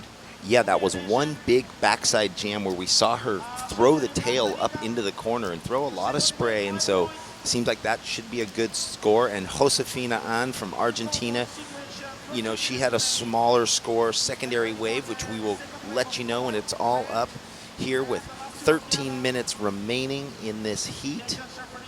Well, there it is, a 6.17 for Dominique Barona from Ecuador's one-turn smash. Oh, she had a first turn, excuse me. Yeah, I think due to you know, what we got to see on camera, we only saw one of the turns, but she did get a second turn out the back, I do believe. Well, we've seen, we've seen through the event so far, men's and women's, but in the women's particularly, since that's what we're in, we've seen, you know, mid-range 6 scores come from one big turn, and we saw Tia Blanco getting a 7-something on one big turn. So that was a huge turn. It was a huge turn. But if they can open up, and, you know, they all want to have 1 or 2 and 3 turns like that, but sometimes those waves don't offer. I think with the tide sort of pushing back up, Mike, we're going to, you know, see a bit more reform action. So the surfers will potentially be getting off a few more turns. And here, why don't you take this away? Yeah, well, it already looks better. This is Josefina Ane, a bit of a piddle out right there. That wave just completely disappeared. So nothing to manage on that inside section. But yeah, it looks like far more contestable than about an hour ago. We're going to see more variety when it's like this too. You know, when you get those shallow sandbar waves, you're pretty much jamming down the line until you get a shallow section, and then boom, you hit it. Now you're going to see a variety because some sections will be standing up shallow, offering some lip. Other sections you'll have to cut back and do other maneuvers on. Right, so you're saying that when it's low tide, it's real directional, real horizontal to the beach, and with the tide coming in, you see them weaving and winding in towards. And so, you know, along with that, wouldn't you say the judges then, they reevaluate their scale because the surfing is different for those types of conditions? I think these judges are trained, as most judges in surfing, to reevaluate every single heat. You sort of have to, you know, you have a criteria and you stick by it, but as the conditions change, you know, if the wind was to completely blow onshore, then they would adjust things knowing that there's going to be far less quality maneuvers, but they would set it to a scale within that heat. Yes, and so here we sit, heat number 8, with 10 minutes remaining. Tanika Hoffman from South Africa in the black, in the lead, but Dominique Barona from Ecuador in second, still holding on to a 1.0. So if Dominique, who is in second priority, can get a wave, Tanika in first priority, looking to better her 3.37. Both of them really looking to extend their position in the heat, where Josefina An from Argentina and Sandra Johansson kind of need to play a bit of building house. Correct. You know, I mean, Dominique's got that a pretty good score on her score line already. She's got a 1.0. I mean, it'd be pretty unlikely that with 9 minutes 45 seconds left that she wouldn't replace that one with something more substantial. So yes, the strategy for Josefina Ane and Sandra Johansson basically would be go back to the drawing board, get 2 better waves. Okay, well, we're going to go down to Jody Nelson on the beach with some exciting, fun news. Thanks, Jeff. Yeah, up here with panel judge Rich Pierce. And Rich, we've been seeing the conditions changing. We've been seeing the judging, the scale changing a little bit. Last heat, Tia Blanco getting some pretty big scores for one maneuver waves. How do you guys adapt your scale throughout the day in the changing conditions? Well, we're always looking for the surfers who are, committing to their maneuvers, pulling right off the bottom, doing their turns through the lip. And as an example with Tia's waves, we saw her meeting most of the criteria with one single turn. She was hitting the right section, the critical section, with commitment, with power, with speed. And as far as adapting to the different conditions, we're always looking for the same criteria. So we're looking for the surfers to perform to the criteria, no matter what the conditions are. And then talk to us about Paulina Deuce. She had a high 9 score earlier, 3 solid maneuvers. Talk to us about the difference between a wave like that with Pauline and then Tia Blanco, 1 hit. Sure. Well, the example with Pauline is she had, with different maneuvers or multiple maneuvers, she had the ability to show us, variety and flow and combination as she linked them together, whereas Tia was just raw commitment and power. All right, and you guys have your work cut out for you out here all day. How do you guys stay fresh in the mind? When we have a break, we get an opportunity to have a break. We, just relax, get some water, refuel, and sit right back in. Awesome. Well, thanks for taking the time to chat with us. And, it's really informational for the viewers at home to understand and the surfers watching. So thanks for all your hard work. They get paid to watch surfing all day, guys. It's a pretty sweet gig. Back to you guys in the booth.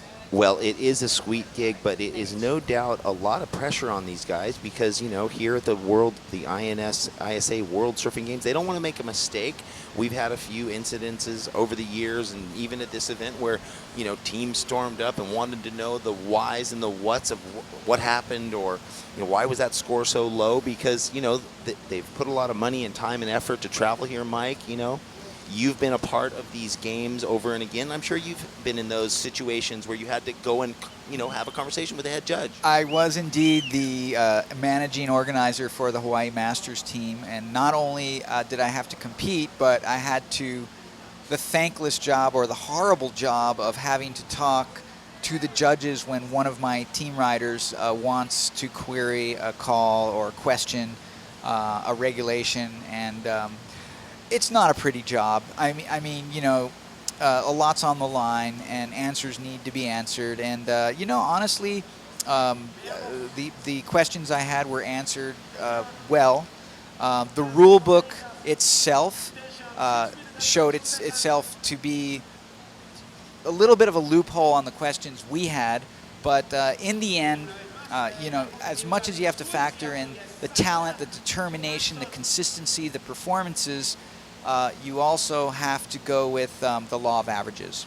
Yeah, I happened to be up in the judging scaffold earlier, and not that there was a call on the line, but there were some judges who had a question, and so they were all referring to the ISA rule book, which is a little different than the WSL's rule book, so they were, whatever the call was in question, they knew the rule from one organization, waiting for it. They were just looking to inquiry from the next. Yeah. And I'm going to go one step further and explain. I won't name teams or names or anything, but we just saw that shot of Team Ecuador directing their surfer from the beach with hand signals. The question we had was there radio communication with one of the teams to the caddy that was in the water at the time? Meanwhile, Dominic Barona there in white communicating well with her surfboard to get a few extra points on that wave. She's going to throw away that 1 point. She may well move into first position after that score. Well, right, only needing a 3.31, Mike. Yeah, she definitely replaces that one. That was the wave she was waiting for. And so that's a completely different situation if there were caddies in the water and potential radio communication to the caddy to be closer to the surfer, right? Who knows? But here in beautiful Playa Jaco, Costa Rica for the 2016 ISA World Surfing Games, the communication is coming from the teams and the managers straight on the beach in front of these surfers through hand signal like that, pointing right, left, which way to go, hold off. Maybe they have different secret symbols, X's, we don't know, but it's sure exciting down there on the sand. And did you get to go for a swim? I did not. Oh, okay. Yeah, I'm going to get in the water tonight before the day closes, but no swim for me yet. Well, we are sitting here waiting to see what happens after Dominique Barona from Ecuador dropped that last wave. She needed to just replace that one, as you mentioned, Mike, and we know that she's done that. It's just a matter of with what type of score. Currently, Josefina An from Argentina needing that 3.68. She sits in first priority. So now the ball is kind of in her court once these scores all drop and things shuffle. Well, there it is. Dominique Barona has now taken the lead from Tanika Hoffman out of South Africa with that last wave, a 4.63. So holding a good lead. Josefina An from Argentina needing now a 5.98, and Sandra Johannesson needing a 7.65 from Sweden. We see the Swedish flags flying proud there. No doubt a lot of Swedish travelers coming to Costa Rica to enjoy the warm sands of these beaches. Yeah, nice escaping the cold. And here goes Tanika Hoffman on a nice looking wall. Gets a good crack off the top. Patiently waits to get around this whitewash. Let's see what this inside affords. And gets a little snap out of that non-section right there. Somehow manufactures, what do we call that? Like a foam hop. Yeah, I mean, well, just with so little speed, she's pushing the board up on the lip, and then it sort of releases and slides a little. Yeah, so we are down to under 3 minutes. Will there be an exchange after that ride of Tanika Hoffman? We don't know. So it's good to see the aggression. You know, Yeah. there's definitely determination there. Tanika Hoffman's in advancing position. She's not settling. She can tell that she came here to make a difference for herself and her team. And that's what you need. You need to show that determination. A lazy surfer's not going to cut it. And I believe Tanika Hoffman is going to post something decent on that wave, maybe even throwing away one of her top 2 scores. Well, we will see. And Josefina An had a wave in between there. She was needing a 5.98. It doesn't look like that's going to change for her, although it does lessen what she needs because she got a 3.53. We are now waiting on Tanika's last wave ridden to see if that helps her cause, if she gets better than a 5.61 to take the lead. But 4 people in the heat, 2 advance into the winners round, 2 go into the reprecharge round. So as we know, 50% or so of the gold medalists in both the men's and the women's coming through the reprecharges rounds, no matter what, at every one of these World Games. Here we are with a minute and a half left, Mike. Well, all the girls scrambled for that first wave and then got caught inside by that next whitewash. So a little bit of a tactical situation going on there. And you got something. Well, while we wait for those scores to drop, just want to thank all these sponsors that come together for the ISA. Our presenting sponsor is the Instituto Nacional de Seguros, and the supporting sponsors are the Federation de Surf de Costa Rica, RPM TV, ICT, Speak Up, Sinopolis, Hotel Teresa del Pacifico, IPSAC, which is IPSAC. The media partners are the Inertia and Magic Seaweed, and we are just having a great time here at the 2016 INS ISA World Surfing Games. Beautiful Costa Rica, Playa Jaco, with 40 seconds remaining in heat number 8, Mike. Will there be a change in the lead? Well, at this current time, no. Tanika Hoffman's last wave was not one of her top 2 scores, so no change there. She's going to need just about a 6-point ride to make a difference in the first. Josefina An well in striking distance, but here goes Dominique Barona trying to up the ante, maintain that first place position. Well, she just kind of came into our screen. We don't know where she came from. We don't know what was happening on that wave prior, but she will make her way to the beach on the buzzer there. That's the way to finish. And She was leading the heat. I don't know if there's any change, but I'm sure we'll see this recap package. Mike and I will break it down, and then we'll know exactly how this heat finished. Gotta love the skyscapes in Costa Rica. Isn't this picturesque? I mean, you know, this could easily turn to lightning any minute, but it looks like the day's been improving. It started off with these ominous dark clouds out to sea, and now it's breaking up, and beautiful, you know, you get about 20 minutes of a little bit of shade from the sun, and then 20 minutes on with a nice sunny backdrop. So, well, it was. We've heard some giant thunderclaps in the middle of the night the last few nights. Well, here we go, Mike, with this exciting recap. Tanika Hoffman throwing it up their backside a few times. Dominique Barona, this was the wave that really got her started. I think there was one finishing turn there, and here was Sandra Johansson from Sweden. Maybe that was her highest wave. And we will be back with exciting action from heat number 9 at the INS ISA World Surfing Games in Costa Rica in 1 minute. Atención, chileno corazón, CHI, Chile, L, Chi, Chi, Chi, le, viva Chile.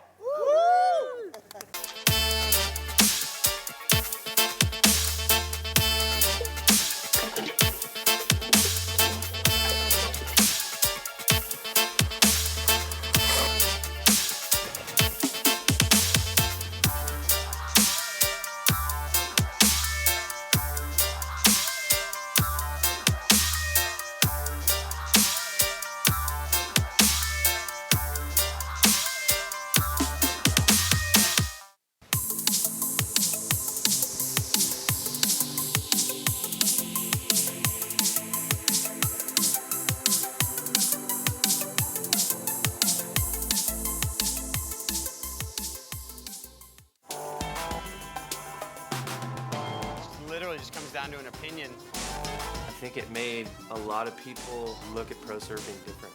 I couldn't imagine living life any other way.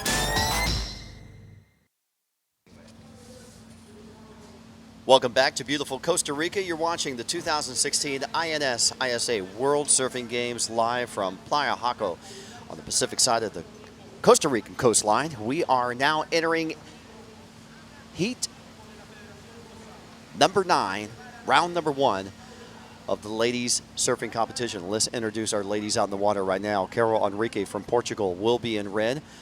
Adalis Oliveiro from Puerto Rico will be in white. Cindy Lone will be from Guatemala in yellow. And Anna Chaneko from Russia will be in the black. I'm Bo Hodge along with Mike Latronic, and we're underway. Second wave for Cindy. She opened up with a 317. Here we go, Anna on her first wave approach. All right, well, we got Team Russia in the water, actually doing a good job getting around that section, find some open face, doesn't off the top, so Team Russia getting on the board. I'd have to expect that could be on par with Cindy Lone's first wave, a small to mid-range score, and really just stoked to see some of the I don't want to say far-fetched teams, but some of the newer teams on the planet that have adopted surfing and have joined the ISA here over the years. So Team Russia making their presence felt. Well, Mike, you described this heat perfectly. All 4 of these surfers have not done a QS event on the professional tour this year. So we're watching Carol Enrique from Portugal gaining some speed here. Nice carving turn right in the whitewater section. Well, so far the Enrique name coming from Portugal looks to be quite proficient. That was a nice little snap she did. You know, not a big wave, but a quality turn. And I wonder if there's a relation between her and the male competitor on the team. Well, we'll have to find that out. 2.5 for Anna from Russia in black. We can tell you 2.33 for Andalis from Puerto Rico in white as she's up and riding. Well, yes, here goes our Adalis again on her backside. Gets a nice little crack off the top. Does a good job of floating that little section there and works her way here to the inside. The tide coming in is really helping these ladies find more sections to work with, and she does a good job of finishing up that wave. Not a super strong ride, but really well surfed for what she had on offer. Well, our other Portuguese surfer will be in the final heat of the day. The seating has them in heats 9 and 12, respectively. Teresa Bonavalat, she'll be in the final heat up against Jasmine Laura Ruiz, and also Maddie Maliza from Russia, and from Guatemala, Tiziane Prim. Here we go. Surfer in red. This is Carol Enrique on her second wave. Kind of finds a closeout section there, so she'll force herself out of that. So we'll be on standby call for these scores as they come through.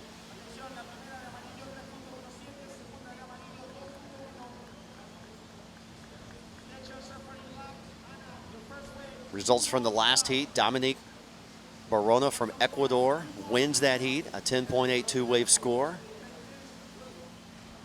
Tanika Hoffman from South Africa takes second place. Josefina Ahn from Argentina third, and Sandra Johansson from Sweden in fourth. Here we go. Surfer in yellow. This is Cindy from Guatemala. All right, well, Cindy Lon from Guatemala, not really able to capitalize getting above the lip line. Real important, Bo, to see these surfers. The judges are going to want to see the board come above the lip line vertically. We'll hopefully see more of that in just a moment. We've got Jeff Baldwin down at the beach. Hey guys, I'm here with the last winner, Dominique Barona from Ecuador, flying the flag proudly and showing what that backside attack was about out there. Tell us about those waves and what you wanted. Bueno, súper feliz de estar acá con mi equipo. Esto para mí es un orgullo total poder representarlo en cada evento. El equipo es más que un equipo, es una familia, estamos súper unidos. Allá afuera está un poco difícil el mar, pero nada, tenemos que entrenar y darle con todo. Las condiciones son para todas las chicas. Quiero trabajar de menos a más y nada, feliz de pasar, feliz de estar aquí en Costa Rica tratándonos tan bien y gracias a Dios por todo. Well, she loves being here. She speaks English too, but she just goes, no way, man, I'm going to speak Spanish. It's Ecuador. So you want to say something in English or no way? Yeah, thank you everybody. Thanks for the support. I want to say thanks God for everything and vamos Ecuador, si se puede. Un abrazo a Ecuador, a Montañita y a toda mi gente. There it is, the flag of Ecuador flying proud. Thank you. Good luck. Back to you guys. Hey, Mike, you can't get any more stoked than that. Yeah, Dominique Barona proudly representing her country. And, you know, she started off with English when he asked her, but then she went straight back to the spirited native tongue of Spanish. So here we got some scores dropping, Bo. Yeah, Carol Enrique from Portugal opened up with a 6.0. Her second wave is going to be a marginal score, and we'll stand by for that. We can tell you that Adalis Olivero from Puerto Rico in white, a 2.33. Cindy Lone from Guatemala in yellow, a 3.17 and a 2.1. And Anna Janeko from Russia, surfer in black, opened up with a 2.5. We're still waiting 4 more scores still to be put into our system, and once they're registered, we'll get them passed to you. But that's what the ISA brings about. Team spirit. I mean, when's the chance that you're going to see Dominique competing at the U.S. Open? Probably not, but the ISA has a perfect invitation for her to compete against the same type of competitors around the world. Yeah, and these are familiar waters. I mean, a lot of these surfers who do well in the Central American and South American tours and even the amateur organizations, you know, they get around to the different nation states here, and I'm sure Dominic is no stranger to surfing in Costa Rica and representing that Latin vibe everywhere she goes. So a couple of less than 1 point waves registered by Carol Enrique. She is your leader with that opening ride of a 6.0. Second place, Idalis Olivedo from Puerto Rico. She has a 2.83 and a 2.47 on her last wave. Cindy Lone from Guatemala in yellow in third, a 3.17 and a 2.2. And in fourth place, our Russian surfer in black, Anna Janeko. She opened up with a 2.5 and a 2.23. First priority belonging to Cindy Lone in yellow. Second priority to our Russian competitor, Anna in black, white with third priority. Well, yeah, that last ride we saw a few moments ago from Idalis Alvarado She strung along a long wave and connected it well on the inside for that 3.83. Now, how'd she done? You know, the judges are really rewarding the crisp, clean surfing, as we point to Carol Henrique with that 6.0. Smaller wave, but the quality of surfing gave her the better score. 11 minutes, 30 seconds remaining in this heat. Heat number 9. 3 more heats remaining in today's competition. And then we'll wrap up day number 2. We'll have a daily recap of some of the best waves today. Nice carving turn from our Puerto Rican surfer. Look at the flare and the spray, Mike. Yeah, that's going to register a lot more with the judges. Those powerful turn off the top in a critical section, followed up by another beautiful swooping turn, throwing a lot of spray. So my guess is she's going to drop one of those smaller scores by a couple of points, Bo. Yeah, great performance there from Idalis Alvarado. What does she need to move up into the lead? Mike, she only needs a 2.65. I think she has that and more. Yeah, and watching the webcast, we didn't even get to see if she had a turn before that. So we did see 2 good turns off that wave. Judges, of course, are able to see everything. Not sure if we can get a replay. Okay, here's a replay. Maybe we'll get to see the whole ride. There she is, taking off. First good turn. No, that was the one turn we got to see. She comes around the section, slams it again. Solid surfing from our surfer from Puerto Rico. So on standby of scores, remember there's 5 judges that are judging at any given time. They drop the high and the low. They keep the 3 medium average scores. And the scores are now in ranging from an 8.5 to a 7.0, and it averages out to a 7.67. Yeah, well, that's what clean, hard, powerful surfing is going to earn you. And Idalis Alvarado takes the lead, bringing Team Puerto Rico into first place currently. About 9 minutes and 30 seconds left. Carol Henrique still just has that 6.0. She's got a second score, but it's basically a throwaway. So she's in striking range, but she needs a pretty big score to take over first place position. And now Cindy Lone and Anna Chudnenko, they really have their work cut out for them. 9 minutes, 15 seconds. Taking a look at the Surfline forecast, Mike. 2 to 3 foot surf will continue into tomorrow. Southwest swell mixing continue. Morning looks good with the lighter winds. The tide situation will have a high tide of 8.6 feet at 7:06. A low tide coming around 1:13 at 1.3 feet. Then a high tide later tomorrow night at 7:26 after the sunset at 7.7 feet. The same 2 to 3 foot swell will continue into Wednesday. A small southwest swell here from Surfline will prevail in the morning. A new southwest energy creeping up in the afternoon. Some larger sets before dark. Morning looks good with the wind condition. And then coming up on Thursday, a 3 to 4 foot plus swell. And then we'll get another update. We may have an influence from Tropical Storm Javier to the north. That southwest that is possibly producing some big, large swells down in Chile and Peru on the horizon. So we may get a blend of that. And so optimism looking good for at least Wednesday in the afternoon and on into the rest of the week. Yeah, well, that is promising. Always nice to have a swell for the wrap-up of these events. You know, you got to gut it out and surf whatever King Neptune provides, because you know, in any competition, you have to be adaptable. Whether the waves are small, powerful, light, fast, whatever, the overall spirit of competition lends itself to say that just, you know, be versatile, be ready for anything. Here we go, surfer in red out of Portugal. This is Carol Henrique. Yeah, well, Enrique's finally got herself an opens face, and she's got 2 turns clocked in already. Let's see what she can do with this closeout. Unable to maintain control through that closeout, but she did some good work. It's going to help her maintain her second place position, but she still needs to get a much bigger score to catch up to this lady here, Idalis Alvarado. See what she can do on the inside. She kicks out there, so trying to improve on her lead. She has a 7.67 high, a 3.83 low. She started out a little slow there, Mike, but she's really found the rhythm of the waves. Puerto Rico, kind of onshore conditions, kind of similar type conditions over there? I've never had the pleasure of surfing Puerto Rico myself. I've seen pictures. I always imagine that one killer reef break. I can't remember what they call it. Otto Flores tells me about it. But, yeah, I'd imagine they have a lot of places outside of little islands like I live on have a lot of onshore conditions. We're a little spoiled in Hawaii because it's offshore about 300 days a year. 6 minutes, 20 seconds remaining. You're watching the 2016 ISA World Surfing Games being brought to you by and presented by INS, the National Institute of Insurance. We're being supported by the Federation of Surf here in Costa Rica.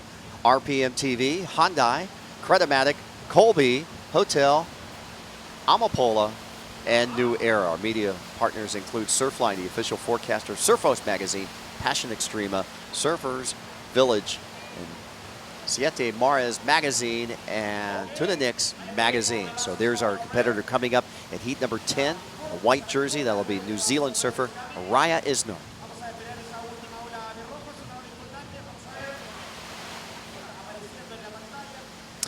Well, scores still waiting to drop here for Red's second wave, Carol Henrique. Almost one judge remaining, but I don't think that's going to come in quite as high as Adalis' score. Two good turns, but not quite the power that we saw from surfer in white. Yeah, Red now registers from Portugal, a 5-point ride that solidifies her placing for second place. Adalis Oliveira from Puerto Rico now backs it up with a 5.83, and here she is. Well, you know, she's really throwing some power into her turns, and she's got a great flow. That board looks like, you know, it's a little wide and kind of a platter, but, you know, it's got a great flow to it, and she's making the most of these waves. There's our Guatemala surfer, Cindy Lone. And in fact, Adalis has comboed the field for first. Most of these surfers need a 17.01 to catch her leader. Well, here she goes again, winding up, finds the top of that wave, mistimes it just a little bit early, and you can see her just digging a rail there, trying to get out of that second turn, and she's going to go back to the drawing board. 4 minutes, 15 seconds, day number 2 of exciting action here, Playa Jaco in Costa Rica. As we work our way to an exciting finish coming up this weekend, it will be local Mother's Day weekend in Costa Rica. And talking with the event organizers, they are expecting hundreds of thousands of people on the beach celebrating a national, pretty much a national weekend holiday. There'll be live concerts near the Best Western Hotel. The strip down here will be crowded and full. And of course, the ISA bringing this international competition front and center, and the host country of Costa Rica has built infrastructure here to house the people on the beach with beautiful bleachers here, covered up, and we needed that earlier with the rain. And here's our heat leader, Adalis, up and riding. Finally get to see her on her forehand. Let's see if she can negotiate that. She does, so she may well be improving her situation. A couple of decent turns on the outside, followed by that nice crack into the closeout. I think the judges really enjoy when you punctuate your wave in these beach breaks with a closeout, a solid closeout maneuver. Just under 3 minutes remaining in this heat. You can see yellow and red right there. That is second and third. Carol Henrique in red with priority, following the closest competitor to her in third place, Cindy Lone from Guatemala. And there's the Kiwi flags. There's the New Zealand flags getting ready for their surfer coming up in the next heat. That'll be Raya Isner.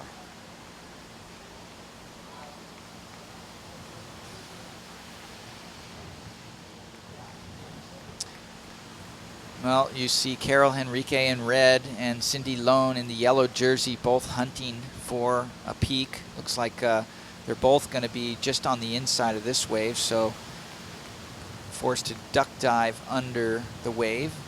In case you're new to surfing, a duck dive is when you push your board underneath the breaking wave so as to better paddle through it. Our Russian surfer, Anna Chaneko. currently in 4th place, needing a 5.78 to move into the top 2. Her best wave has been a 2.73, backed up with a 2.5. Mike, here's a good question for you. How do all these athletes prepare for beach breaks if they don't have a beach break in their host country? Well, I could try to imagine if they're being coached or if they're coaching themselves, you almost have to force yourself to find the worst wave possible. Because if you live in front of a place that has great waves all the time, and you know you're going to go to a place where the waves are good. There's great waves in Costa Rica, and this break gets really, really good. But you also know that there's going to be some smaller days, likely to be onshore conditions. And in order to train for that, you need to go find those conditions close to you or get here early and practice for it. Now, I know back in Hawaii where we're from, Reynolds Hayes, coach for the Hawaii junior team and the Hawaii adaptive team, he takes a lot of his surfers to Howbush to help them train in the windy conditions. Secret spot, brah.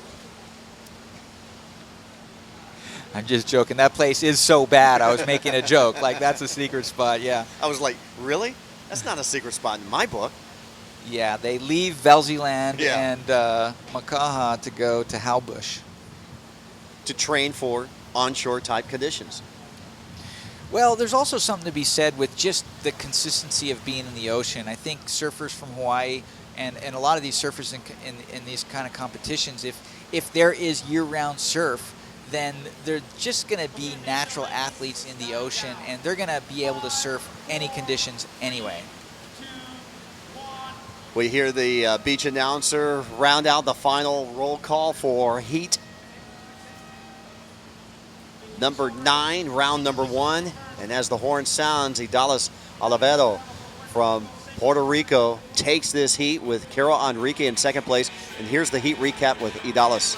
Well, this was the wave of the moment here. Dallas just hits that first section and then gets a load of spray off the bottom of her board on that second section. This was the follow-up wave by our surfer in red from Portugal. Good job of maintaining her 2nd place. Had she finished that move, she might have increased her possibility to get 1st place. But it was all about this young lady. She was able to really throw some spray. She has a nice style, fluid style. Unfortunately for this lady in yellow, off to the repecharge. You're watching the 2016 INS ISA World Surfing Games. More exciting action. Heat number 10 for the ladies coming up next, live from Jaco Beach in Costa Rica.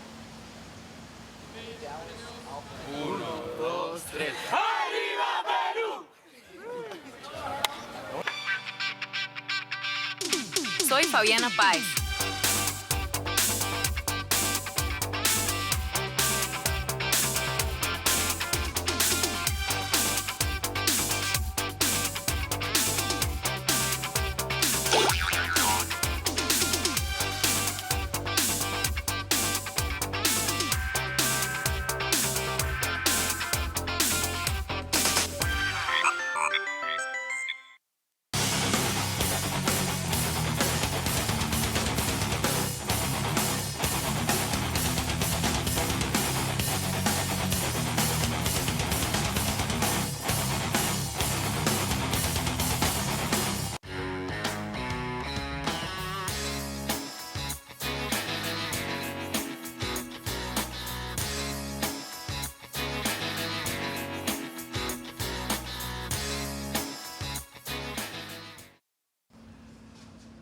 Welcome back to beautiful Costa Rica. You're watching the 2016 INS ISA World Surfing Games.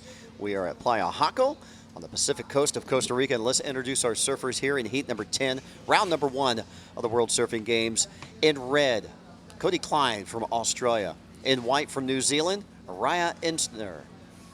In yellow from Venezuela, Adriana Cano. And in the black jersey from Team Canada, it'll be Christine Vopel. I'm Bo Hodge along with Jody Nelson. Welcome to the webcast. And we've got a veteran and a medalist in this heat. Talking about the lady in the red jersey, Cody Klein. Cody was a silver medalist back in 2013 at the World Surfing Games. She last competed last year for Team Australia and placed 13th in this event. So a veteran at this event. She's ranked number 43 on the World Qualifying Series currently right now. And all of our other surfers in this heat, this will be their first time here at competing into the ISA World Surfing Games. So quick ride there from surfer in white. Well, yeah, just almost 3 minutes already ticked off this heat as we see Cody Klein. She has gotten a quick up and down with a .93.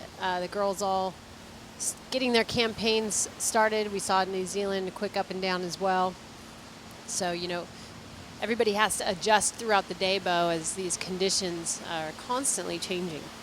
Adriana Cano from Venezuela there in yellow. You can see Raya from New Zealand in white in your screen. Just underway, first 3 minutes of this heat.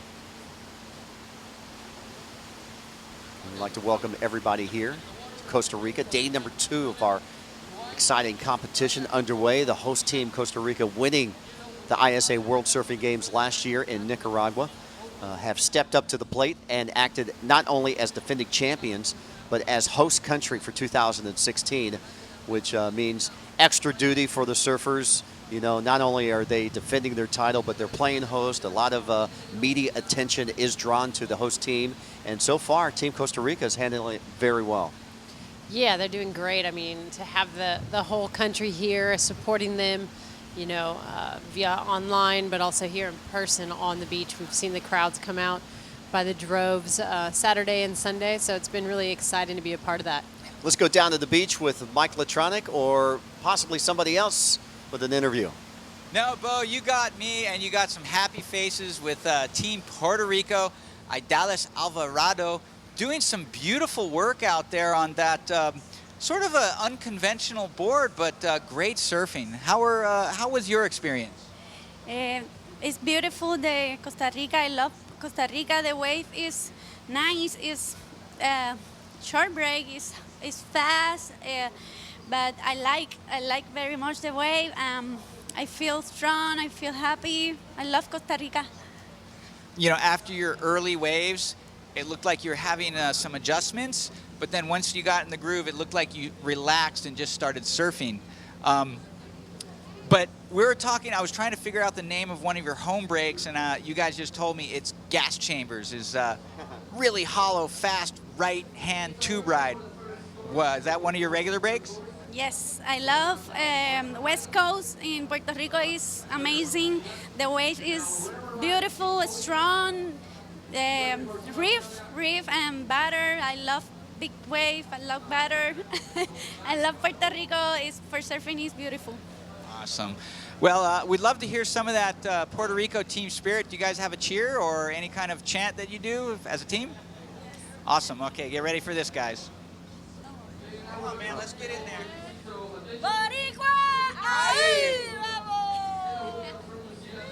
All right, back up to you guys. Thanks a lot, Mike. Congratulations to Dallas advancing on in. Alvarado. Great performance. And different style board, but it fits her style of surfing. She was able to carve some great backhand maneuvers there, Jody, in her last heat and scored a two-wave total of 13.5.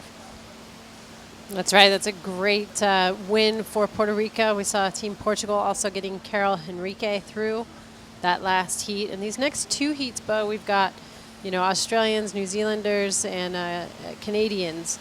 And then we've got the solo Venezuelan female in this heat. Adriana Cano is in the yellow jersey. She's going to, you know, Team Venezuela really putting all their eggs in one basket, so to speak. So it'll be interesting to see how Adriana responds to that. Their men's team has been doing really well so far in the event, looking really, really strong, and these waves seem to be really suited to these waves. Let's take a look at the point system for both the men and the women. They are equal points, but there are more men than women, twice as many, sometimes maybe 3 times more, as you said here, Venezuela only with 1 girl on their team. So 4 men are allotted per team to compete in the men's open division. 2 women are allotted to compete for the women's. And I tell you what, Let's go back down to the beach with Mike Latronic.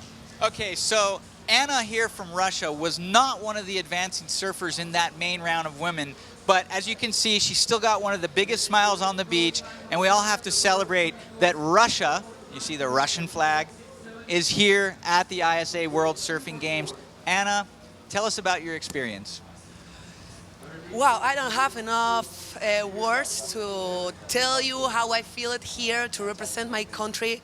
I'm so glad for my country. It was choice me for represent Russia, so I'm so excited, I'm so happy, and this heat was awesome. The girls was surf really, really high level, so I'm really glad of that. Thank you. All right, well, you still have the Repecharge round, so good luck to you. Thanks for saying a few good words. Do you want to say anything in Russian to your folks back home? Конечно, большое спасибо за все, что вы за меня болели. Давайте, ребята, всех люблю. Вперед, Россия! Double that. Thank you. Mike, can you translate? Mike, can you translate that? No. Okay. Niet. Niet. Not yet. Well, we take it back to the main booth from Conrad Latronic. There we go. Surfer in yellow, Adriano Cano, still looking for her first wave. And we saw some good aggressive surfing there from former silver medalist in the World Surfing Games from Australia, Cody Klein. Yeah, definitely, and it was interesting to talk to the judges earlier. Caught up with Rich Pierce, one of the panel judges, and he was really breaking down the difference between a Pauline Ado 8 actually she had a 9.6, didn't she? Let's see. Yeah, a 9.27 in an earlier heat, and that was in heat number 6 of the women's.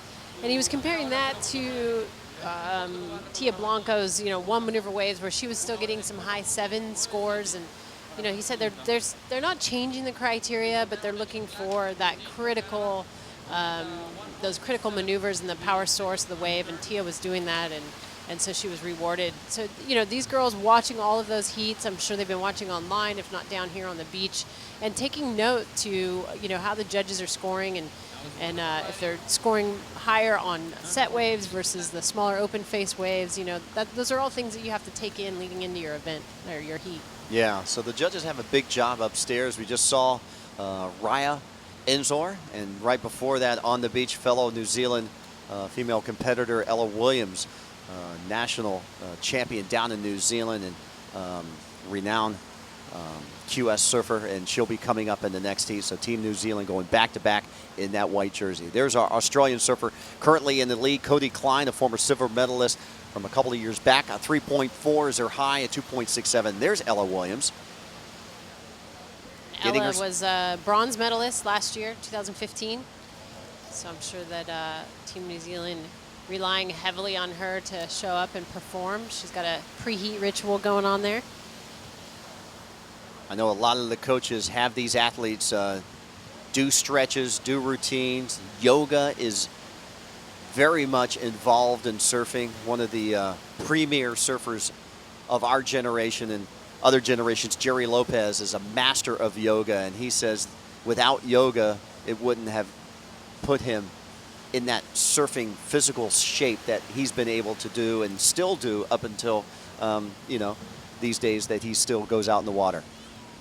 Yeah, and we see, former CT surfer Rochelle Ballard, a huge yoga activist, and really it creates that longevity in the sport. I think stretching prevents injuries and increases that flexibility and those fast twitch muscles that you need for surfing. So yoga and surfing, they are definitely go hand in hand. We see yoga being interfused with stand-up paddling, a lot of stand-up yoga. Especially for the women. Clinics are being held out throughout the world. And we saw this year at the Molokai race, from Molokai to Oahu, Annabelle Anderson, just crossing 32 miles, coming in second place, did a headstand using her yoga right after paddling, nearly 5 hours, and then still having the strength and the body condition to do a yoga handstand on her stand-up board. That's classic. As we just getting some score updates, Bo. Yeah, we saw our New Zealand surfer on their last wave scored the highest wave so far in the heat of 4.6 for Raya. She has comboed that with her opening ride of a 1.83, has moved our New Zealand surfer into first place. Our Australian surfer delegated down to second. Cody Klein now just needing a 3.04 to regain first. Third place right now is being held by Christine Volpel from Canada. She has a 1.2, a 0.67. She now needs a 4.88, and there she is riding right now. And then in fourth place is our Venezuelan surfer in yellow, Adriana Cano. And she needs a score of 5.18 either on her next wave or a better combination to get into that top two. And she's just had a little bit of a hard start. She's there in the left side. 7.5 minutes remaining in this heat. Heat number 10, round number 1 of the ISA World Surfing Games. Well, Adriana, one of the older surfers in this event, coming in at age 37. So I'm sure she's got plenty of competitive experience under her belt. She's just playing the patient game right now as we only have 7 minutes left in this heat. She's yet to really get her campaign started out there, Bo.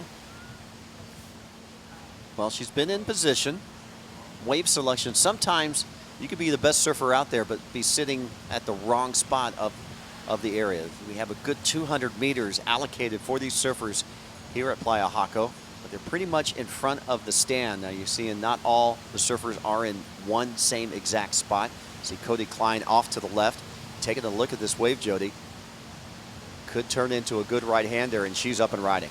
Yeah, it's a little tricky. You kind of sometimes have to go on the smaller waves when the tide's like this, just to get that open face. As we see Cody get, one solid maneuver and just one second little hit there. She's looking to replace a 2.67. She needs a 3.04 to move into the lead.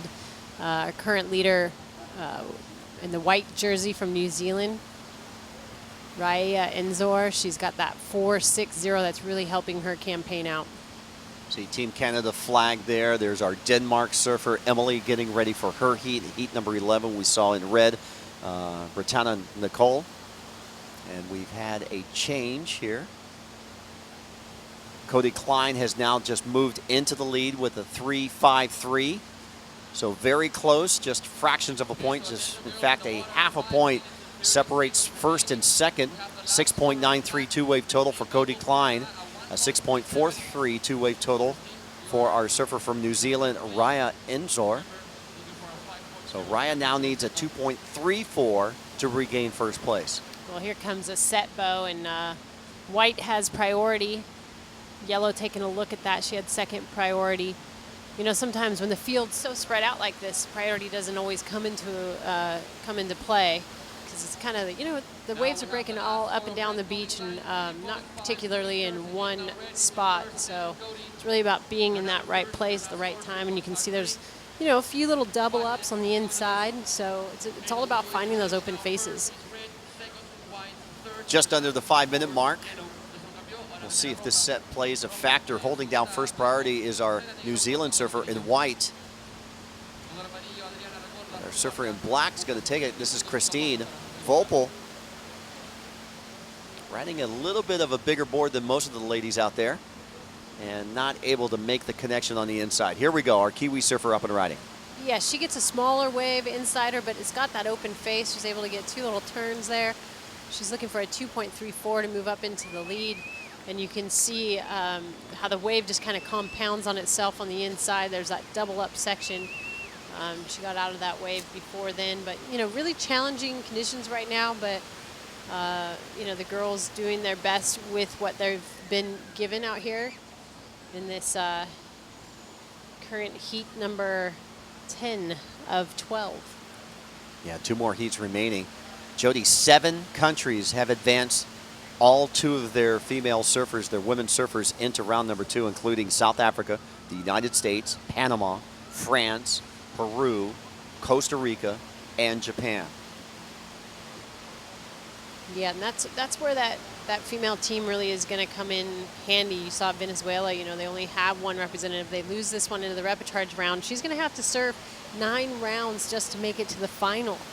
So you know, there's a lot of incentive for the girls to stay in the main event because if they stay in the main event the entire time, they only surf 4 rounds until the final. So, you know, it's a lot of surfing over this next week. And if you can kind of reserve your energy and surf less heats, you know, you can kind of peak at the right time. Just under 3 minutes remaining in this heat. So last of White, a 3.37. Raya Isner in the lead, a 3.53, just a little bit better from Cody Klein from Australia. And Raya leading Cody. Let's watch Raya here, stroking into this wave. Raya again on a smaller inside, but gets that nice open face. She gets that first turn straight into the lip and a cutback. So still just a 2 maneuver wave, but she's, you know, that last wave she had a 2 maneuver wave. She got a 3.37. So, you know, she'll be wanting to get into that 5 and 6 point range if she really wants to take over the lead. Or she's in the lead, sorry. She wants to solidify that lead. Yeah, it's been real close between the Australian surfer and the New Zealand surfer here. They've been jockeying back and forth, first and second, second and first. Almost similar scores, a 7.972 wave total for Raya, and for Cody, a 6.93 for her. That was Cody Klein, just a quick up and down that won't go into her top 2 waves as we see Adriana taking a look at this one, Bo. Yeah, pulling back, seeing the closeout section out in front, so opts not to go. 1 minute, 45 seconds remaining. Team New Zealand happy with their performance here in heat number 10 and hope Ella Williams, medalist from last year, can continue that. And there's our surfer from Canada. Riding a bit of a fish design on the bottom there.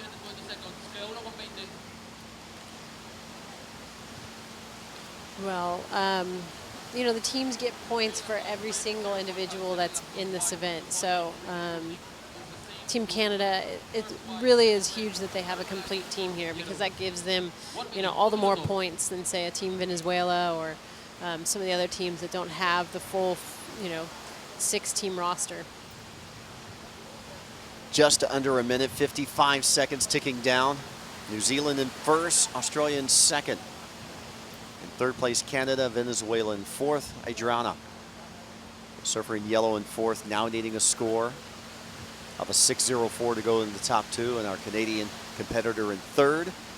Christine now needs a wave of a 5.57 or better to get into the top 2. Well, the dying seconds of the heat here, Bo, we see Adriana Cano from Team Venezuela getting a quick up and down, but she needed that second score as we see Cody Klein out the back, just reaching to get one more last wave under her belt, but I don't think that's going to improve her 3.40 of her backup score. She's currently sitting in that second position with just 10 seconds left in this heat.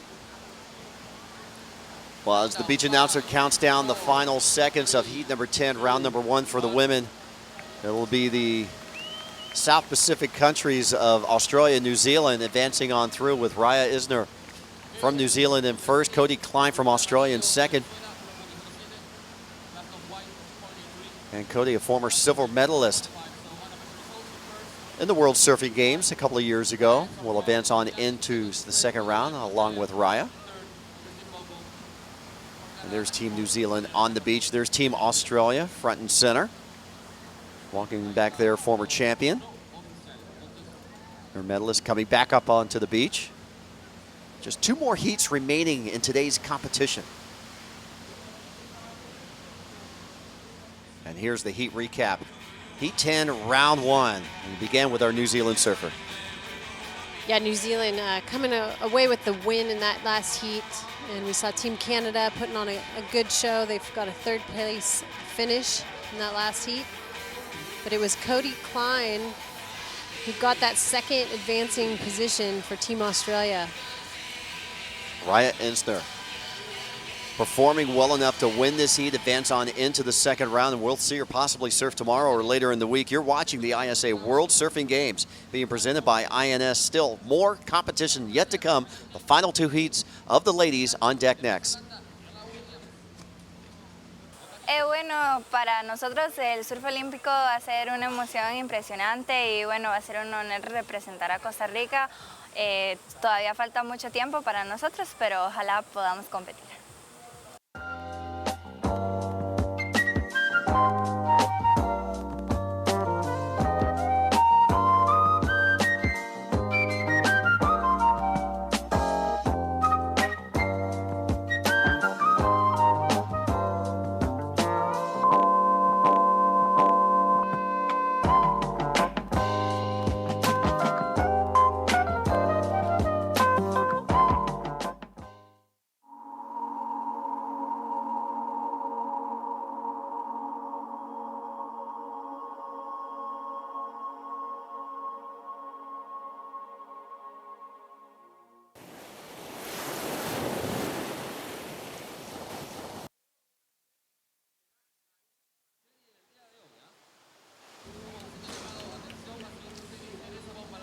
Well, we are back for the 2016 INS ISA World Surfing Games here.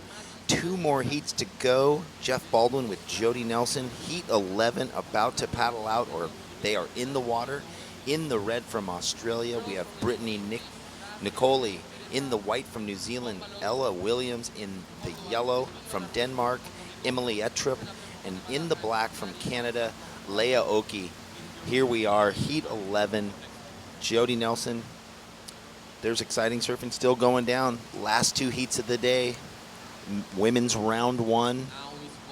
We've seen some big scores through the day, and look at this. White opens, Ella Williams from New Zealand opens with 2 cracks to the lip there. Well, Ella, 2015's bronze medalist here at the ISA World Surfing Games. You know, we saw Australia and New Zealand taking first and second in that last heat. And we've got Australia and New Zealand in this heat as well as Canada and Denmark. So we'll see if they do a repeat of that last heat, number 10. Well, there was a lot of waves already ridden here that we didn't see in that early part. We have Brittany Nichols from Australia with a 4.83. We had Emily Uttrup from Denmark with just a 1. And then we had Leah Oki from Canada with a 2.17, or Denmark, excuse me. Wait, Canada, that's what I was saying, with a 2.17 and a 0.57. And then we had the wave we saw of Emily Williams we were talking about, a 6.0, and Brittany Nichols from Australia. These two just going back to back, kind of hammering it out at one wave after another. Brittany absolutely ripping that first wave, and she had a 4.83 previously. Just reading a little bit about Brittany, and you know, she's been diagnosed with Crohn's disease at a young age, so we'll get into more of that. But I mean, what a story Brittany Nichols has. I think she's just psyched to be surfing. Yeah, right. And I don't know much about Crohn's disease, and it's just anybody that gets diagnosed with something at such a young age and they realize, wow, I really got to, you know, not only try to discover how to live a healthy life and better what I have, but go on and just be appreciative every day. And here we have up Ella Williams from New Zealand on her second wave, going across and looking for this big open section where she throws the tail and lays back, but just comes unstuck, Jody. Ella's opening score comes in at a 6.0, so New Zealand and Australia coming out of the gates strong at the beginning 5 minutes of this heat. So will they answer back? Where New Zealand's, was it Rhea Inser took first in the last heat, and then Cody Klein from Australia got second, and she'd been a silver medalist in, I think, was it last year's games or the year before, but something. She was a silver medalist in the last few years. And so will it flip-flop here? So we're just waiting for a few scores to drop. Well, and the conditions have really kind of, with that tide coming up, I mean, at least when they show the close-up of the surfers, it looks a lot smoother on the face than it does in this pulled-back version where the rip's kind of running through it. But well, here comes a little bit of a set, but you can see the challenges. The waves are really stacking up close together. There's a few double ups on the inside, so it's it's really about being patient and really being able to read the ocean and go on the waves that offer that open face and scoring opportunity. And we knew they were going to be close interval swells, and you've had that situation in heat, Jody. Can you talk about surfing in really tight interval conditions? Well, we will get back to that. But Beau Hodge is on the beach with our last heat's winner. Thanks a lot, Jeff. We're down here with our winner from the last heat. This is Raya Isner from Mount Maunganui in New Zealand. And talk about your heat. A pretty slow heat, onshore conditions, a little bit bumpy. You got a slow start, but you and Cody were battling for first and second that whole heat. Yeah, it was pretty tricky. This is my first ISA event in the Open. So I was just trying to really make it through my heat to the next round and avoid those repecharges, and to do that, pretty stoked. How happy is it for you to come to New Zealand, coming from New Zealand all the way to Costa Rica? It's pretty sick, a bit of a break from the cold weather. We've got snow all over the North Island at the moment, and it's like 30 degrees here, so it's a bit of a change, and the waves have been pumping. Much different to home at the moment, so I'm making the most of that, and just to get through my first heat is pretty stoked. I know you got your teammate Ella Williams. She did quite well last year, and I know you want to get back there and cheer for her. So anything you want to say back home? Hi to everybody. Just hi to mum and dad, mum back home, and my little sister Maya, and all my friends at school, and you. There you go. Raya winning the last heat. Okay, now run back there and go cheer for Ella. We need the jersey back. Okay. She was like, I've got to cheer for my teammate. I can't do an interview. Yes, you can do an interview. You won the heat. You got to get back here. So I had to bribe her. Thanks, Beau. I appreciate that. And yeah, so many of the interviews, we've seen it more in the women's round than we did in the men's, where their fellow teammate is in the heat right after them, so they don't want to miss it. They want to be down there amongst the flags, cheering them on just as much. Great to see her. Can you imagine coming from the snow to this? Quite a difference. And some of the athletes are used to traveling all over in different weather conditions all over the world. She's a young surfer, probably just getting used to traveling out and around the world. Jody, I was asking you about surfing in these tight conditions, these close interval conditions. It's hard to know when to pick and choose a wave, though. Yeah, I think especially with these double up conditions on the inside, you have to be really selective on what waves you go on, as we see Leah Oki out of Canada getting a nice first opening turn there. Another nice cut back into the pocket. So Leah getting her campaign started, and I think when you have these kind of close intervals and the wind swells, you just got to look for those corners and anything that's going to offer that open face. And as you can see, with the tide, we've got these double up sections, and it kind of all compounds on itself on the inside section. So, we've been seeing the judges reward for not only bigger and one maneuver waves, but also some of the smaller, more open face waves that offer opportunity to get 2-3 maneuvers on a wave, as we saw Justine Dupont get that 9.27 in her heat earlier. And then we also saw Tia Blanco getting some big scores on single maneuver waves. So, it's good to watch those heats and see where the judges, how they're rewarding, how they're setting the scale, and what they're looking for out there. Well, yeah, that is for sure. And so just a quick heat recap with just under 11 minutes remaining. Brittany Nicol from Australia in the red with a 6.67 and a 4.83. And here's our second place surfer, Ella Williams from New Zealand. Well, she ripped the bag out of that wave. She was looking to replace, I think, a 1.40, and I would say she safely did that. Probably. Well, there you saw Ella get 3 super solid waves. It wasn't, necessarily a set wave, but it offered that open face like I was talking about, and then she was able to even get one last little redirection onto her forehand with that fourth little hit. So I have a feeling that the judges are going to reward her quite well on that wave. And she had the priority, so she used that priority perfectly in that situation. We were talking about the close intervals, and it's really hard to read because you can't see the sets coming. You kind of go over one wave, and you're just hoping that the next peak behind it is the one that you're looking for, but you really lose sight of, I guess, the long sight for what's coming.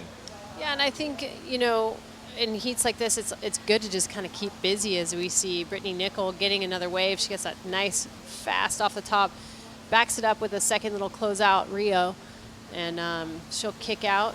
Well, look at that. The wave that we watched of New Zealand surfer in white, Ella Williams, an 8.0. So she jumps into the lead now with a healthy 8.0 and a 6.0. What a way to get yourself back in the heat. Sitting on priority and finds the wave, of which we didn't even see the whole thing. We kind of saw the second half of the wave. So here she is up again, Jody, riding on this, what, sort of oily face, nice big rail carve there, throws it around, a nice clean cutback. And that's a great example of surfing the wave at the speed you need to. She wasn't trying to go too fast and, you know, overpower the wave that wasn't supplying much. She must be feeling really good right now. Yeah, it looks like she's pretty fired up.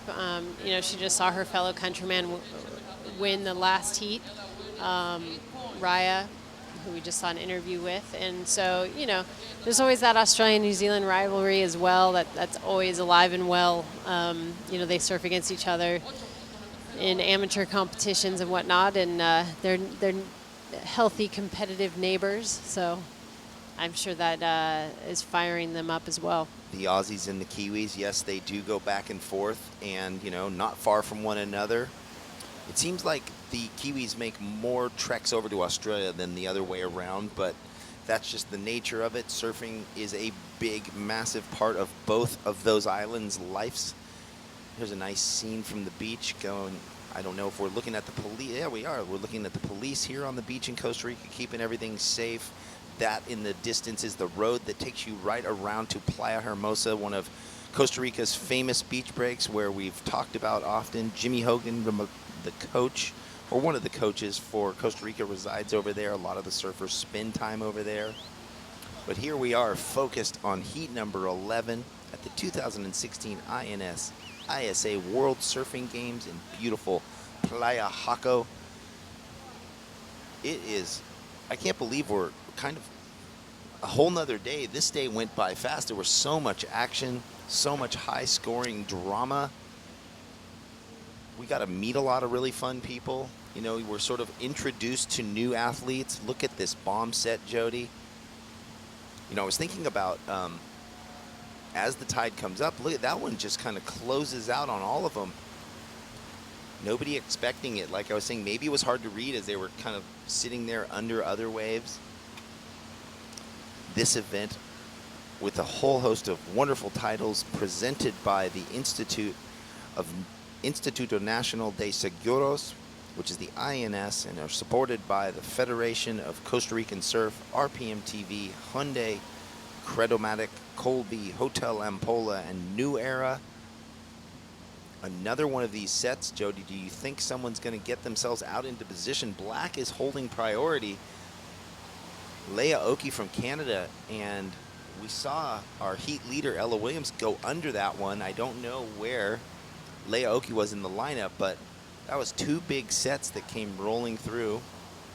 Granted, it looked like where they were surfing, the left and the right were far away from them, but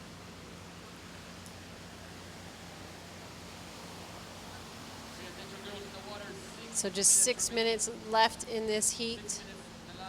And looks like Ella Williams has a pretty secure grasp on that lead with the 8.0 and a 6.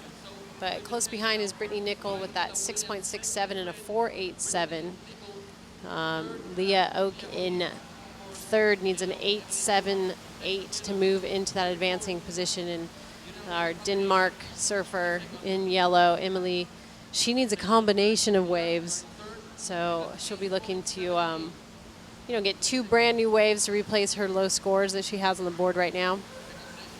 As we see Brittany Nicol, Team Australia, patiently waiting. She knows she needs a decent score to change her situation. well, we know that there's been a lot of surf trips over to the Scandinavian countries, Denmark, Sweden, and here they are represented at the 2016 INS ISA World Surfing Games. And Team Venezuela keeping themselves pumped up after they just lost one of their teammates into the repecharge round. That's In right. the last heat. Keeping their positive energy up. You know, I was talking about that with you in an earlier heat of there's no going home. There's no not giving energy. Every day for the next 7 days, no matter what's going on, they're going to have to be out there supporting their athletes, you know? And even if there's just one of their teammates left, they'll all be out on the beach with their flags cheering, because that's just the nature and the beauty of what the ISA is bringing to the world. There we have some beautiful dancing going on. I don't know, was that one of our athletes that we saw in a heat previously? Well, she's looking like she's having fun. And look at that snap that Ella Williams, just 2 of them. Great technique, the way she's using her arms to help balance, you know, when she's pushing the tail through. Yeah, I think Ella's probably going to replace her low backup score of a 6.00. 3 solid maneuvers on that wave. So, you know, Ella coming out poised in this round 1 heat. You know, you never know if the nerves are going to get the best of you in the round 1 heat. You're representing your team, your country. You're not just surfing for yourself. So sometimes that extra pressure can either fire you up or, you know, kind of make you choke a little bit. But Ella is responding well to that pressure, as we see Leah Oak from Team Canada. Quick up and down from her. So have you seen Ella Williams out on the world stage in other events, Jody? Not to put you on the spot. No, just she's wondering. rated number 29 on the WQS right now, but I haven't really had a chance to see her surf a lot. I'm really impressed by what I'm seeing, her technique, and you know, knowing that she got a bronze last year at the World Championships is pretty impressive. Well, we were both just up in Huntington Beach at the U.S. Open, so I was trying to recall, too, if she was there. Well, no, she wouldn't have been, because that was the Women's World Tour, so mixed in, sorry. That was Emily Trupp from Denmark. She's looking to improve her situation. She needs a combination of waves. She only is sitting on a 1 and a .93, so she kind of has 2 throwaways. But let's talk about Brittany real quick. Yeah, she was diagnosed with Crohn's disease when she was 7 years old. But, you know, she didn't let that stop her from doing what she loves. She found surfing at 12 years old, grew up on the Tweed Coast. And, you know, she's been in and out of hospitals for a majority of her life, had a few different surgeries and whatnot. And in 2009, she won her first Open Women's New South Wales state title. And she won that same event 3 years consecutively. And in 2011, she won her first Australian title. It's no She's had joke. a few setbacks. 2009, she broke her ankle in 2 places, which she needed surgery and some screws. And so now she's had a few health setbacks, 2011, 2012. And in 2013, she finished 24th on the QS. She took 2014 off and 2015, but she's back this year. And she's kind of taking a different approach, just enjoying life and just enjoying being back in the water. She's been competing again. She competed in Mexico and El Salvador earlier this summer. And, you know, now she's here representing her country. As we see Ella Williams just getting an amazing straight vertical turn on that first maneuver. She did up her score on her last wave. She got a 6.93, so I think she's just chipping away and bettering that backup score. Just extending it, with under a minute. And we did see Brittany Nicol, as you were, you know, talking about all her, you know, sort of young amateur accolades. Those are no joke in Australia, with surfing being such a big sport. To go win, you know, state titles and Australian championships, there is a healthy field of incredible talent coming out of there. And we just saw her rip a very tight, clean vertical turn 2 on her last wave. We are down into the dying 20 seconds, Jody, and up and riding, we see Leah Oak from Canada with look at that, spraying her competitor. Nice carve back. She's looking to finish this wave off all the way through. She needed an 8.78, which I don't think that's going to happen, but, you know, all countries here represented, having a great time. Same with Emily. Uttrup from Denmark. So we're going to get a heat recap, and we're going to see some of the finest young surfers, you know, the Australian Brittany Nicol out of Australia and Ella Williams. They are just a highlight reel in themselves.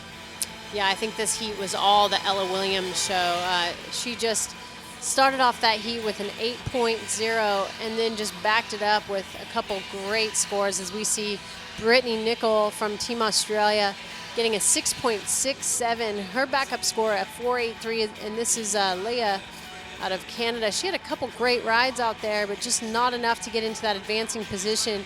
But it was this girl, Ella Williams, who came back with a 6.93 for her backup score, just solidifying that first place finish for her. And you know, I'm sure Team New Zealand is pretty stoked about that performance. Another beautiful wave. This is the one where I think she got the 8.0 and just threw the tail all over the place. And really fun surfing there. Well, we are down to the last heat of the day. It'll be coming at you right after this commercial break. We are at the INS ISA World Surfing Games, Costa Rica. Back with you soon.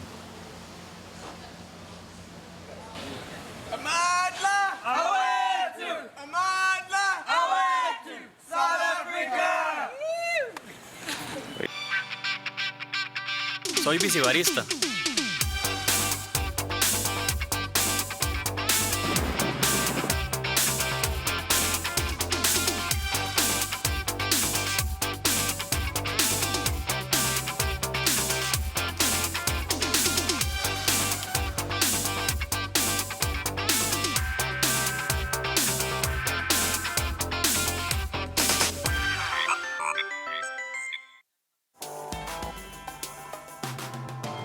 Literally just comes down to an opinion. I think it made a lot of people look at pro surfing different. I couldn't imagine living life any other way.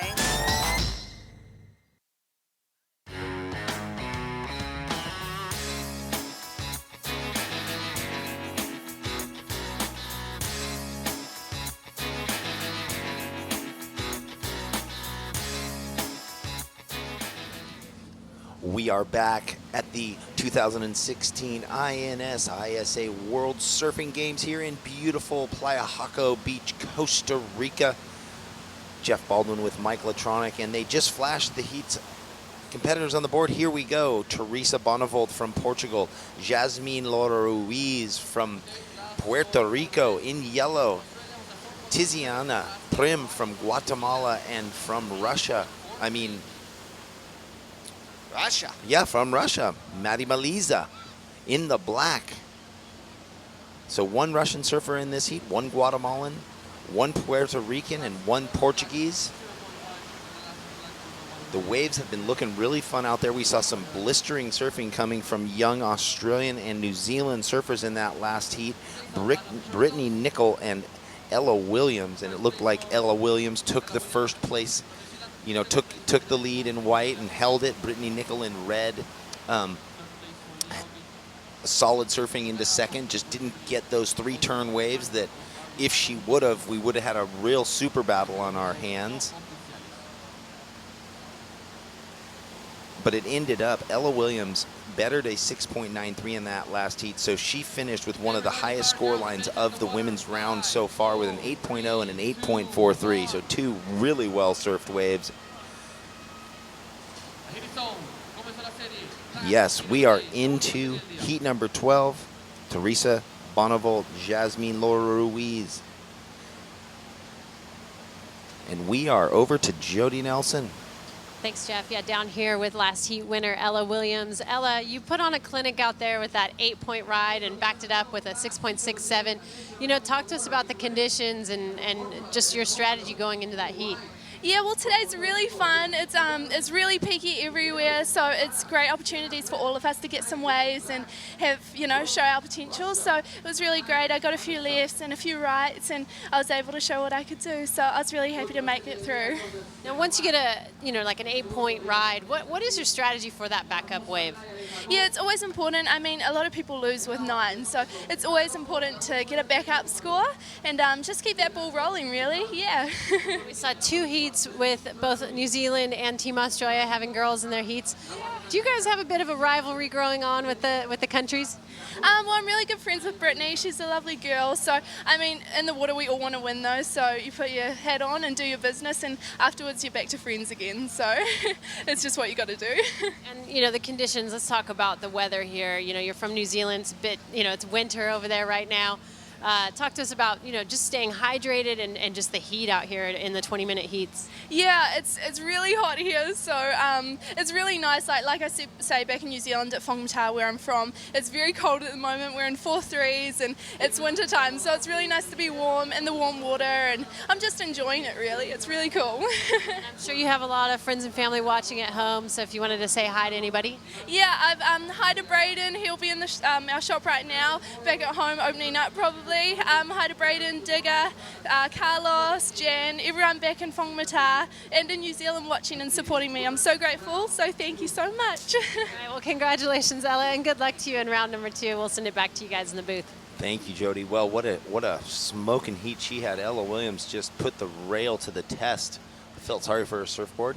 What a bundle of joy for an interview. I had the pleasure of having a meal with her mom and her dad at the airport one year when we were all headed back to our various countries, and really nice people, really a sweet girl, but as you can see, sweet on land, vicious in the water. Right, aren't they all? They just bubbly and fun, and then they get in the water and go crazy. It's great to watch. It is the new level of female surfing that is happening globally. We see it at all age levels, all over the globe. And here we have in white, Jasmina Laura Ruiz from Puerto Rico.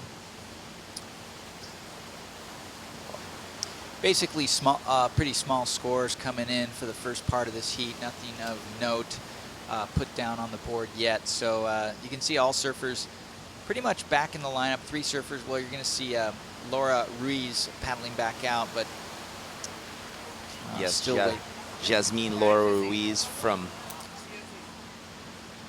Puerto Rico winning this heat at the moment with just a 1.3. But here is our surfer in black, Maddie Maliza from Russia.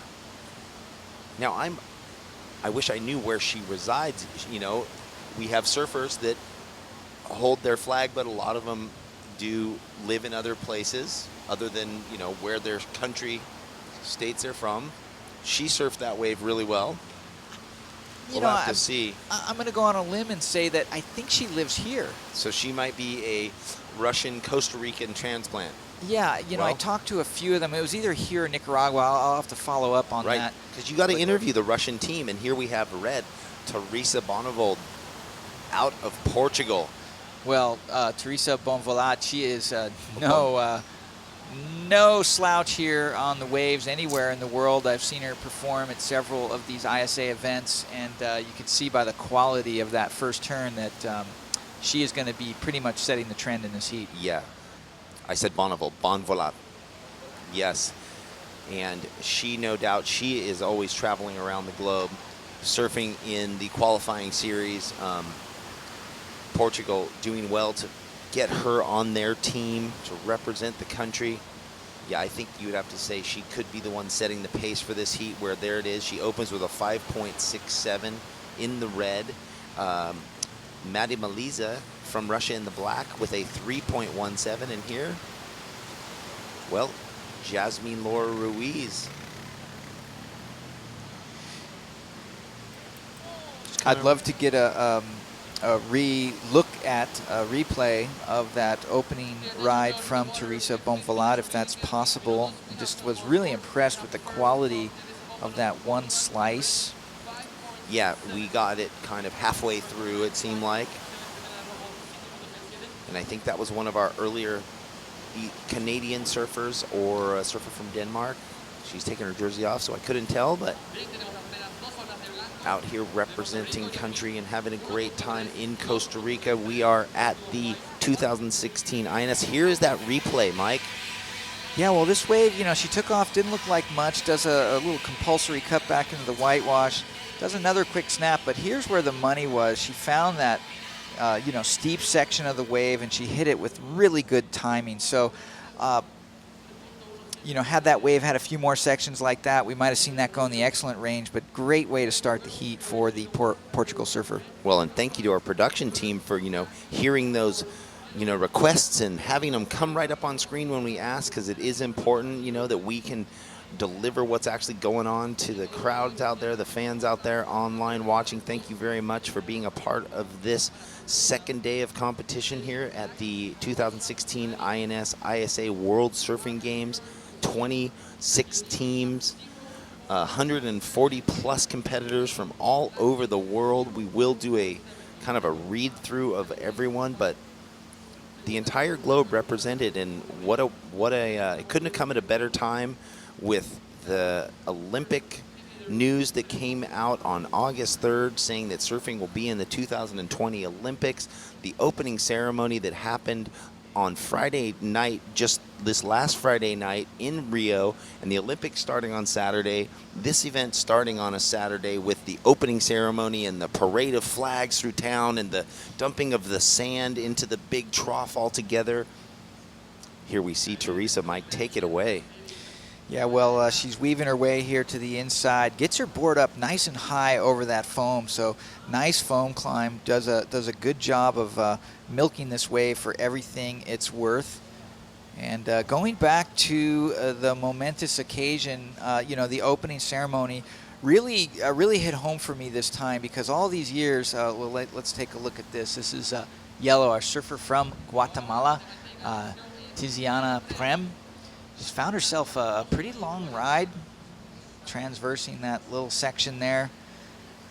Unconventional kick out, but she is done with that wave. So we got to experience an opening ceremony the other day here in town in Hako, and for me it really hit home because I've been to a lot of opening ceremonies, and I used to refer to the ISA as surfing's version of the Olympics, the only event similar to the Olympics, like the Olympics. Now I can honestly say that we are in the Olympic era for surfing. It has been announced. I mean, we're not there yet. We're not in 2020, but it's coming. It's coming. It has been accepted, and it's now made official that surfing is part of the Olympics. And kudos out to the ISA for having these events that really showcase the team surfing aspect and that parade of nations and the mixing of the sands of the world. So I always get goosebumps when I think that, we're all from different places in the world. We all have different cultures, different religions, different ways of life, different ways of looking at life perhaps. But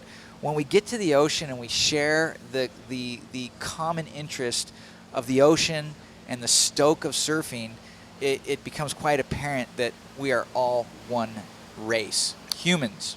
We are humans, Mike. And while we are all humans, Teresa Bonvalot is just concentrating on being a incredibly hot surfer from Portugal. She just got a 5.50 on her next wave, so she backed up the 5.67 with a 5.50, and she is well in the lead. Her closest competitor, Jasmine Laura Ruiz from Puerto Rico, needing an 8.85, sits in second. And here's our Russian surfer, Maddie Maliza. Yeah, well, Maliza's looking a little lively there. She's trying to milk this thing to find a vertical section off the inside, or at least something to bang her board into. And there it was, a few extra microns of a point. Not much of a wave, though. Teresa Bonvalot going down on a rail on the outside. Well, Maddie Maliza seems, she's definitely hunting down second right now. That wave could get her up into that position. We're not sure if she lives here or Nicaragua. You did a few interviews with the Russian team, but Jody is out at the beach, and we're going to get over with this interview she's got lined up for us. Hey, Jeff, down here with Mario, the team manager for Puerto Rico, and you have Jasmine out there in the water right now. You're also competing. I noticed you guys moved down the beach a little bit. Jasmine kind of breaking away from the pack. What was your guys' strategy heading into this heat? We just wanted her to do her surfing and focus on that. We have a new priority system, so we just wanted her to focus on her surfing, and we found that there's a little waves down on this side that have some scoring potential, and we just wanted her to have that chance for herself, just to be out there and compete. And what's it like traveling with the team, coming down here to Costa Rica? We see you know, your group behind us. You guys have the horns, the flags out. You know, what's it like with that team atmosphere? The flag, we're on it. We just love our country, and we're trying to do our best for representing and doing great on what's to be an Olympic sport. So it's very important to everyone here and to everyone at home also. And, you know, the difference of competing as a team versus, you know, surfing is usually an individual sport. We see all of you guys cheering each other on. You know, talk to us about that difference. Yeah, that's great because we've all competed on our respective countries against each other, and it's usually you're against the people you're now cheering for. So you know their weaknesses, you know their strength, and you're on sort of the other side now with your teammates, which what a better way to unite people than just to like national pride. And for us that's important. We have a lot of stuff happening at home which makes this like something to really strive and just want to do good, just to be proud of something. I'm sure you guys have a lot of fans watching at home. Anything you want to say in your native language to your fans? Pues los boricuas estamos dando cara ahí, estamos metiendo manos y ahora las nenas están en el agua ahí fajadas y vamos para encima. All right, well, congratulations, Mario, and good luck to Team Puerto Rico. Thank you. Back to you guys. Thank you, Jody, for that insight in that interview there with the Puerto Rican coach. And in that time, the wave that we saw of Maddie Maliza, Mike, she did get the score she needed. She's now up in second. So I think this would be our first Russian surfer to advance into the winner's bracket. And I think you did some research. Well, I got a little more intel, and still not exactly sure where she resides here, but according to her bio, she was the Under-16 Girls America Prime winner at Nags Head, North Carolina in 2015. She's also sponsored by the Rip Curl Shop in New Smyrna Beach, Florida, and by the Smyrna Beach Athletic Club. Now, that's a little telling. I believe when I talked to them, she might have said she lived in Florida. But Florida is a hop, skip, and a jump to Costa Rica. Right. I think the ticket's like $199 or something like that. So it may well be that she spends a lot of time down here and she lives in Florida, but of course has a Russian passport. Well, and why wouldn't you want to spend more time down here in beautiful Playa Jaco Beach, Costa Rica, these wave-rich, you know, this wave-rich Pacific coastline? But here we are with 6.5 minutes remaining. Teresa Bonvalat just continues to, you know, chip away and get waves. Not that any of the last waves have taken her up further or extended her lead, but she just keeps having fun surfing. And here we see Taziana Prim from Guatemala. There's that right reform that we've talked about. They do kind of seem to make that connection into there. You know, she got a lot of flow. She actually went from point A to point B really well and connected the sections, but really not putting her board in any kind of critical part, so the judges are going to take that into considerations. That could really hinder her score. But good job of, you know, riding across that wave. So a little bit better than we've seen on some of her other waves. She's going to potentially throw away one of those low 2-point scores. I don't know. It's close. Right, and there was Jasmine Laura Ruiz from Puerto Rico, who the coach was talking about. They kind of tried to get her down away, just sort of off on her own, surf her own heat. Jody Nelson bringing great insight with that interview with their head coach. And he's also surfing, I think, in the event. He's ripping. He's ripping. Oh, as we were talking about ripping, Mike, why don't you talk about some of this ripping? Well, Teresa Bonvalat is just going to town on this wave. That's the fourth maneuver, and you can see some really clean opening maneuvers on that wave. I would venture to say this will be the top scoring ride in this heat thus far. So she's solidly in first place after that ride. But look at that motivation. Even though she knows she's in the lead and she might have even extended her lead, she's not going to paddle out lazily. She's going to cut out and kick and paddle hard. And that just shows what it means to have a country on your shoulders behind you, right? You don't get the time to just cruise back out. Oh, no. You got the whole weight of your country and your teammates. You know, with this much time left in the heat, there's no sense in slacking. She's you know, a lot of these people have really trained hard for this event, and putting a little extra kick into your paddle is really just par for the course. All right, well, here goes Maddie Maliza again. She's going to try to increase her second place situation. A little crack off the top. You never know. That could replace her 2.33. We'll see. But interesting. We're still waiting on that score. It looks like Tiziana Prem did get a little bit better off that last wave. She got a 2.17. Still not enough to move into advancing position. And here it is, Jeff. Yes. Some pretty huge scores dropping for our surfer from Portugal, Teresa Bonvalat. Safe to say she has extended her lead greatly, replacing her 5.50 with what will be either just under an excellent score, which is 8 points and above, or just below. So either way, she is feeling good about her heat. Portugal is feeling good about her heat, and she seems to be commanding the lead and probably will walk away with the victory unless something drastic happens here and Maddie Maliza gets a great wave to, you know, take over the lead. But top 2 surfers advancing, four people in the heat, 20-minute heats, top 2 waves.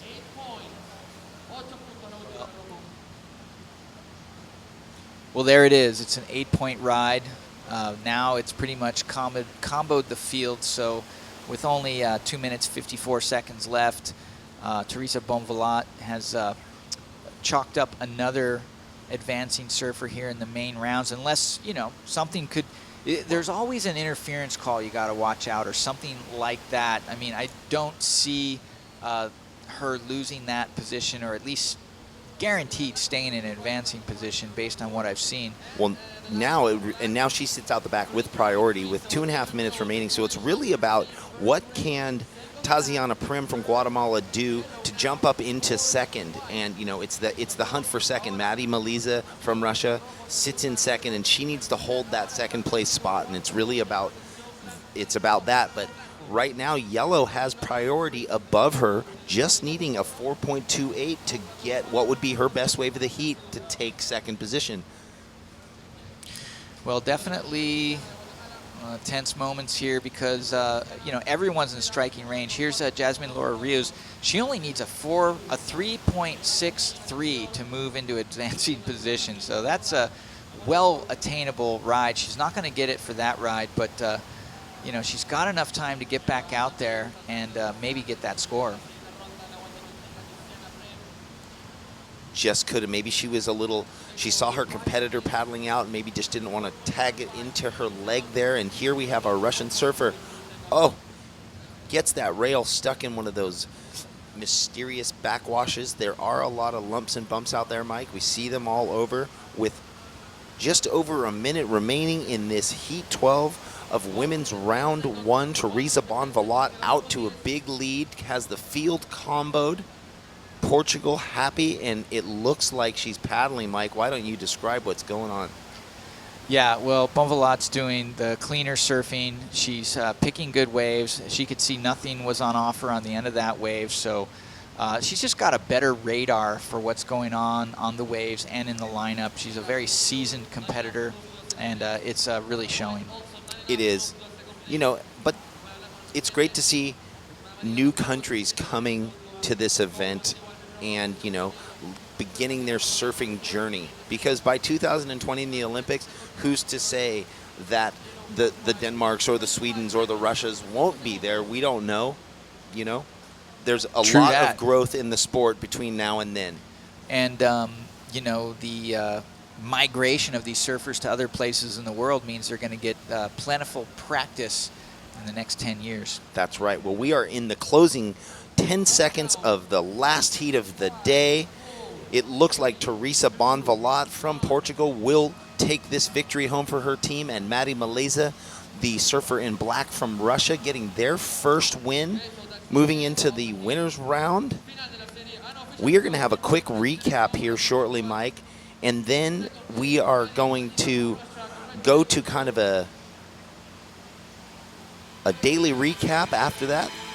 Well, here we have Teresa Bonvalat from Portugal up on this wave. This was one of the ways she opened this heat up with a 5.67, and this is what set the pace for her in the heat. Yeah, I mean, she really surfed with her board right under her. She had a great center of gravity, surfed with a nice flow, was able to captivate the judges with strong maneuvering. And this young lady here from Russia, representing her team flag proudly, by advancing here in the main round. But pretty much Bonvalot set the tone of this heat, really setting the pace and capitalizing that for a first place. Well, excellent surfing there from Teresa Bonvalot. Congratulations. Here, we will be going to a quick commercial break and then coming back with a recap show. Bo Hodges will take things over from here at the ISA World Surfing Games, Costa Rica 2016.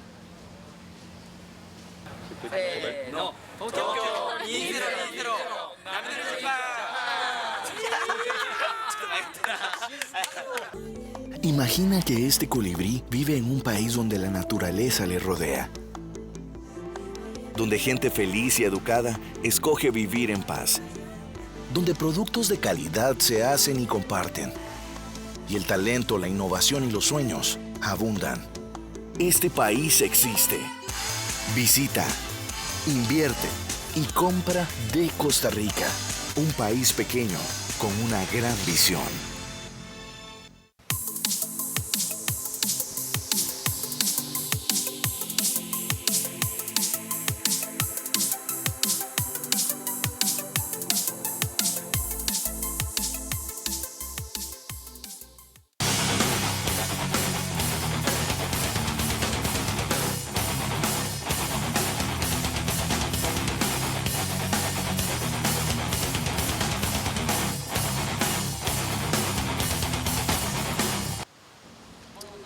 Welcome back. You're watching the 2016 INS World Surfing Games live from Playa Jaco in Costa Rica. And we just wrapped up day number 2 of our exciting action.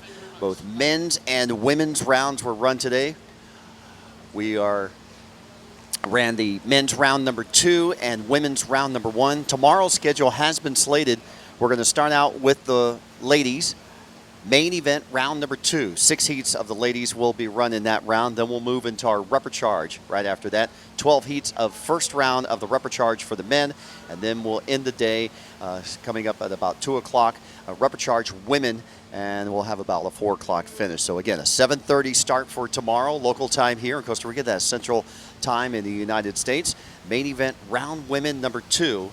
6 heats there, 12 heats for the first round of the men repechage will come on around 10 o'clock, and then around 2 o'clock we'll start 6 heats of the repechage for the women, and then we should be wrapping up at about 4 o'clock in the afternoon. So a lot of great surfing today. We saw the men dwindle their field in the main round from 48 to 24. We saw the first time for the ladies jumping out into the water, and 22 ladies competing, and the top 12 will advance on into round number 2, and they'll be competing coming up tomorrow. And so far in the ladies portion of the competition, 1, 2, 3, 4, 5, 6, 7, 8, 9, 10 teams have registered both their ladies competing from round number 1 into round number 2, and they include South Africa, the United States, Panama, France, Peru, Costa Rica, Japan, Australia, New Zealand, and Portugal. We also had Argentina, Ecuador, Peru, and Russia advance one of their ladies on into the second round, so that makes up the field of their round number 2 coming up tomorrow. The stat man will get the stats by tomorrow morning. We will be seeing glassy conditions here again. Surfline has predicted a swell, but not till later in the week. Some of the locals were telling me that we might see an increase tomorrow, a slight increase. But, you know, some contestable surf here on offer, tide willing, you know, depending on what tide we're seeing. Fun waves, consistent conditions. Maybe at the peak high tide, we slow down on waves a little bit, but very, very promising end of the week forecast. Yeah, we're taking a shot there of Teresa Bonvalot. She is a medalist in the World Junior Championships put on by the ISA, and continuing her swing here through the ISA World Surfing Games in 2016 presented by INS, the National Institute of Insurance. I'd like to thank some of our great sponsors for making this all possible. And let's go down to the beach with Jeff Baldwin. He's got Teresa right now. Yeah, I'm here with Teresa Bonvalot from Portugal. What a great victory. You went off in that heat. So many good waves. Having fun? Yeah, for sure. There's fun waves. Was just me and more three girls out, so way different than the free surfs that I've been doing every day and every morning. So I was there just to having fun and do my best. So it's different being out there in the heat, which normally is hard, but you're saying it's easier there than with the free surf and all the men and the women together. Yeah, for sure, because on the free surf there's way more guys out there and there's not plenty of waves. And you have like to be like really angry to catch some waves.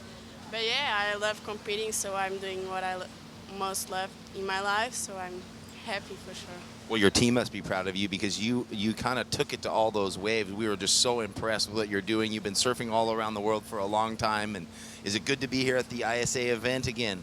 Yeah, for sure. I like to be here. There's always fun waves. Here I was expecting way worse because a lot of people said this was like the worst wave in Costa Rica, but it's like still really good.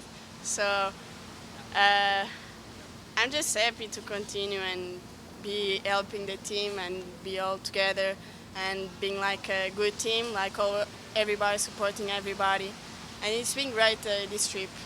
Yeah. Well, thank you so much for the interview, and we look forward to seeing you tomorrow. See you soon. Back to you guys. Thanks a lot, Jeff. Congratulations, Teresa and Maddie, advancing out of the last heat of the day, heat number 12, round number 1, and we'll see them first thing coming up tomorrow morning. And I'll tell you what, right now, Mike, let's check out the best waves, day number 2 of the 2016 INS ISA World Surfing Games here at Costa Rica. One of my favorite parts of the day is looking back and seeing all the fantastic surfing we saw. You could see the conditions were really nice in the morning. Eduardo Fernandez just taking apart that opening section. Here is from heat number 2 from Venezuela, Francisco Belleran. Yeah, beautiful, smooth style from this young surfer. You can see the obvious stoke on that wave with the hand claim. This is Guillermo Sat. Yes, from Team Chile, I believe. Coached by Mr. Joey Baran himself, pipeline master. Marc Lacamere from France. Yep, this was one of the highest scoring heats of the morning. Marc Lacamere put together a solid score on this ride, went out and got another one. So great surfing there by the Frenchman. And of course, the man you deemed Mayor of Costa Rica, Carlos Munoz. Yeah, always a big smile on this man's face, especially after rides like this. Just threw a ton of variety at this wave, and another day in the office. Yeah, Carlos back-to-back waves, had another outstanding heat, continuing his momentum from round 1 to round number 2. I believe this is a surfer from... Well, wherever he's from, he's throwing spray right back to his country, man. That was a really nice job of putting out some spray. This is Charles Martin. We know he is from Guadalupe, one of the islands out there in the Caribbean off the coast of the United States. And now we're getting into the ladies. So a lot of good surfing on the opening rounds, I believe. Maddie Peterson from the United States. Yeah, Maddie Peterson put together a nice display of surfing. And this is Leilani McGonigal. Yeah, Leilani had a tough heat, but she was managed to get in that second spot position to keep the dream alive for Team Costa Rica. It's all about keeping that title. We're defending that title for this year. From France, Pauline Adu. Yeah, and Pauline Adu had some of the highest scores of the day for the ladies, just really showcasing, you know, the top ladies' talent from around the world. And not to be outdone, Tia Blanco, gold medalist from last year. I believe that's our girl from Peru. Yeah. Here's Tia, the long hair. Yeah, Tia Blanco, that turn was mean. And on her forehand. Yep, putting together a great heat. Oh, this was our Puerto Rican surfer.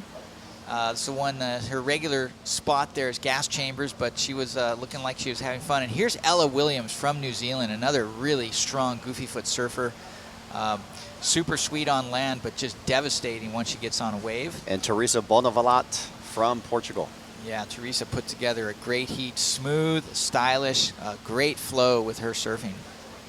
So some of the best waves of day number 2 of the INS ISA World Surfing Games wrapping up here at Costa Rica. Again, tomorrow we'll begin with women's round, main round number 2. And then we'll move into the repechage rounds coming up both for the men, 12 heats there in their first round, and 6 heats for the women coming up. And I believe we've got some of the best highlights and a package our production team, Carlos and company, have put together from day number 1. So we'll say adios for now. And thank you for tuning in and watching the INS ISA World Surfing Games live from Playa Jaco here in Costa Rica. Until tomorrow, adios.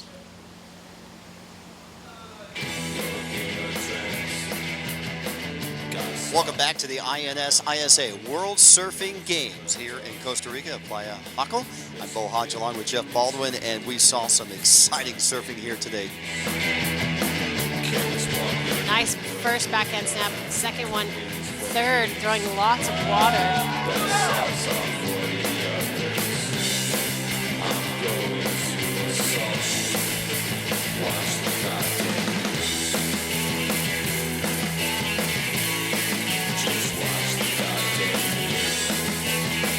La verdad muy orgulloso de estar aquí en Costa Rica, en Playa Jaco, en este evento tan especial para mí. Es una buena experiencia, ya que a mi corta edad le he estado echando muchas ganas.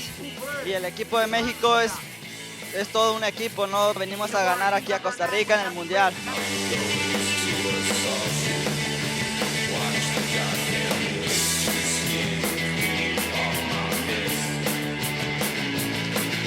This is the air. That's the one we nose down, fins up with the spray.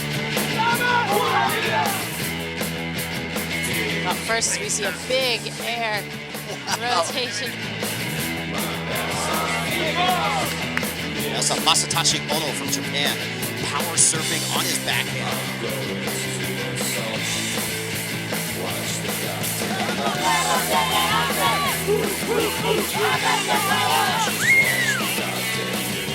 It's such a nice feeling, you know. I feel proud to represent my country, my people. It's been really good stay with my team here. I'm so happy to be here. Such a nice place, beautiful place. And let's keep going, have fun.